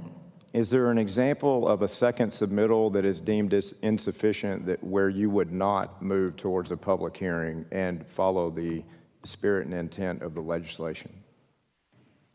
If I heard you correctly, if a second submittal is deemed insufficient by a school district, is there an example in your mind where you would not move along with the spirit and intent of the legislation towards a public hearing for further review, and then upon that review towards the conservator aspects through the TEA, if that's if that was the case, we would need to move through and implement that. Is there an example where that you foresee where you would not advance towards recommend advancing towards a public hearing? Would you give another cure period for a third submittal? No, I don't think we're at that point anymore. Okay, thank you. Thank you, Mr. Chairman. Senator Campbell. Thank you, Mr. Chairman. Well, it sounds like the center is too lenient in time for districts that don't have a plan in place or in follow-up.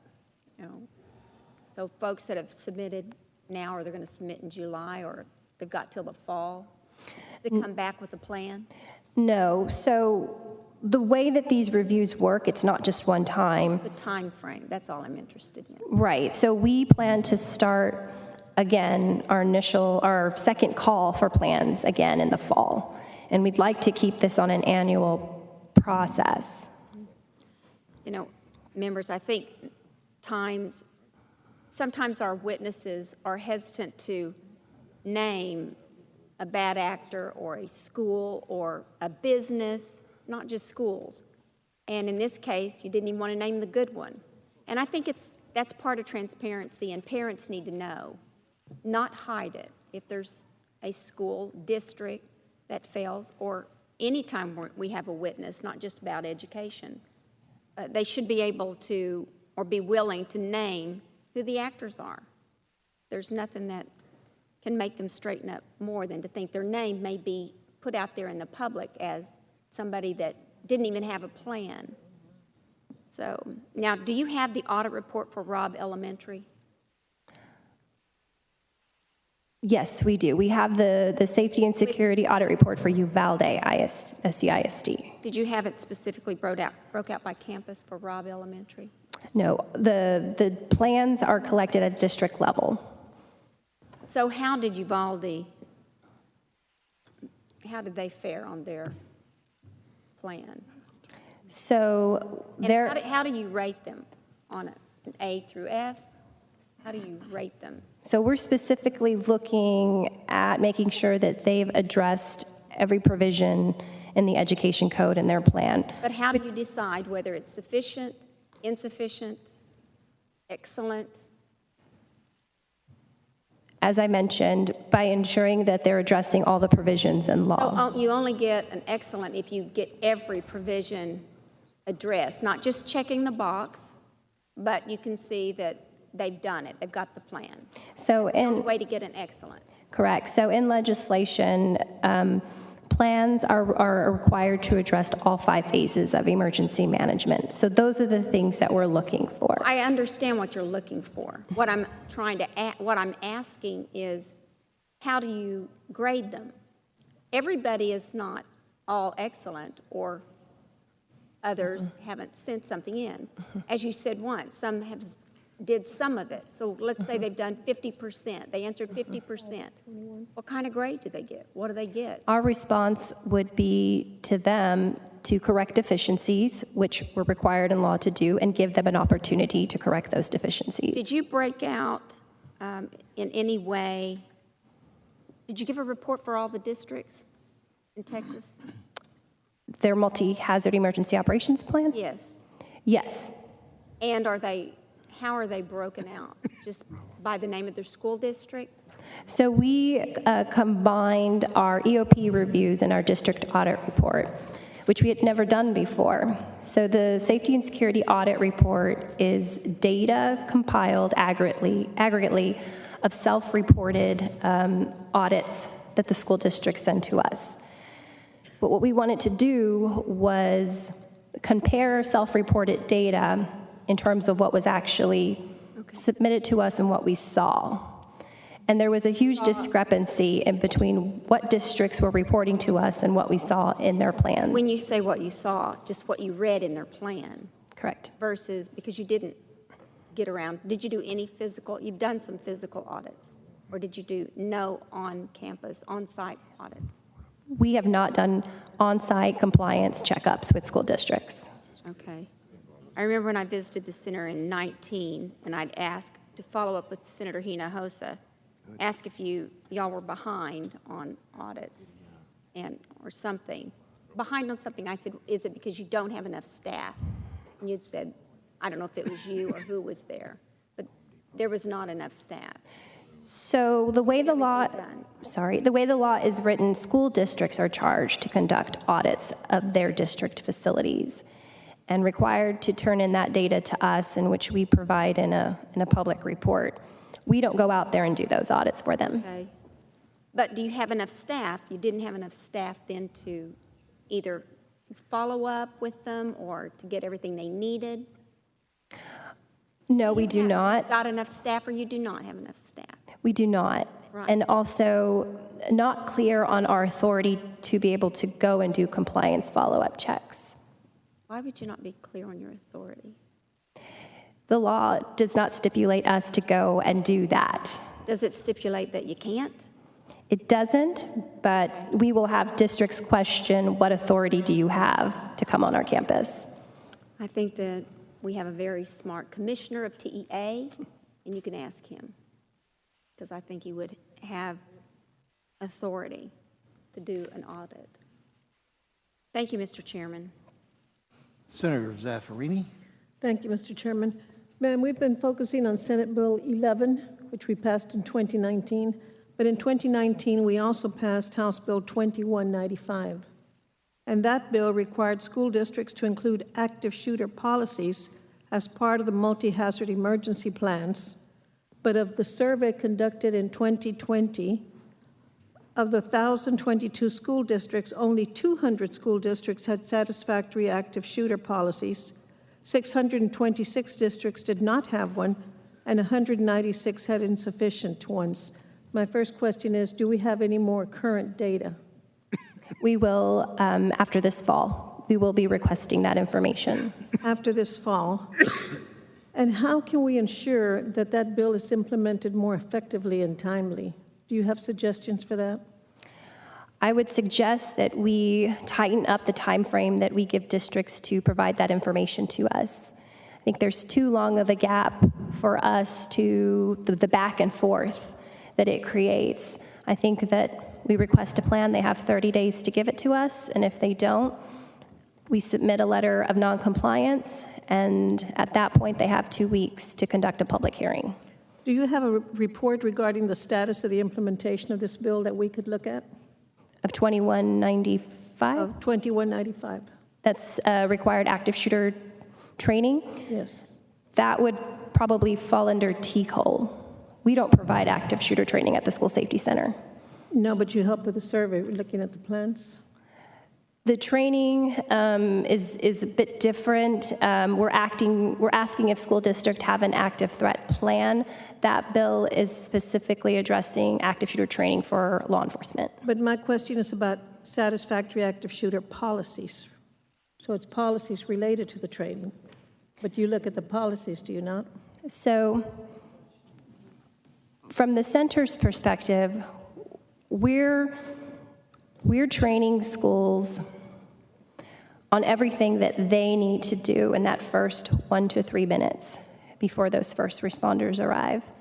And that's the perspective that we come at. So when we talk about an active threat policy or an active threat plan, we're really focusing on the districts devising what their plans are going to be before first responders arrive on scene. Because initially, they're the first responders. And so that's what we're focusing on with school districts in the development of these plans. Thank you.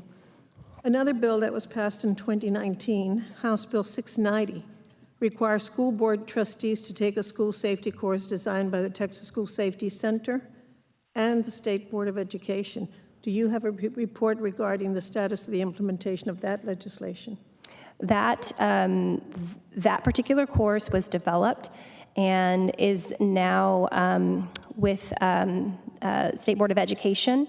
They're overseeing the training for school board members, and that's to be implemented this fall.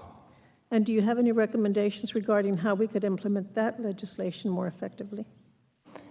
Well, I think it was certainly a step in moving the needle and really trying to ensure that from top-down leadership, especially with school board members, really understand the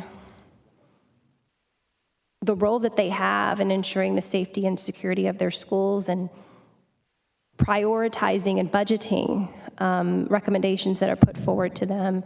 So that is now a required training. I think it's important. In my experience and what I've seen, most school board members have no idea what school districts are required to do. Do the audit results tie in any way to compliance with that legislation? Can you repeat that? Do the audit results cover compliance with that legislation? State Board of Education oversees compliance with that. Okay, thank you. Thank you, Mr. Chairman. Senator West. Thank you, Mr. Chairman. Could you tell us a little bit about your background? So I have been with the center since 2007. I started as a graduate research assistant there, worked in every program that we have. So my background is primarily in the research capacity.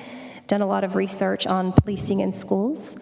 Was promoted to the school safety director in 2015. Okay. All right. Thank you.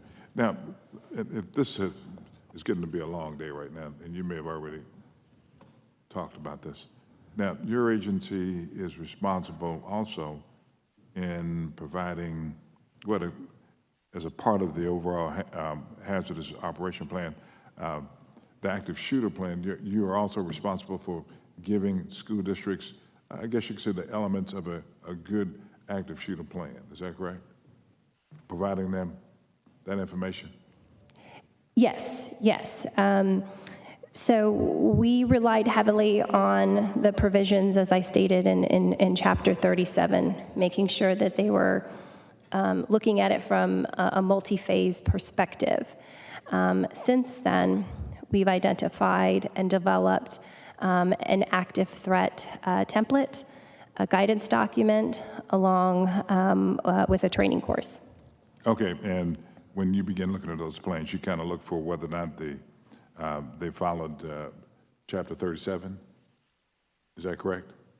Correct. Okay, and to the extent that they don't, then you provide them the template that was developed by your center, so they can use that in order to develop the plan. Those that didn't you said 67 out of 1,000 something. Those that didn't develop an adequate plan, you gave them the template in order to kind of develop their plan. Is that correct? Correct. We developed an active threat template, an active threat guidance document early on in the work that we were doing. Mm-hmm. Okay, in terms of Uvalde, did they have a plan? Did it have a plan? They did have an active threat plan. They did? Mm-hmm. Okay. Have you had an opportunity to evaluate whether or not that what they did, did their actions comply with their plan? No. Is that something that your center is responsible for in terms of the evaluation of actions taken? If you're asking if... No, what I'm asking is your center responsible for evaluating whether or not a district that's actually had to activate a plan did in fact activate it in compliance with their plan? We are not charged with doing follow-up compliance checks, no.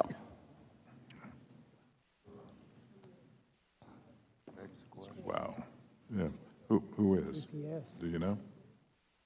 Who is? I don't think anybody is. I think that's where the legislation stops short, is we're required to review the plans, ensure that they meet certain legislative provisions, but we're not required to go out and actually check for implementation of those plans. Senator Perry, do you have a question? I do, but I don't know that Senator West is through it. Senator West, are you finished? Oh, we can have this dialogue. No. No, go ahead. No, you keep going. Let me just say this. She's witness number 5. We have 15 more witnesses. I hear you, Mr. I want everybody to ask any question they want to ask. And I'm going to, as we start moving after this witness, I'm going to ask the witnesses to try to go through their testimony a little bit faster. And I ask y'all, please remember where we are. We don't have that many people, public witnesses, not nearly as many as I thought. And I want to make sure that we can get to everybody tonight, and I think we can. Okay, so Mr. Chairman. All right, so Senator West.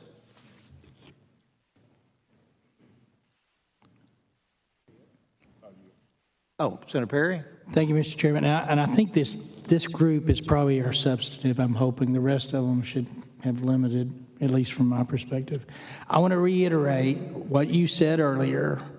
The EOP plan is based on a chapter that is not comprehensive and not specific enough to harden our assets to protect our kids. Correct. So we are checking the box, patting ourselves on the back, that we've got this EOP that we're all excited about, whether it's been audited or monitored or turned in or not, and public humiliation if they don't. But the plan itself, according to the expert that we have charged to know these things and what we've heard in testimony today, the EOP plan is not sufficient to save or keep our kids from harm. Am I correct? It's important to plan. It's important to have these conversations, but it is not telling. If you have an expert of panels that weigh in on what is adequate and not adequate, I cannot in my mind believe that they would think it is okay to have a classroom that can't be secured from the inside. That it is okay to have external doors that can, by a stroke of an X key, that can keep it from happening.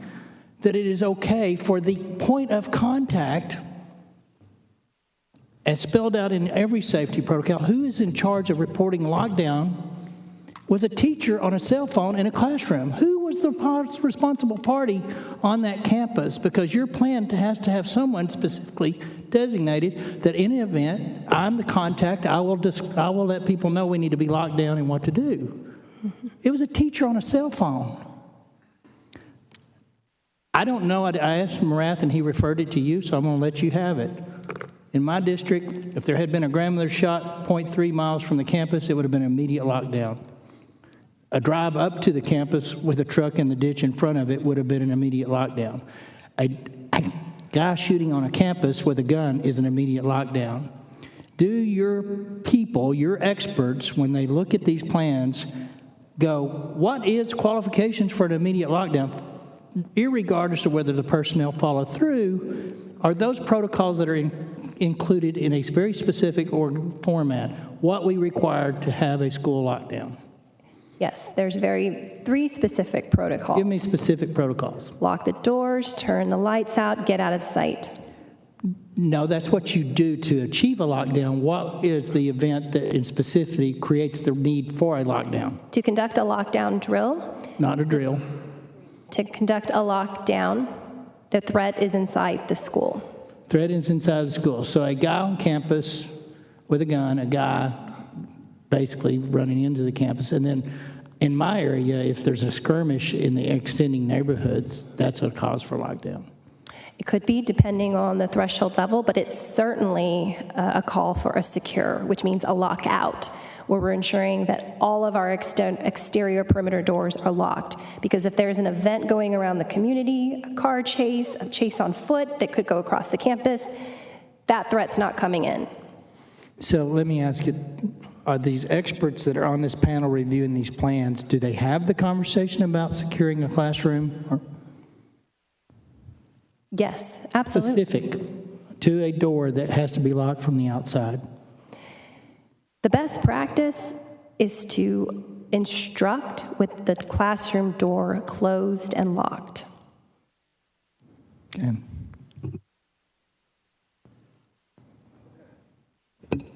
All right. Donna Campbell, did you have something? Oh, Senator Taylor. Yeah, thank you again, Mr. Chairman, and I'll be quick. But there are several things that she said in her testimony that are kind of disturbing me. Senator Hinojosa tried to pin down how many schools are failing in the compliance, and you could not answer that question. And I'm sorry, SB 11 requires a number of things, and frankly, if you're not doing any of them, to me, you failed compliance. So, and let me follow up with that. You keep referring to the initial assessment. The initial assessment was in 2020, is that correct? That's when we did our first call for our EOP reviews. Okay, this is 2022. So you had your initial assessment, and we've heard the numbers. I think Senator Perry recounted some of those numbers. Now, some member of my staff spoke to the folks at the School Safety Center and said those were old numbers, that you have updated numbers from 2022. You've not mentioned those today. Do you have updated numbers for 2022? So all of our districts in the state of Texas now have a basic plan in place. Okay, because that's not what you're being told. You're giving us 2020 numbers.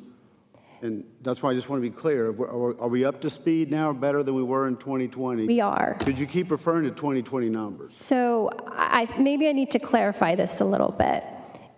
I still think that it's very disturbing that when we did initial call for reviews, still only 67 districts were able to turn in a plan that we seemed viable. Oh, hey, I agree with you wholeheartedly, but that was right after we'd passed the legislation. Exactly. This is 2022. And so back to Senator Hinojosa's point, his question, how many are out of compliance today? You're saying there's only... And since then, we've been working with school districts to get them up to compliance. Okay, this is 2 years. I'm sorry. I don't want to hear about another 6 months to bring it into compliance. We're 2 years into this. We've already had the initial assessment. They failed miserably. I think I can say that safely based on numbers you've said that we only had like a handful actually even close. Where are we today? I'm going to follow up with his question. I think when we do our request in the fall for plans, we will be able to assess. Mr. Chairman, I'm sorry, but this is 2 years down the road. We already had the initial. What's taking so long? Well, these plans should be continuously reviewed. Right, but have you, so, all right, so we've done a review in 2022. You're talking about another one that's going to be done in the fall. Well, they should be done on an annual basis, and we've continuously reviewed these plans over the last 2 years. I'm going to go back one more time, just based on what you're telling us now. Senator Hinojosa has asked the question several times, how many schools, districts are failing right now?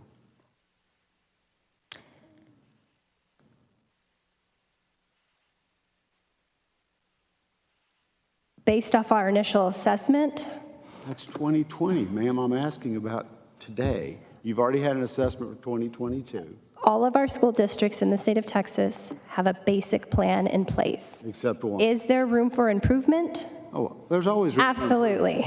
But based on the criteria that was put out in SB 11, you're saying that every district is there except one who hasn't even done a plan yet. No, even that district has a basic plan. Okay, so we're talking about old news then. I'm just trying to get caught up to where we are today. Okay, well, that helps. So all of them have met the basic The level. minimum standards. But you're saying there's some plans that don't really match up with what they're actually doing. Best practice above and beyond of what we would consider a high quality plan. Okay. So we've made great strides and corrected some initial deficiencies. And I'll just finish with this. It's greatly disappointing that this process, I think Senator Zaffarino brought this up about the school board training, that it's taken 3 years for the school board training to be done. I think if the school boards get trained up on this, there'll be a lot more emphasis on making sure their school district is getting this done, particularly in light of what's happened now again. But I'm just, that's not a question, it's not even your issue, but the fact that it's taken 3 years to get training for school board members is incredibly disappointing in light of what's happened. And I hope that whoever, if it's the State Board of Education, will speed up that process. Mr. Chairman, I thank you for the opportunity to ask questions. Thank you. Mr. Chairman, Senator Hinojosa? just a real quick response. I don't think that we're questioning about a school having an operational plan. They can have an operational plan. But within the statute itself, Senate Bill 11, we have a lot more components and requirements that they're not in compliance. And that was the only point I'm trying to make. They're not in complete 100% compliance. So there's still many, many challenges, and we need to have mechanism to be able to enforce those requirements. I'll stop. And if I could, Mr. Chairman, for example, one of those is teacher training. Where are we on that? Are teachers getting the training they need to identify potential perpetrators? We've talked about the mental health that's been brought to bear, but if the teachers have not been trained, do the plans, does your review include that, or is that someone else's responsibility? So that's part of the safety and security threat assessment process, is these teams are also responsible for educating staff and students, not only what the procedures are, how to setting up an anonymous reporting system, how to report, but also educating staff and students on what concerning behaviors are and how to be proactive and empower them to report. Yeah, thank you, Mr. Okay. Dr. Prather, thank you for coming today, and we appreciate you being here with us. We're going to go to the next witness. Okay, thank you. Thank you. And so I'll call up Mike Matranga, M6 Global. And Mike, you heard my comments on our time. We want to hear your testimony. You're here. And then behind Mike, come on down. Our Texas Police Chiefs Associations, we got Chief James McLaughlin, Jimmy Perdue, and Chief John Chancellor going to be following up. So please state your name for the record. Yes, sir. Welcome. Thank you. Thank you for having me. It's an honor being here. I apologize, that's very loud. My name is Mike Matranga. I am a former United States Secret Service agent. Some of you guys look familiar. I testified after Santa Fe in 2018 and 2019 and worked closely with Senator Taylor in SB 11 and its development.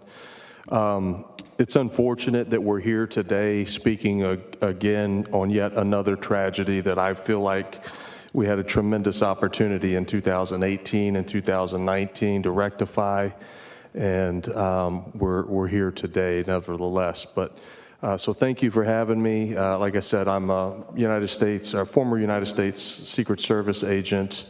I then went over, served on the United States Secret Service Counter Assault Team, Presidential Counter Assault Team, and on the Presidential Detail. As you know, we as Secret Service agents specialize in threat assessment at the highest levels, protecting the President, the Vice President, and multiple heads of state from all over the world. After my time on the Presidential Protective Detail, I then went over to a different agency where I primarily specialized in domestic terrorism groups and worked with the Regional Intelligence Center in Las Vegas, Nevada, overseeing the security operations for the Bundy trial. of the ranchers who took up arms against the United States government in 2014, and then had a role in the Mandalay Bay shooting in Las Vegas, where there were over 500 wounded and 57 victims, 58 the deceased, including the shooter. And then after that and Santa Fe shooting in May of 2018, I was asked to come and lead Texas City ISD's security division, which didn't exist, and we stood that up within a matter of days after Santa Fe and led to the testimony before you guys on June 11th of 2018. So what I'd like to talk to you guys today about is, this is a multifaceted problem, and where I look at this is from multiple different lenses, 6 different lenses. With my experience, sorry, let me put my glasses on. I look at it from various different lenses where I think other people don't. And so the first one being a former United States Secret Service agent, the second being the Executive Director of Security for Texas City ISD, which some of you may or may not know, we were ranked #1 in the state of Texas. We covered we were on the cover of the Wall Street Journal, Security Magazine, as being the most proactive district in the state and #5 in the nation. I'm currently a sitting school board member for Texas City ISD. I'm the spouse of a teacher. My wife, Melissa, has been teaching for 23 years. She's currently a teacher in Dickinson. I'm the father of 2 public school students, and I'm a small business owner specializing in security, everything security, to include SB 11 audits in the state of Texas. And so that's my background. And I want to talk to you today about my perspective on multiple different fronts. I've sat here today and I've listened to the testimony that's been provided by the subject matter experts, and I appreciate all their work and their hard efforts moving forward. But the one thing that I haven't really heard much about today is the behavioral aspects of how all of this factors in. If you look at the Secret Service and the National Threat Assessment Center, which has become the authority on school-based shootings, active shooters, not only domestically but also internationally, the National Threat Assessment Center conducts extensive research, and like one of the expert witnesses said earlier, there really is no profile of an active shooter. And I tend to disagree somewhat with the United States Secret Service, but I also understand their role of trying to remain apolitical. What I will tell you is that I agree with the fact that, in regards to race, there may not be an actual profile, but what we know is that there are always signs and symptoms of pre-attack behaviors and pre-attack indicators in every single situation, to include Uvalde. And so, that's the one thing that I've heard today that I will take away that I have not heard today that's been most troubling to me. And so, from my perspective, looking at it through these 6 different lenses, we have a lot of work to do, And, from the perspective of sitting with you today to build a program that I think would be very effective, I think that the state of Texas currently has an opportunity to set the standard for a very well-recognized nationwide protocol that can be established throughout the nation.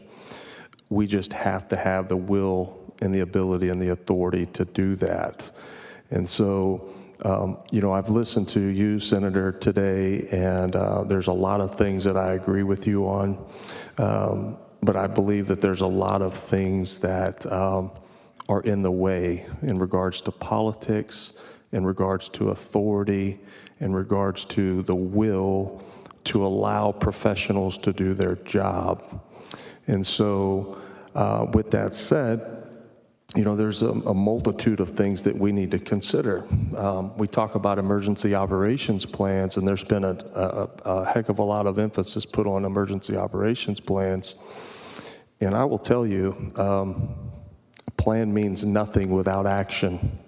In most school districts, an emergency operations plan is simply a check the box, and it sits there and it collects dust, and then it's reviewed annually and submitted to the Texas School Safety Center, and there's no teeth to it. There's no one following up on that emergency operations plan to see if it actually can be put into fruition and into action. So a plan without action is nothing. And so do I think we need an emergency operations plan as a baseline? Absolutely, we need emergency operation as a baseline, but it goes beyond that.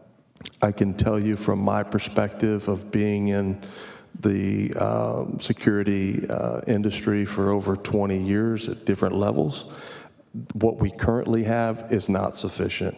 It's not sufficient at all. We talk about annexes to these emergency operations plans where we recommend 1, 2, maybe 3 annexes. In the annexes that we wrote at Texas City ISD, we had 24. Active shooter, medical emergency, weather-related incidents, death on campus, communications, platforms and protocols, emergency response protocols. In this position, we have to have someone that has some teeth, that has some gall, that's not afraid of ruffling feathers in regard to saving life and preserving life. And so a couple of the things that I want to touch on, and I'd like for you to ask me some questions on, is, in my opinion, and not in necessarily any order of priority, some of the things that we need to be a little more in depth on in these emergency operations plans or in these protocols put forward is proper planning, communications, as we've all seen that has failed at a high level. Behavioral identification.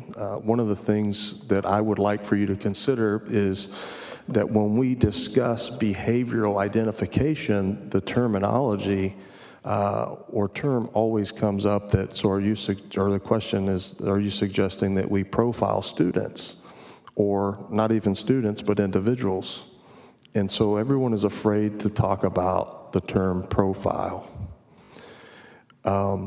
What I'm telling you is that the profile in which I believe we need to be looking at is behavioral profiles.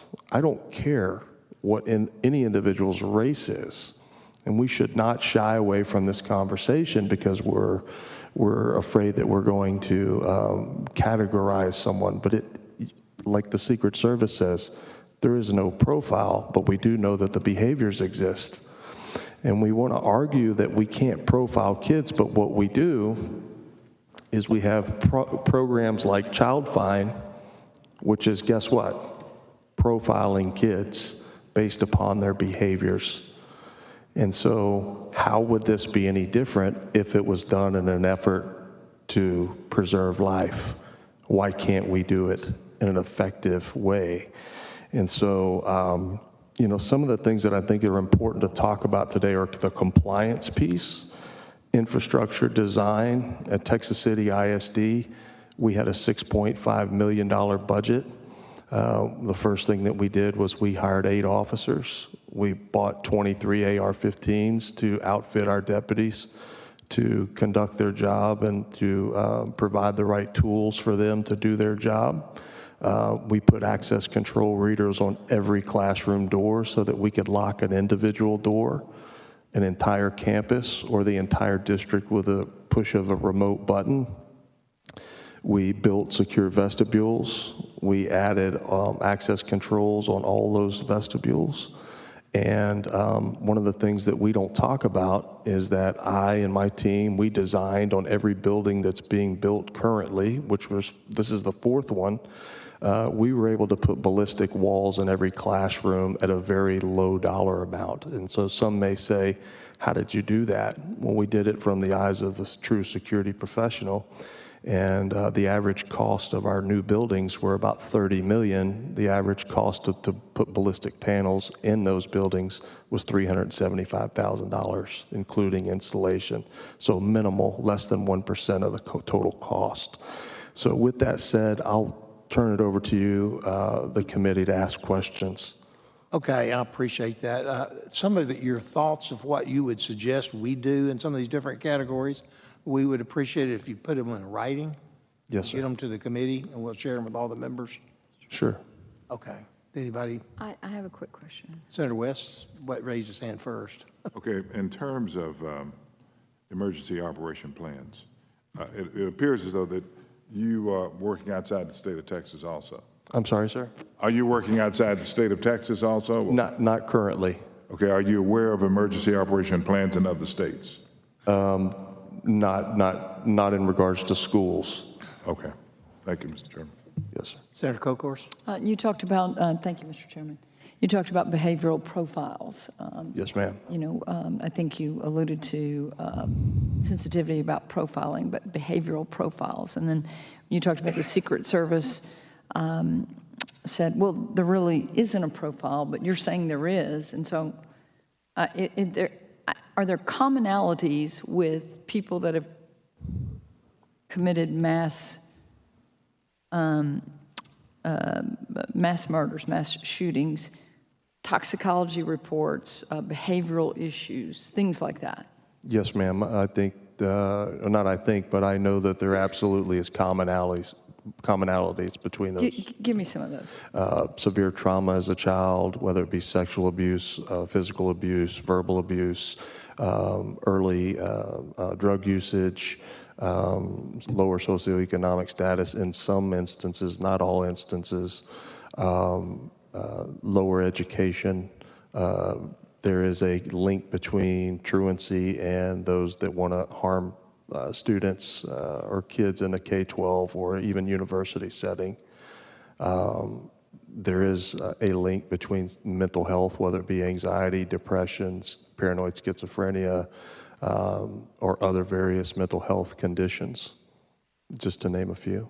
And when giving the committee some recommendations, if you could include that or point us to something that would certainly, you know, again, just give us some clues. I know that Director McCraw today started with some profile of the perpetrator in Uvalde, and you know, he was 18 years old, lived with grandparents.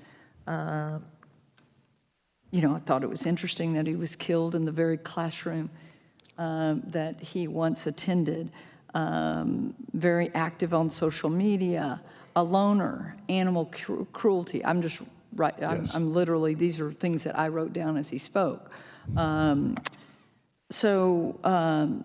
was interesting. Dressed like a shooter.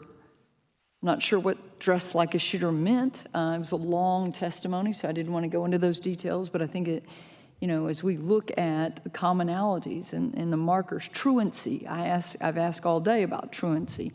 Again, from my research and preparing for these hearings, truancy seems to be an issue. I've read things about drug use, and that being, again, something that is a commonality. So I'd like to hear from you on that as you make recommendations to the committee. Yes. One thing that was startling to me today was to hear that the classroom that was chosen and that the shooter succumbed in was the classroom that he attended. I don't know, but I don't think that was a mistake. I don't think that was a mistake at all. And so if you go back to the testimony, I believe it was Commissioner Morath who said that he started showing truancy in 5th grade. But in 4th grade, he was fairly consistent on it and understanding what happened at that point in his life, who was acting as the parent while not having the child go to school. Back then, we had harsher truant laws. And why weren't those enforced? What were the efforts there? We talk a lot about identifying these children in school, and we're going to hear a lot tomorrow on mental health and behavioral health and how we can help students. You can't help a student if a student isn't in school. Again, I'm very supportive of homeschooling, but I don't think this child was homeschooled. So I look forward to your insights in these.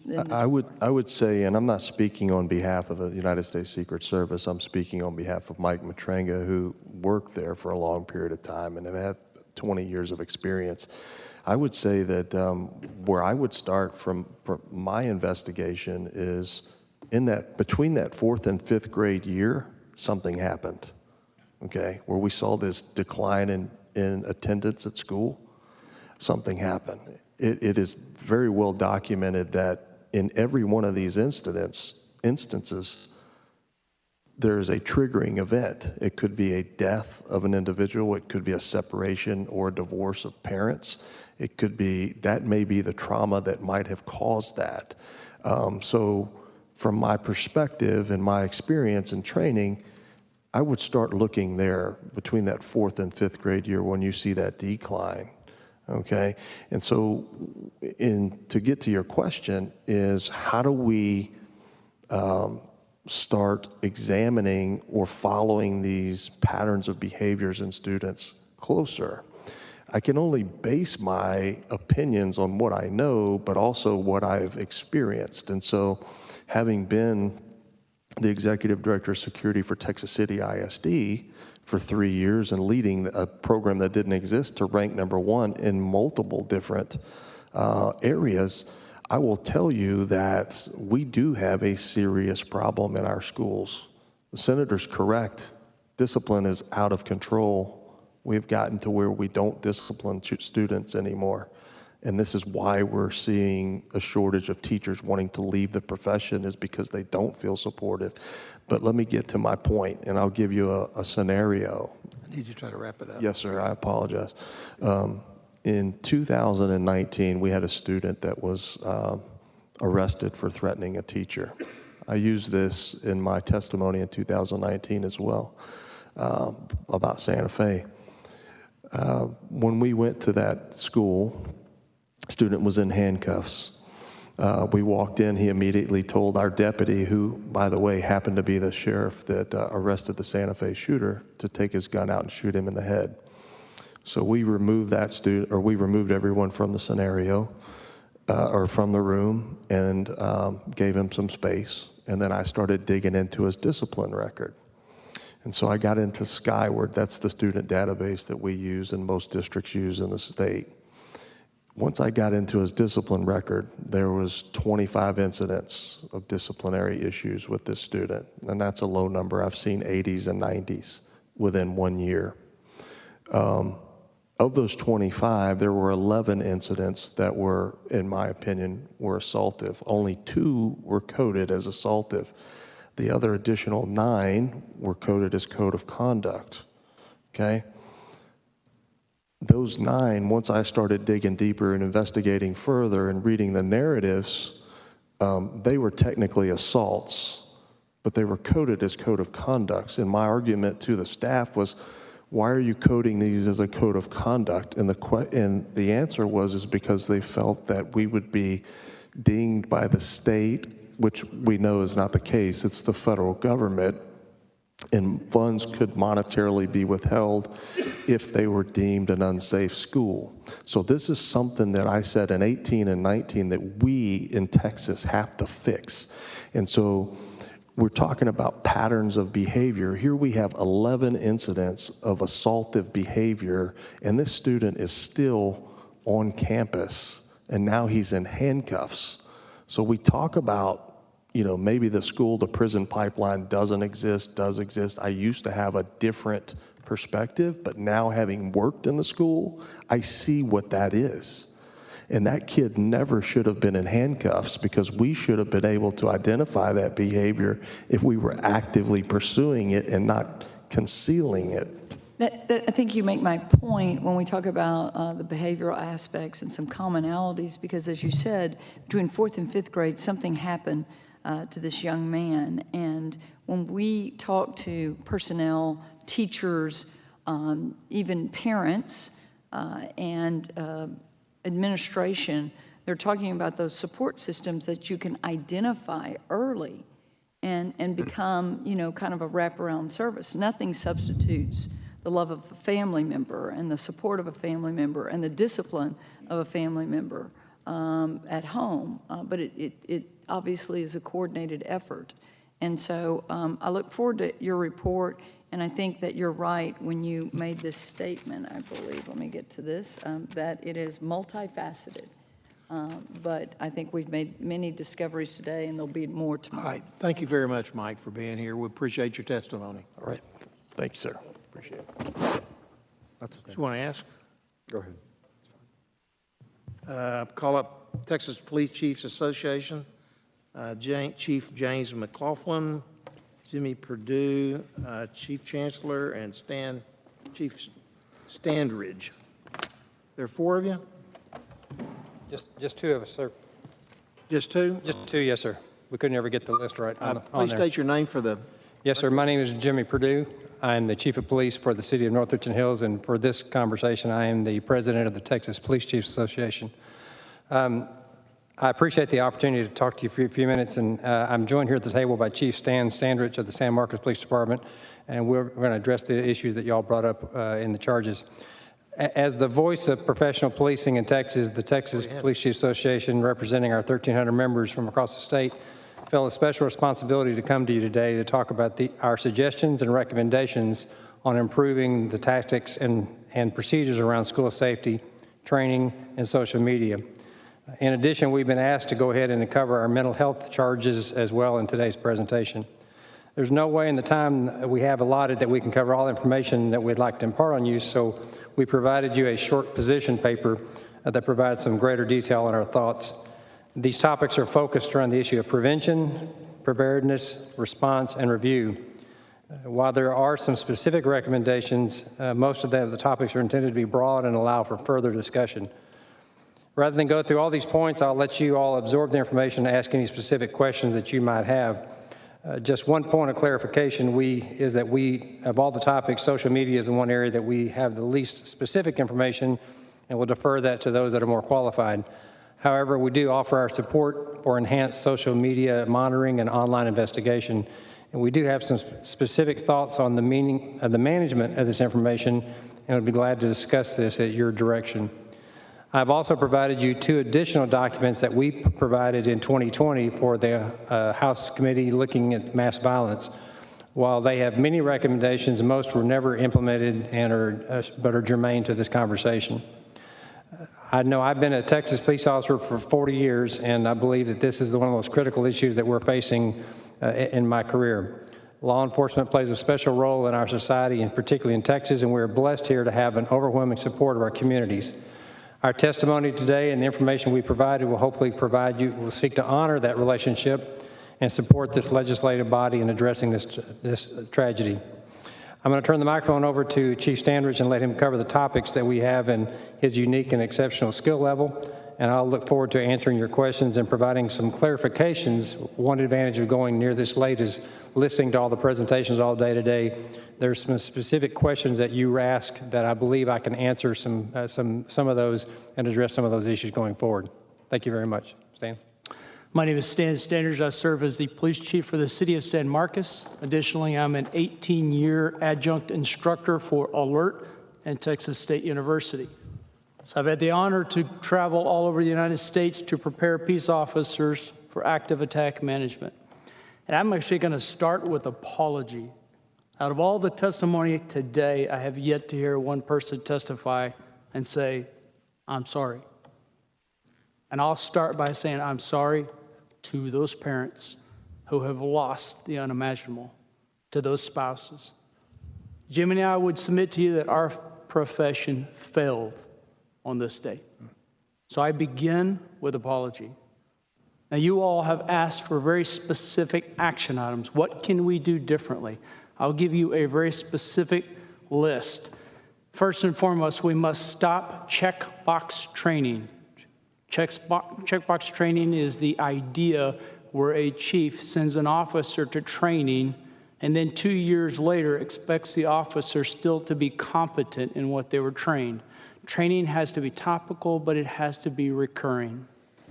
So we would submit to you that one of the things that needs to come out of this is alert level 1 operator course, which is 16 hours long, must be part of the basic Peace Officer Academy. You heard testimony from TCOL that active shooter training has been trained for the last 10 years. So I fact-checked. In the Basic Peace Officer Academy, section 35.23, there is 1 page of active shooter, and it's related to active shooter concepts and principles. It's high-level information to include what the officer might experience during an active shooter event. It's woefully inadequate, so we would submit to you that we must have basic peace officers graduating with at minimum a 16-hour level 1 course. You've also heard testimony about course 2195, which was mandated by Senate Bill 11. Please know that myself and John Cornutt, who you heard testify earlier, he's the Assistant Director of Alert, he and I were actually invited to Austin to help develop the school curriculum for course 2195. We asked the obvious question. This is an 8-hour class required by Senate Bill 11, specific for school-based law enforcement.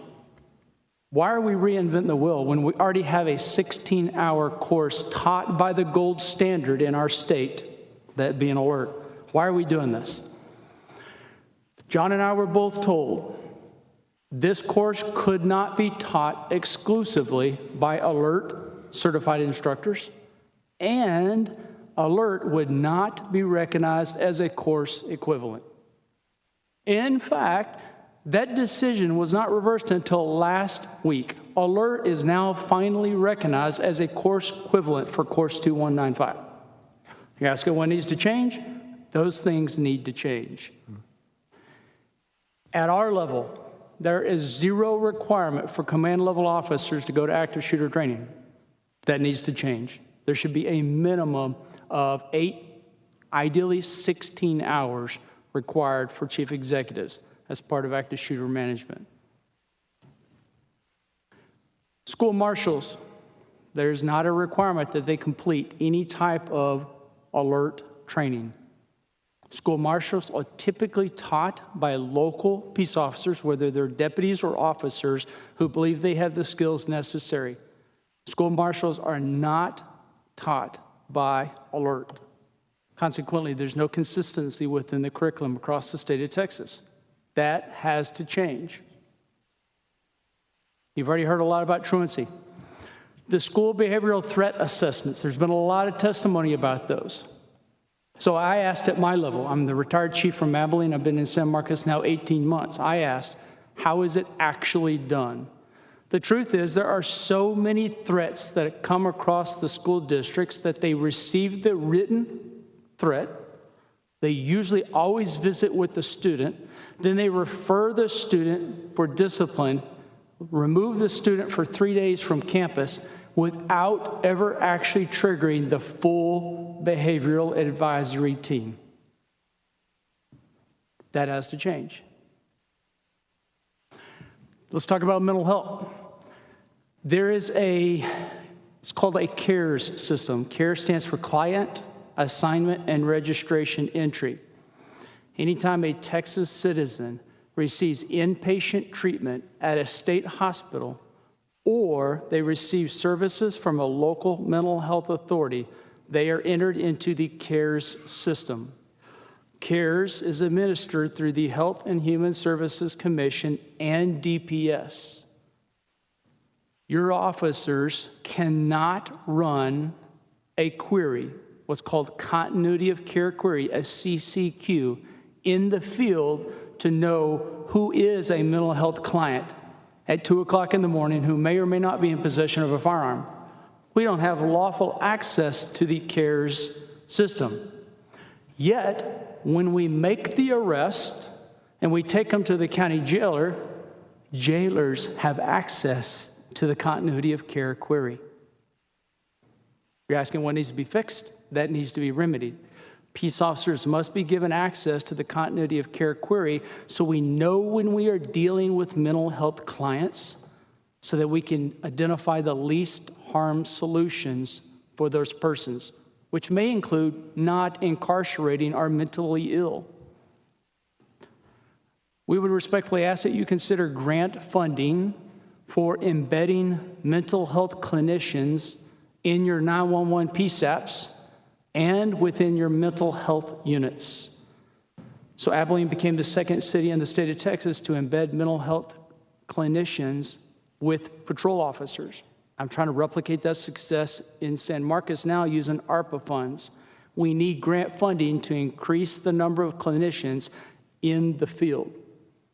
And then lastly, if you do consider grant funding for breaching, shields, and medical equipment, we ask that you do something, attach it to the certification courses taught by Alert. So when they go through the Alert courses and they actually get certified, then issue them the equipment versus them going to an agency and end up in some closet. Chief Perdue. Thank you, Stan. So, Mr. Chairman, those are some of the highlights of the comments. The additional ones I'd like to add that are in the information we provided to you, supporting our expanded accreditation. The Texas Police Chiefs Association runs a state accreditation program for police agencies, and we believe that what the accreditation program does, it raises the bar for standards across the state of Texas. And we believe that this is a great opportunity to involve that as well. We very much appreciate you actually listing your suggestions and stuff. Senator Hinojosa. Thank you, Mr. Chairman. I found your testimony very informative. I was asking questions of TCLO earlier today about the training standards, whether we had standards that were uniform across the state, and apparently they're not. And you just made a point on the Alert training system, 16-hour course. You were not allowed to teach that to our police officers or school police officers? The conversation was specific to course 2195, which is 8 hours that's required for school-based law enforcement. Our idea was we already train and certify peace officers all across the nation. Allow Alert to do the course 2195 and at minimum consider it a course equivalent. The answer was no, we cannot contractually allow Alert to be the only ones teaching course 2195, and we're not going to consider it equivalent. So actually we had two standards for training our police officers to respond to a live shooter situation. I would say that you have, yes, you have an 8-hour versus a 16-hour. Yes, I would agree with that. So there wasn't pretty much in place ineffective or lack of effective training for our school district police officers. Yes, sir. That is correct, but also not just school district, but for all officers. And then we have school marshals, and it's pretty interesting that they don't go through this type of training. The school marshals do not go through Alert operator courses. That is correct. They receive 80 hours curriculum, of which the active shooter component taught by Alert is not included. And it seems to me that school marshal sounds like a very, I guess, a very well-trained officer. And in practice, they are not taking some of the courses that are very important to respond to an active shooting situation in a public school. But in fairness, I'm a huge advocate for the school marshal program. I think the school marshal program has shown remarkable merit because it requires biannual training. It requires a psychological assessment. It requires a background investigation. There are specific protocols that have to be developed by the school board of trustees. Plus, Alert was invited to identify the original curriculum for school marshal. Myself and John Cornett also assisted with that one. So you're not going to hear any argument that the school marshal is not a good program. What we're asking you to consider is mandate that a school marshal has to have 16 hours of alert training by. And that was my point, that right now, until recently, the school marshal were not required to take your 16-hour alert training program.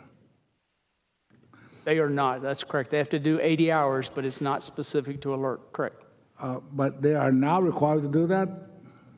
No, we're asking you to make that the mandatory piece.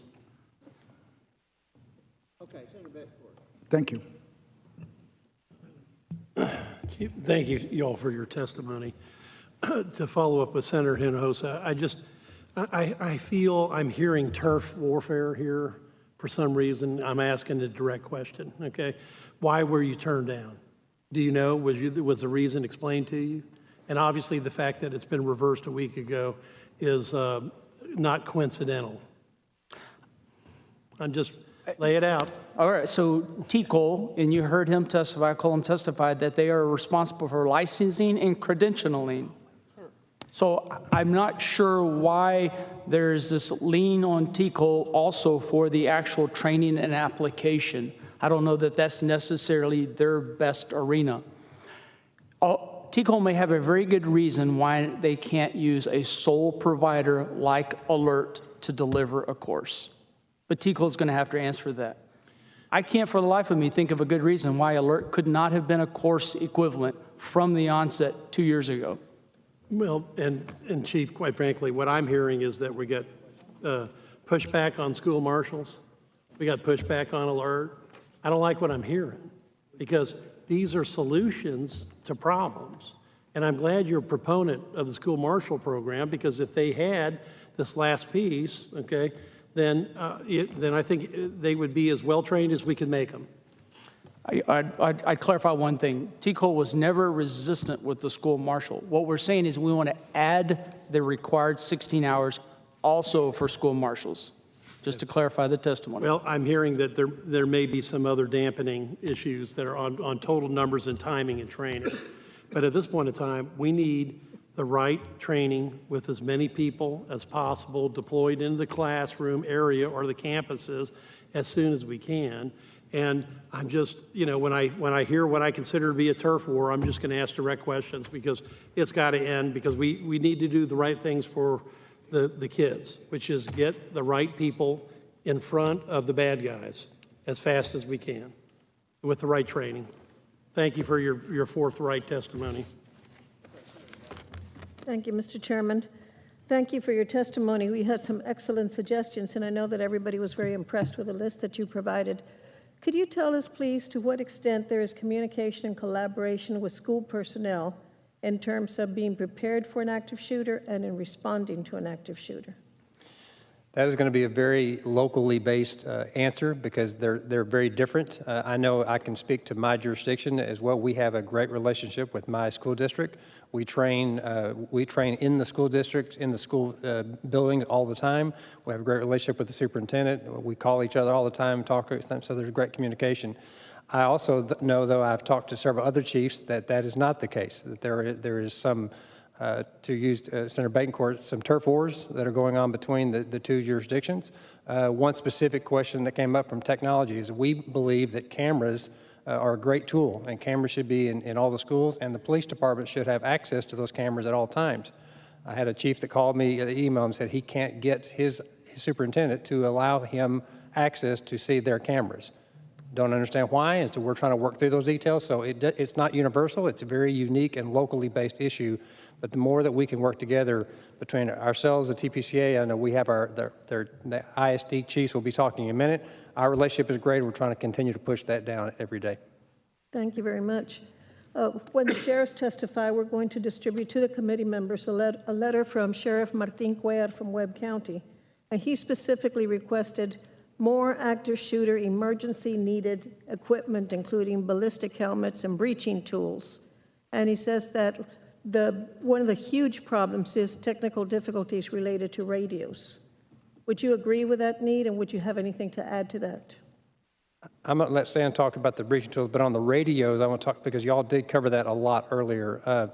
there is a state organization, our operability commission that governs that, and every police department should have that has a P25 compliant radio, should have the ability to get to that interoperability radio.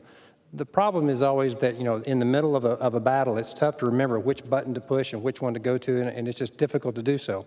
And so while that is there, you can't, ultimately you'll get to that. A good example is when we went down to Uvalde to help them, the San Antonio came in and set up an interoperability channel, and it helped bring all the people together. We sent over 400 different police officers down there to Uvalde over the course of the 28 days. Texas police chiefs kind of coordinated those efforts. And within a few days, first they couldn't talk to each other. It was chaotic the first couple of days. But the third day, they got the interoperability channel set up, and everybody could now communicate to each other. They patched it all together, and it worked just like it's supposed to work.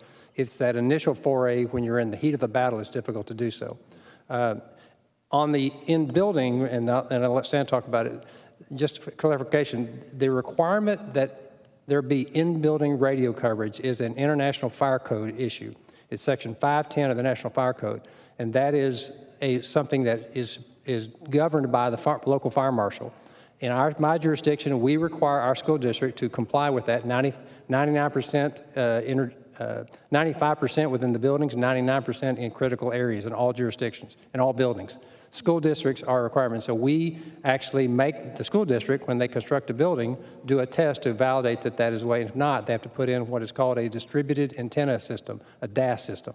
And that antenna system bolsters the signal into the schools.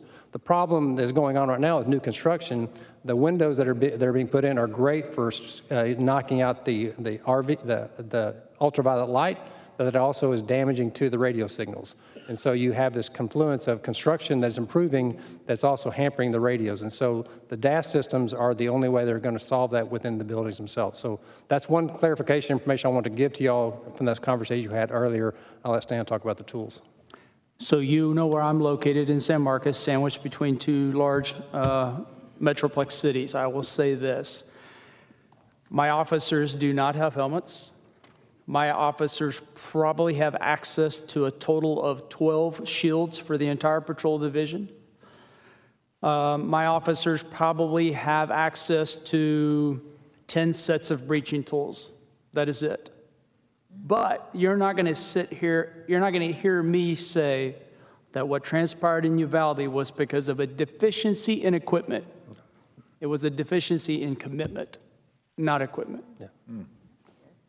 Thank you. Thank you both. Thank you, Mr. Chairman. All right, Senator, I had West and then Birdwell. Yeah, you've heard me first. Thank you very much for your testimony. I'm going to take you down another line now. How do you represent the chiefs of police in the great state of Texas? Yes, sir. How can you help us reassure parents that they should have confidence in sending their kids back to school, and that we have turned over every possible stone in order to look at potential recommendations to make to the governor, lieutenant governor, and other members of this body? Senator, one of the things I would say is that, as Stan already talked about, we are, I believe, one of the most critically reviewed entities that there is. Law enforcement has reviewed, everything we do is reviewed, analyzed, detailed, and you know what? We're good with that, because all we want to do is to be better at what we do and provide the very best service possible.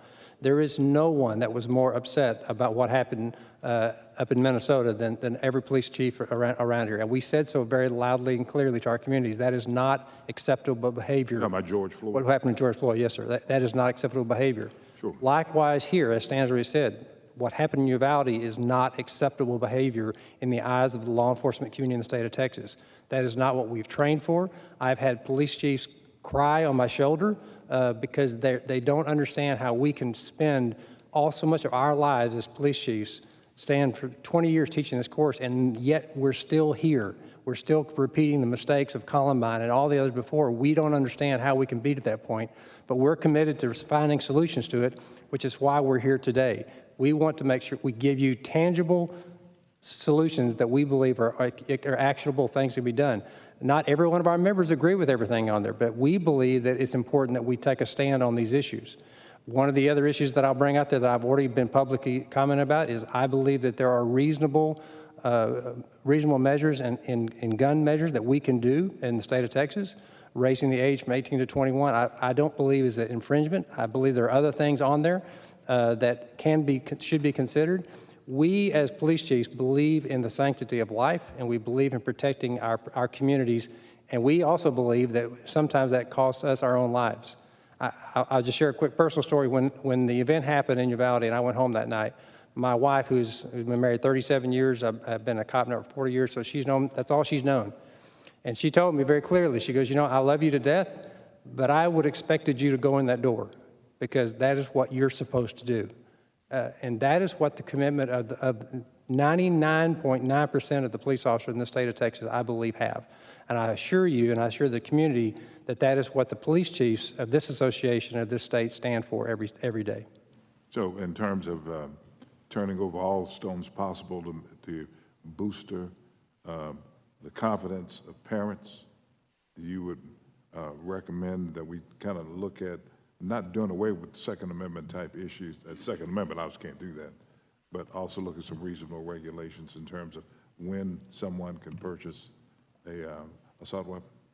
I believe that there are reasonable measures that can be put into place that do not infringe upon the Second Amendment, of which I am a strong advocate for. I'm a lifelong gun owner, and I advocate for that. But I do believe, particularly in this environment that we're in today, in the world we live in today, that we should look at every option and consider what we can do to protect our community. And I also think it's important to distinguish between the violence that is occurring each and every day across the cities of this community in the country.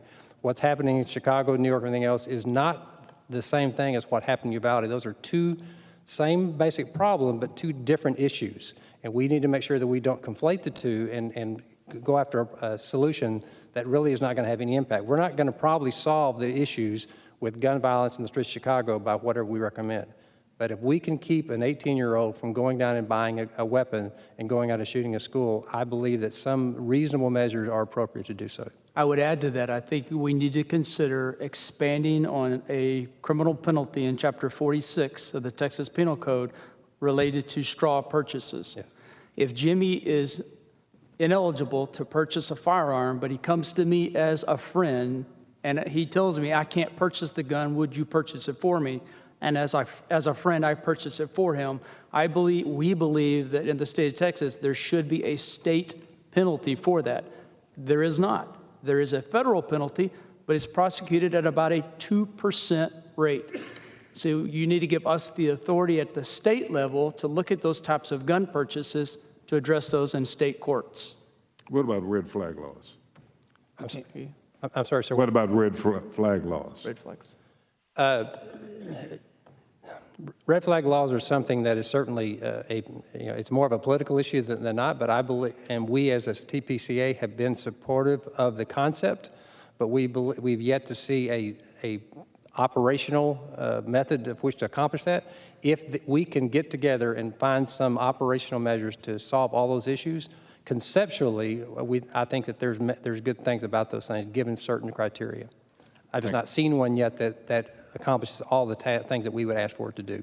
And know already that statutorily, a peace officer can seize firearms if a person is taken into protective custody under emergency detention order.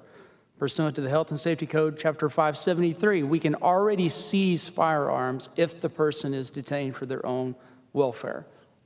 Thank you, Mr. Chairman. I got Senator Birdwell, followed by Senator Creighton. Not a question, but just thank you to you gentlemen. Chief, I would like to visit with you in greater granularity on the school marshals. I've taken that under my wing, for lack of a better term, with Representative Villalba's departure from the legislature a few years back. We've made some improvements to it, but my concern is okay, we add 16 hours here, which is a great recommendation, but we're adding so many rocks to the rucksacks, and when you're looking at the districts that are generally using these, I've got a lot of rural districts, not to belabor the point, and many of us have many of us here at the table have those kinds of counties, particularly Senator Perry. and I want to visit with you about making it, what's the word I'm looking for, user-friendly, not just more and more ornaments on the Christmas tree that functionally make it non-usable. I'm not advocating that you move it to. No, I know you're not 96 hours. I'd like the opportunity to visit with you in greater granularity, not just on the 16 hours, but more broadly. I'd like that opportunity with you. So thank you for your testimony. Okay, Senator Creighton. Thanks, sir. Yes, thank you. I appreciate you both being here today. Are you aware of another state that has a central database created like the ones that you recommend in the submittals that you gave for students with threat assessments? For students, no, sir, I'm not aware of another state that has what we're recommending. No, sir. So we had quite a bit of testimony today from different witnesses that testified that there's incorrect reporting on code of conduct versus threat assessments and how that does or does not affect the school district. It was implied that it was just there were disincentives because of that, because of federal regulations, but really at the end of the day, if a school district gets a negative stigma as having an unusually high number of threat assessment category students, other parents pull their kids out of the school district, 35 kids leave, that's a $300,000 bill based on basic allotment. So there are disincentives for the state and feds, but based on that assessment. But I just wondered, with making that recommendation for a central database, is that a new recommendation that you have, or has that been in existence for a while? So I spoke to Dr. Kathy Martinez-Prather about this very question and asked the question, and she said she believed that there had been an effort to pass a legislative bill related to creation of this repository.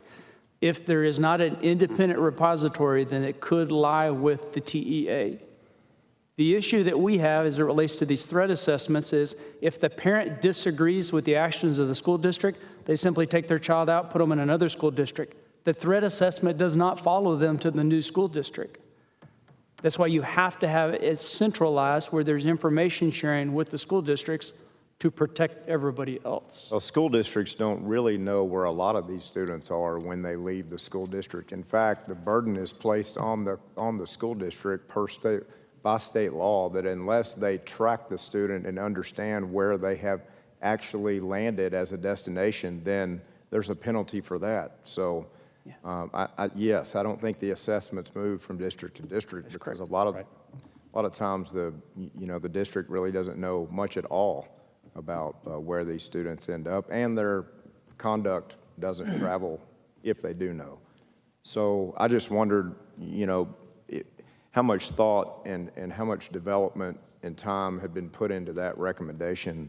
And I see the last point that you made was the system, the database itself and the student data would be purged once the student turned 21, but that administrators for the district would have access to that information until that time. Yes, So yes, sir. Is that how you understand it? Yes, sir. That's how we suggest. And we look at it somewhat like what has been tried to be, what is continually worked on we've talked about peace officers and the fact of trying to avoid the peace officers, bad peace officers from going from place to place. There has to be some sort of central place, and you put the burden, as y'all have done, put the burden on the police chiefs to go and find and identify, before I bring somebody in, identify somebody and make sure that they understand their history. Similar sort of pattern. Thank you. Thank you, Mr. Chairman. All right. Senator Perry? Just real quick. First of all, thank you for your honesty. It's been real easy for you to sit there and tell the company line, and you didn't. And that's admirable in days where that's hard to find sometimes. So 2 men of integrity and responsibility, and you give me encouragement that there are people of uniform that, and I know there are, but for the representation of those. Mr. Chairman, I've been pretty silent on the Second Amendment side a little bit, but I think it's a good time to interject very quickly that the argument that my Second Amendment folks will make, and you alluded to it, I think indirectly without knowing you did it, but is it fair to say that our world gets a little bit more unsafer every day? Say that again? Is it fair to say our world gets a little more unsafer every day? Yes. Yes, sir, I would. Yes, sir, I would. I mean, we allow criminal elements to walk across unabated. I'm not making a political statement, but statistically, there's a percentage of people that walk up the border every day over the line that are here to do harm. The Second Amendment isn't designed specifically for defense of my person against that element, but the reality of the day, there's 83,000 of you guys across 2,750 agencies, be it sheriff, municipal, all forms that have sworn to uphold and protect and serve at the highest cost and sacrifice possible. But 83,000 is not many when you consider just 1 year alone of a migration up is going to outnumber you guys. So there's that element. The Second Amendment was for protection against an overreaching government. And so that's the conversation that we need to remind ourselves. It really wasn't deer hunting or self-defense per se, but it was against an overreaching government. Thirdly, I think as colleagues and members, what we have to remember why there's such a hesitation to move on that is we know whatever we decide today, which may look and act and be right in the day's terms, it never stays there. So my point, I guess, is if a semi-automatic today with a large magazine is the target, and I take the plug out of my semi-automatic shotgun tomorrow, and with buckshot, I can cut a person in half from 20 yards out, and that becomes a weapon of choice. What's to keep the conversation from moving there? And so I just think there's two sides to every conversation, and I have a role to remind people of both, and I think we're all mindful of that. But it's the fact that when we make a policy today, it will not be the same policy 3 years from now or 5 years or 20 years from now. And it's that incremental piece that my rational Second Amendment people are talking about. So if it's 21 today, we don't let people be presidents till 35, so why not 35? Where do we cut these off in these conversations and where we go with it? So I'm not suggesting to you I have the answer. I'm telling you there are legitimate, rational thought on the other side of the conversation. And on a red flag law specifically, we're actually potentially would be talking about turning over to a judiciary that arguably we can all, if we're honest, say has been politicized. Our judiciary is politicized. Either side, right or left, however you want to call, turning that decision of whether I get to keep my Second Amendment rights at a judiciary level. So I know that we've kind of teetered around a little bit of it, but I think you made a point that it's not Chicago that we're trying to fix here. Is there rational steps in the middle? Yes, but my folks on the Second Amendment aren't heartless people. They have legitimate concerns that we have to be cognizant of as we have these conversations where it could go. Thank you. Thank both of you very much for being here, for the work that you do in your communities, and the work that you're contributing for the state of Texas as well. So we very much appreciate it. So thank you for coming. Thank you. Call up our next panel, Sheriff's Association of Texas, Sheriff Hawthorne and Sheriff Mills. And they'll be followed by the Texas School District Police Chiefs Association. So whoever, are you both going to speak, or you have one that's going to speak? Chairman, we'll both speak. I'll start, and then Sheriff Mills will finish up. Okay, thank you. All right. First of all, the Sheriff's Association would like to follow the same sentiments as the Texas Police Chiefs Association. There is no doubt that the children, the teachers, and the parents deserve better from law enforcement on that day. There is no question about it that there were a number of problems. Some of them were leadership, some of them are training. I'll touch just very briefly on them, and then I'll let Sheriff Mills wrap it up. But I need to get you to state your name. Even though I stated your name, I need you to state your name. I'm sorry, Chairman. Okay. I'm Brian Hawthorne. I'm the Chambers County Sheriff, yes, sir. and I'm the Legislative Chairman for the Sheriff's Association of Texas. I think it's important for everybody on this panel to know that as a sheriff, I would have expected my deputies to essentially perform in a similar manner as long as they weren't the ones that initially engaged. The officers that initially engaged should have continued engaging and should have immediately pursued. There are clear-cut guidelines, what we call solo officer response to active attacks. There's training that can be provided. It's can be part of alert, or actually is part of alert, depending upon which level of alert you are operating in. And I cannot say enough about alert and the systems and the things that Chief Standridge and them have done. I'm one of those that I have 5 alert instructors myself in my sheriff's office. It's a wonderful program. The officers should have pursued the ones that engaged initially with him outside. Maybe they could have kept him outside. But either way, if they could have engaged, may have been able to reduce the loss of life that took place.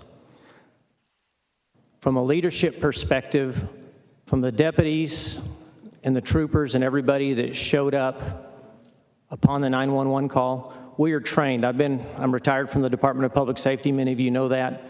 We're trained from 1984 when I was in the DPS Academy that we respect jurisdiction and command. So I fully understand the troopers, the deputies, everybody looking to leadership from the police chief of the independent school district. So that leadership for the independent school district, that's really on the school board and the superintendent.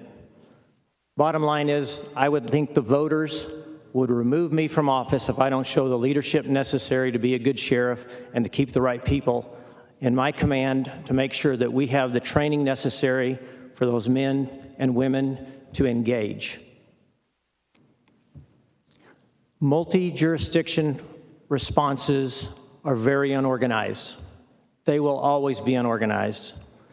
And until we get some better radio operability processes put in play, this is all about networking with sheriff's office, police departments, ISD police departments, and then also training together, not just chiefs having breakfast together, but the officers that are responding, training together.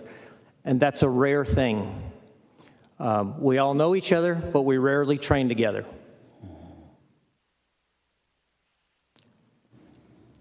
I think that from a Sheriff's Association perspective, you cannot harden your schools enough. And then as you start moving forward and you're looking at different budgets and grants, I would strongly suggest that you're going to find that many of the sheriffs that you represent already have officers, SROs. I have them in 2 school districts in my county. Buddy's very familiar with it. I'm sure he'll speak on that. We contract, I currently, right now, I pay the salary for those SROs. But it is not uncommon. I like Texas City, where you just heard the Director of Security speaking. The Galveston County Sheriff's Office provides those SROs that work under his guidelines, and then they also work under the Sheriff's Office policy. The system works. It saves money. The reason it saves money is because the Sheriff's Office already has the infrastructure. You do not have to go in and recreate an entire police department infrastructure, whether it's the law enforcement software, whether it's the fleet operations and vehicles. I strongly suggest that police departments and sheriff's office look into contracting with their ISDs to try and minimize the cost of what it's going to cost if you're going to start adding police officers into schools, which obviously I strongly recommend it. The Sheriff's Association would recommend it, but we also think hardening the schools may be what might be the best line of defense in the beginning. Emergency operation plans. I've been a sheriff for 10 years now, state trooper for 28 years. I've never seen a school's operations plan, and I have officers into schools as the SROs, and I personally have never witnessed or signed off on one. So if you're going to work on emergency operation plans, I strongly suggest that That school district needs to be able to review that operation plan with the jurisdictional law enforcement agency that will be responding to their 911 call. And even if they have an ISD, police department, usually they're small, so the sheriff's office or the police department of that jurisdiction is probably going to be responding right with them. So I think it would be good for everybody to have a copy of that emergency operation plan. And with that, I will close. I think it's very important. I have an expectation of every deputy that works for me, including myself, that when I go to work, I put that badge and that gun on, that I realize I am doing it as a service. I am a servant to the community. They need to be a servant to those students. They need to be a servant to those teachers. Somebody has to step up. Somebody has to take the bullets for the kids. Thank you. The operating plan should. All right, thank you, sir. Well, we're going to catch both of them and then ask questions. Would that be more expedient? Would that be fine? Thank you. I'm Buddy Mills, the Sheriff of Gillespie County, currently setting first Vice President of the Sheriff's Association, and here in about 30-something days, I'll become the President of the Association. And I just want to reaffirm from the association and as the incoming President that we will diligently work with the legislature in this upcoming session here to help y'all on our behalf and y'all's to help you rectify some of the problems that we have seen that have occurred. And I just want to let you know that y'all have our full support. I'll be a very active sheriff. I'm just down the road a little bit. You'll see me a lot here. And I want you to know that we're here to help and to try to rectify the problems that we have all been talking about today.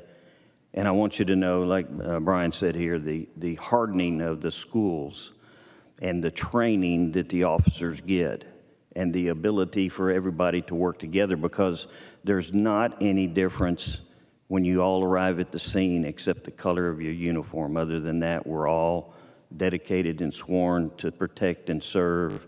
And yes, the actions that you take when you're running down the hall, the last thing you want to be thinking about is your family. You should have all of those things taken care of. You should be prepared to end your life or have it taken by that person, and that all you can hope for is that the rest of them behind you get the job done. Senator, thank you. Senator Hinojosa? Thank you. Like you were first. Thank you, Mr. Chairman, and thank both of you for your testimony. And Sheriff Hawthorne, I've known you for many, many years.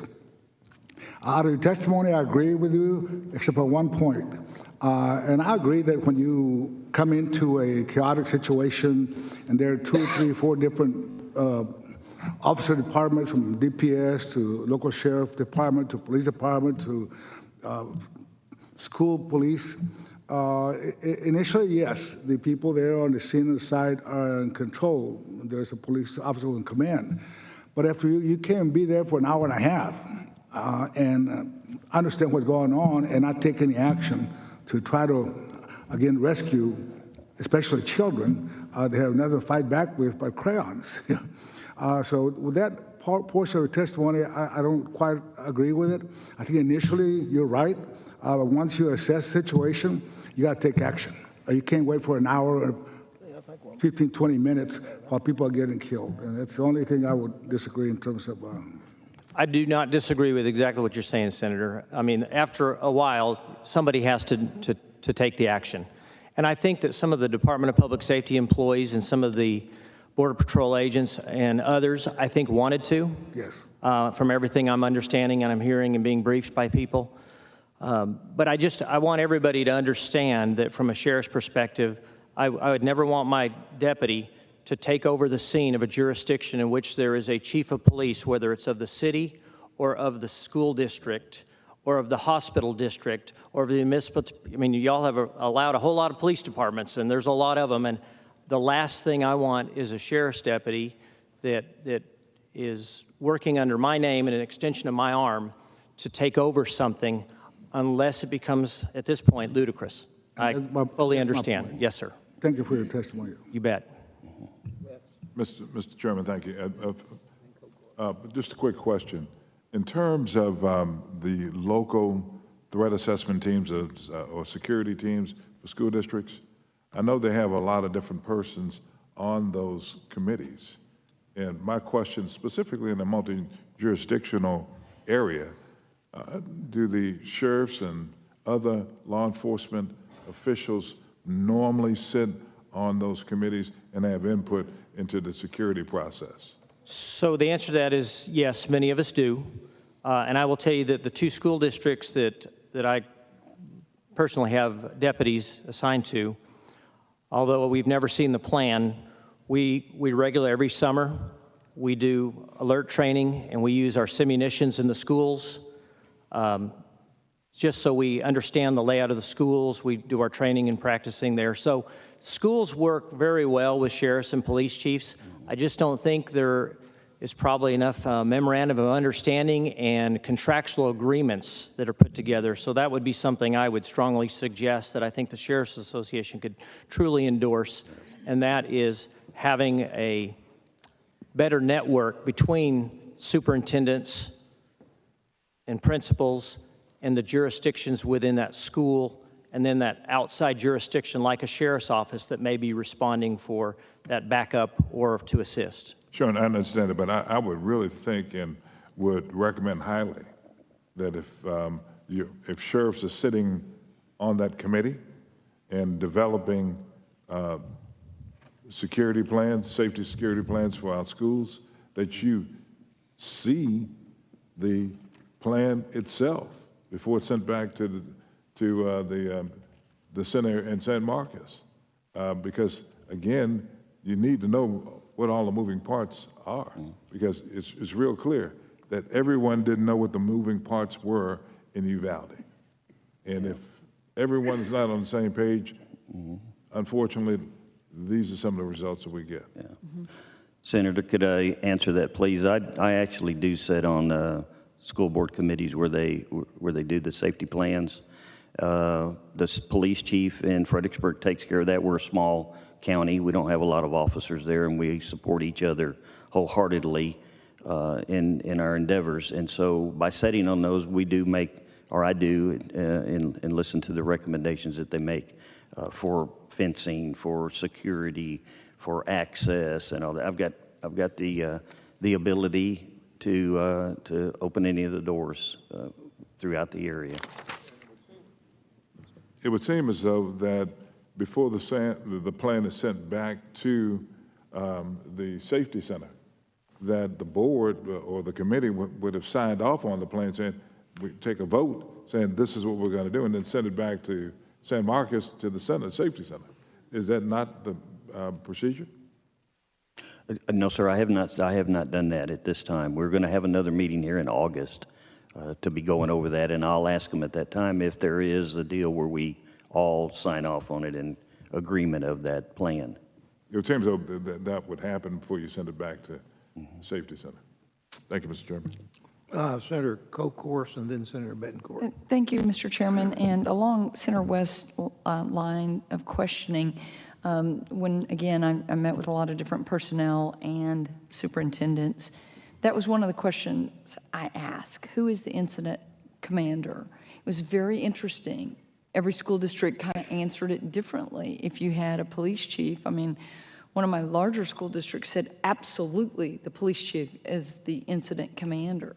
But if you look back at Uvalde and a little bit along Center West lines, I think this has to be really delineated when we're talking about alert training.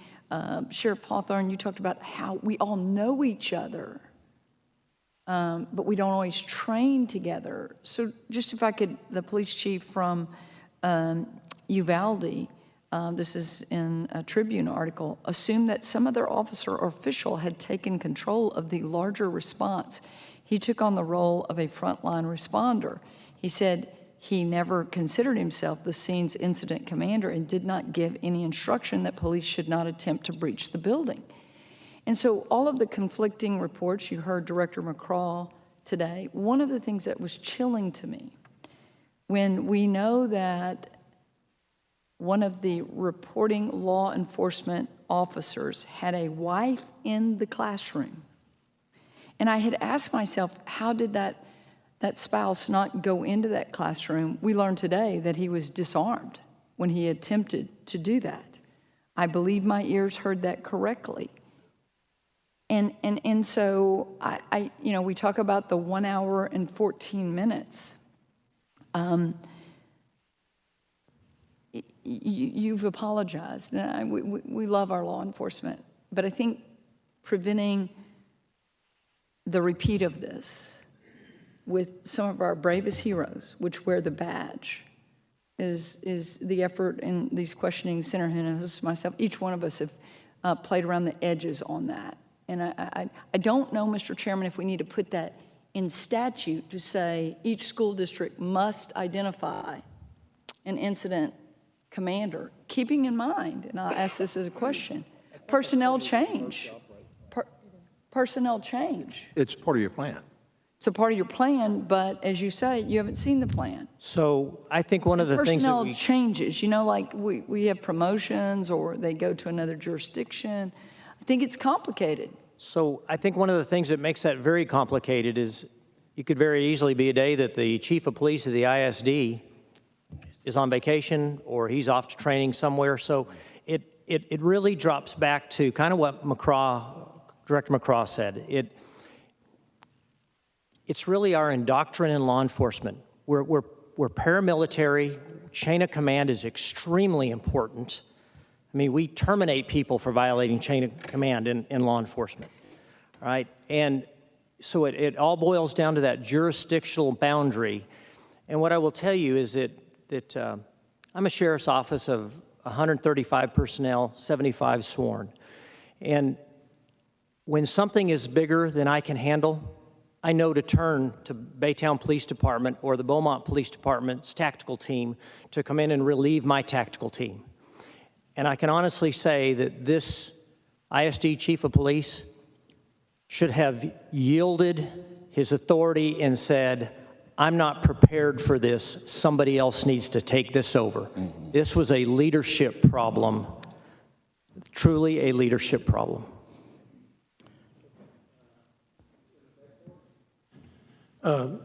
Thank you both for your testimony. And I appreciate your last comments because I couldn't read that timeline from 1221 to 1246 with 14 comments of who should have been the incident commander without just a mixture of emotions that I expressed earlier. And I'm glad you all would repeat that because I think the citizens of Texas and everywhere from Uvalde, everywhere deserve a better response, but more importantly, a recognition of the obvious, and I want to thank you for that. You also made a very interesting point, Brian. You talked about SROs and having a memorandum of understanding. Mr. Chairman, I think you know that, and you mentioned MUDs as well, so you triggered a comment. We're on the local government committee. We have templates that we use for MUDs. Senator Colcourse is a great recipient of that. Okay. And maybe what we need to do is a template for an SRO so that we have, because we have over 4,000 taxing units in the state, 1,000 ISDs. It's a complicated place with, you're right, a lot of police forces. I think maybe something that would be a benefit would have a template for a school resource officer memorandum of understanding. I think that would be a big help, and I hope, Buddy, you guys would help us write that. We'd be more than happy to. And just a little follow-up there on the incident command deal.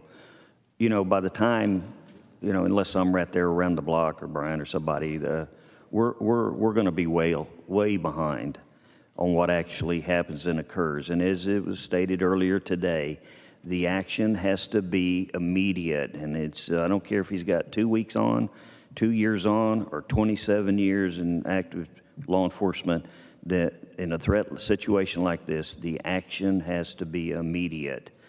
And if feelings are hurt later on because somebody didn't lead and you have to get them out of the way, well then unfortunately, hopefully you can mend that later. But the primary thing is to save lives and to get in there immediately.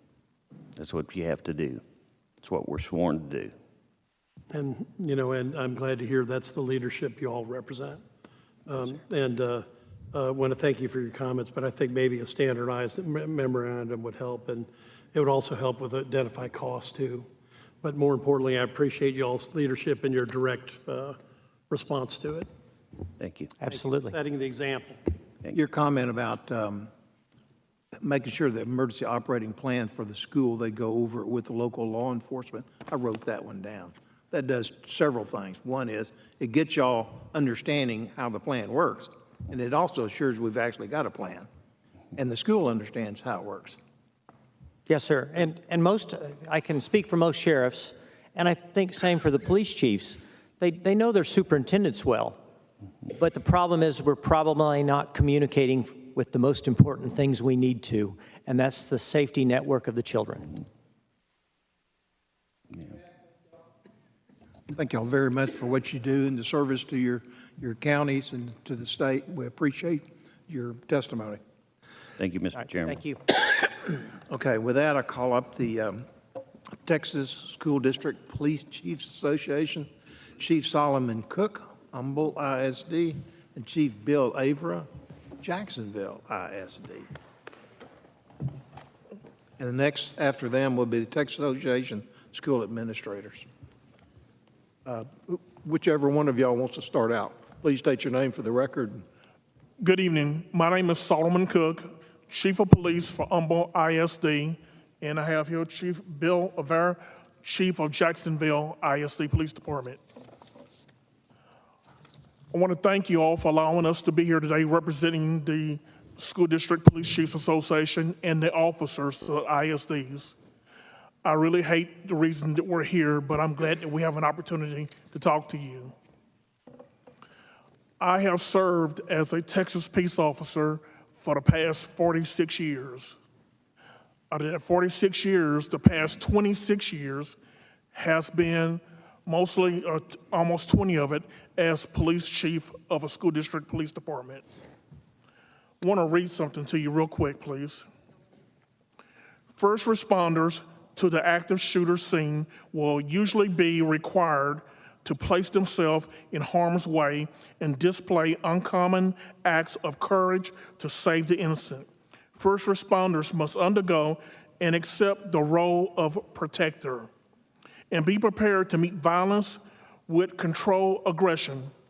The priority of life scale is used to guide the first responder during critical decision-making process that is required to efficiently neutralize any threat. A first responder, we must recognize that innocent life must be defended. A first responder unwillingly to place their lives over the innocent and above. They do this without consideration, and their own safety should be considered. If they have any concerns of their safety, they should consider another field. As a school district police chief, I've had an opportunity to work with a lot of agencies in my area.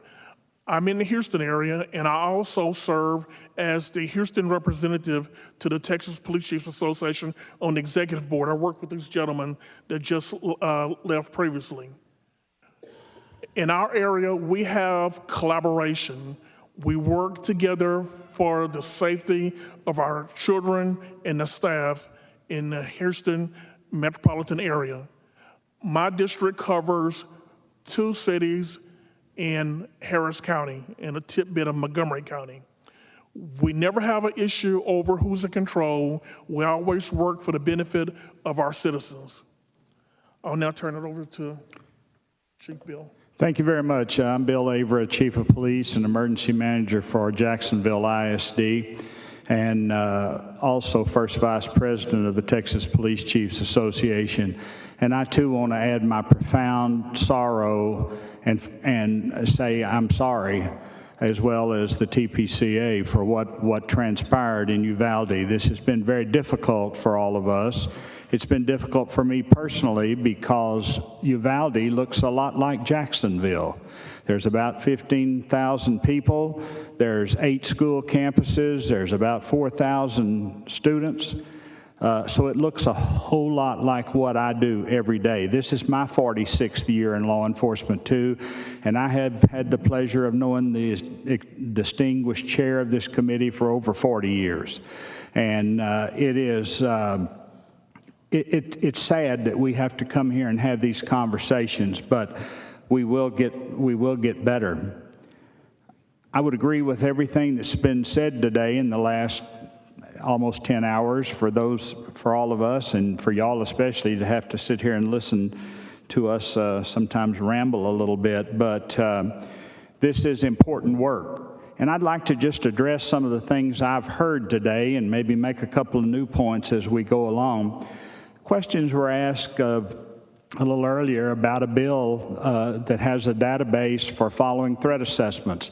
That was submitted last session of the legislature. It ran into very fierce resistance because of the implications that students moving from one district to another could be somehow profiled.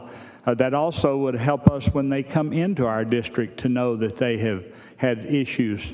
So that was one of our members in the Houston area worked with his representative to sponsor that legislation, but it did not pass.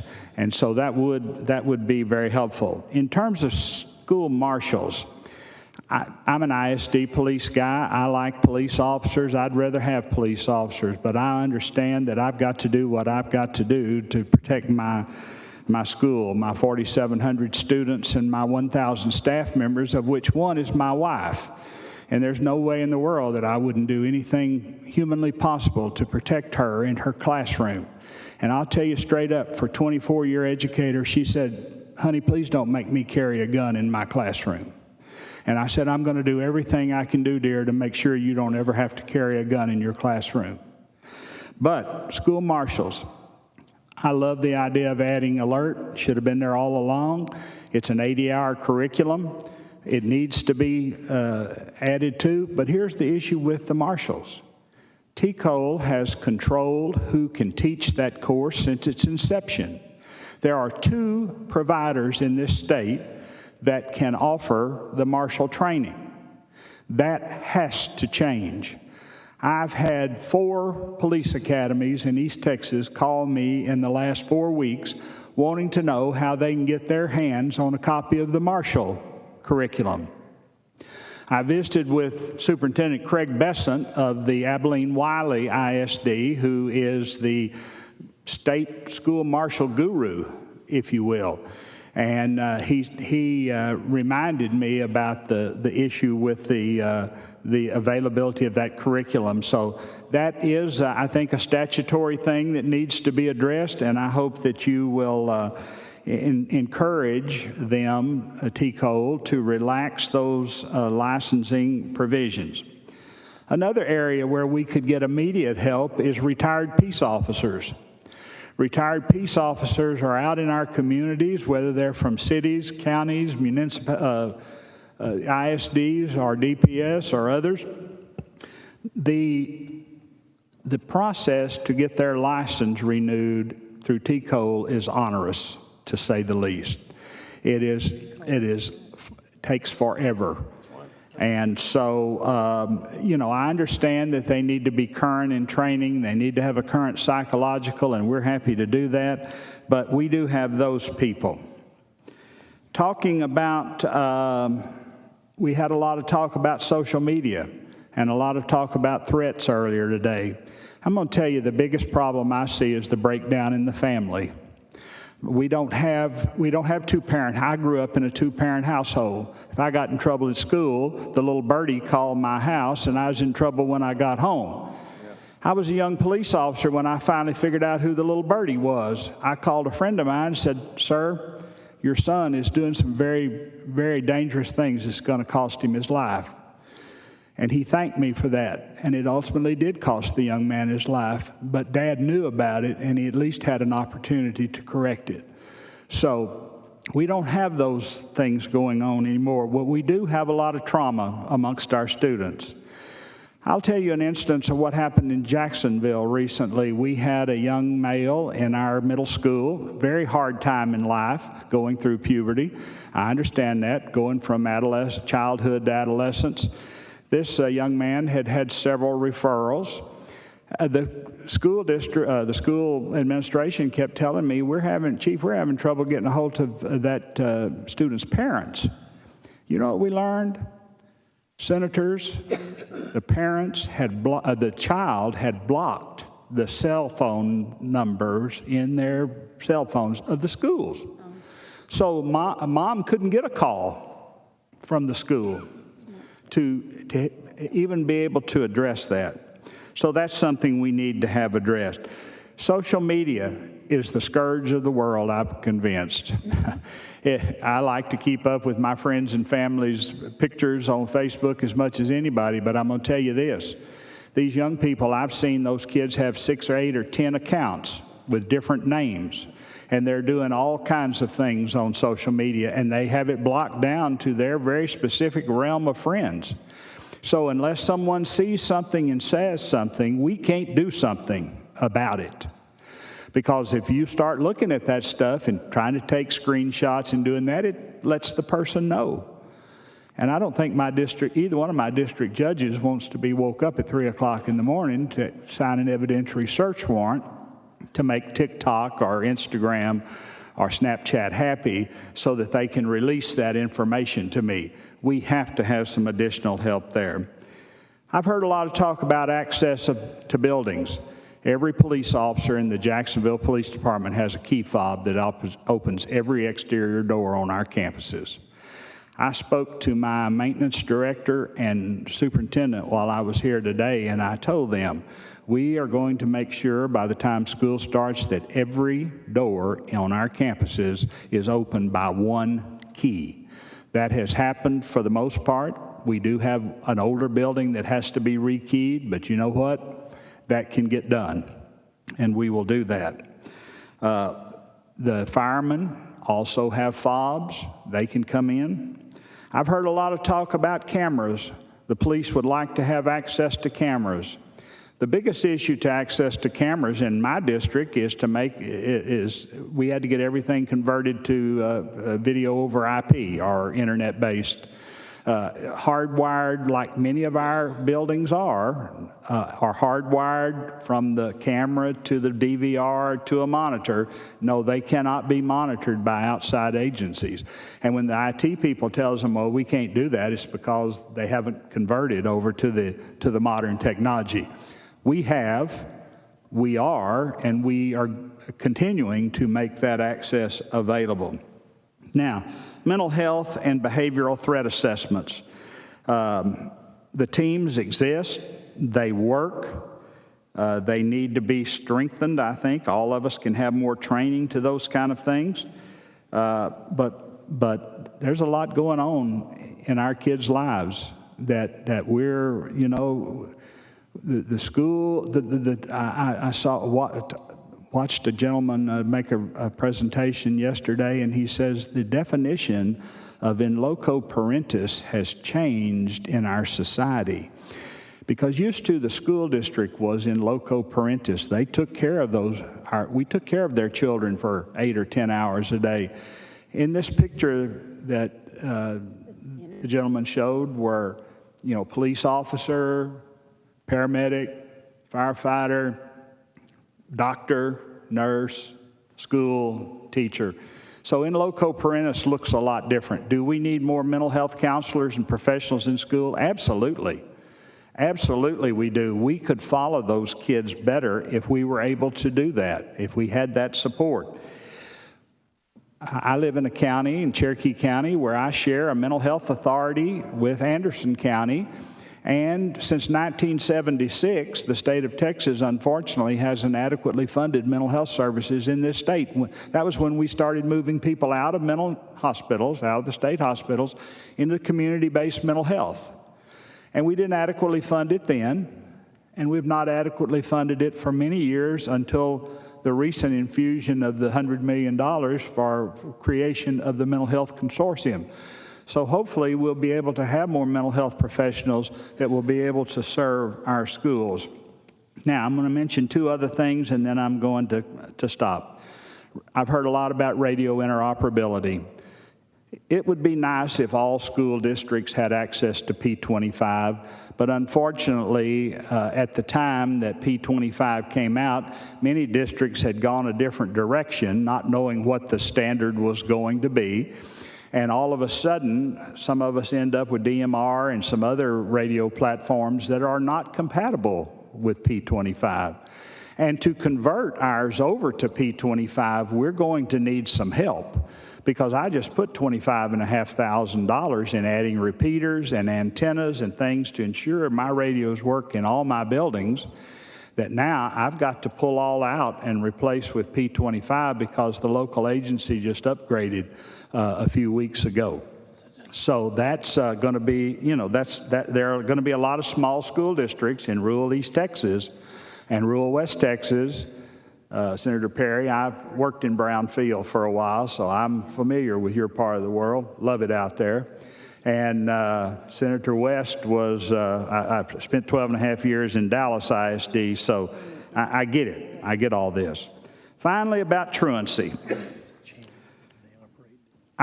I got dressed down by Appleseed one time and didn't care much for that. Got accused of all kinds of things, none of which were true, but I got accused anyway. But I understand the pipeline to prison, and I do understand where the conversation comes from about the lack of discipline in our schools.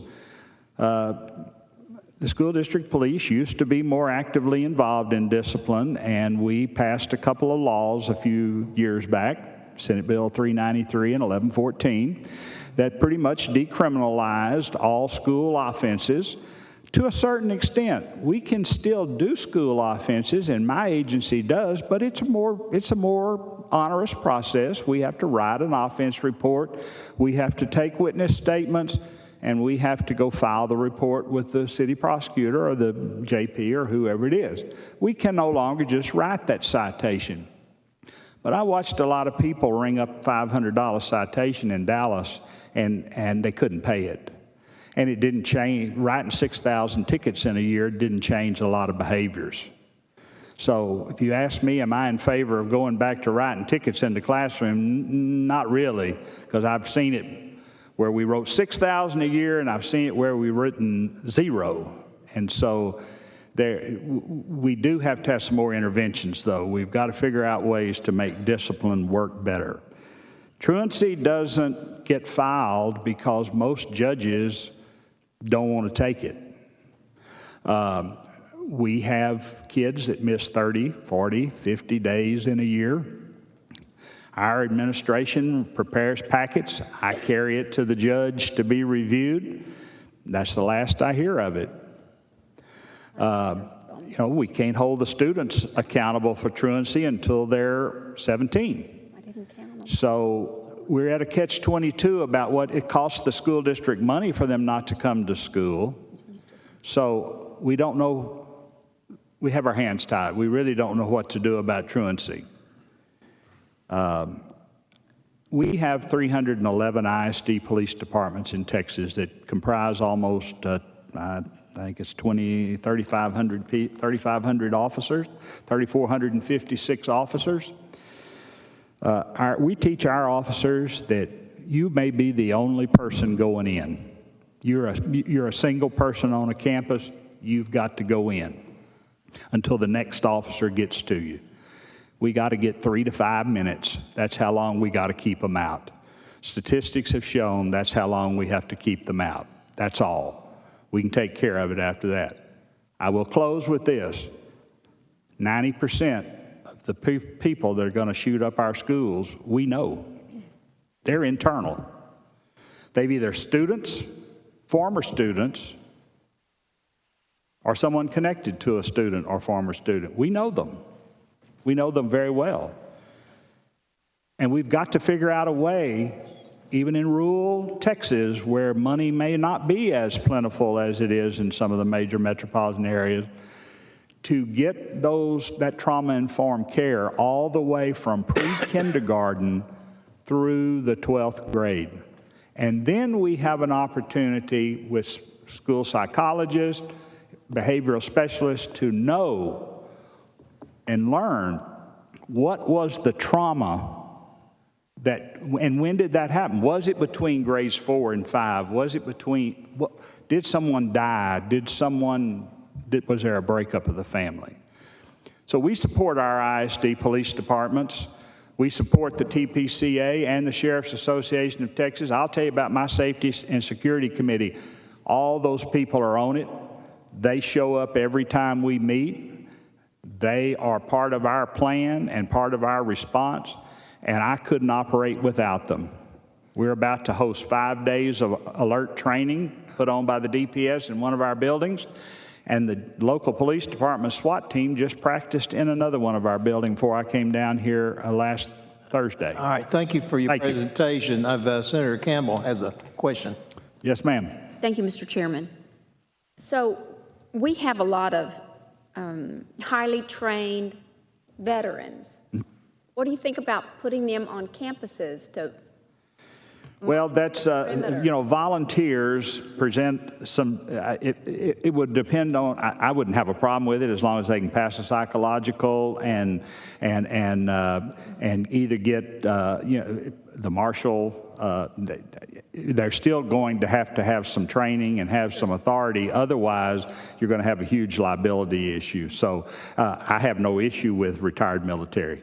I'll respond to that too, ma'am, if you don't mind. No, in some areas, it's very appropriate. West Texas, where law enforcement response would be almost hours sometimes, it would be very appropriate. My area, I'm very fortunate. We have 50 officers, and we have supporting agencies that will be to us within a matter of minutes. And there's been a question today about equipment also. 90% of my vehicles have ballistic shields and ballistic helmets. We also have long rifles and shotguns and some specialty equipment that we're ready to deploy in the event of a situation. Thank you, but that's happening after this fact. That's 3 minutes. If we have veterans, just some schools have fathers that just walk around and they're looking for suspicious behavior and things. Correct. But we've got a lot of veterans. We do. And I believe that's a huge cohort of highly trained veterans who would be willing to go through whatever training would be reasonable. So, and I think all you have to do is authorize that in statute, and I'd be good to go with that. Yeah, I would too. I'd like to do that. Thank you. Yes, ma'am. Very much. Thank you, Mr. Chairman. All right, Chief Averill, let me ask you a question. First of all, let me just say I never thought we'd be sitting on the opposite ends of a table in the Senate chamber. We've usually sat beside each other. He was on the police force when I was mayor, way back there. Way back. Yeah. Anyway. Correct. Way back. You were listening to the previous testimony. Yes, you heard the Sheriff's Association mention, which a lot of us commented, thought that was a great idea, to have the school emergency plan officer go over that with the local law enforcement. Which we do every time. Yeah, I'm all over that. Police department, I'm assuming Sheriff's Department as well. So y'all do that? Yes, we do. And there's been a lot of talk about memorandums of understanding. Chapter 37 requires an ISD police department to enter into those, and we have them, memorandums of understanding, both with our city police and our sheriff's department. A lot of the local agencies, we also share with them the floor plans to our schools and facilities. And in my area, we even give them jump drives so that the officers can insert them into their computers. So if I go over to the high school or one of the elementary schools and start checking door locks, are they going to work in Jacksonville? I would say that there could be an issue or two that we're addressing, but, it's the human element gets into it. Now, do they have the proper locking hardware? Yes, they do. Did someone put a rock under it? Yep. I don't know. I'll have to go. Now, I will say this. We have some old buildings, a high school that was built in '59 and added on to 5 times that has 7 buildings. We used to call it the new high school. That was called the new high school. And humidity, dry, doors warp. Sometimes they don't close quite right, sometimes they do, but it's not for a lack of the proper hardware. Okay, members, any other questions? This panel, thank you all very much for coming Thank here, being with us all day. Your work is very meaningful, and I'm sure you help save some of our kids. We appreciate it, Senators. Thank you very much. So I'll call up the Texas Association of School Administrators, Keith Bryant and Jay Kilgo. Next after that is DPS again, which will be Chief Dale Avent and Lexi Quinney. So, Keith? Mr. Chairman and members, I am Keith Bryant. There you are. I am the Good superintendent. to see you again. Good to see you, sir. I'm the superintendent of Lubbock Cooper ISD, used to be at Bullard out in Senator Nichols area, and I'm in my 18th year as a superintendent, and I have a perspective. I was a high school principal when Columbine happened back in the 90s, and that has defined my administrative career and the decisions I make. With that said, I will tell you that we're a fast growth district of 8,000 students, one of the fastest growing in the state. But our number one goal that we publish everywhere, that our parents know, that everyone knows, student safety. And I would tell you, I can't speak on behalf of the 1,000+ superintendents in Texas other than this. I don't know one, and I know hundreds of them, that would do everything they could to lay down their lives for their kids as well. So I would tell you that in forefront of our minds as superintendents, student safety. There's a couple of things that I want to visit with you about today. Our district, before I got there, back after the Newtown situation, our board voted to put an officer on every campus. So we have a police department of 12. We have a police chief, a dispatcher, and 10 officers, an officer on every campus. There are not a lot of districts in Texas that have done that, and that's an individual decision that our district made based upon our community's desires. But I want to talk to you about what they do. They do three things. First of all, their presence is a deterrent to bad things happening. Seeing the officer, I get emails all year long thanking me for the officer out front in the morning helping kids unload, being visible during the day, checking doors, walking around the campus, being involved in when there's a school activity.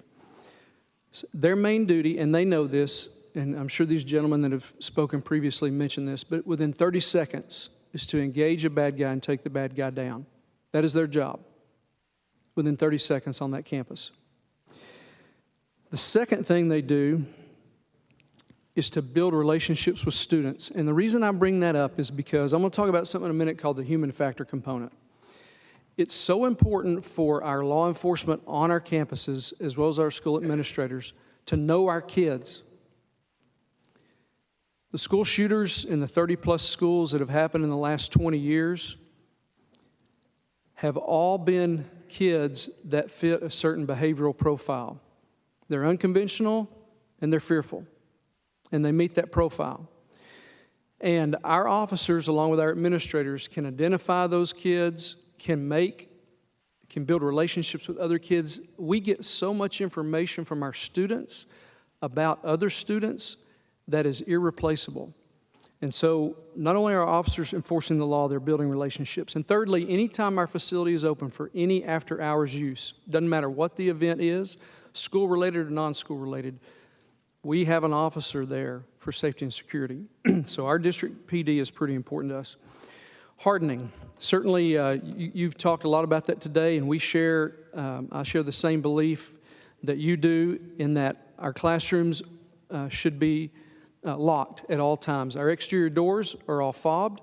You cannot gain access. You cannot dumb the door down, as we call it. You cannot lock the door down from the inside to allow it to be open on the outside. It has to be electronic fob to get in. Once you're in the building, there's multiple layers of security. As we built new buildings, some of them have 5 layers before you get to a classroom. Some of our older buildings don't, but our expectation is that every single classroom door is locked all day long.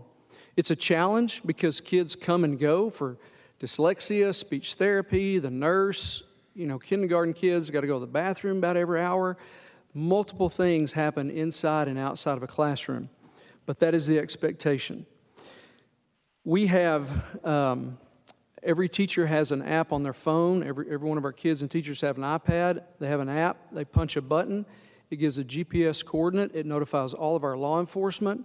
It's tied to DPS, the sheriff, and the city police, so they can respond immediately should a situation occur that gives them the exact priorities. The human factor component, I mentioned it a moment ago. It's so important to identify kids whose behavior causes you alarm. And then what do you do with them? Well, there's 4 or 5 things. Sometimes it's something like a trauma-induced issue where we can use some peer tutoring. We may use some mentoring from some of our staff or some of our volunteers, and then there's certainly the professional counseling that comes in as well.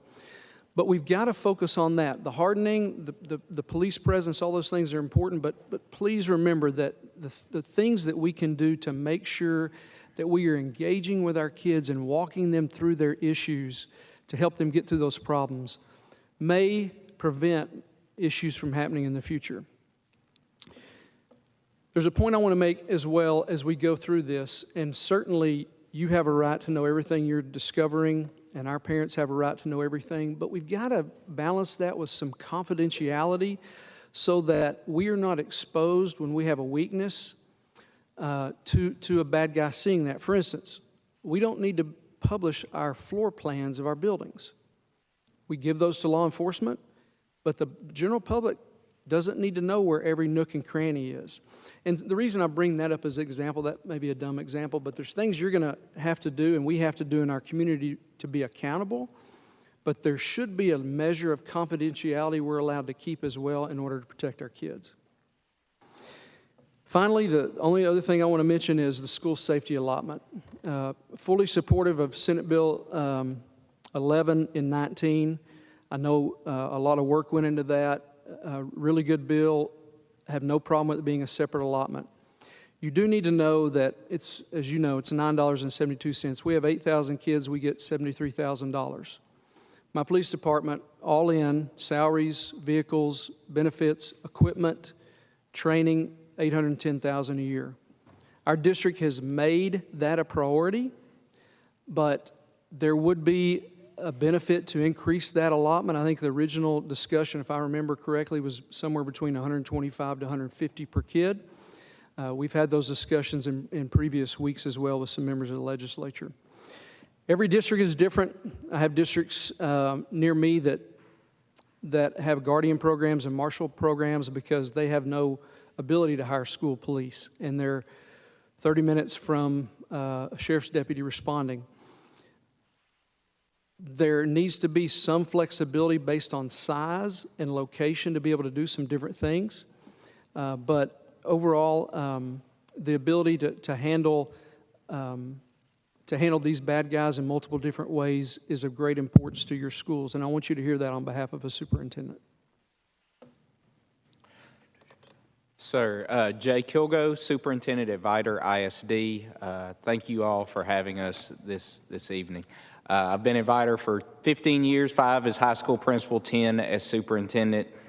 Want to begin by saying our hearts and prayers go out to the community of Uvalde. So we're different from Lubbock Cooper. They're fast growth. We're slow decline. That presents a different set of problems. Our student enrollment is declining slightly each year. We were at 5,000 at one point in time. We've dropped down to 4,200. I would say the main reason is we've been affected adversely by hurricanes. We suffered with some flooding of campuses and just the lack of housing. But to give you some facts and figures, we have a $40 million budget for our school district. $570,000 was spent on safety and security in 2021, and our trend is looking the same way for this year. We have 4 officers. We have 6 security guards. We have 6 campuses. So we don't have an officer at every campus, but when we don't, we have security guards there, and we have an officer at another campus in close proximity. Our newest campus was built in 1970. So we are building 2 new ones right now that were flooded during Hurricane Harvey. They will have a single entry point, but the older ones, there are wings to each one of them, and we've utilized fencing to keep that reined in and provide security there. We emphasize the locking of doors. We run all the required drills plus more. After each drill, we reconvene and we talk about what we did well and what we didn't, and we use that information to improve our plan on a regular basis. We have security foyers. We do visitor check-in, as many do. We've moved elections off of our campus. That's something else that a lot of school districts host elections that we've heard concerns from our parents, and we've been successful in being able to move those off of our campus. We started a mental health program after Harvey. We saw a need with our students and with our community members. We used grant funds to hire 3 mental health counselors. We expanded that and contracted with communities and schools. We've seen success there, and we expect to continue to utilize that. What began as grant funded, we've absorbed into our district budget, and we just see that as a need at this point in time. Another just factoid, $113 per student is the state average spent on safety. I pulled this from a report last night on TEA's website. We spent $141. So we go above and beyond. That is an expectation of our community. We've had the police force for over 15 years. That's how long I've been in the district. I think it existed prior to that for at least 5 years. So I would say we were one of the first districts to have an ISD police. We've grown over the years. We're going to look for improvements. We have a safety and security committee meeting next week, and we're going to listen to those on that committee and look at ways to improve and continue to provide that sense of security for our community. So it's an honor to be here, and we're ready for any questions you guys might have. Members, do we have any questions? Senator Campbell, then we'll go to Perry, and then West. Thank you, Mr. Chairman. Thank you for your testimony. I just want to ask a quick question. Did you both receive the audit request from the Texas School Safety Committee? Yes, ma'am. Yes, we did. Yes, we've submitted successfully. I mean, do you feel like that really has value? I mean, you're doing it. It's your own self-assessment. Is it just paperwork? You're already doing things. You have a committee set up. Is it of value? I think it is of value. How? I think because it's another entity that helps maybe give us some pointers of something we're missing. You know, when it came about in 2019, we were then faced with 2 years of COVID.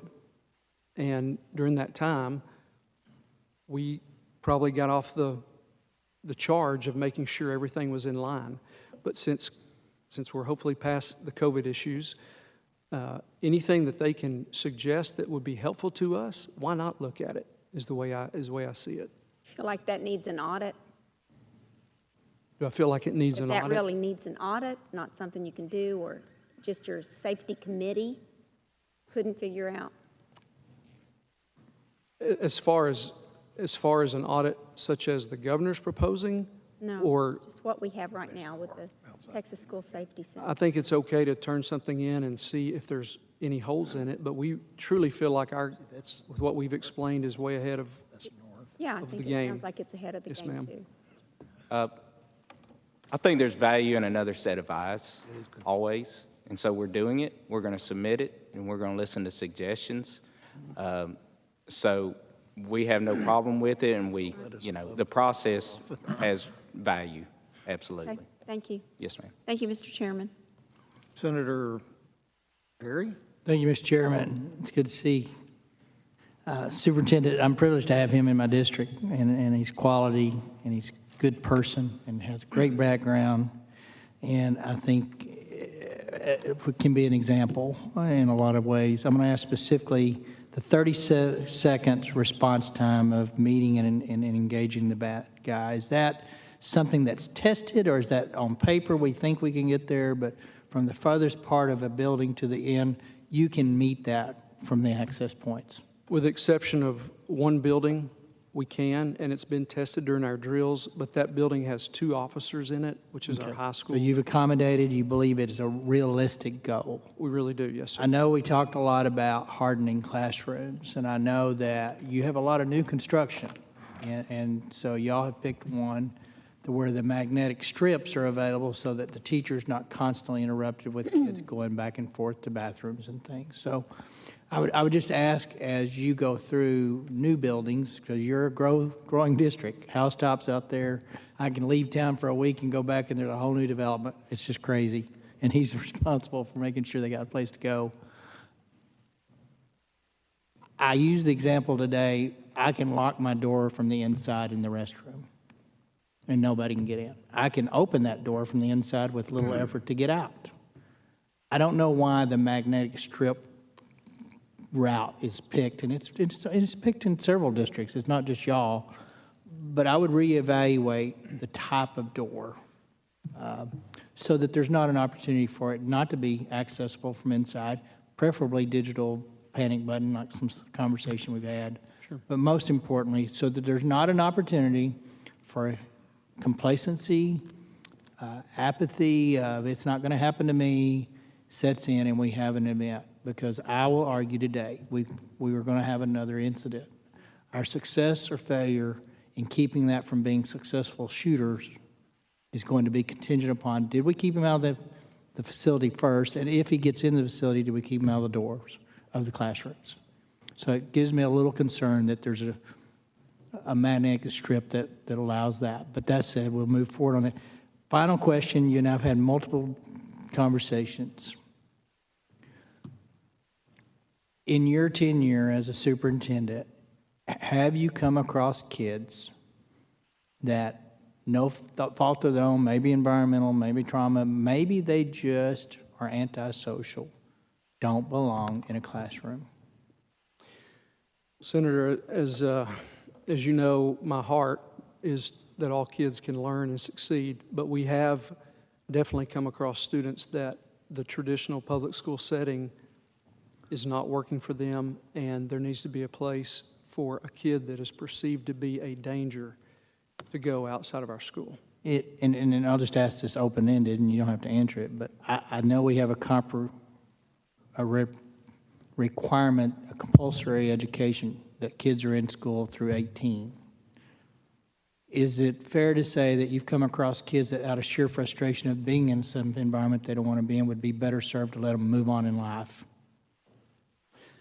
Yes, sir. I mean, I think... Not that I agree that that's the best plan for them, but Sure. for that individual, they're never going to be in that classroom in a way that is conducive to learn and for others, but they may have other options.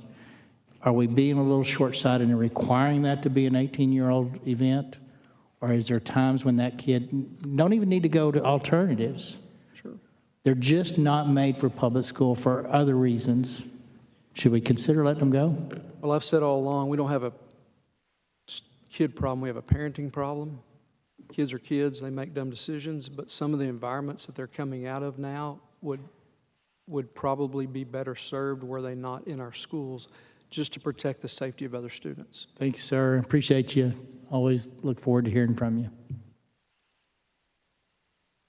Thank you very much, Mr. Chairman. Thank you for your testimony also. I've got several questions for you. In your respective school districts,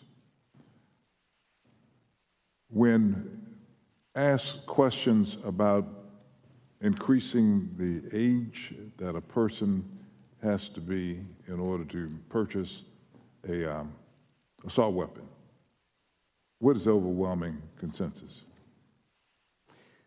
Did you say, sorry, I can't hear very well. I'm sorry, I'm not speaking. You're good. What's the consensus in your district concerning increasing the age a person has to be in order to purchase a assault weapon? Now, Senator, believe it or not, I've not heard a lot of dialogue about that. I've heard a lot of dialogue about what are you going to do to keep our kids safe. And so there's no dialogue about increasing the age to purchase? I am certain there is. It just has not been directed at me. Okay, and as superintendent, would it be the same thing for you, sir? Yes, sir. You know, this happened late in the school year, and so many of our staff is gone. We're having a safety meeting last week. You know, I've had a few conversations just on the side personally, but it's been more about the tragedy of the incident and not. Yeah, I haven't heard much. I haven't had much dialogue about the consensus. I wouldn't be able to speak on how our community feels about changing that age. So if what we did here in Austin was to deal with the training, looking at the local committees and making sure we have compliance, hardening of the schools, shifting some money around, do you think that just doing that would satisfy the parents in your school districts that we've done everything we could in order to make them feel confident that their schools are safe and their children will be safe? I think it would go a long way. And I will say this, there are 5 school districts in our county, and we met about this shortly after the Uvalde incident, and everyone is at a different place. So if there was a mandate as far as you've got to do X, Y, and Z, my district already has police officers, and there could be a concern that others don't. They feel like they're better served with what they have. I know there's one district that has the Marshal program. I do like the idea of local discretion, and with additional funding, the school district can come together and decide how that would best be used. Okay. I would say, Senator West, that parents don't pay as much attention to what money's put in. They pay attention to what I'm doing with the money we have. And so with our police department being funded, as I mentioned, we have that checked off. So the next step for us is, do we need to do some hardware replacement of doors of our older buildings? Do we need to do some other things, equipment for the police, training for them, what have you? And I would think that they just look at that rather than the amount of money. They just really, in Lubbock, they pay attention to what's happening in Lubbock Cooper. Has your association taken a position on increasing the age that a student has to be, a person has to be in order to purchase an assault weapon? TASA has not yet taken any position on that, no, sir. Is there a discussion going on concerning it? I'm not aware of one if there is. Okay. Let me ask another couple of questions here.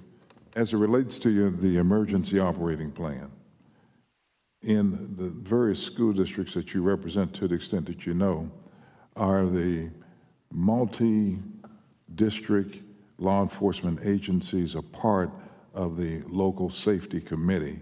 And conjunction, does the committee also sign off on the plan before it's sent back through the audit process to the state? As far as I'm aware, the vast majority of districts have involved their other entities. As far as sign-off, I do not know the answer to that.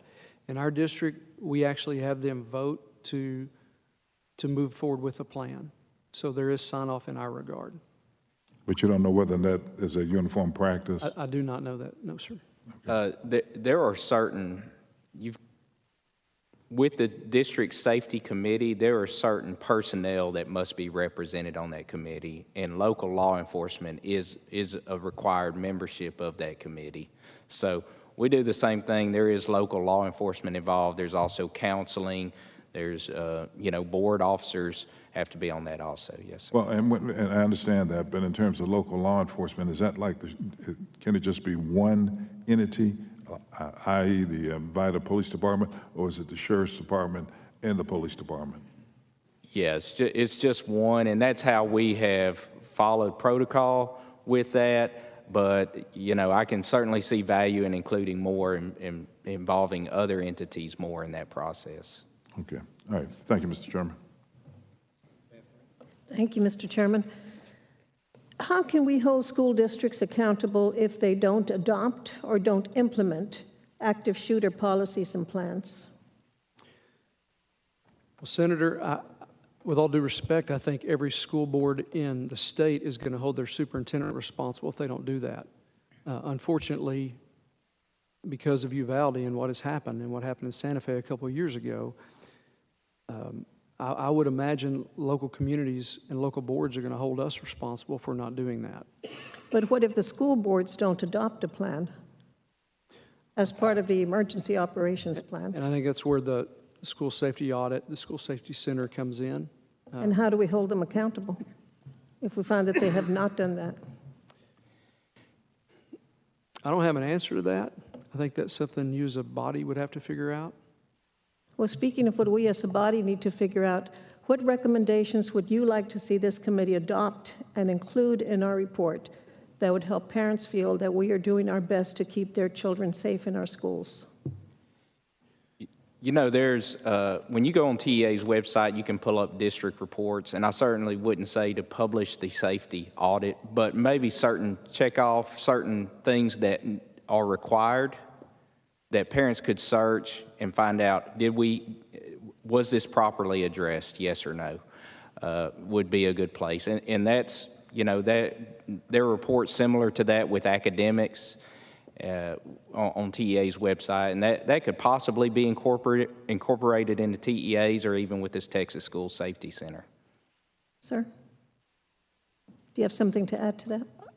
I would only add this, that when we go through these processes and when the information is published, I'll go back to the confidentiality, there has to be a measure of confidentiality to protect districts. If we're short in one area, we need to be aware of that, but it does not need to be publicized until we have an opportunity to rectify it. That's very important in order to protect. So I think as you move forward with recommendations, please consider that aspect of confidentiality in order to protect kids. Thank you. How do your school districts collaborate and communicate with law enforcement officials at the local, let's say city, county, and state and federal levels to ensure that there is a state of preparedness for emergencies such as an active shooter? We collaborate with the city of Lubbock, the county of Lubbock, FBI, DPS, game wardens, and conduct drills multiple times a year. They do them on our campuses. They do them in Lubbock ISD. They do them around the area. They collaborate on the emergency operations plan. There's constant communication that occurs. And we allow the professionals, the police chief of Lubbock, as well as our police chief, as well as the DPS sergeant, the sheriff, to work as professionals to handle that. But it is documented.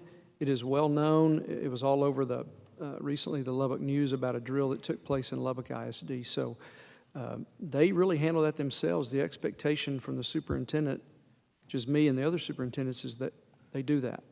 I don't guess you have Border Patrol in Lubbock. We may have an officer or two. We don't see him very often. Yes. Do you have anything to add, sir? Yes, ma'am. I was going to reiterate, drills are conducted with other entities in our local region, and the safety committee is really a valuable tool for school districts. And we meet 3 times a year, fall, spring, summer, and extra as needed, and I expect that there will be extra meetings upcoming. But that is extreme. It formalizes the process. We post agendas 72 hours ahead of time, and of course, when we're talking about sensitive information, that's done in executive session, but that is an important aspect. Thank you. What safety equipment do your school security personnel have? Do they have shields? Do they have ballistic helmets? Do they have any equipment like that in case of an active shooter? We do not have shields, but we have a plethora of other equipment, an amazing amount of equipment. Certainly after Uvalde, I sat down with my chief and he went over everything with me. I can't repeat it all, but I can tell you that we are well equipped with the exception of shields. Firearms, we're looking into rifles, shields. We don't have at this point in time. We're looking into that. We're also looking into devices to be able to break down doors if necessary. So there is a definite process right now in place to be able to look for upgrades, and a safety allotment would go a long ways toward aiding in that effort. And finally, do you have an opinion regarding whether teachers should be armed?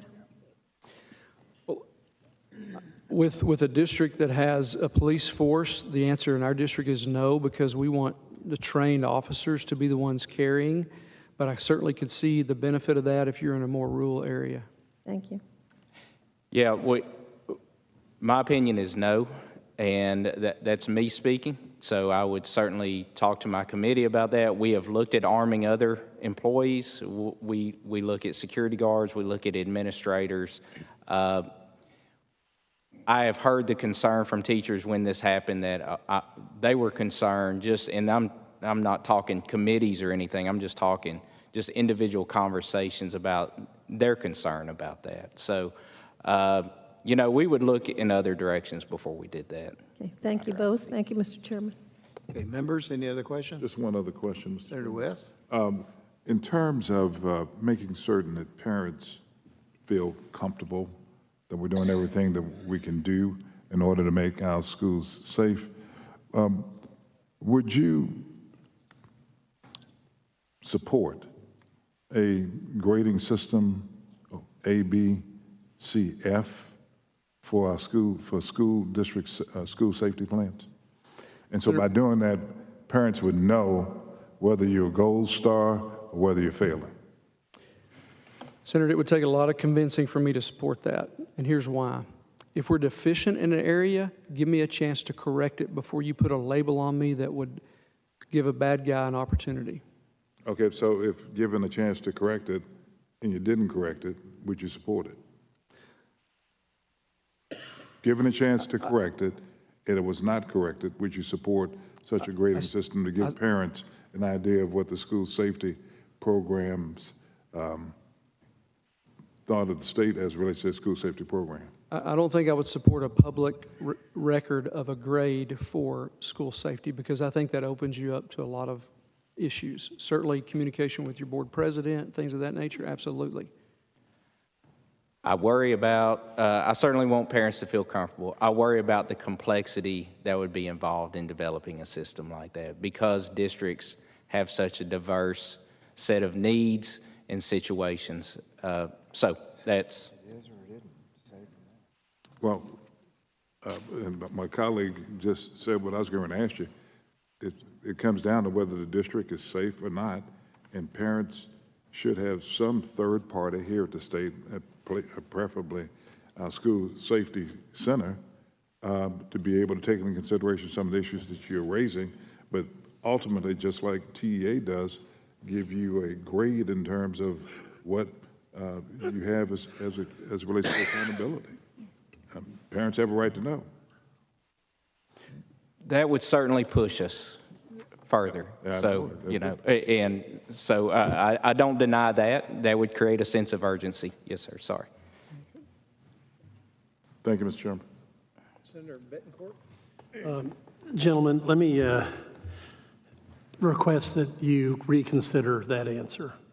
The entire school accountability system is based on an A through F type of program to be able to notify the public. So my senior colleague, Senator West, is correct with the assumption that we are trying to get that information out to the public so they can understand what they're dealing with. And quite frankly, nothing would motivate people to make a change if they got a score that they think was too low. And there would be a lot of public introspection about it, and I think that number would be fixed rapidly. And I also want to point out that when you're looking at the Marshall program, understand that at least half the employees are in non-teaching positions, and there's a tremendous pool of people that are in administrative jobs, service jobs, et cetera. So remember that, again, trying to get the right people to the right place at the right time in 3 to 5 minutes should be the key. But I really want you all to think, because I'm of the mind that we fought to restore the A through F and pass that bill last session. So that's going to be part of the landscape in educational transparency and accountability for a long time. So if you all need to visit with your boards, et cetera, please do, and we'd be happy to help with that. Sure. Sure. Senator Koch. Thank you, Mr. Chairman. Superintendent Bryant and Mr. Kilgoat, Superintendent, thank y'all for your remarks. It echoes so much of what I heard from my superintendents in our district, my district throughout. I quoted two superintendents this morning. One said, we tend to blame the institutions, but don't hold, or we tend to hold the institutions accountable, but we don't tend to hold the individual committing the crime accountable. I thought that was very poignant when we were discussing on one call. And then another superintendent this morning when I was driving here from the southern part of my district talked about parent involvement. You opened with your remarks, I believe it was. I know the police chief from Jacksonville talked about parent involvement. What do you mean by that?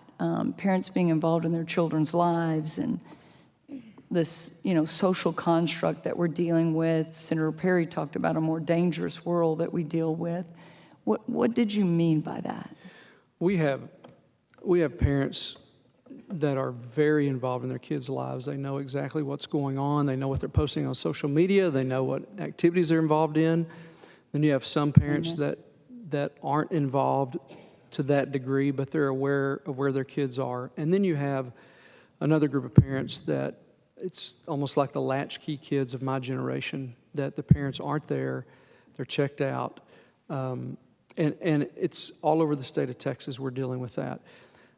I will just tell you that what I've seen in my 30 years as an educator, from a teacher now to a superintendent, is that the greater the parent involvement, the more productive the kid is in every single case.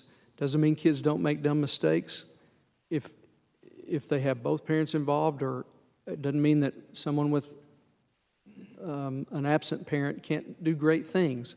But generally speaking, there's a correlation. And I just think it's important that schools do everything we can to involve the parents so that they can partner with us and they feel like we're partnering with them, not only in academics, but also student behavior for student safety purposes.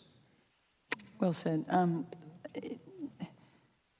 Thank you. I wanted to follow up just quickly on the perpetrator in Uvalde. We obviously knew he was truant and also no longer lived with his mother. I think the father was never involved. Don't know that yet. We're finding out a lot of details now. And so your thoughts on truancy quickly. We've heard the police chiefs. Is it an indicator of a child that's struggling to be there, obviously to keep up with academics, but what would y'all want to see as tools of helping us with truant children? Well, I would personally, I'll give you a short answer. I would like to see us return more to how things used to be, with the ability for us to pursue criminal charges for some of these issues. Not in every case, but give us the ability to do it. I've seen a marked increase in that behavior since the ability for us to pursue criminal charges was taken away. Which was 2015, I think that law was passed. I agree. Same. It's much more difficult. We've also seen a decline in attendance post-COVID. Students and families where school was not a priority, it became less of a priority. We need them back in school. We need them engaged. And, unfortunately, we need to be able to have that legislation to back us up whenever we want to move forward with those things. And then tomorrow we'll be more focused on this, but I ask all my superintendents, mental health. Do y'all use your LMHA? Do you use T-Chat? I know up in Lubbock, y'all have I think it's called the Twitter. It's now called CATR, C-A-T-R. I'm sure that there's some violation there. What do y'all use on your mental health tools? We use a variety of things. We have 2 LPCs on staff, not school counselors. They're LPCs. They see kids all day long. That's their job. We use CATR. We use, there's an agency in Lubbock, Star Care, that we turn to. So we use multiple agencies to help us with those kids when we identify them. Is Star Care your LMHA, local mental health authority, or is that just a? It's a private entity. It's community funded, but it's a private entity. So we were fortunate after Harvey. We received several grants, Red Cross, Texas Children's did a grant, gave us a grant in which students can do telemed mental health support. We have students that can't afford to make that travel and can't afford the supports that go along with that. So we've been able to bridge a gap there, but we've poured a lot of resources into that. We're hearing very positive returns. Weather issues hit our community hard, then COVID. And these, like the tragedy in Uvalde, those kids internalize that, and all of that is an issue that affects them. And just the family structure on a day-to-day basis is tough. Neither one of y'all use T-Chat. Yes, ma'am. Yes, ma'am. We do use it. Yes. You don't? Okay, great. I've heard great things about it. I look forward to the discussion tomorrow, Mr. Chairman. Okay, anyone else? I've enjoyed working with both of y'all in the past. Sir. Kind of unusual. But I do appreciate the work you've both done. You've gone to Lubbock. Your predecessors your replacements here in the building for Bullard. But Dr. Kilgo, we're going to be seeing you again in the fall, as we usually do. Probably in September, early October. Sounds great. Tours. Looking forward to it. Thank both of y'all for being here all day and for the work that y'all do. It's greatly appreciated. Thank you all. Appreciate your work. Yes.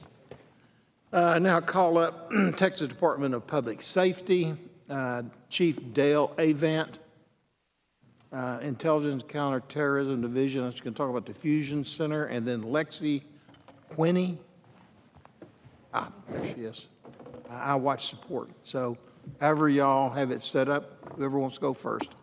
With your permission, I'll start off, Chairman. Sure. Good evening. Chairman Nichols, Vice Chairs Creighton, Colcourst, and distinguished members of the committee. My name is Dale Avant. I'm the Chief of the Intelligence and Counterterrorism Division for the Texas Department of Public Safety. I'd like to thank you for providing Director Quinney and I the opportunity to testify before you on this critically important issue of school safety. My opening testimony will briefly touch on the role of fusion centers in protecting our schools, and to the broader role that recognized fusion centers play in protecting and responding to threats in our community. So the first question we usually get is, what is a fusion center and what do you do? The Texas Government Code defines fusion centers as multidisciplinary collaborative efforts of two or more agencies that combine resources, expertise, and intelligence, and other information with the goal of maximizing those agencies to detect, prevent, and respond to criminal activities, to a terrorist attack, to natural or man-made disasters, or to extraordinary law enforcement emergencies such as a school shooting or another mass casualty criminal event. The broad mission of fusion centers is to serve as the central point for the collection, coordination, analysis, and dissemination of information and intelligence to first responders, to law enforcement, and to the private sector.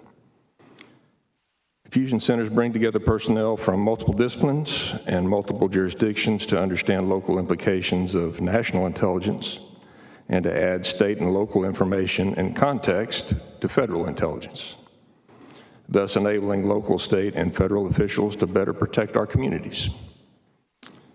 So another question we get, when were fusion centers created? So fusion centers were created by state and local governments across the nation in the aftermath of the September 11th attacks in 2001 to assist in the identification, prevention, mitigation, response, and recovery to terrorist acts and other major threats to public safety and the lives of every citizen of our country. In 2003, not long after the 9/11 attacks, the Texas legislature directed DPS to establish what's known today as the Texas Fusion Center. Currently, in-house participating agencies in our center include the Texas Military Department, multiple components of the Texas Military Department, the Department of Homeland Security's Office of Intelligence and Analysis, the Drug Enforcement Agency, Federal Bureau of Investigation, the Immigrations and Customs Enforcement, Texas Parks and Wildlife, U.S. Treasury's Financial Crimes Enforcement Network, U.S. Customs and Border Protection's Office of Field Operations and their Office of Intelligence, and U.S. Border Patrol. In 2011, Governor Rick Perry formally designated 6 additional regional recognized fusion centers in Texas. And in 2019, Governor Greg Abbott formally designated Texas's 7th regional recognized fusion center. Today, there are a total of 80 recognized fusion centers in the national network of fusion centers. The list of the 8 designated fusion centers in Texas include, obviously, the Texas Fusion Center for the states, the primary center, and 7 regional centers.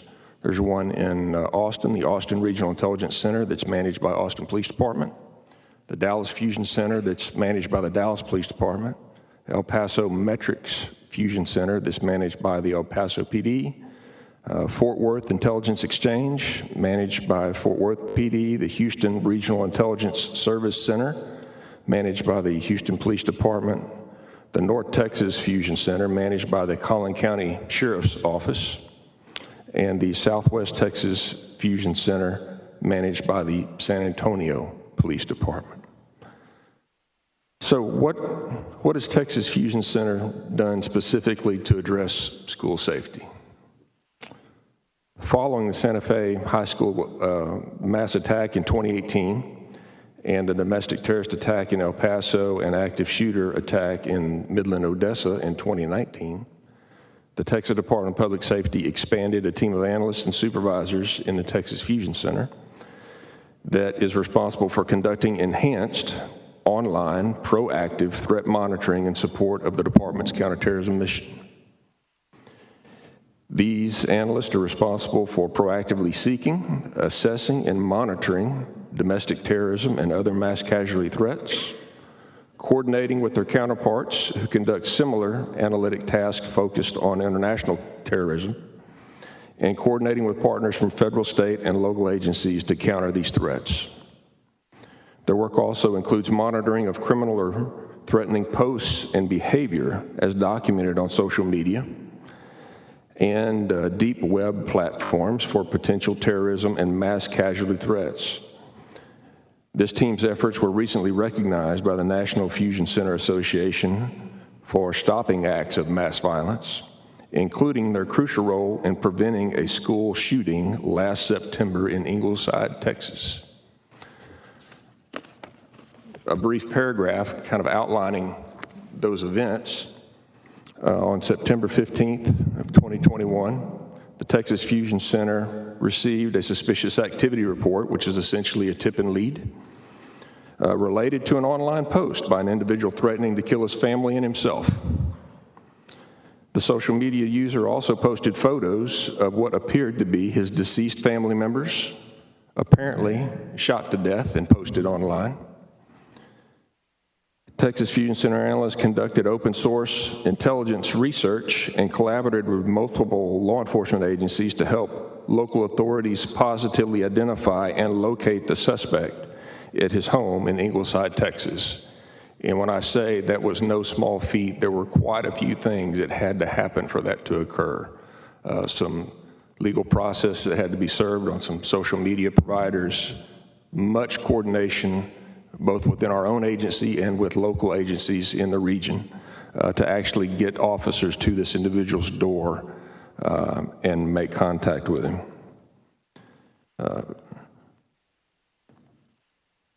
During the early morning of September 16th, which is, we got the tip that evening, so this is early the next morning, local authorities attempted to make contact with the subject at his home.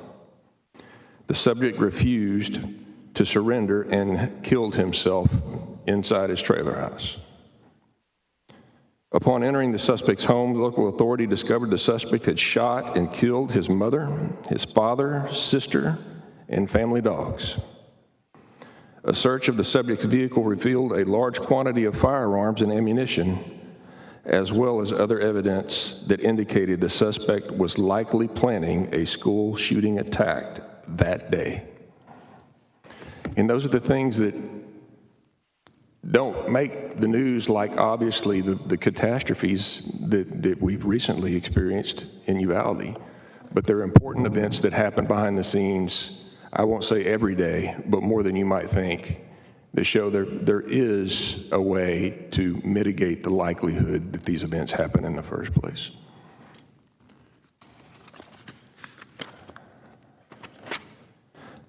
In addition to those additional analytical resources that I mentioned, the Texas Fusion Center, after those events in 2019, amended our suspicious activity reporting platform called iWatch Texas. Hopefully you've heard of that platform, to offer a statewide school safety reporting system to better ensure that tips from different parts of the community are better reported back to the schools to allow for the appropriate interventions and enhance school safety. And at this point, unless you have specific committees of what I've shared with you right now, I'd like to take the opportunity to conclude my opening remarks and pass it to Ms. Quinney to continue on.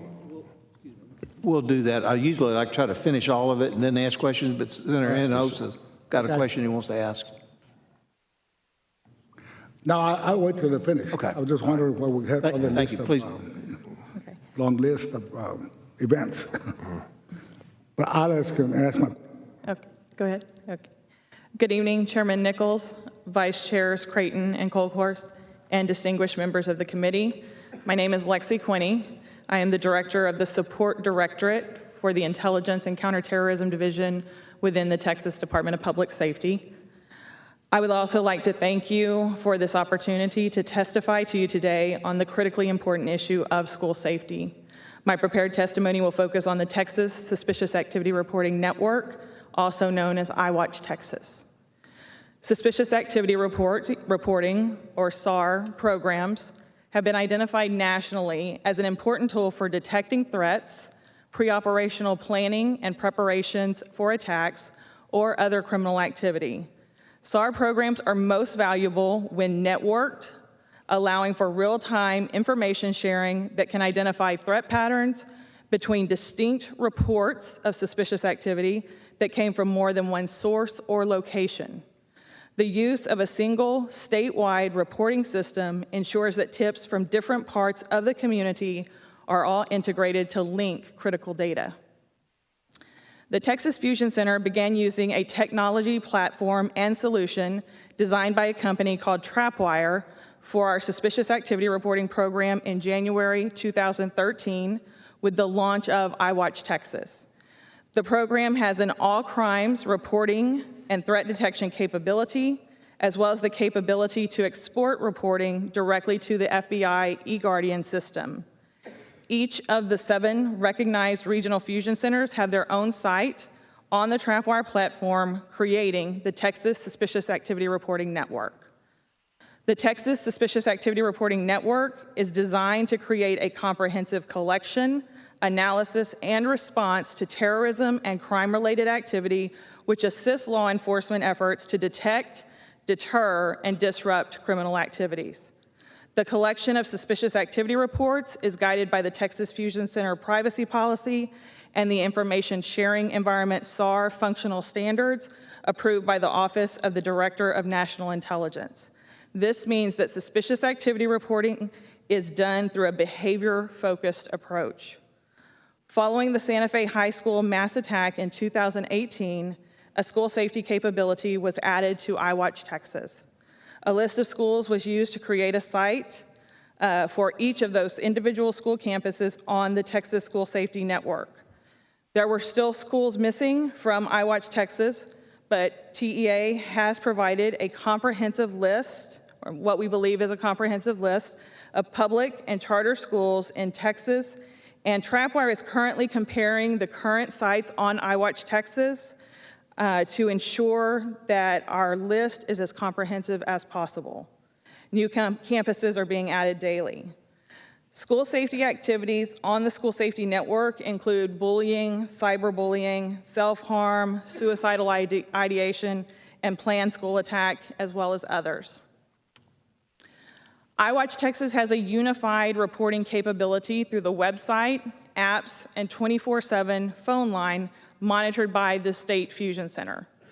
Reports are quick and easy to make, but even more importantly, these reports are all analyzed against all other reports on the Texas Suspicious Activity Reporting Network and on the School Safety Network. Every Fusion Center and school site on the network controls their own data, meaning the owners of that site control who can see the reporting, what they can view, and when, without revealing sensitive information, while still being part of the network. Traditional suspicious activity reporting and school safety reporting are separate and data is protected, but the reports are still able to be analyzed with one another in order to identify threat patterns. Threat patterns are made through matches on the system from multiple sources of information across geography and time. When a person or vehicle appears in more than one report, the system links those reports together, creating a threat pattern. In 2021, there were approximately 1,700 matches made on the network that created approximately 800 threat patterns. That was a match in 2021 of one match for every 4.06 reports. This matching and threat pattern detection includes school safety data, but the school safety capability has not been fully implemented in schools throughout Texas. For example, we didn't have a single report for Uvalde ISD at the time of the incident. So in 2021, there were approximately 300 school safety related reports made to iWatch Texas. This is a very low number considering the number of school districts in Texas. Protecting Texas students, faculty, and schools requires everyone's support and engagement. Using a single statewide reporting and repository system as opposed to a school district specific system ensures that tips from various parts of the community are all integrated, enabling school districts and law enforcement to better identify threats and take steps to prevent rather than respond to mass attacks in our communities and our schools. This concludes my prepared testimony, but I am available for any questions you may have. And Hosa. Thank you, Mr. Chairman. Earlier today, I was asking a question about whether a fusion center could help in the situation up in Uvalde, where the shooter was, I guess, setting Instagrams and notifying people, or at least giving notice that he was planning to do a shooting and involved in violence. My question was at that time whether a fusion center would help in that situation. I guess the answer was no, because it's private communications. Is that correct? Well, we would not have been able to help without additional help from the community. Yeah. The same is true with the Ingleside example that I provided. So the pictures and the information that was submitted to us in a SAR was submitted by someone that was in one of these groups that's a private group that this individual was participating in, and had claimed, hey, I'm about to kill my family, I'm going to do all these other terrible, nasty things. And it was only to the people within that group that knew about it. Someone within that group notified law enforcement, who eventually ended up at the Texas Fusion Center. And this is within an evening's period of time. We're talking hours. And it was from that information we were able to pinpoint and confirm the person was in Texas. We had to, through trying to get IP addresses and find out who the internet service provider was. There were additional challenges that the ISP and way he was hitting the internet was actually through a wireless hub that was in a trailer park that wasn't assigned to a person, so multiple people had access to use it, and they had to pinpoint down which trailer is it, who is it, and working with local officers, we were able to help determine it was that person. In the Rio Grande Valley, we have not a fusion center, we have an intelligence gang center. That's really been very helpful in coordinating communication and sharing information with the local police departments in the Rio Grande Valley. It's been very effective identifying threats, cartel gang members, and right after the Uvalde situation, there were a whole bunch of copycats in the Rio Grande Valley. And there's a very quick response by local police departments by sharing information and intel and arresting the actual students who are posting these threats on social media. So fusion centers can be a very effective tool. And while you may not have access to private chats in terms of Instagram, for whatever reason, they still share a lot of that just in the general public domain. Because I know there were certain, how should I say, prosecution and indictments taking place where the FBI picked up most of the information. I think sort of the Texas Rangers from Instagrams were being used in communicating with different conspirators in criminal elements.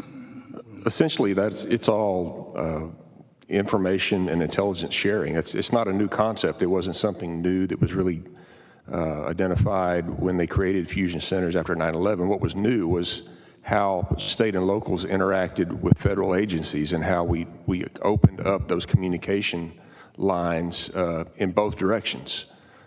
So we were able to see what the feds were seeing as it related to threats in the homeland, which also opened the door to state and locals sharing even more information that had a local context, but fed a larger, in some cases, national intelligence issue. But to your point, yes, there's a lot of intelligence centers in many of your communities. It's the intelligence function goes back decades, and many agencies have an intelligence component within their departments, and they're very helpful, especially in today's age, in helping identify and fight crime. Well, thank you for the work you all do. Senator Perry. Thank you, Mr. Chairman. Real quickly, to be sure I understand, you take referrals from anybody, correct? General public, anybody? Anyone. There's various ways to receive a report, but So yes, anyone can submit a report. do you get referrals from social media companies? We do on rare occasion.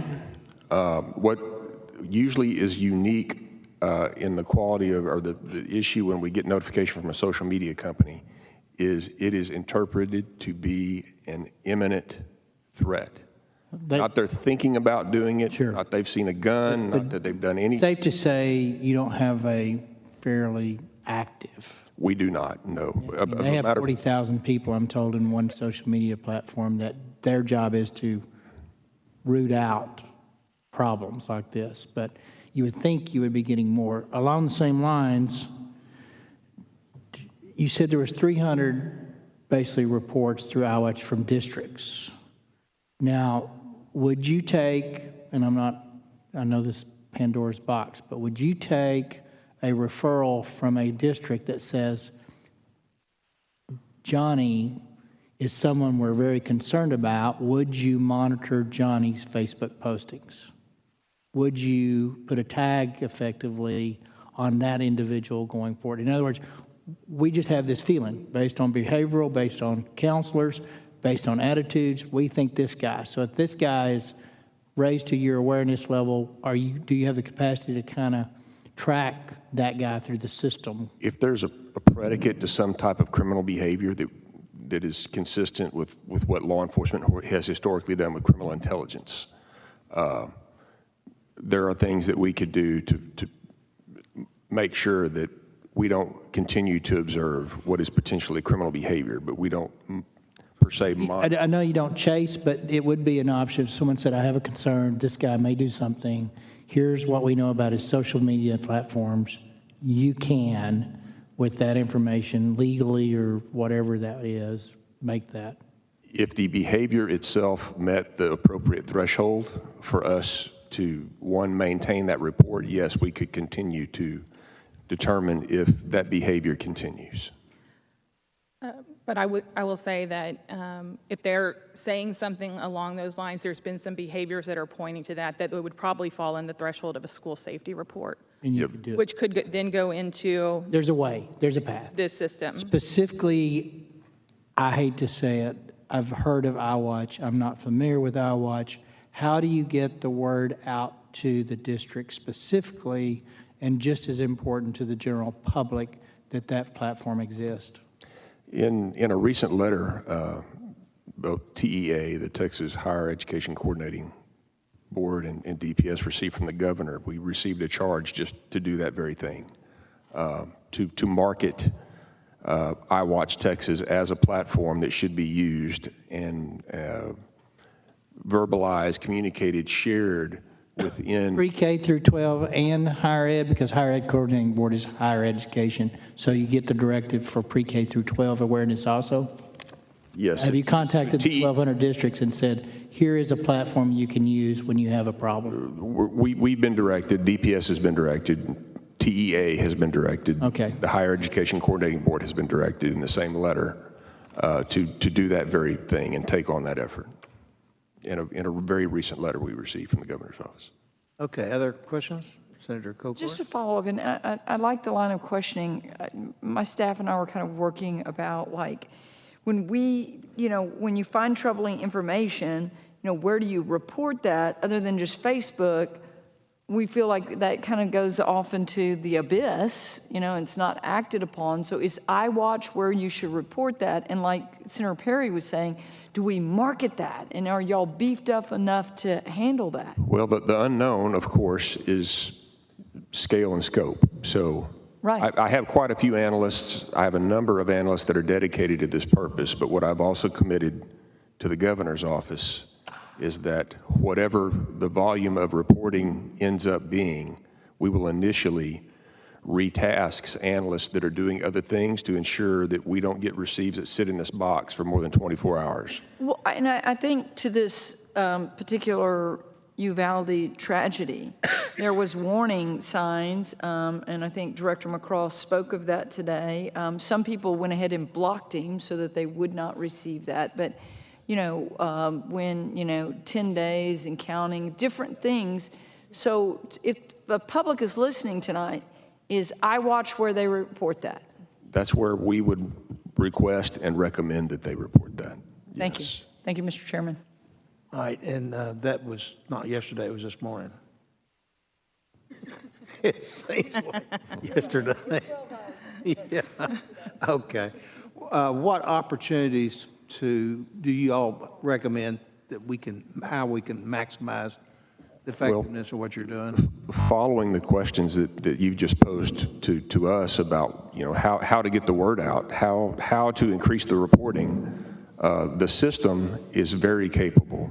It doesn't require an individual analyst to remember 2 weeks ago this report came in, and I need to link it to this report we just got now. Do y'all advertise?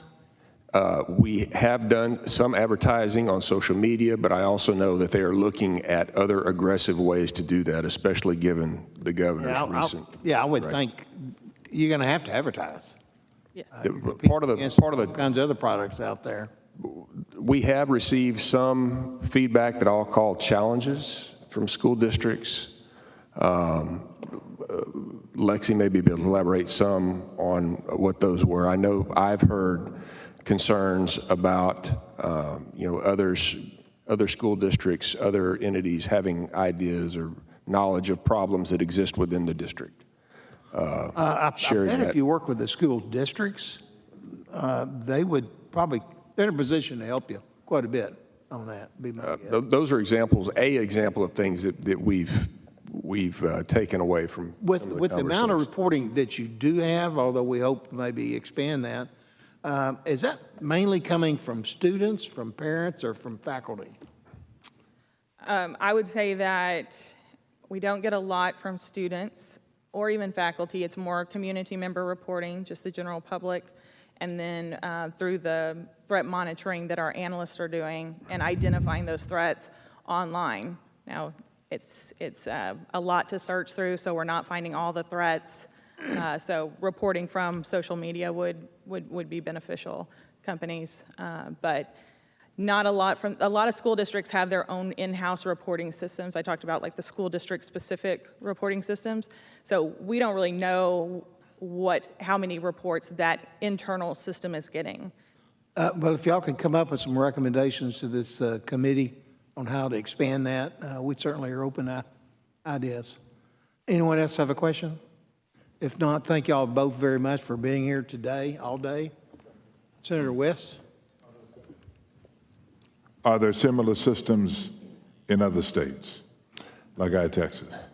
No other state, to my knowledge, handles suspicious activity reporting the way the state does. We have 8 centers. Okay. All of our systems are connected. There's also the option at the federal level, there's a number of agencies that use the same type of software to identify pre-operational surveillance, and DOD uses it on some of its military facilities to identify people that are trying to surveil